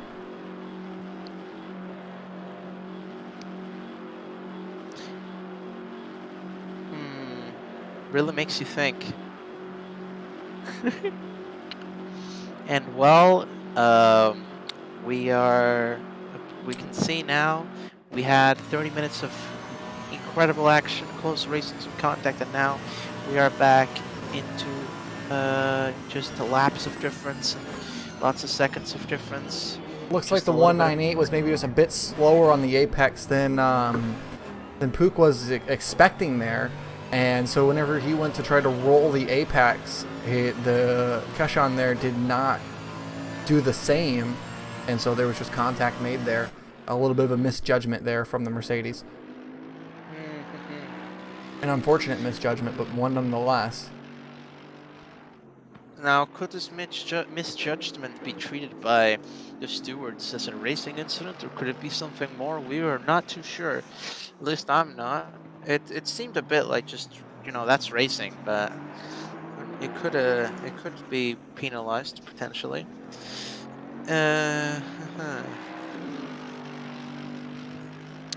there's a significant gap between the back markers and the midfield, which is unfortunate, but there seems to have been another disconnection. Since we only have 18 cars on track right now. I just Is noticed. it a GT Hub? Is it a GT Hub car? I do not see I do not know who it was. I cannot notice my head here.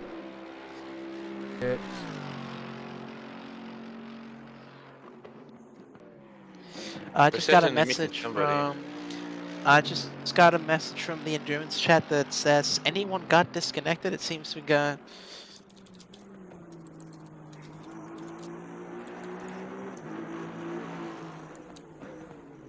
And I'm asking what car just DC'd so we can maybe get some insight into what that could have been. Could be another DNF due to connection issues if they are not able to come back. Was it the 112 Lamborghini? I do not see a Lamborghini on the track as of right now, and as far as I know, they were still in the race.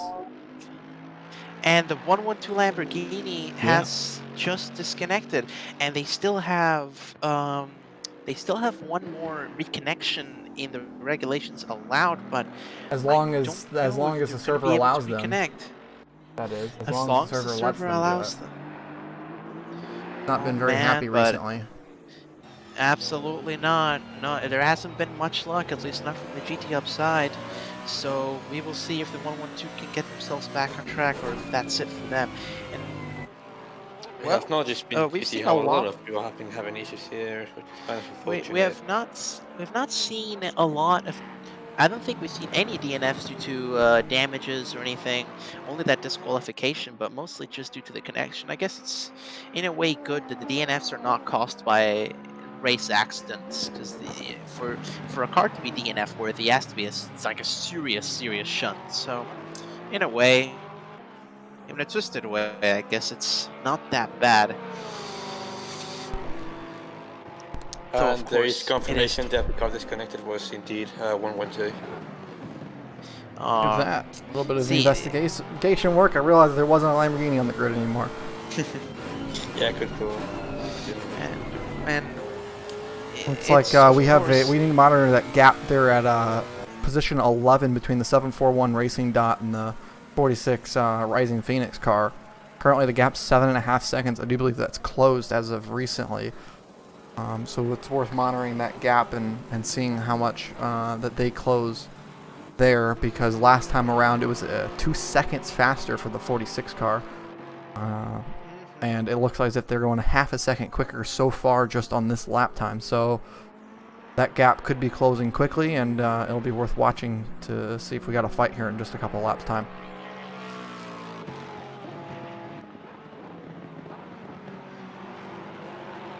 Yeah, and also mentioning in the chat the 33 car, damn it, still 4 hours and 45 minutes to go, already tired. So. But what you would expect from a couple of drivers. Yeah, an excellent effort. They have to work it, but so far excellent effort. If they can beat the sleep, then they will bring home a trophy for sure. Yeah, but they're losing time to the 101 car now. It's 2 seconds slower. So I'm interested to see the gap to the 78 car, but it's not showing yet. Currently 33 in the 78. Approximately 45 seconds.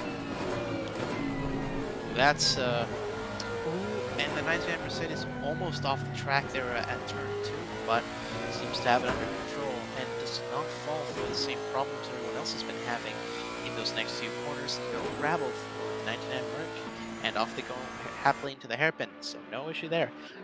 1 second faster once again that time around for the for Max Leinart in the Racing Phoenix car. So definitely worth noting, and again watching that gap close, because within a couple laps time it could shut its way down into a battle between the 46 and the 741.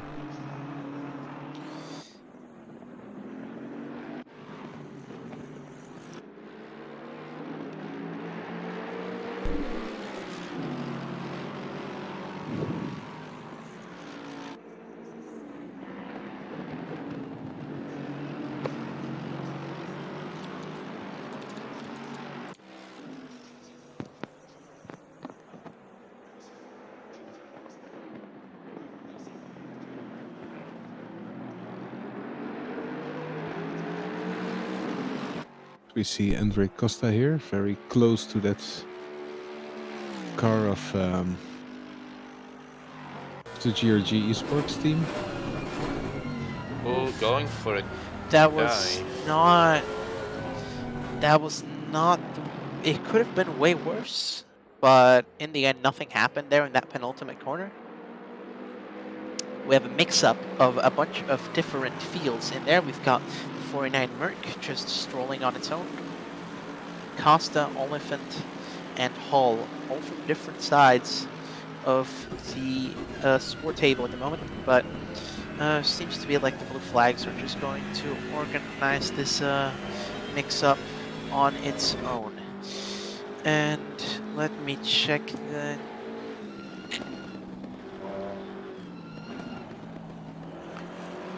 Well, it appears there's 10 minutes for...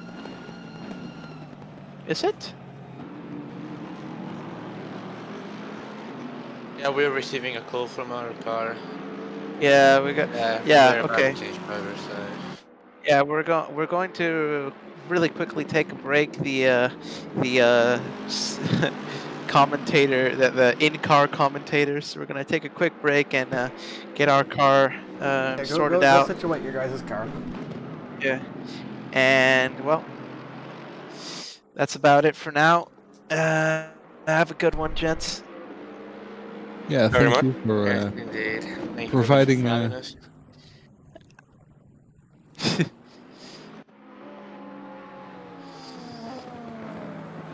Yeah, always nice to have some co-commentators coming in and helping out. Gives us some air and some breathing time, so we can now take over a little bit. Yeah, as the gaps are getting bigger and everything, it's really hard to follow and see some battles, because you never know if it's for position or for lap cars, to be honest. And on my side here, yeah, luckily we have Case here who has more insight on the race as well. And yeah, we will see what happens on the track then. Yeah, it was quite an eventful last hour, so to say. Now we're going into a more quiet time again. So, and yeah, unfortunately, with the attrition kicking in here, the grid has closed itself. We went from 28 cars at the start of the race down to 18 now. So the attrition really kicking in, and we're down to we've lost 10 cars. So definitely doesn't help in terms of keeping the action alive on that aspect of things. And it makes it also harder for us to commentate on, because yeah, the action isn't there. What I can see is that yeah, Boland fought his way back now into the top 10. And yeah, they are 19 seconds behind on P8, so that's a great job from those guys.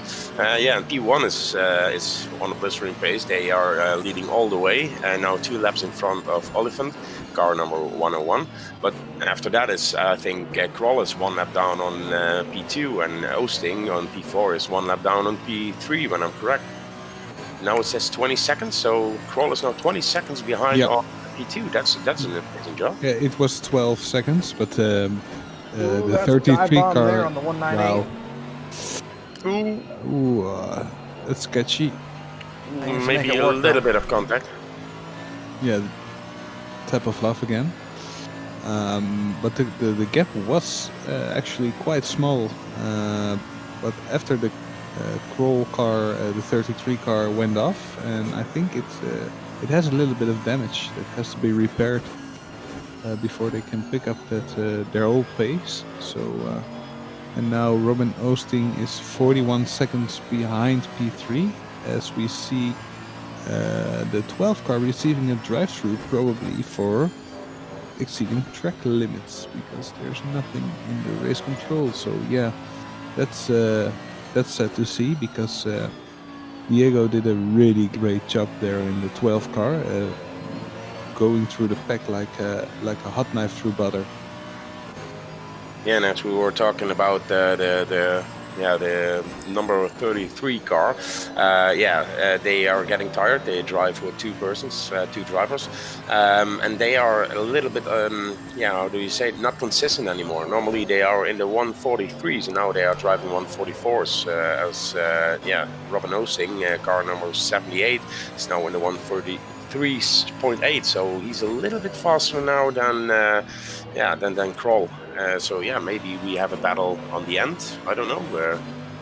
Yeah, I took a look at the stint manager, which our team uses, and I noticed there was an earlier pit stop by Udo Skipper because of his braking pedal not working correctly. So they had to take an earlier pit stop, and I think that compromised their pace when they had a battle with the 33 car. So that's some inside information for you.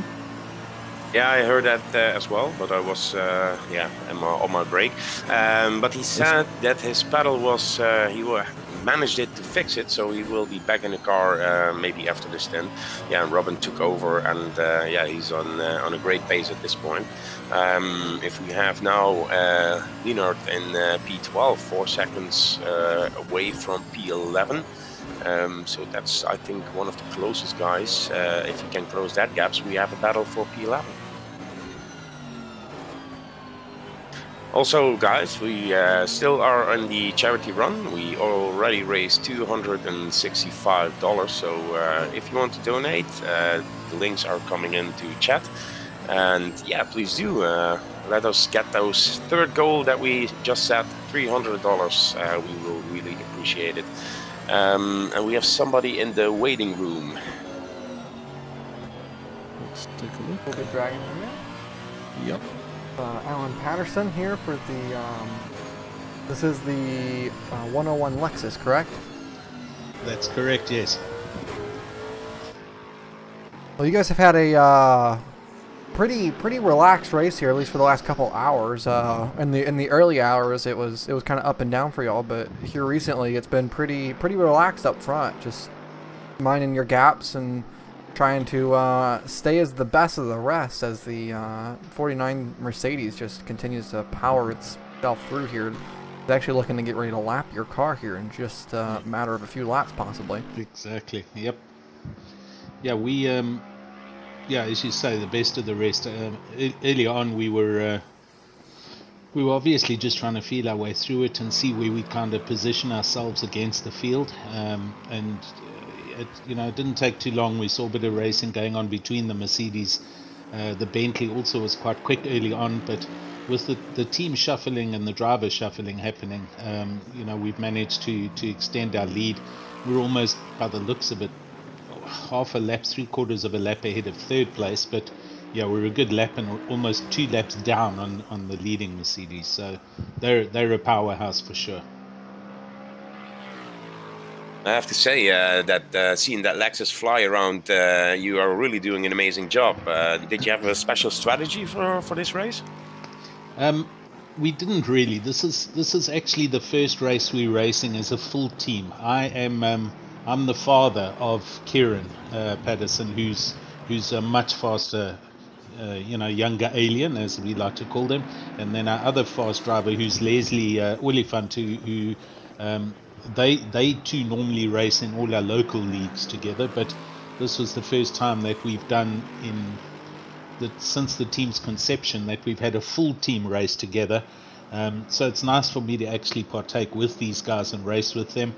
And the strategy was essentially just to let them go first and second stints and then feel out what would happen, because we weren't sure if the other teams would put fast drivers first and then a slower driver second and then a fast driver third.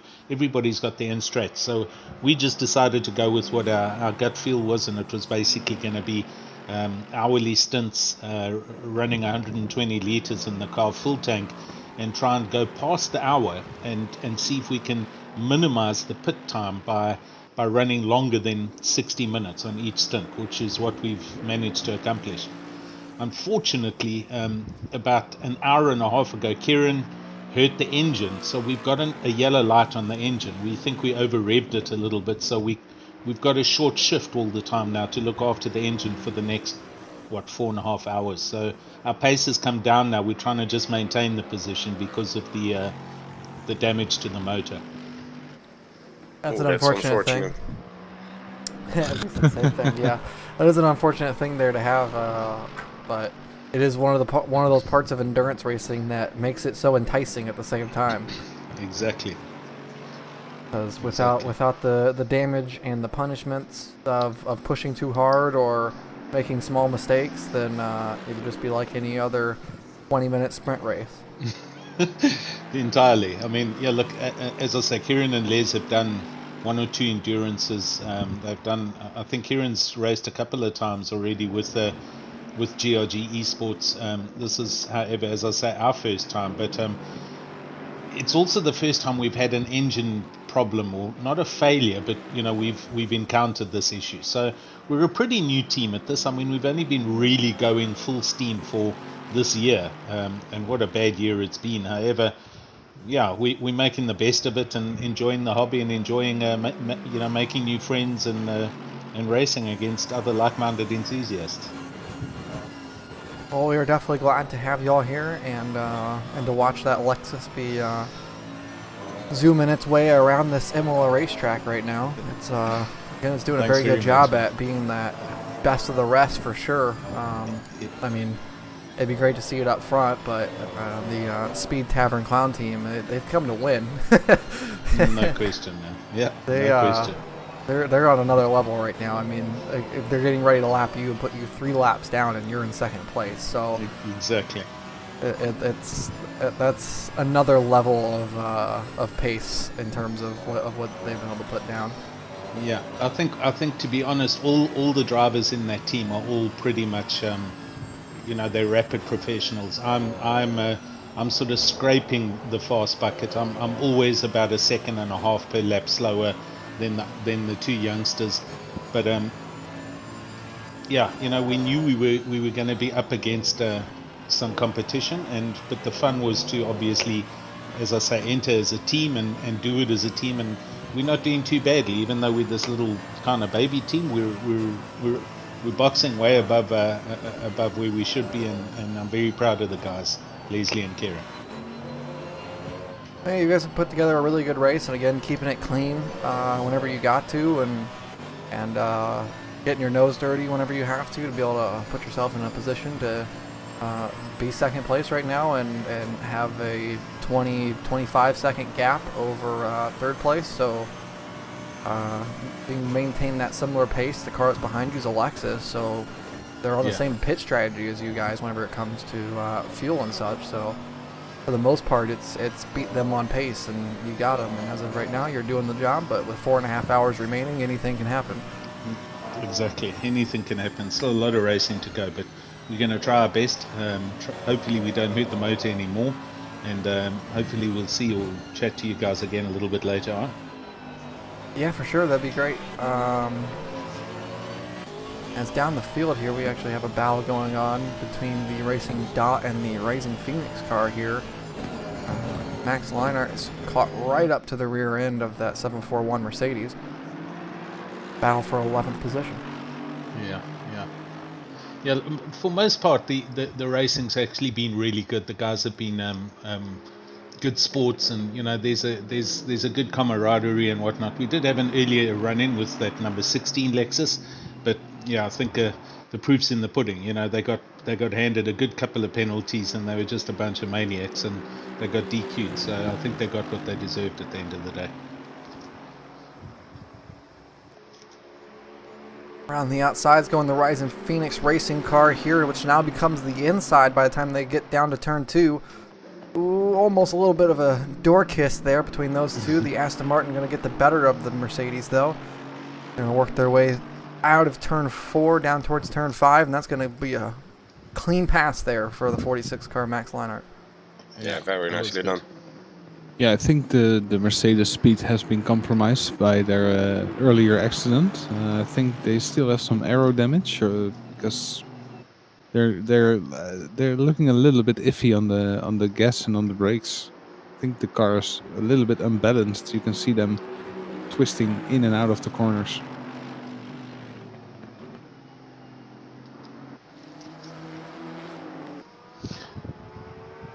Alright, chaps, I'm going to say cheers. I'm going to go back to my team radio, and hopefully I'll catch up with you guys a little bit later. For sure. Thank you for joining. You're welcome, thank you. Have a great race. Enjoy. Have a great one. Ciao, ciao. Yes, he said they have to short shift because of engine damage, and still with 4.5 hours almost to go, that will be a hard task to keep that car in P2. As we will have one of my favorite guys in the waiting room, Beer Car Gav. Speaking of Beer Car Gav, if you want to drag him in, his car just, the 624 BMW was just off at turn 4. The car was parked sideways there. Don't drink and drive. Smoke and fly. Truer words have never been spoken. Great advice. Do not drink and drive. Welcome into the commentary booth. Thank you. So yeah, beer car dad, I suppose you could say. Thought I'd pop in after a rather infamously poor stint. I said earlier when we were talking that the apple doesn't fall far from the tree, but I can't back that up in terms of lap time. I have no idea where the boy gets the pace that he's got. We're sitting on the couch watching our third driver, Patrick, who's was getting some more of his time, and we started having conversations like, are we, like, if there was a 107% rule, would we be within it?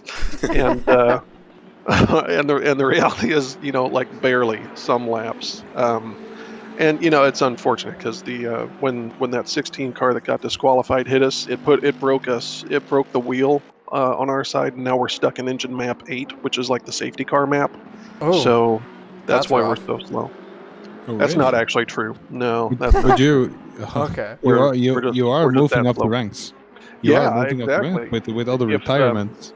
what I've actually been doing, in addition to like engineering the fuel burn and trying to figure out pit strategy, I work in information security. So I've been trying to deduce the network access points for everybody else that's racing, and one by one, I'm hacking them and taking their stuff down, so that we move up the ladder.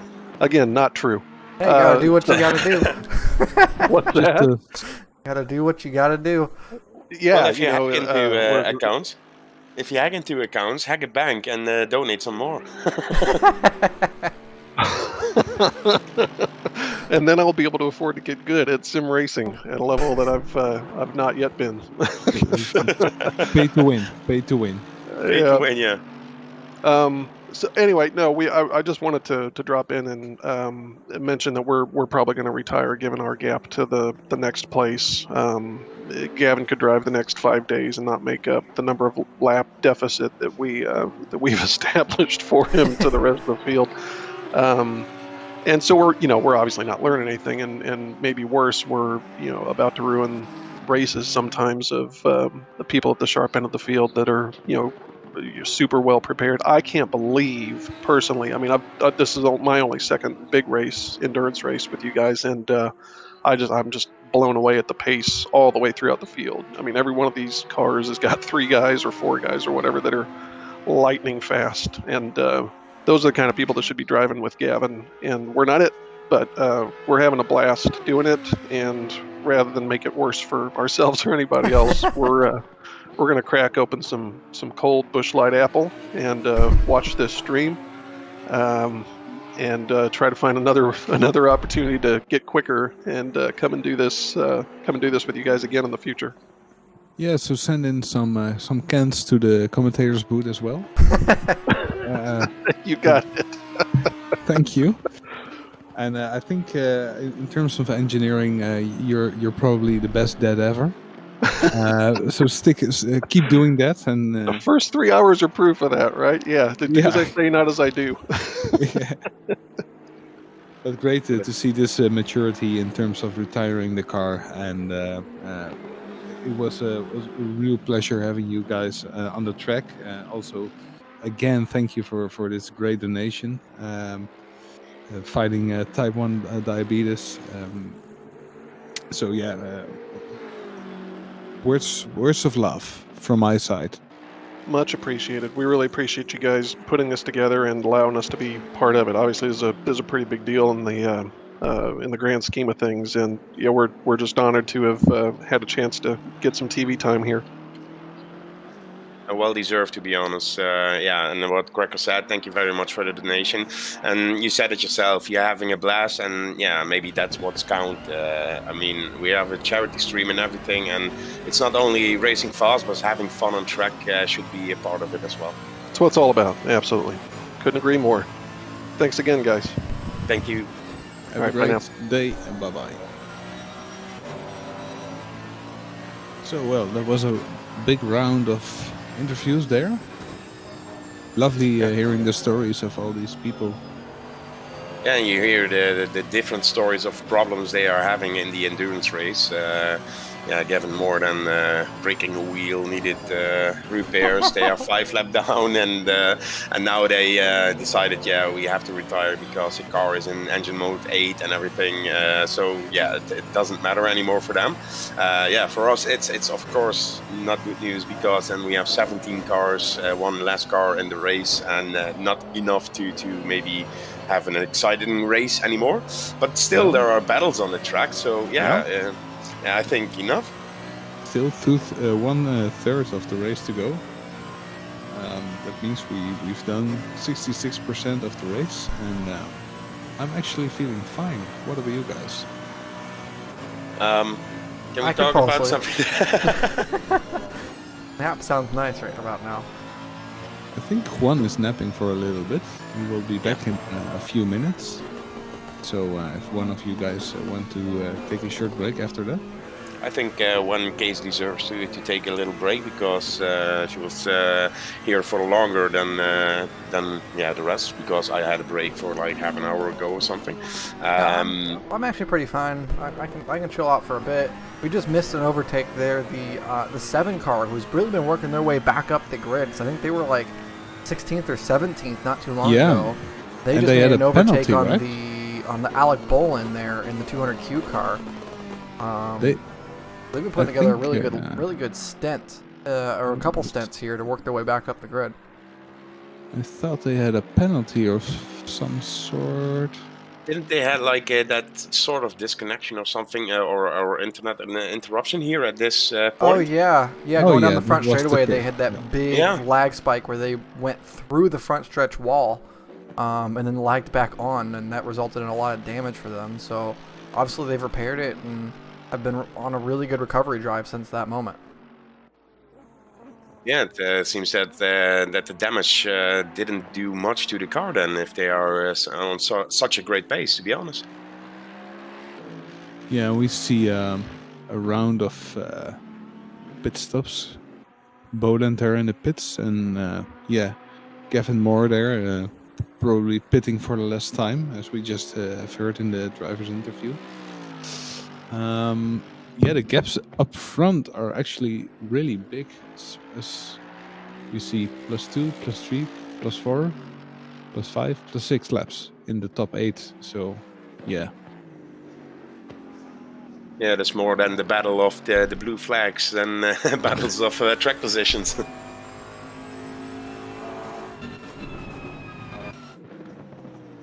Yeah, we have that 49 car who's driving everybody away. They are on a pace of their own. They have a race of their own. They're overtaking the 101 car again here.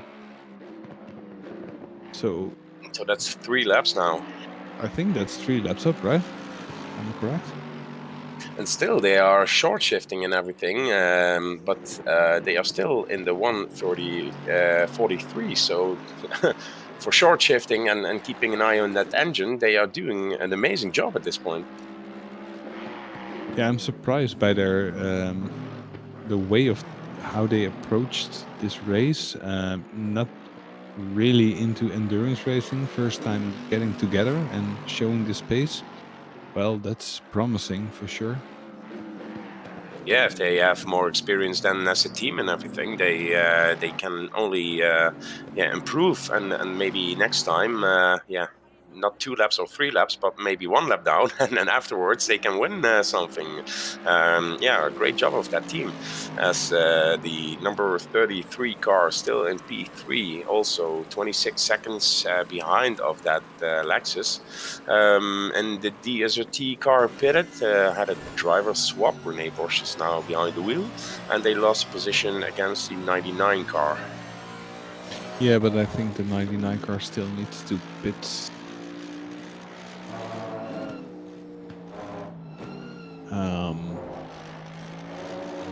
What else is happening? We can congratulate the only AM car on track, the Ferrari 815, sorry. They earned the first, second, and third place in their class. They will get 3 trophies to take home. Yeah. Maybe also driver of the day in their class. Yeah, something like this. Yeah, they will need a big trunk for all these trophies. You see the 99 car and under pressure from the 12 car. See the Q200, did they pit because they are now in P15? Yeah, they had a very long pit stop. I think something has happened because I saw something in the reports and appeals. So yeah, I'm awaiting race control to review that.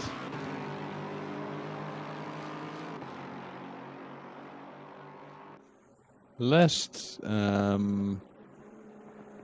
penalty was in lap 177. So that's quite clean, actually. Almost 100 laps without handed out penalties, except for the drive-thrus of track limits. Dylan Canton here for the Soul Race team, showing some good pace. Again, the Diego Catalan is on another level, but he's actually in a very good position there. Tim Kroll here, last lap was a 144, so yeah, I think they are losing the grip on that second position. The 278 Audi here, still alive and kicking in 7th position. Yeah, they had some mixed paces, to be honest. The car was in front, dropped back, and now they are back in P7, so they are doing a great job. Rene Brosje here, now behind the wheel with the donation box.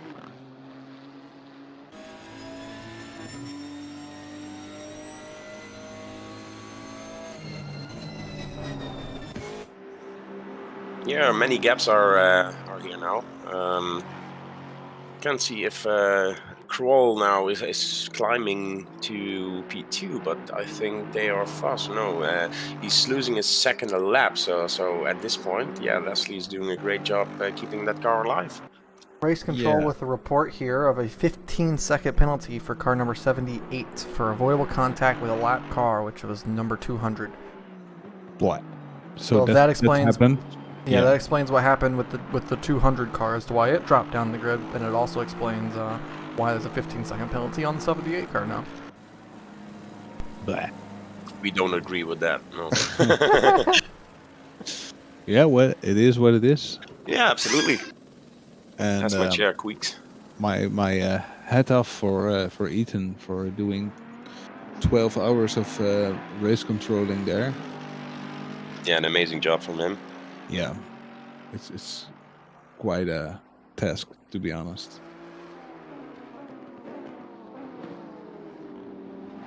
And the number 7 car in 9th position, still waving around and doing their laps after that strange connection issue. I'm glad they didn't drop out, though. Just looking at those times, 144s, they are on the pace of everybody else, and they hit the wall really hard. So I thought maybe, some aero damage and everything would slow the car down, but it seems that they are fine. Yeah, but you have to put it in perspective, of course, because the track temperature is actually fallen quite steep now. It's only 28 degrees left on track. That means the track temperature dropped 8 degrees, so the times will be a little bit quicker, and the engines can take up a little bit more air. As we see the number 7 car there going a little bit wide. 741 is now in the pit. Yeah, so I think we will go into a period of transition. Where the teams have to get the PSIs of the tires right, going to a colder track. So we might see a few spins here and there if the tires aren't set up correctly. So it will be an interesting 2 hours as we will see soon, because I think. Going into the night is always a strange stint. Yeah, the visibility will be different and everything, so we will see who trained most of it in the night and who didn't. As we had somebody in the waiting room, but he's left again. Now we see here position number 9, the number 7 car, I think on the... What was the number? The 815 Ferrari, that's our leader in the AM class. Yeah. Oh, okay, yeah. The guy from Iran, remember? around Mexico or Italy or somewhere. As you mentioned there, with how we're going to be going in the dusk hour and then the night hours for the last couple stints there, it is catching up now to 6 p.m. local time at the track. So sunset, I do believe, is just past 7 p.m. Something along the line of 7:30 is whenever the sun starts to dip below the trees. So by 8 p.m. headlights should obviously be on, and we should see the sun set at that point, and hopefully from there we can really start to see some fun racing, and as the track gets dark and the headlights shine, and the dusk hour is always a fun one, because it sets for a really tricky track condition as the sun sets, because the track starts to cool, but at the same time it's still got a lot of heat, so it becomes very greasy. So the cars will start to slip around, and the tires will really struggle to be at proper temps. So it's always an awkward hour to set up a car, is for dusk. And also, very interesting to mention, the brake pads will be damaged. So when you haven't been in the car for a couple of hours, you get in, the track is different, the braking is different, so it feels like a totally different car as you have drove before. As we see the 99 car now in the pit. Yeah, that is a very fair point, and that's one of those things that you cannot practice for, is that worn brake pad. It's just physically not possible to practice on that. For this race, most drivers are probably running brake pad 3. That is what they recommend for a 12-hour long race. So, yeah, I told the guys to stick on a brake pad 2 and change it in the middle, so you still have the sufficient braking at the end. Yeah. Especially in the night, because worn brake pads is like the worst thing when you get into a fight, because you can miscalculate the distance to your opponent. What kind of times when you change the brake pads in the race? How many extra time for a pit stop do you need then? I think it's 1 minute 15 at least. It's something along that, yeah. I think it's about a minute. Yeah. So, and you also have to fuel the car, but I think that doesn't take longer than a minute. So, but it's quite a long pit stop. But having better brakes 90 is more seconds important. for a pad swap is what was just reported. Now, pad 2 is designed for up to 6 hours. Pad 3 is designed for up to 14 hours, and pad 4 is designed for 24 hours. What I understand of them. Because basically, once they get past that point. Pad 4 is qualifying. They were out it is. You're right. Okay, yeah. So then pad 2 would be good for 12 hours then. Yeah. Exactly. So you can use 2 right. and 3 is for rain or very long races, like 24 hours. Yeah. So I told the guys, if you want to go with 1 and change to another set of 1 in the middle of the race, and it doesn't compromise the consistency of your pace, do it. Please do it. As we see a stop and go, 30 seconds for the 747 car, probably speeding in pit lane. Yeah, I think so, because nothing in race control there, so that's fortunate for Costa there. That 747 car, as we see the 69 car of the GRG team in pits, and the 46 car of Leonard also in pits.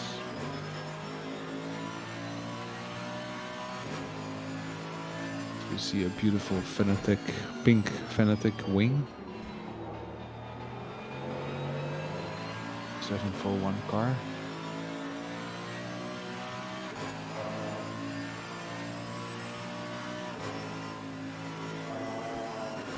And they have Alec Hout behind, so this is for precision. With Hout on new tires and a full fuel of tank, so it will be interesting to see if they can live up to the task, taking that position back. I mean, one we gotta think here that Ferrari's gotta be able to get by. They've been clearly faster throughout the whole race, and like you said, at this point he's on fresh tires, and Alex is a very, very quick driver. And whenever he can really put in a good lap, he's able to really put in a really good lap. So it's Alex. My son is named Alex as well. He's also a sensation. Yes.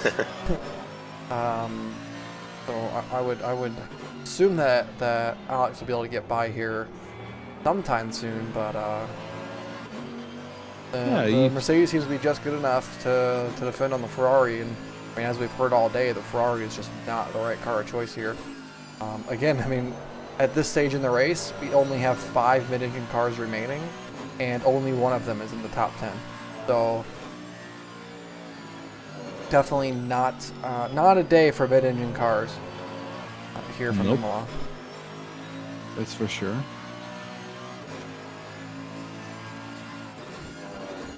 You see the power difference here on the straights every time. That Merc is just wow. Even with that power restrictor, it still cruises down the straight line. Yeah, and it's quick on the exit. Like it has some extra boost or grip when it accelerates. You can see it just gripping on the track, and then it's gone.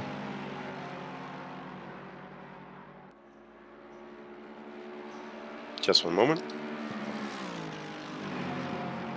What's the things we're projecting to get ourselves right about to 400 laps completed in this race? Yeah. That's going to be massively impressive. Yeah, I made calculations between 400 and 425, I think. So that's about right.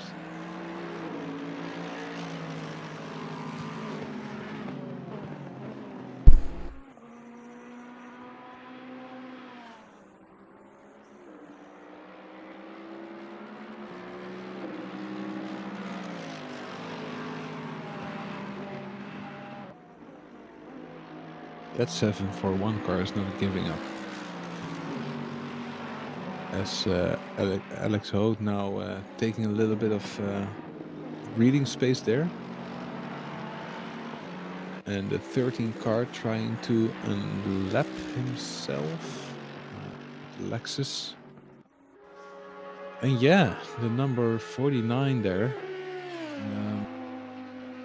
We haven't talked much about it because they're just there in front all the time. He's been up front, just putting in a really, really good stint, and I mean, whenever I say stint, I mean race as a whole. Just keeping their nose clean after that early incident where they made contact with the 99 at turn 6. No, not turn 6. Turn 8. Sorry, where they made contact at turn 8. With the 99 with car, the 99, right? Yeah. Which resulted in that 15-second penalty early on.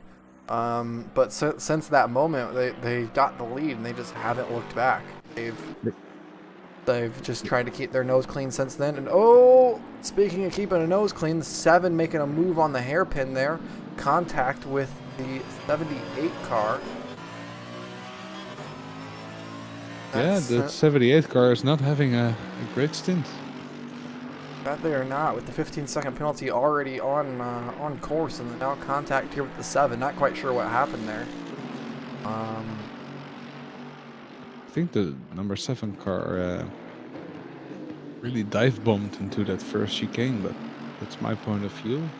As now the 747 car can eat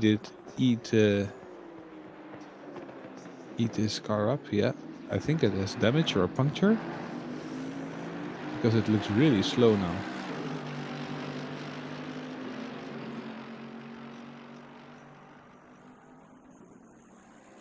Apparently, Kwon cannot come back for some reason. I don't know why, but yeah, he's out at this time. So, like the grid, it's the same like the grid. The commentators are falling. Yeah, technical issues. Yeah, technical issues. But no problem. Yes, the hit was there. The car is now coming in, probably for some repairs or something. Yes, I think something is broken on that car, so this is quite of an unscheduled pit stop for the number 7 car. And it didn't seem that it was such a hard hit that something could break, to be honest. When the car went off here on the straight, that looked more damaging than that hit with the DSRT car. And maybe it's delayed damage. Yeah, it could be. As we see the 33 car, and the camera's now very quickly switching.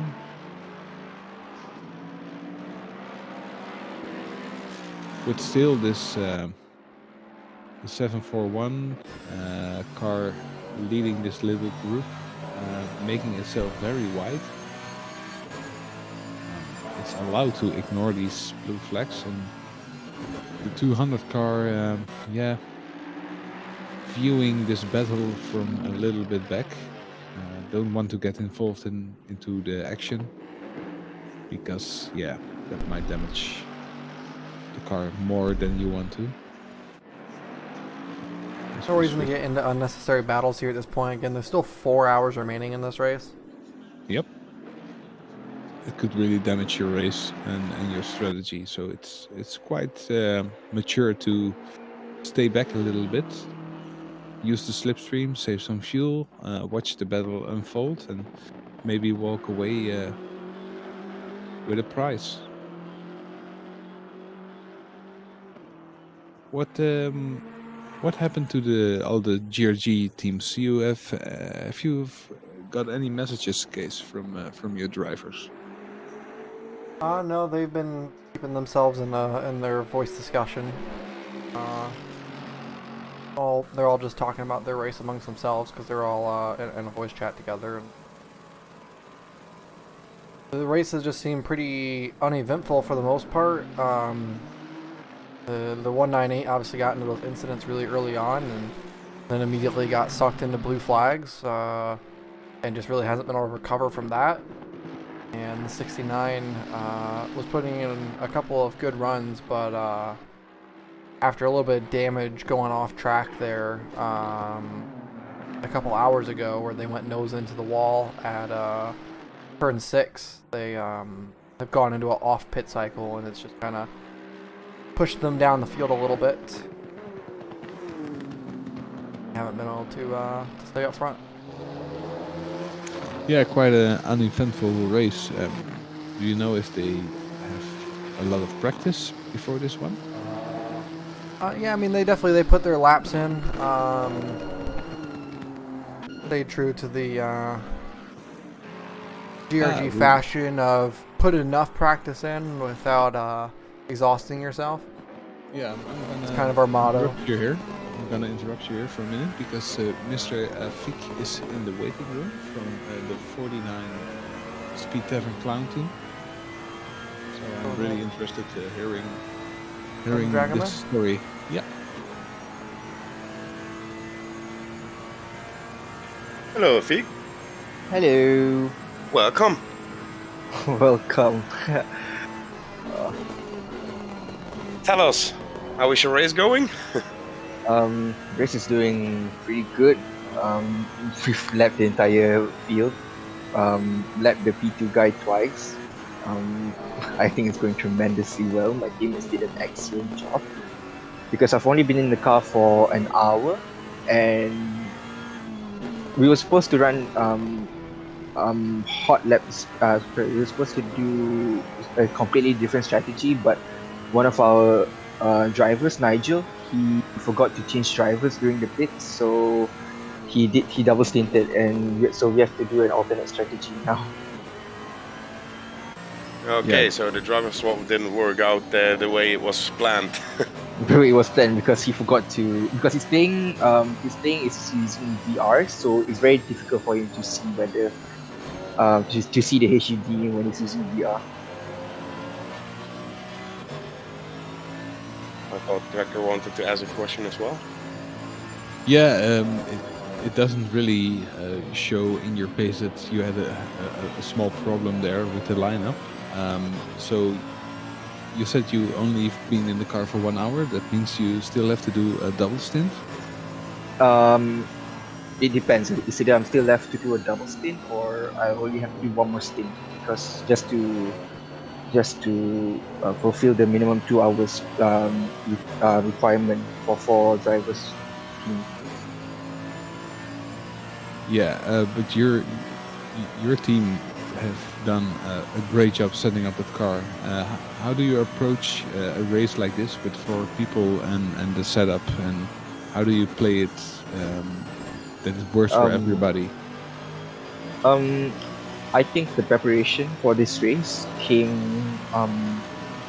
started like 2 weeks ago, because the previous week we had 3 hours another 3 hours race hosted by RCI, also in Imola. So we took that as an opportunity to practice the car and get familiarized with the car and get familiarized with the setup. So once we found the perfect setup for all 4 of us that we are comfortable with, then we just stick to it and just practice with it. Yeah, the pace that you're having is amazing, to be honest. Setting the P2 on 2 laps, that's yeah, blistering. Really great pace. Thank you. I have to own it to my teammates, because they've been the top MVPs, I think, for this race. They really have. Yeah, so if no problems occur, we will talk to you at the end of the race, taking that first place. But for now, I think you've got nothing to lose. Keep the car on the tarmac and keep it clean. Hope so. We just want to finish the race. That's our goal for the moment. But regardless of where the position may be, it will be nice to finish in first, though, no doubt. But we'll see how it goes. Yeah, driving into the night, do you have any special strategy? We may have to improvise something on the strategy, but it's still in discussion amongst the 4 of us. So we'll see how it goes. Yeah, I hope for the best, and well, talk to you in 3 hours and 50 minutes. All right, cheers. Thank you. Thank you. Thank you.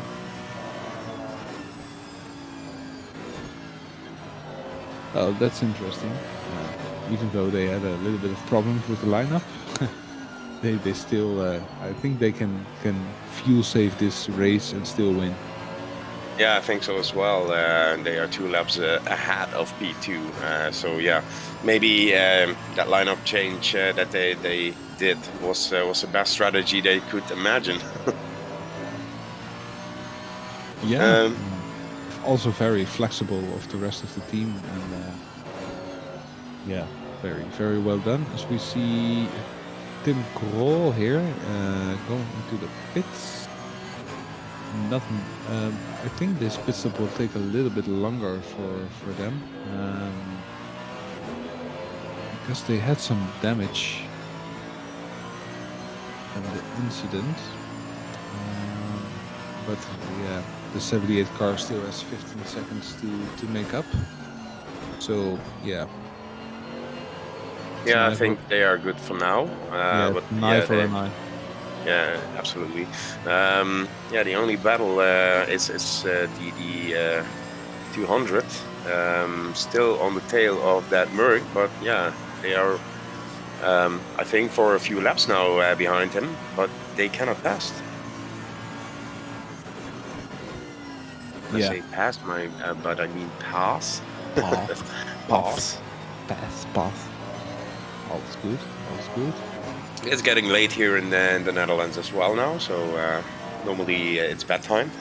Yeah, it's close to Sunday.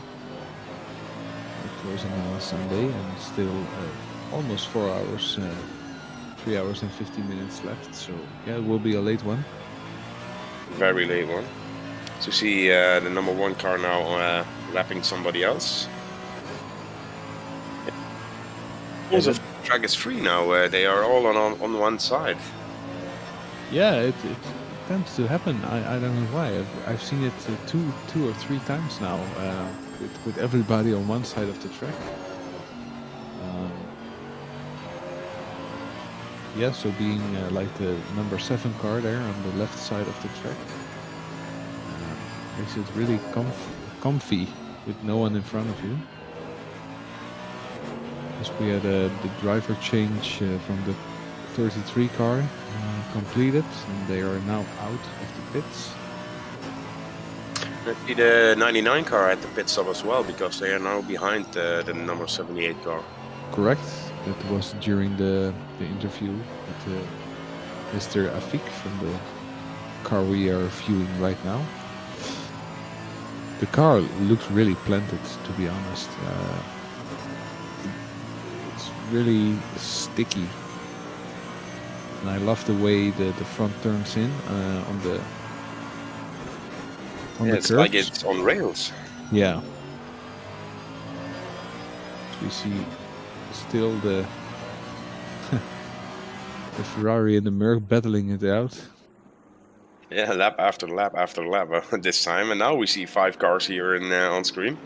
And now it's different. As Mr. Hout makes a lot of space for these cars, which is really mature. Yeah, but he almost took advantage of that situation. Looked like it, to be honest. Yep. It's now a little bit behind the 741 car, but I think this is a fuel-saving stint.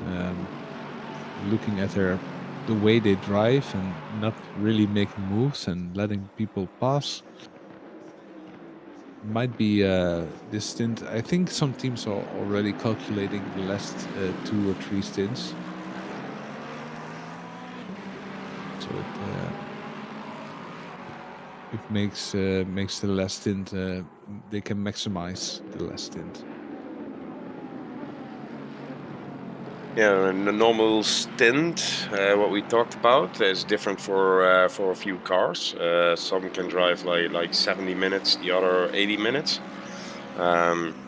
It's too bad we cannot see how many pit stops somebody made, to be honest. Yeah, I was trying to take a look at the pit wall live, but it's not really showing any proper information for me anymore. The same problem. So that makes it difficult to see the timings and everything, because I thought that was great, but it didn't. I still saw other drivers in the car and everything. It didn't update anymore.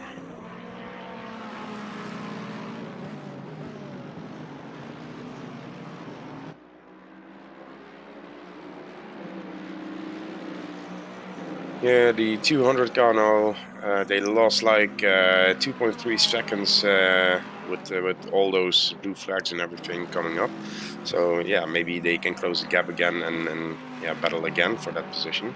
Yeah, but taking 2 seconds is better than having a complete pit stop because of disastrous pandemonium, as Juan always calls it. Yeah, and we have a drive-through for number 46. Yeah, probably track limits again. Yeah, so nothing in race control. I think you're correct there. Yeah, the track limit's really starting to catch up with everyone here. The 13 car, though, who's in 16th place, I do know that they just reported their first track limits warning just about like 15 minutes ago. So they've been really, really kind on the track limits, but as we've seen, it's resulted in them being in 16th. So 741 car just went off track, so they lose a little bit of time, and the number 2 car, P2 car, is now coming into the pit. Yeah, that's another pit stop for the South Africa Oliphant team. Really nice livery with the South African flag on the back. I really like it. It's a nice Very reference. clean. Yeah.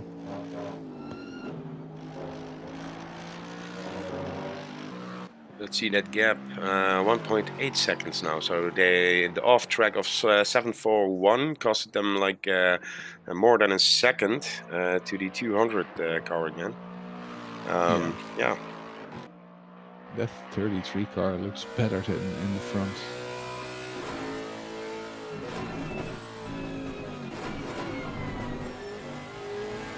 I cannot wait for the sunset to come in, and yeah, so then what the skills of the driver will be getting into that night stint. Really excited for that.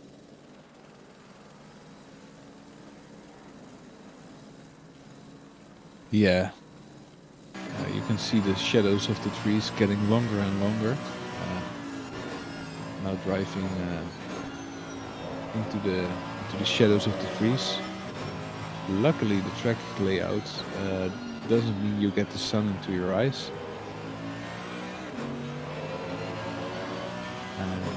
Interesting to see the 278 car, the Audi, is in the pits, but I think they made up a few positions. So it will be interesting to see where they come out.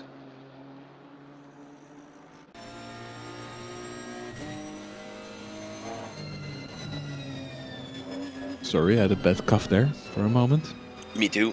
Yeah, my throat is getting a little bit sore now, but as we go into Sunday here in the Netherlands, it's 6:23 on track.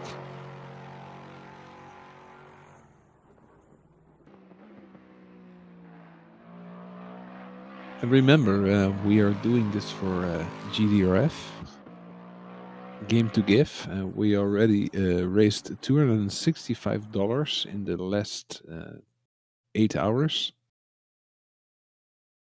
Thank you. Such a pleasant way of changing scenes. Here we see the warning signs of type 1 diabetes. So if you have a lot of these, get yourself checked. Because it's a really dangerous disease. 5 million people are expected to have type 1 diabetes by 2050 in America. So, yeah, a lot of money is spent yearly on insulin pumps, sensors. So, if we can make the final step towards understanding this disease, maybe we can heal it, and we call it close the loop. We can close the loop. So with sensors, pumps, and very high grade insulin, we are getting closer to this closing of the loop, like the 49 car has done many times. They closed the loop 294 times today. Yeah, 3 more than the second place. Yeah. So if you got a few dollars to spare, type !donate in the GRG chat, and I think Guru can post it in the DSRT official. If you are watching from the DSRT channel, make sure you give a like to the GRG esports team on Twitch, and if you are watching in the GRG esports, make sure you leave a like to the DSRT official. Both our communities are regularly doing leagues and events, and this is the first time we work together with GRG. We already attended many of their endurance events, the 3 and 4 hours, and we wanted to do something exciting for the last one of the year.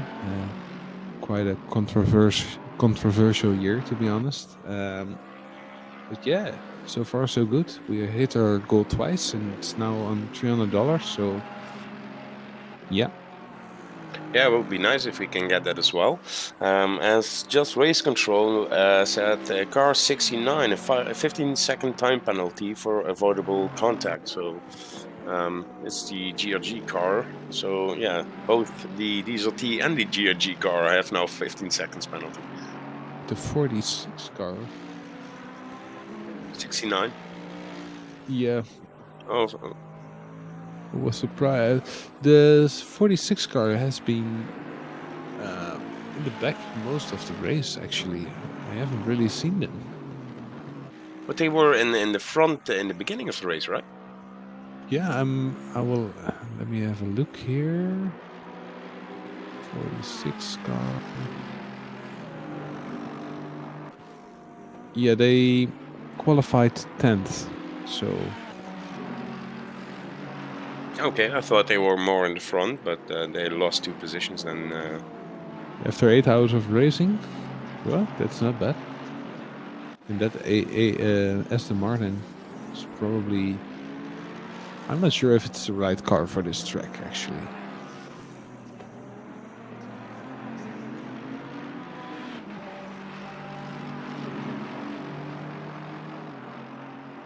A lot of gaps, but we see now that the car 99 is now closing in on the DSRT car on P4 and P5, 2.3 seconds gap. Yeah, the 200 car passed the 741 car, but still on the tail of them. So yeah, they need to extend the gap as P12 is also closing in now. I think it's closing up a little bit here, which is nice.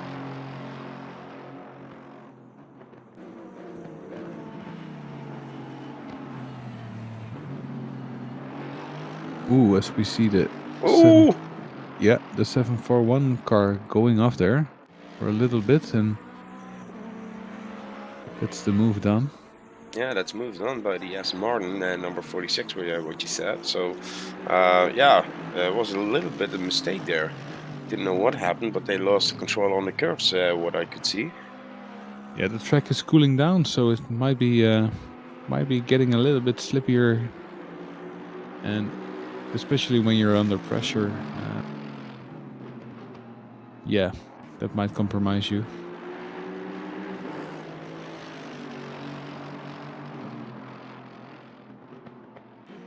And that 99 car is really getting close to the 78 car now.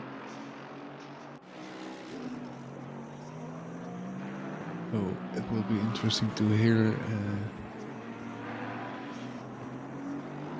if we got any messages from our team. So maybe they have a little bit of issues with the track as well.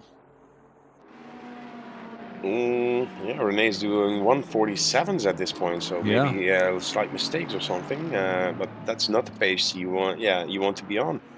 Normal pace is around 144 for the most cars.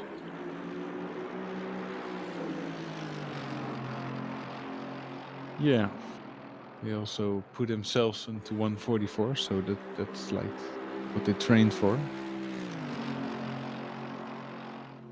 So maybe the PSIs are a little bit off, as the track slowly turns a little bit orange. I think we will see a pass soon between the P4 and P5. Yep.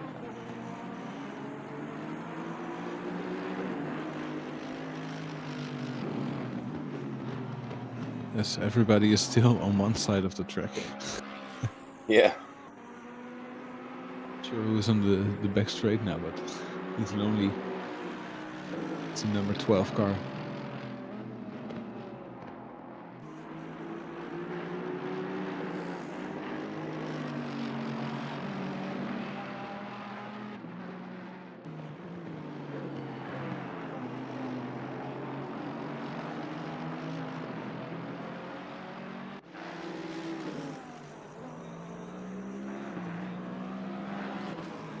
Yeah, 99 car now 0.3 seconds behind car 78. You now see the car 741 1.5 seconds behind on P11.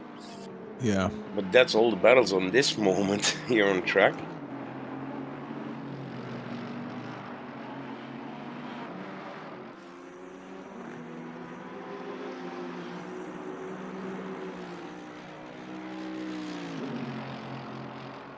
I saw a white flag being waved.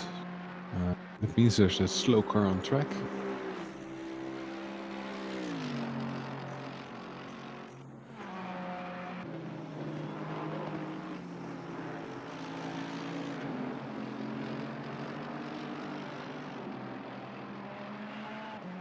As the move was done from the 99 car on the 78 car, they are now in P4 and the DSRT team now in P5. Still second in class from the Pro AM, but yeah, they lost a position against that car.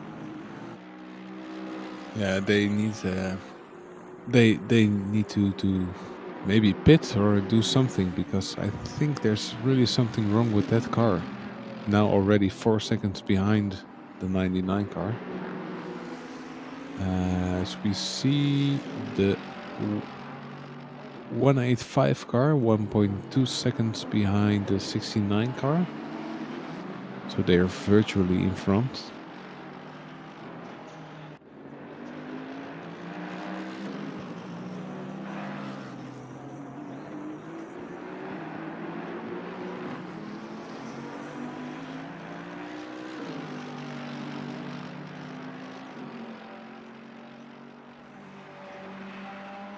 See the 741 car here on screen. He's 1.2 seconds, slowly getting again to that 200 number. But yeah, still, it's like It's going up and down a elastic little band, bit. you know. Yeah.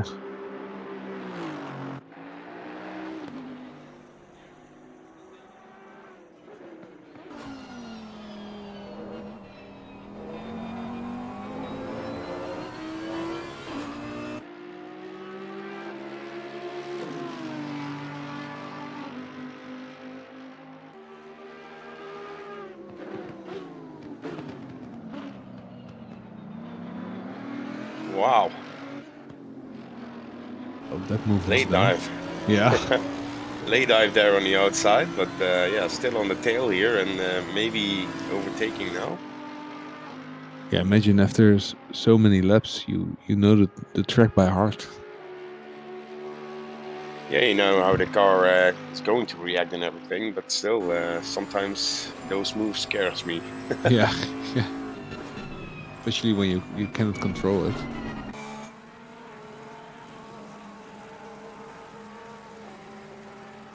See the GRG car here in 13th position. Yeah, they have that Ferrari for a position behind them and only have a second, so they have a battle on their hands to keep that P13. They need to defend that, but yeah, I think that Ferrari guy thinks, hey, we have P1 in our class, but I want more average positions back. Yeah, I want the top 10 at Yeah. least.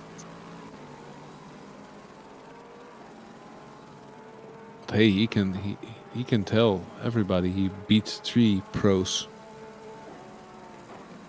Yeah, indeed. Yeah, as expected, the 78 car now going to the pits. I think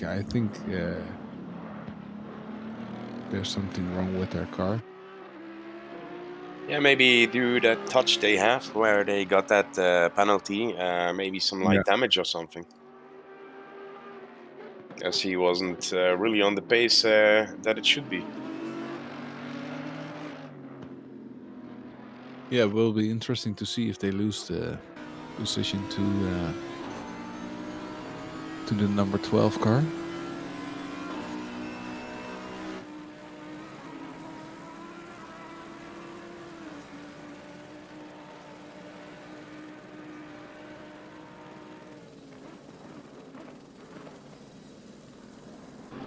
.278 now passing here. I think they have also a few battles on their hand.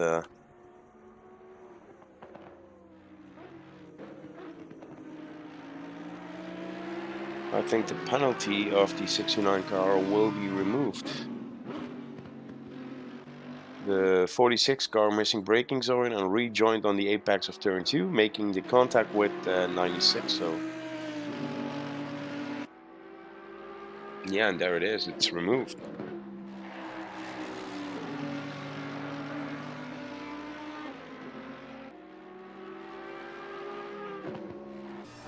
.46 missed the braking zone and rejoined on the apex of T2, making the contact with 69. So no further action on that one. Okay.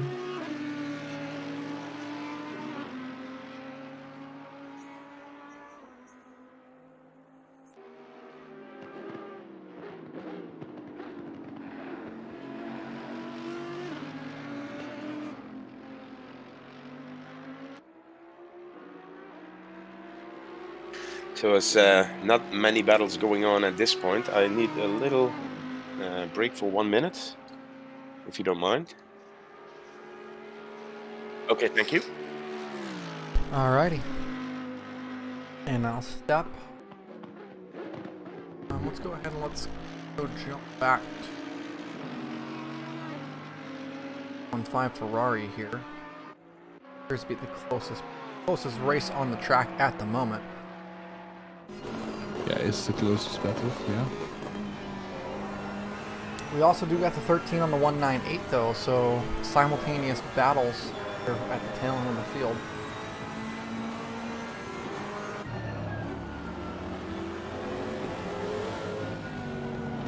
So we see the leader, overall leader, in the pits again, but nothing to worry about. I think all these cars are passing by, and then, well, that Merc will overtake them again.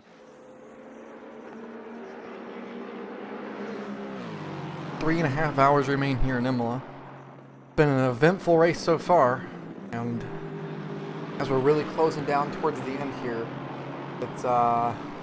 it's going to be a race of just who can keep their car on the track the best, really.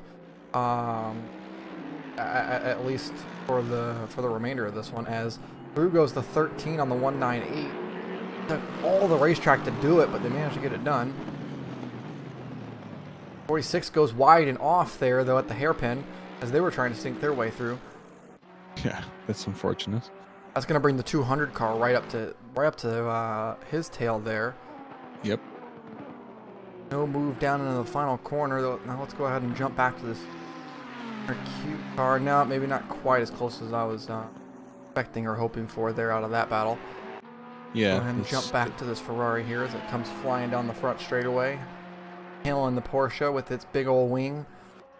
Down towards turn 1, hoping to make a move here sometime this lap.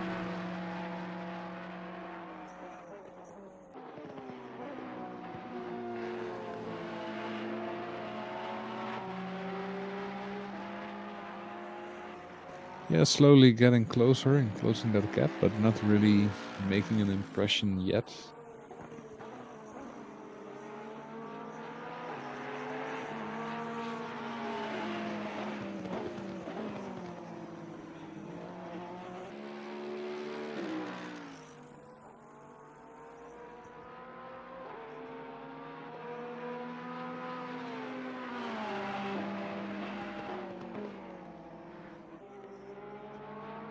Yeah, finish at approximately 30 a.m. For some people along in the European times there, so it'll be an awkward finish, that's for sure, but hopefully a fun one. Yeah, if I'm still alive.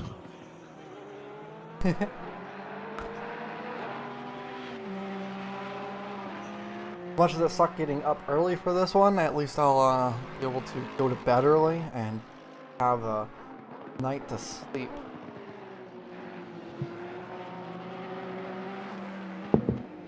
Yeah, when the race is over, for us it's almost morning then. So yeah, you'll be going to bed at the time that I woke up. yeah, indeed. time zone. Yeah, it's always a little bit strange.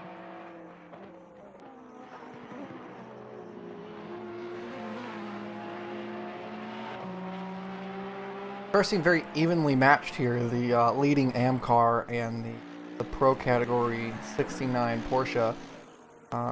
They're running essentially the same time, same pace, same speed in every corner, every straight. Cars are not that far separated here. I think that 185 car is benefiting from that slipstream, maybe trying to save some fuel, because I do not have the impression he's really attacking. Yeah, that's definitely a possibility that he's just electing to just chill here in this spot and just get the car to the end. Because, I mean, at any stage, I mean, he does definitely have the AM class win locked up here, but definitely isn't necessarily worth pushing and risking all your race and massive damage here just for a position with 3.5 hours to go in the race.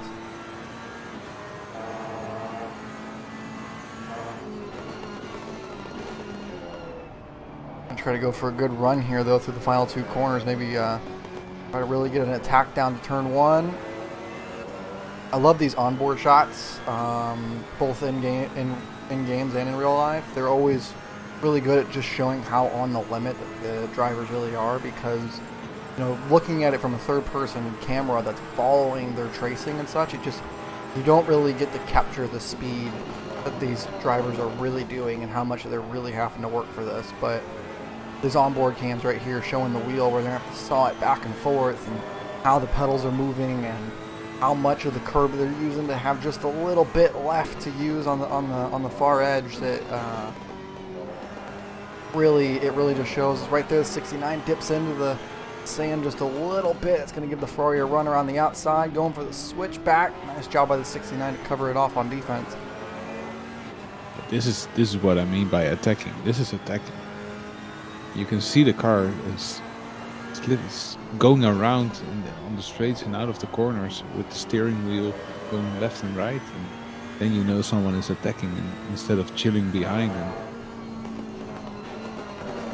taking advantage of a slipstream, trying to fuel save a little bit. Ooh, they're going to get a good run out of 10 here and up the hill. Can the Ferrari possibly make a move to the chicane? The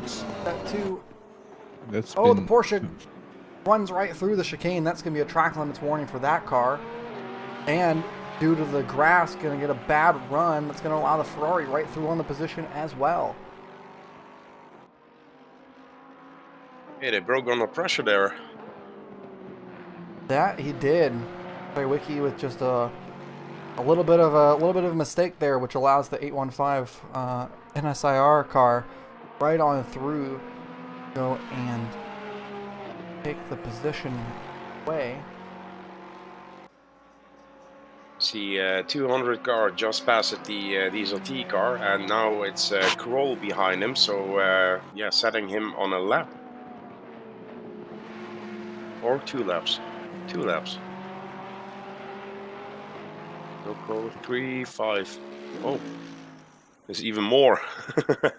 Kroll just passed him.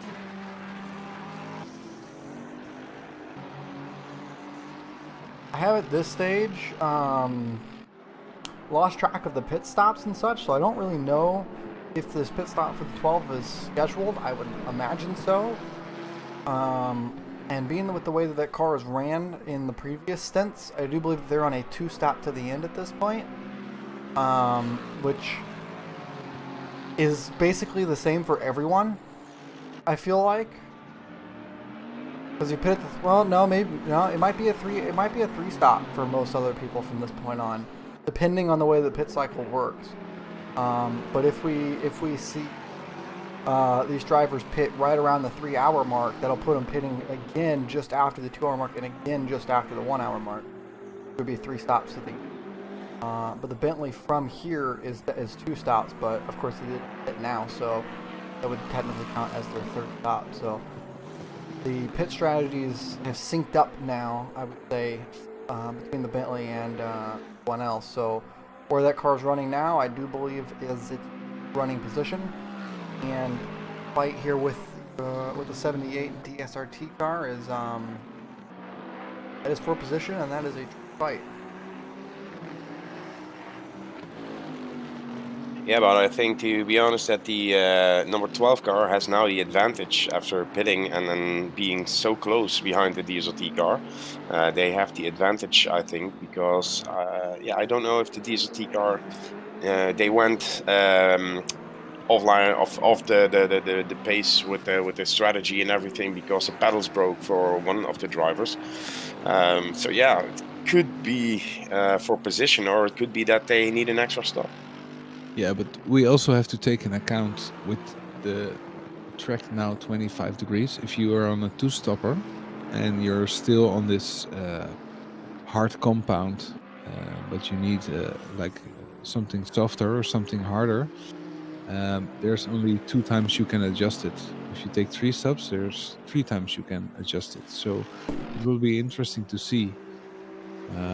Maybe take a little less fuel and take 1 extra pit stop just to compromise this loss of PSI and getting those tires heated up, because those tires will probably need 27 or 28 PSI to keep them up to temperature if it's dark.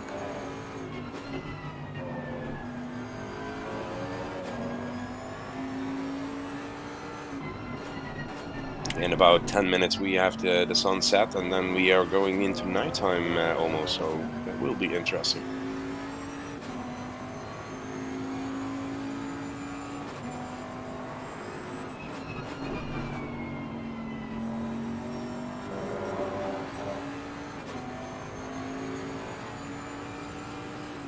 Yeah, with the sunset being 10 minutes away, I'm gonna have a small break because I've been sitting here for 3 hours straight again. Stretch my legs a little. Like a good plan. So I will be right back. Okay. Yeah, it's too bad that we only have 17 cars left, spread out over the field. So yeah, we are not seeing many battles, but there are some battles. To now see the P2.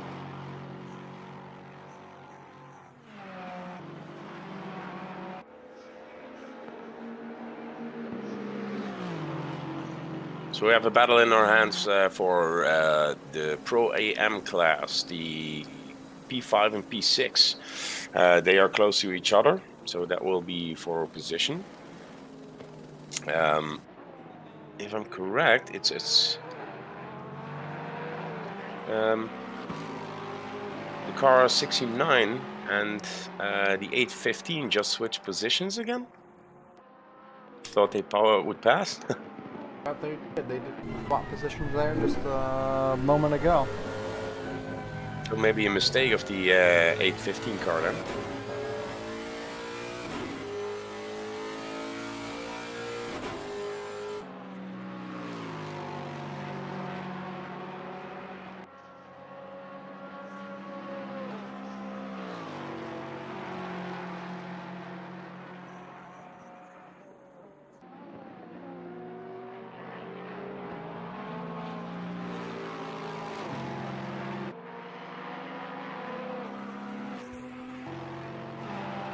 And that P2 car still going strong with the 143s of lap times with a broken engine, to be honest. They had to short shift, as was mentioned earlier in the voice chat by one of the drivers. So yeah, I think it's really hard to keep an eye on the engine, short shifting and still doing 143s. Jeez.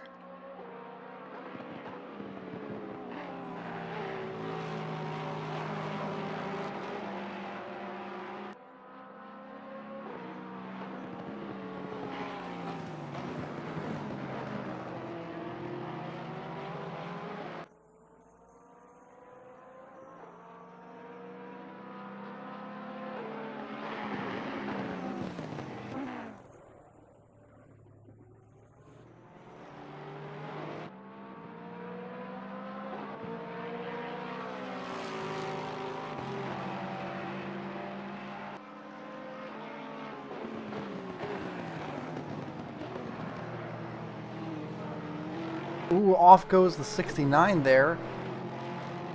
That's going to reignite that battle again between that Porsche and the Ferrari. Seems like that car just can't keep its nose clean there. Every time that it gets some clean air, it makes a mistake once again and brings the Ferrari right back into its grasp.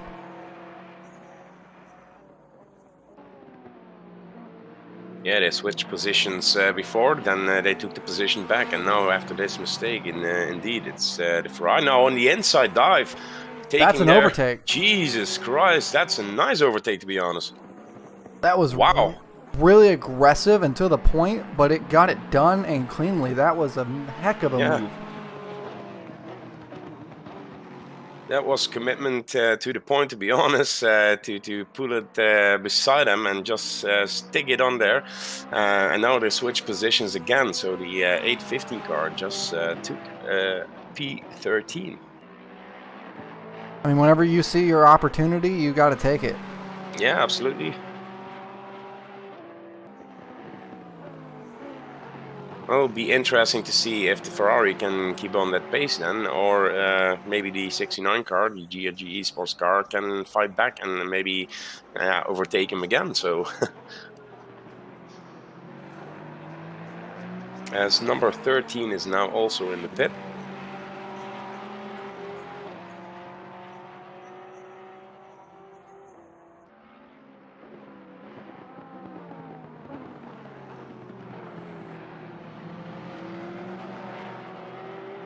It's like you said, it looks like the Ferrari and the Porsche are on the same pace every time. They're not giving each other too much room.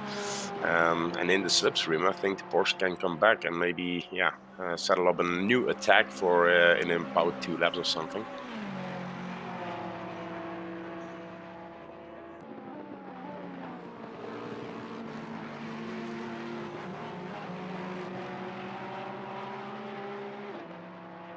I also notice in the beginning the second place in the Pro-Am, car 78, was like 2 point something seconds away, but P. Varga now is closing in on 1 second, so I think they have now the pace and the tires are on heat, so they can maybe force an attack there. Yeah, Peter's really closing in here. I think that Nissan's getting caught up falling behind the 198 BMW there. And the traffic just slowing him down that little bit, causing him not to be able to really pull away. As a $35 donation just came in from Dean Banks, and that's going to push us to the $300 goal. Jeez.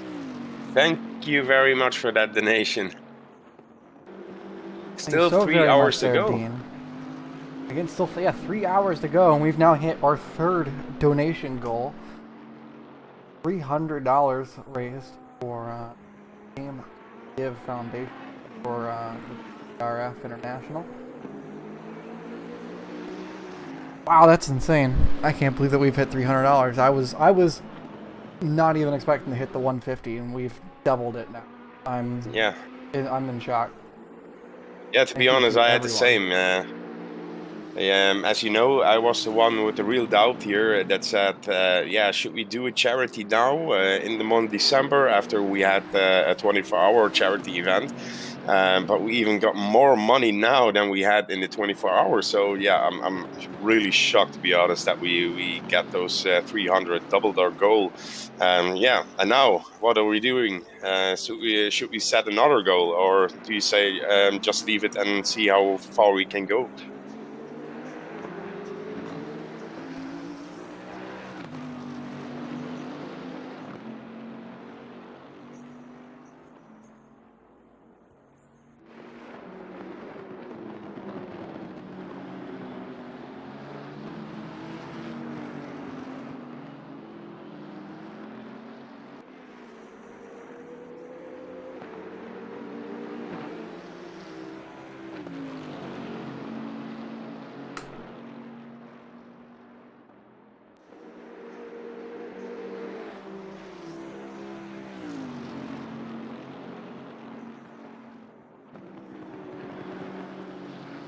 I love every time that there's a donation. I love watching the little teddy bear wave. just such a cute little like animation. I absolutely love it.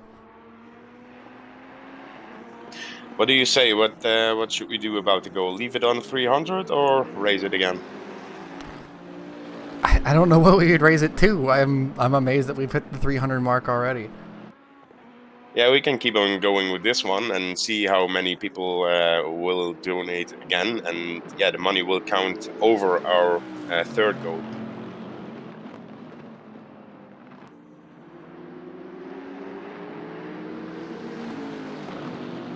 Yeah, I'm really happy with this, to be honest.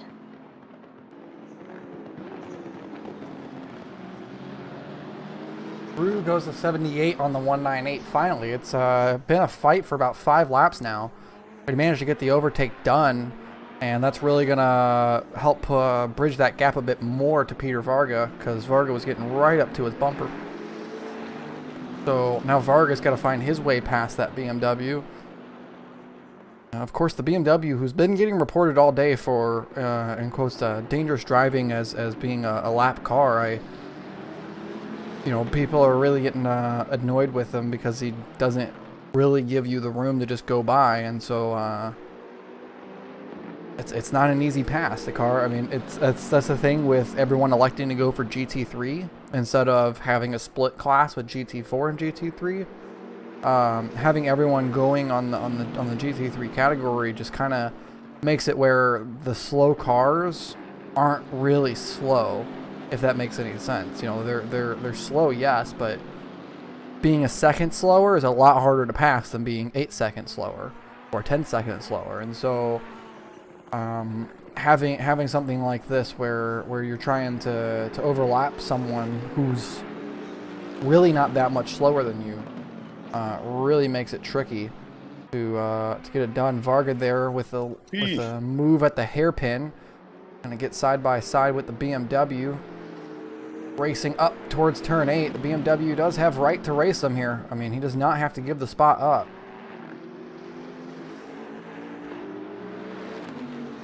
Still he does, gives enough room, and it's a done pass by Varga.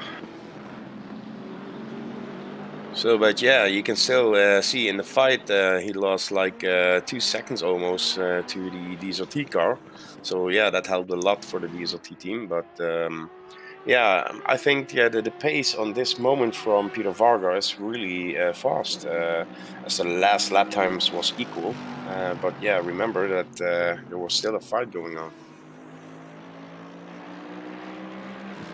The 747 Javard Air Team now just 4 seconds up the road from the NSIR Ferrari, and they're only 4 seconds up the road from the 69 GRG Esports Porsche. So we got 3 cars here, kind of within an 8-second gap, all racing for position. 3 hours to go in this race here. We could start to see some spice for this position. Zondorf said make it $500 for the donation goal. 500. That would be optimistic. I thought 150 was optimistic. Yeah. I'm so impressed and so surprised to have seen this type of support.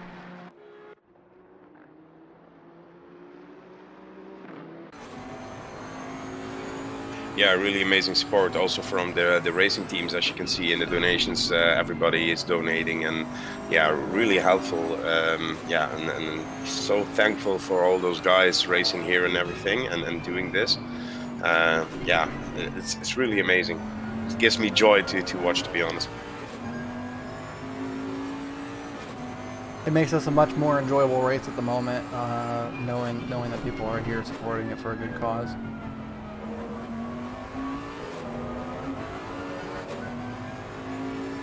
The only thing I wish we had some more commentators. Yeah, unfortunately, a couple of ours were busy today doing their own racing things. There was a 24-hour race going on right now for our iRacing esports team. It just so happens that a couple of the drivers on the iRacing esports team are also on our commentating team. So We're a couple drivers short, or a couple commentators short, I should say, for this race. But thankfully, the GT Hub guys joined in for a little bit earlier and gave us time to rest. Really making the race that much easier for us. And the 3 hours to go, it's definitely been a long one. I won't be talking for the rest of the weekend. Yeah, same here. Yeah, you notice after some time the fatigue hits in, and yeah, if you talk, I notice also my voice. I'm coughing a lot. Luckily, I have the push to talk, but still the finger is getting hurting from pushing the button all the time. Do a toggle mute instead of push to talk. Do toggle mute. That's what I have mapped. So you just tap it to unmute and then tap it to mute.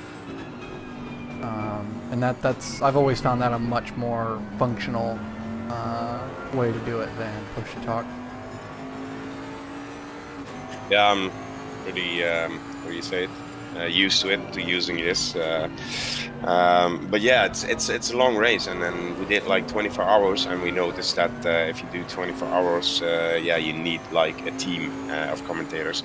But also for the 12 hours, I mean, we are here now for more than 9 hours with the practice and everything. So yeah, it's really hard.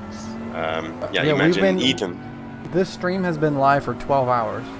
Oh, 12 hours already. So yeah. Yep. No wonder. Yep, this stream has been live for 12 hours. We still got 3 hours remaining in the race, and then if anyone wants to do post-race stuff, interviews or anything, then we still got that as well. The 747 is now got a drive-through again for track limits. So that's pretty major there, because the 815 was just getting ready to catch up and race them for position at 11th. Yeah. But being that the 747 is going to have that drive-through penalty, that's going to really open up that spot there.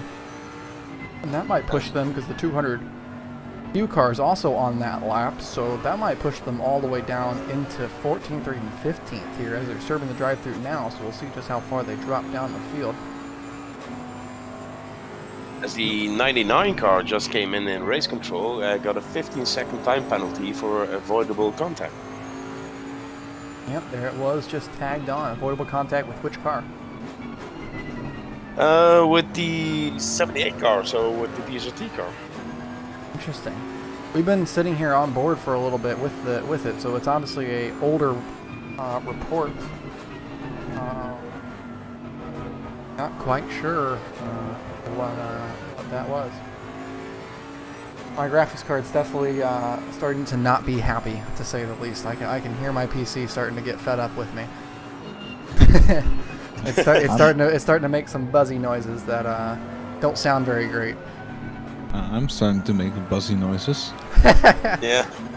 Although honestly, the temperatures are actually fine. Amazingly, normally I'm used to this thing running more around 85 or 90 degrees Celsius, but currently it's only sitting at 70 in the GPU. So that's actually kind of a surprise, because of course I have a AMD RX 5700 XT, which is the hottest graphics card on the market.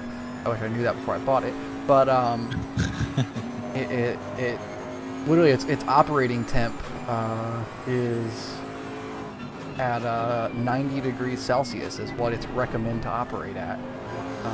So I'm surprised to only see it at 70 right now after running this game for 12 hours. As another donation just came through, $20. Wow. Tavern Clown team. Our overall leader. Wow, we're crushing some goals tonight. Maybe 500 isn't out of reach at this point. Wow, this is insane. 3 hours to go, yeah? I can't believe it. Thank you all so much for continuing to donate. Yeah, we can up it to 400 and then see how far we can come. This is just spectacular. I'm loving this. Thank you, everyone, so much. Oh, most contact there.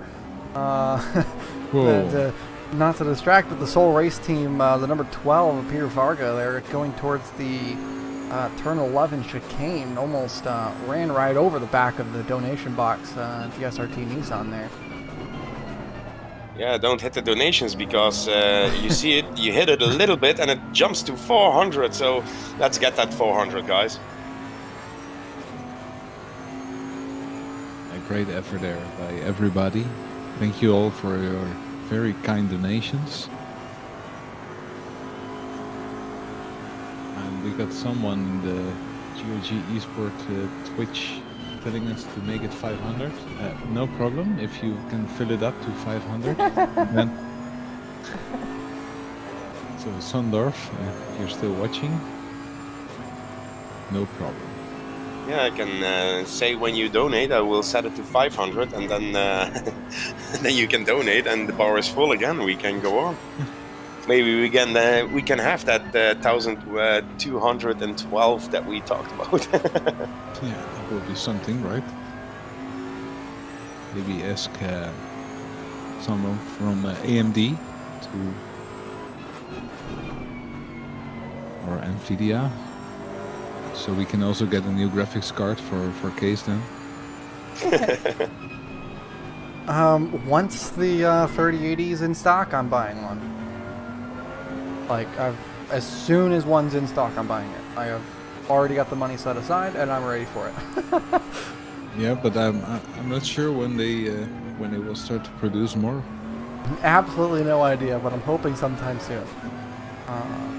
But yeah, no, I've already got my plan set up for that. So as soon as they're back in stock, I'm buying one. Well, as soon as they're back in stock at price. I'm not gonna buy one for like $1,200. That's ridiculous. I'll buy one whenever they come out at 700, like it's supposed to be. Yeah, I'm still very happy with my 1080 Ti. It's still running like a great machine. So I don't see why I should upgrade. I can still do sim racing on it. So. Oh yeah, I mean, only reason why I want to upgrade is purely because the 3080 Ti is quieter and cooler, and that's it. Ooh, that's the only reason why I want to. That's a car off track there. Yeah, that was the 515 car, our last place car at the moment. With an off track there through the turn 2 and 2, 3, 4 chicane. Varga here trying to reel in that time that he lost earlier by almost running over the donation box. He did lose quite a bit of time, but now he's trying to reel it back up. 100 bits there from OCC. I don't actually it's a 0, so but thank you for the 100 bits. I'm gonna call you Lock because I think it's an L at the start. So LOCC. I'm gonna call you Lock. Thank you for the 100 bits over on Twitch. Yeah, Series CC might be a reference to MIDI channels. Yeah. But thank you for the bits.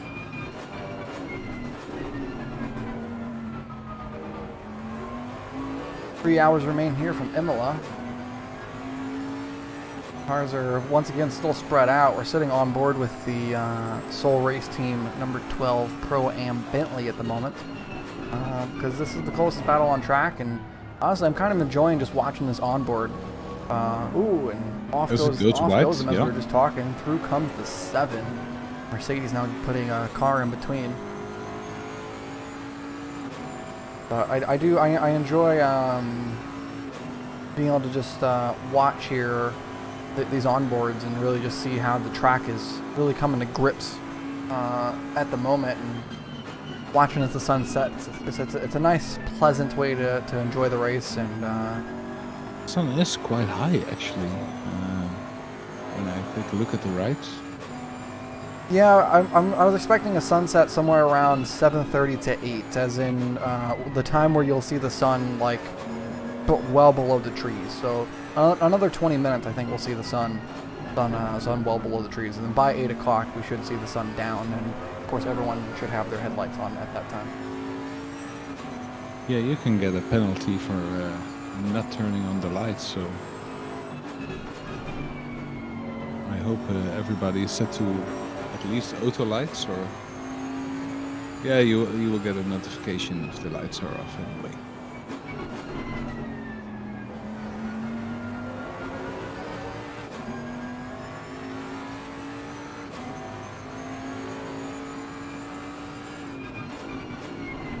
Is it okay if I take 5 minutes? Yeah. Yeah, sure. Thank you. Actually, it's not, but okay. No need to stretch my legs also. Be right back. I'll probably do the same as soon as he gets back. I think I'm gonna step outside and run around the house once. Yeah, I just had a little walk in the garden. Yeah. I'll do the same, just get a little bit of a stretch. Yeah. Try to get settled in for the last 2.5 hours of this race.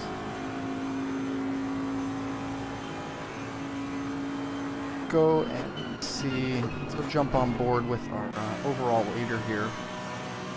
The most recent donators, this being Tavern Clown Team, they put in $20 as a collective, and very appreciated from all of them. Yeah, really nice. Nice from them to add to this charity as well. They go to the hairpin here called Tosa.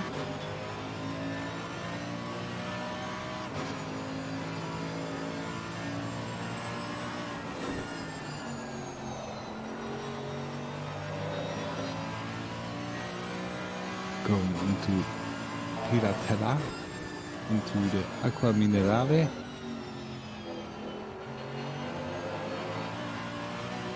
Dipping here into the straight.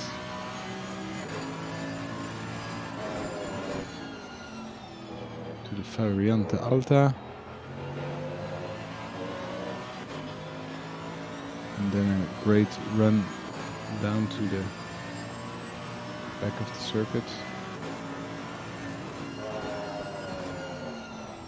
Having this hard braking point here.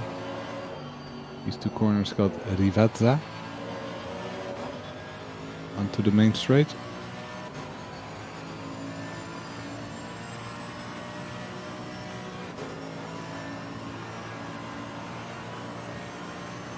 That's another lap completed. Currently running a lap 312 and 3 laps in front of P2, so I think they're chilling out on track now a little bit, but their pace is still very good. So probably some calculations are being done by the teams now.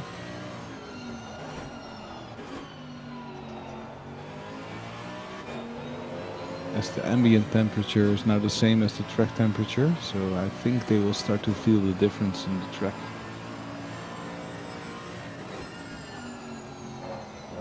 Yeah, track's really come down a lot in the last couple hours. We were up at, what was it? I think it was 36 degrees Celsius at one point. So it's dropped 12 degrees Celsius in just the last couple hours. So that's big for the tires. That's really big.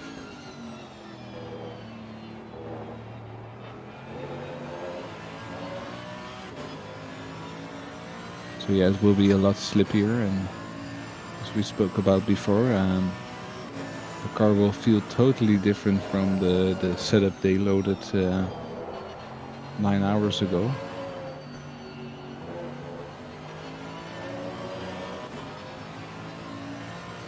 We see car number 46 entering the pits.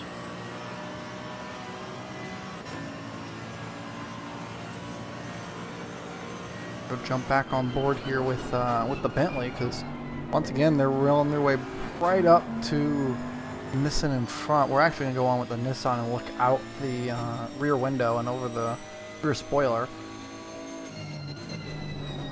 Yeah, I think they're making a good impression in Sector 2, but oh, and speaking of, as we go on board, around goes the 78 Nissan. That was a little bit too much of pressure. Commentator's curse here. Yep, totally a commentator's curse. Just I think it was a little bit too much of the curb. We're gonna rewind this here and recheck this out. Game takes a very long time with its rewinds. So mounting those curbs down there in sector 1 and 2, or turns 1 and 2, but down towards 5 and 6 here. Yeah, just a bit too much of that inside curb, and it just hooked the car right around whenever they tried to reset it back up for the right-hander, for the left-hander, a right-hander, yeah. Yeah. Yeah. But a really great save. Immediately stepped on the brakes, and the car didn't spin too much. So maybe some flat spots there on the tire. Let's see if they can recover from that. No, yeah, totally was a really good job making sure to not wreck the car more than what it could have been. Yeah. That definitely could have been an almost disastrous spin. Yeah, if you have the feeling you can save it, maybe you just take your foot off the throttle and try to steer back, but usually it makes it a lot bigger. And thank you, Gebbe. Congrats for the donation goal. Yeah, thank you so much for getting that $10 donation in right at the start of the stream.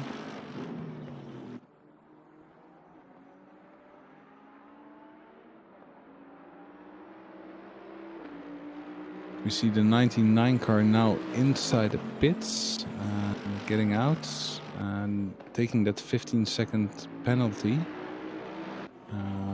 But a blistering pace by that 99 car, really coming back towards the front of the field.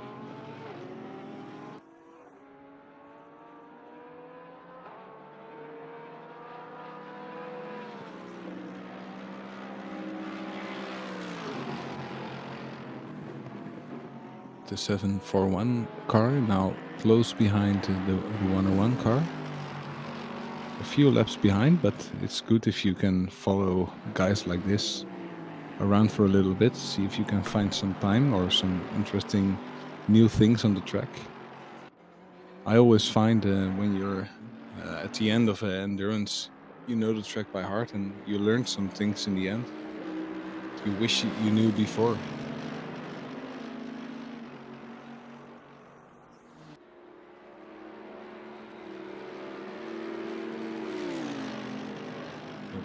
A little hiccup on the stream there. So what did I miss? You missed the 78 car going off.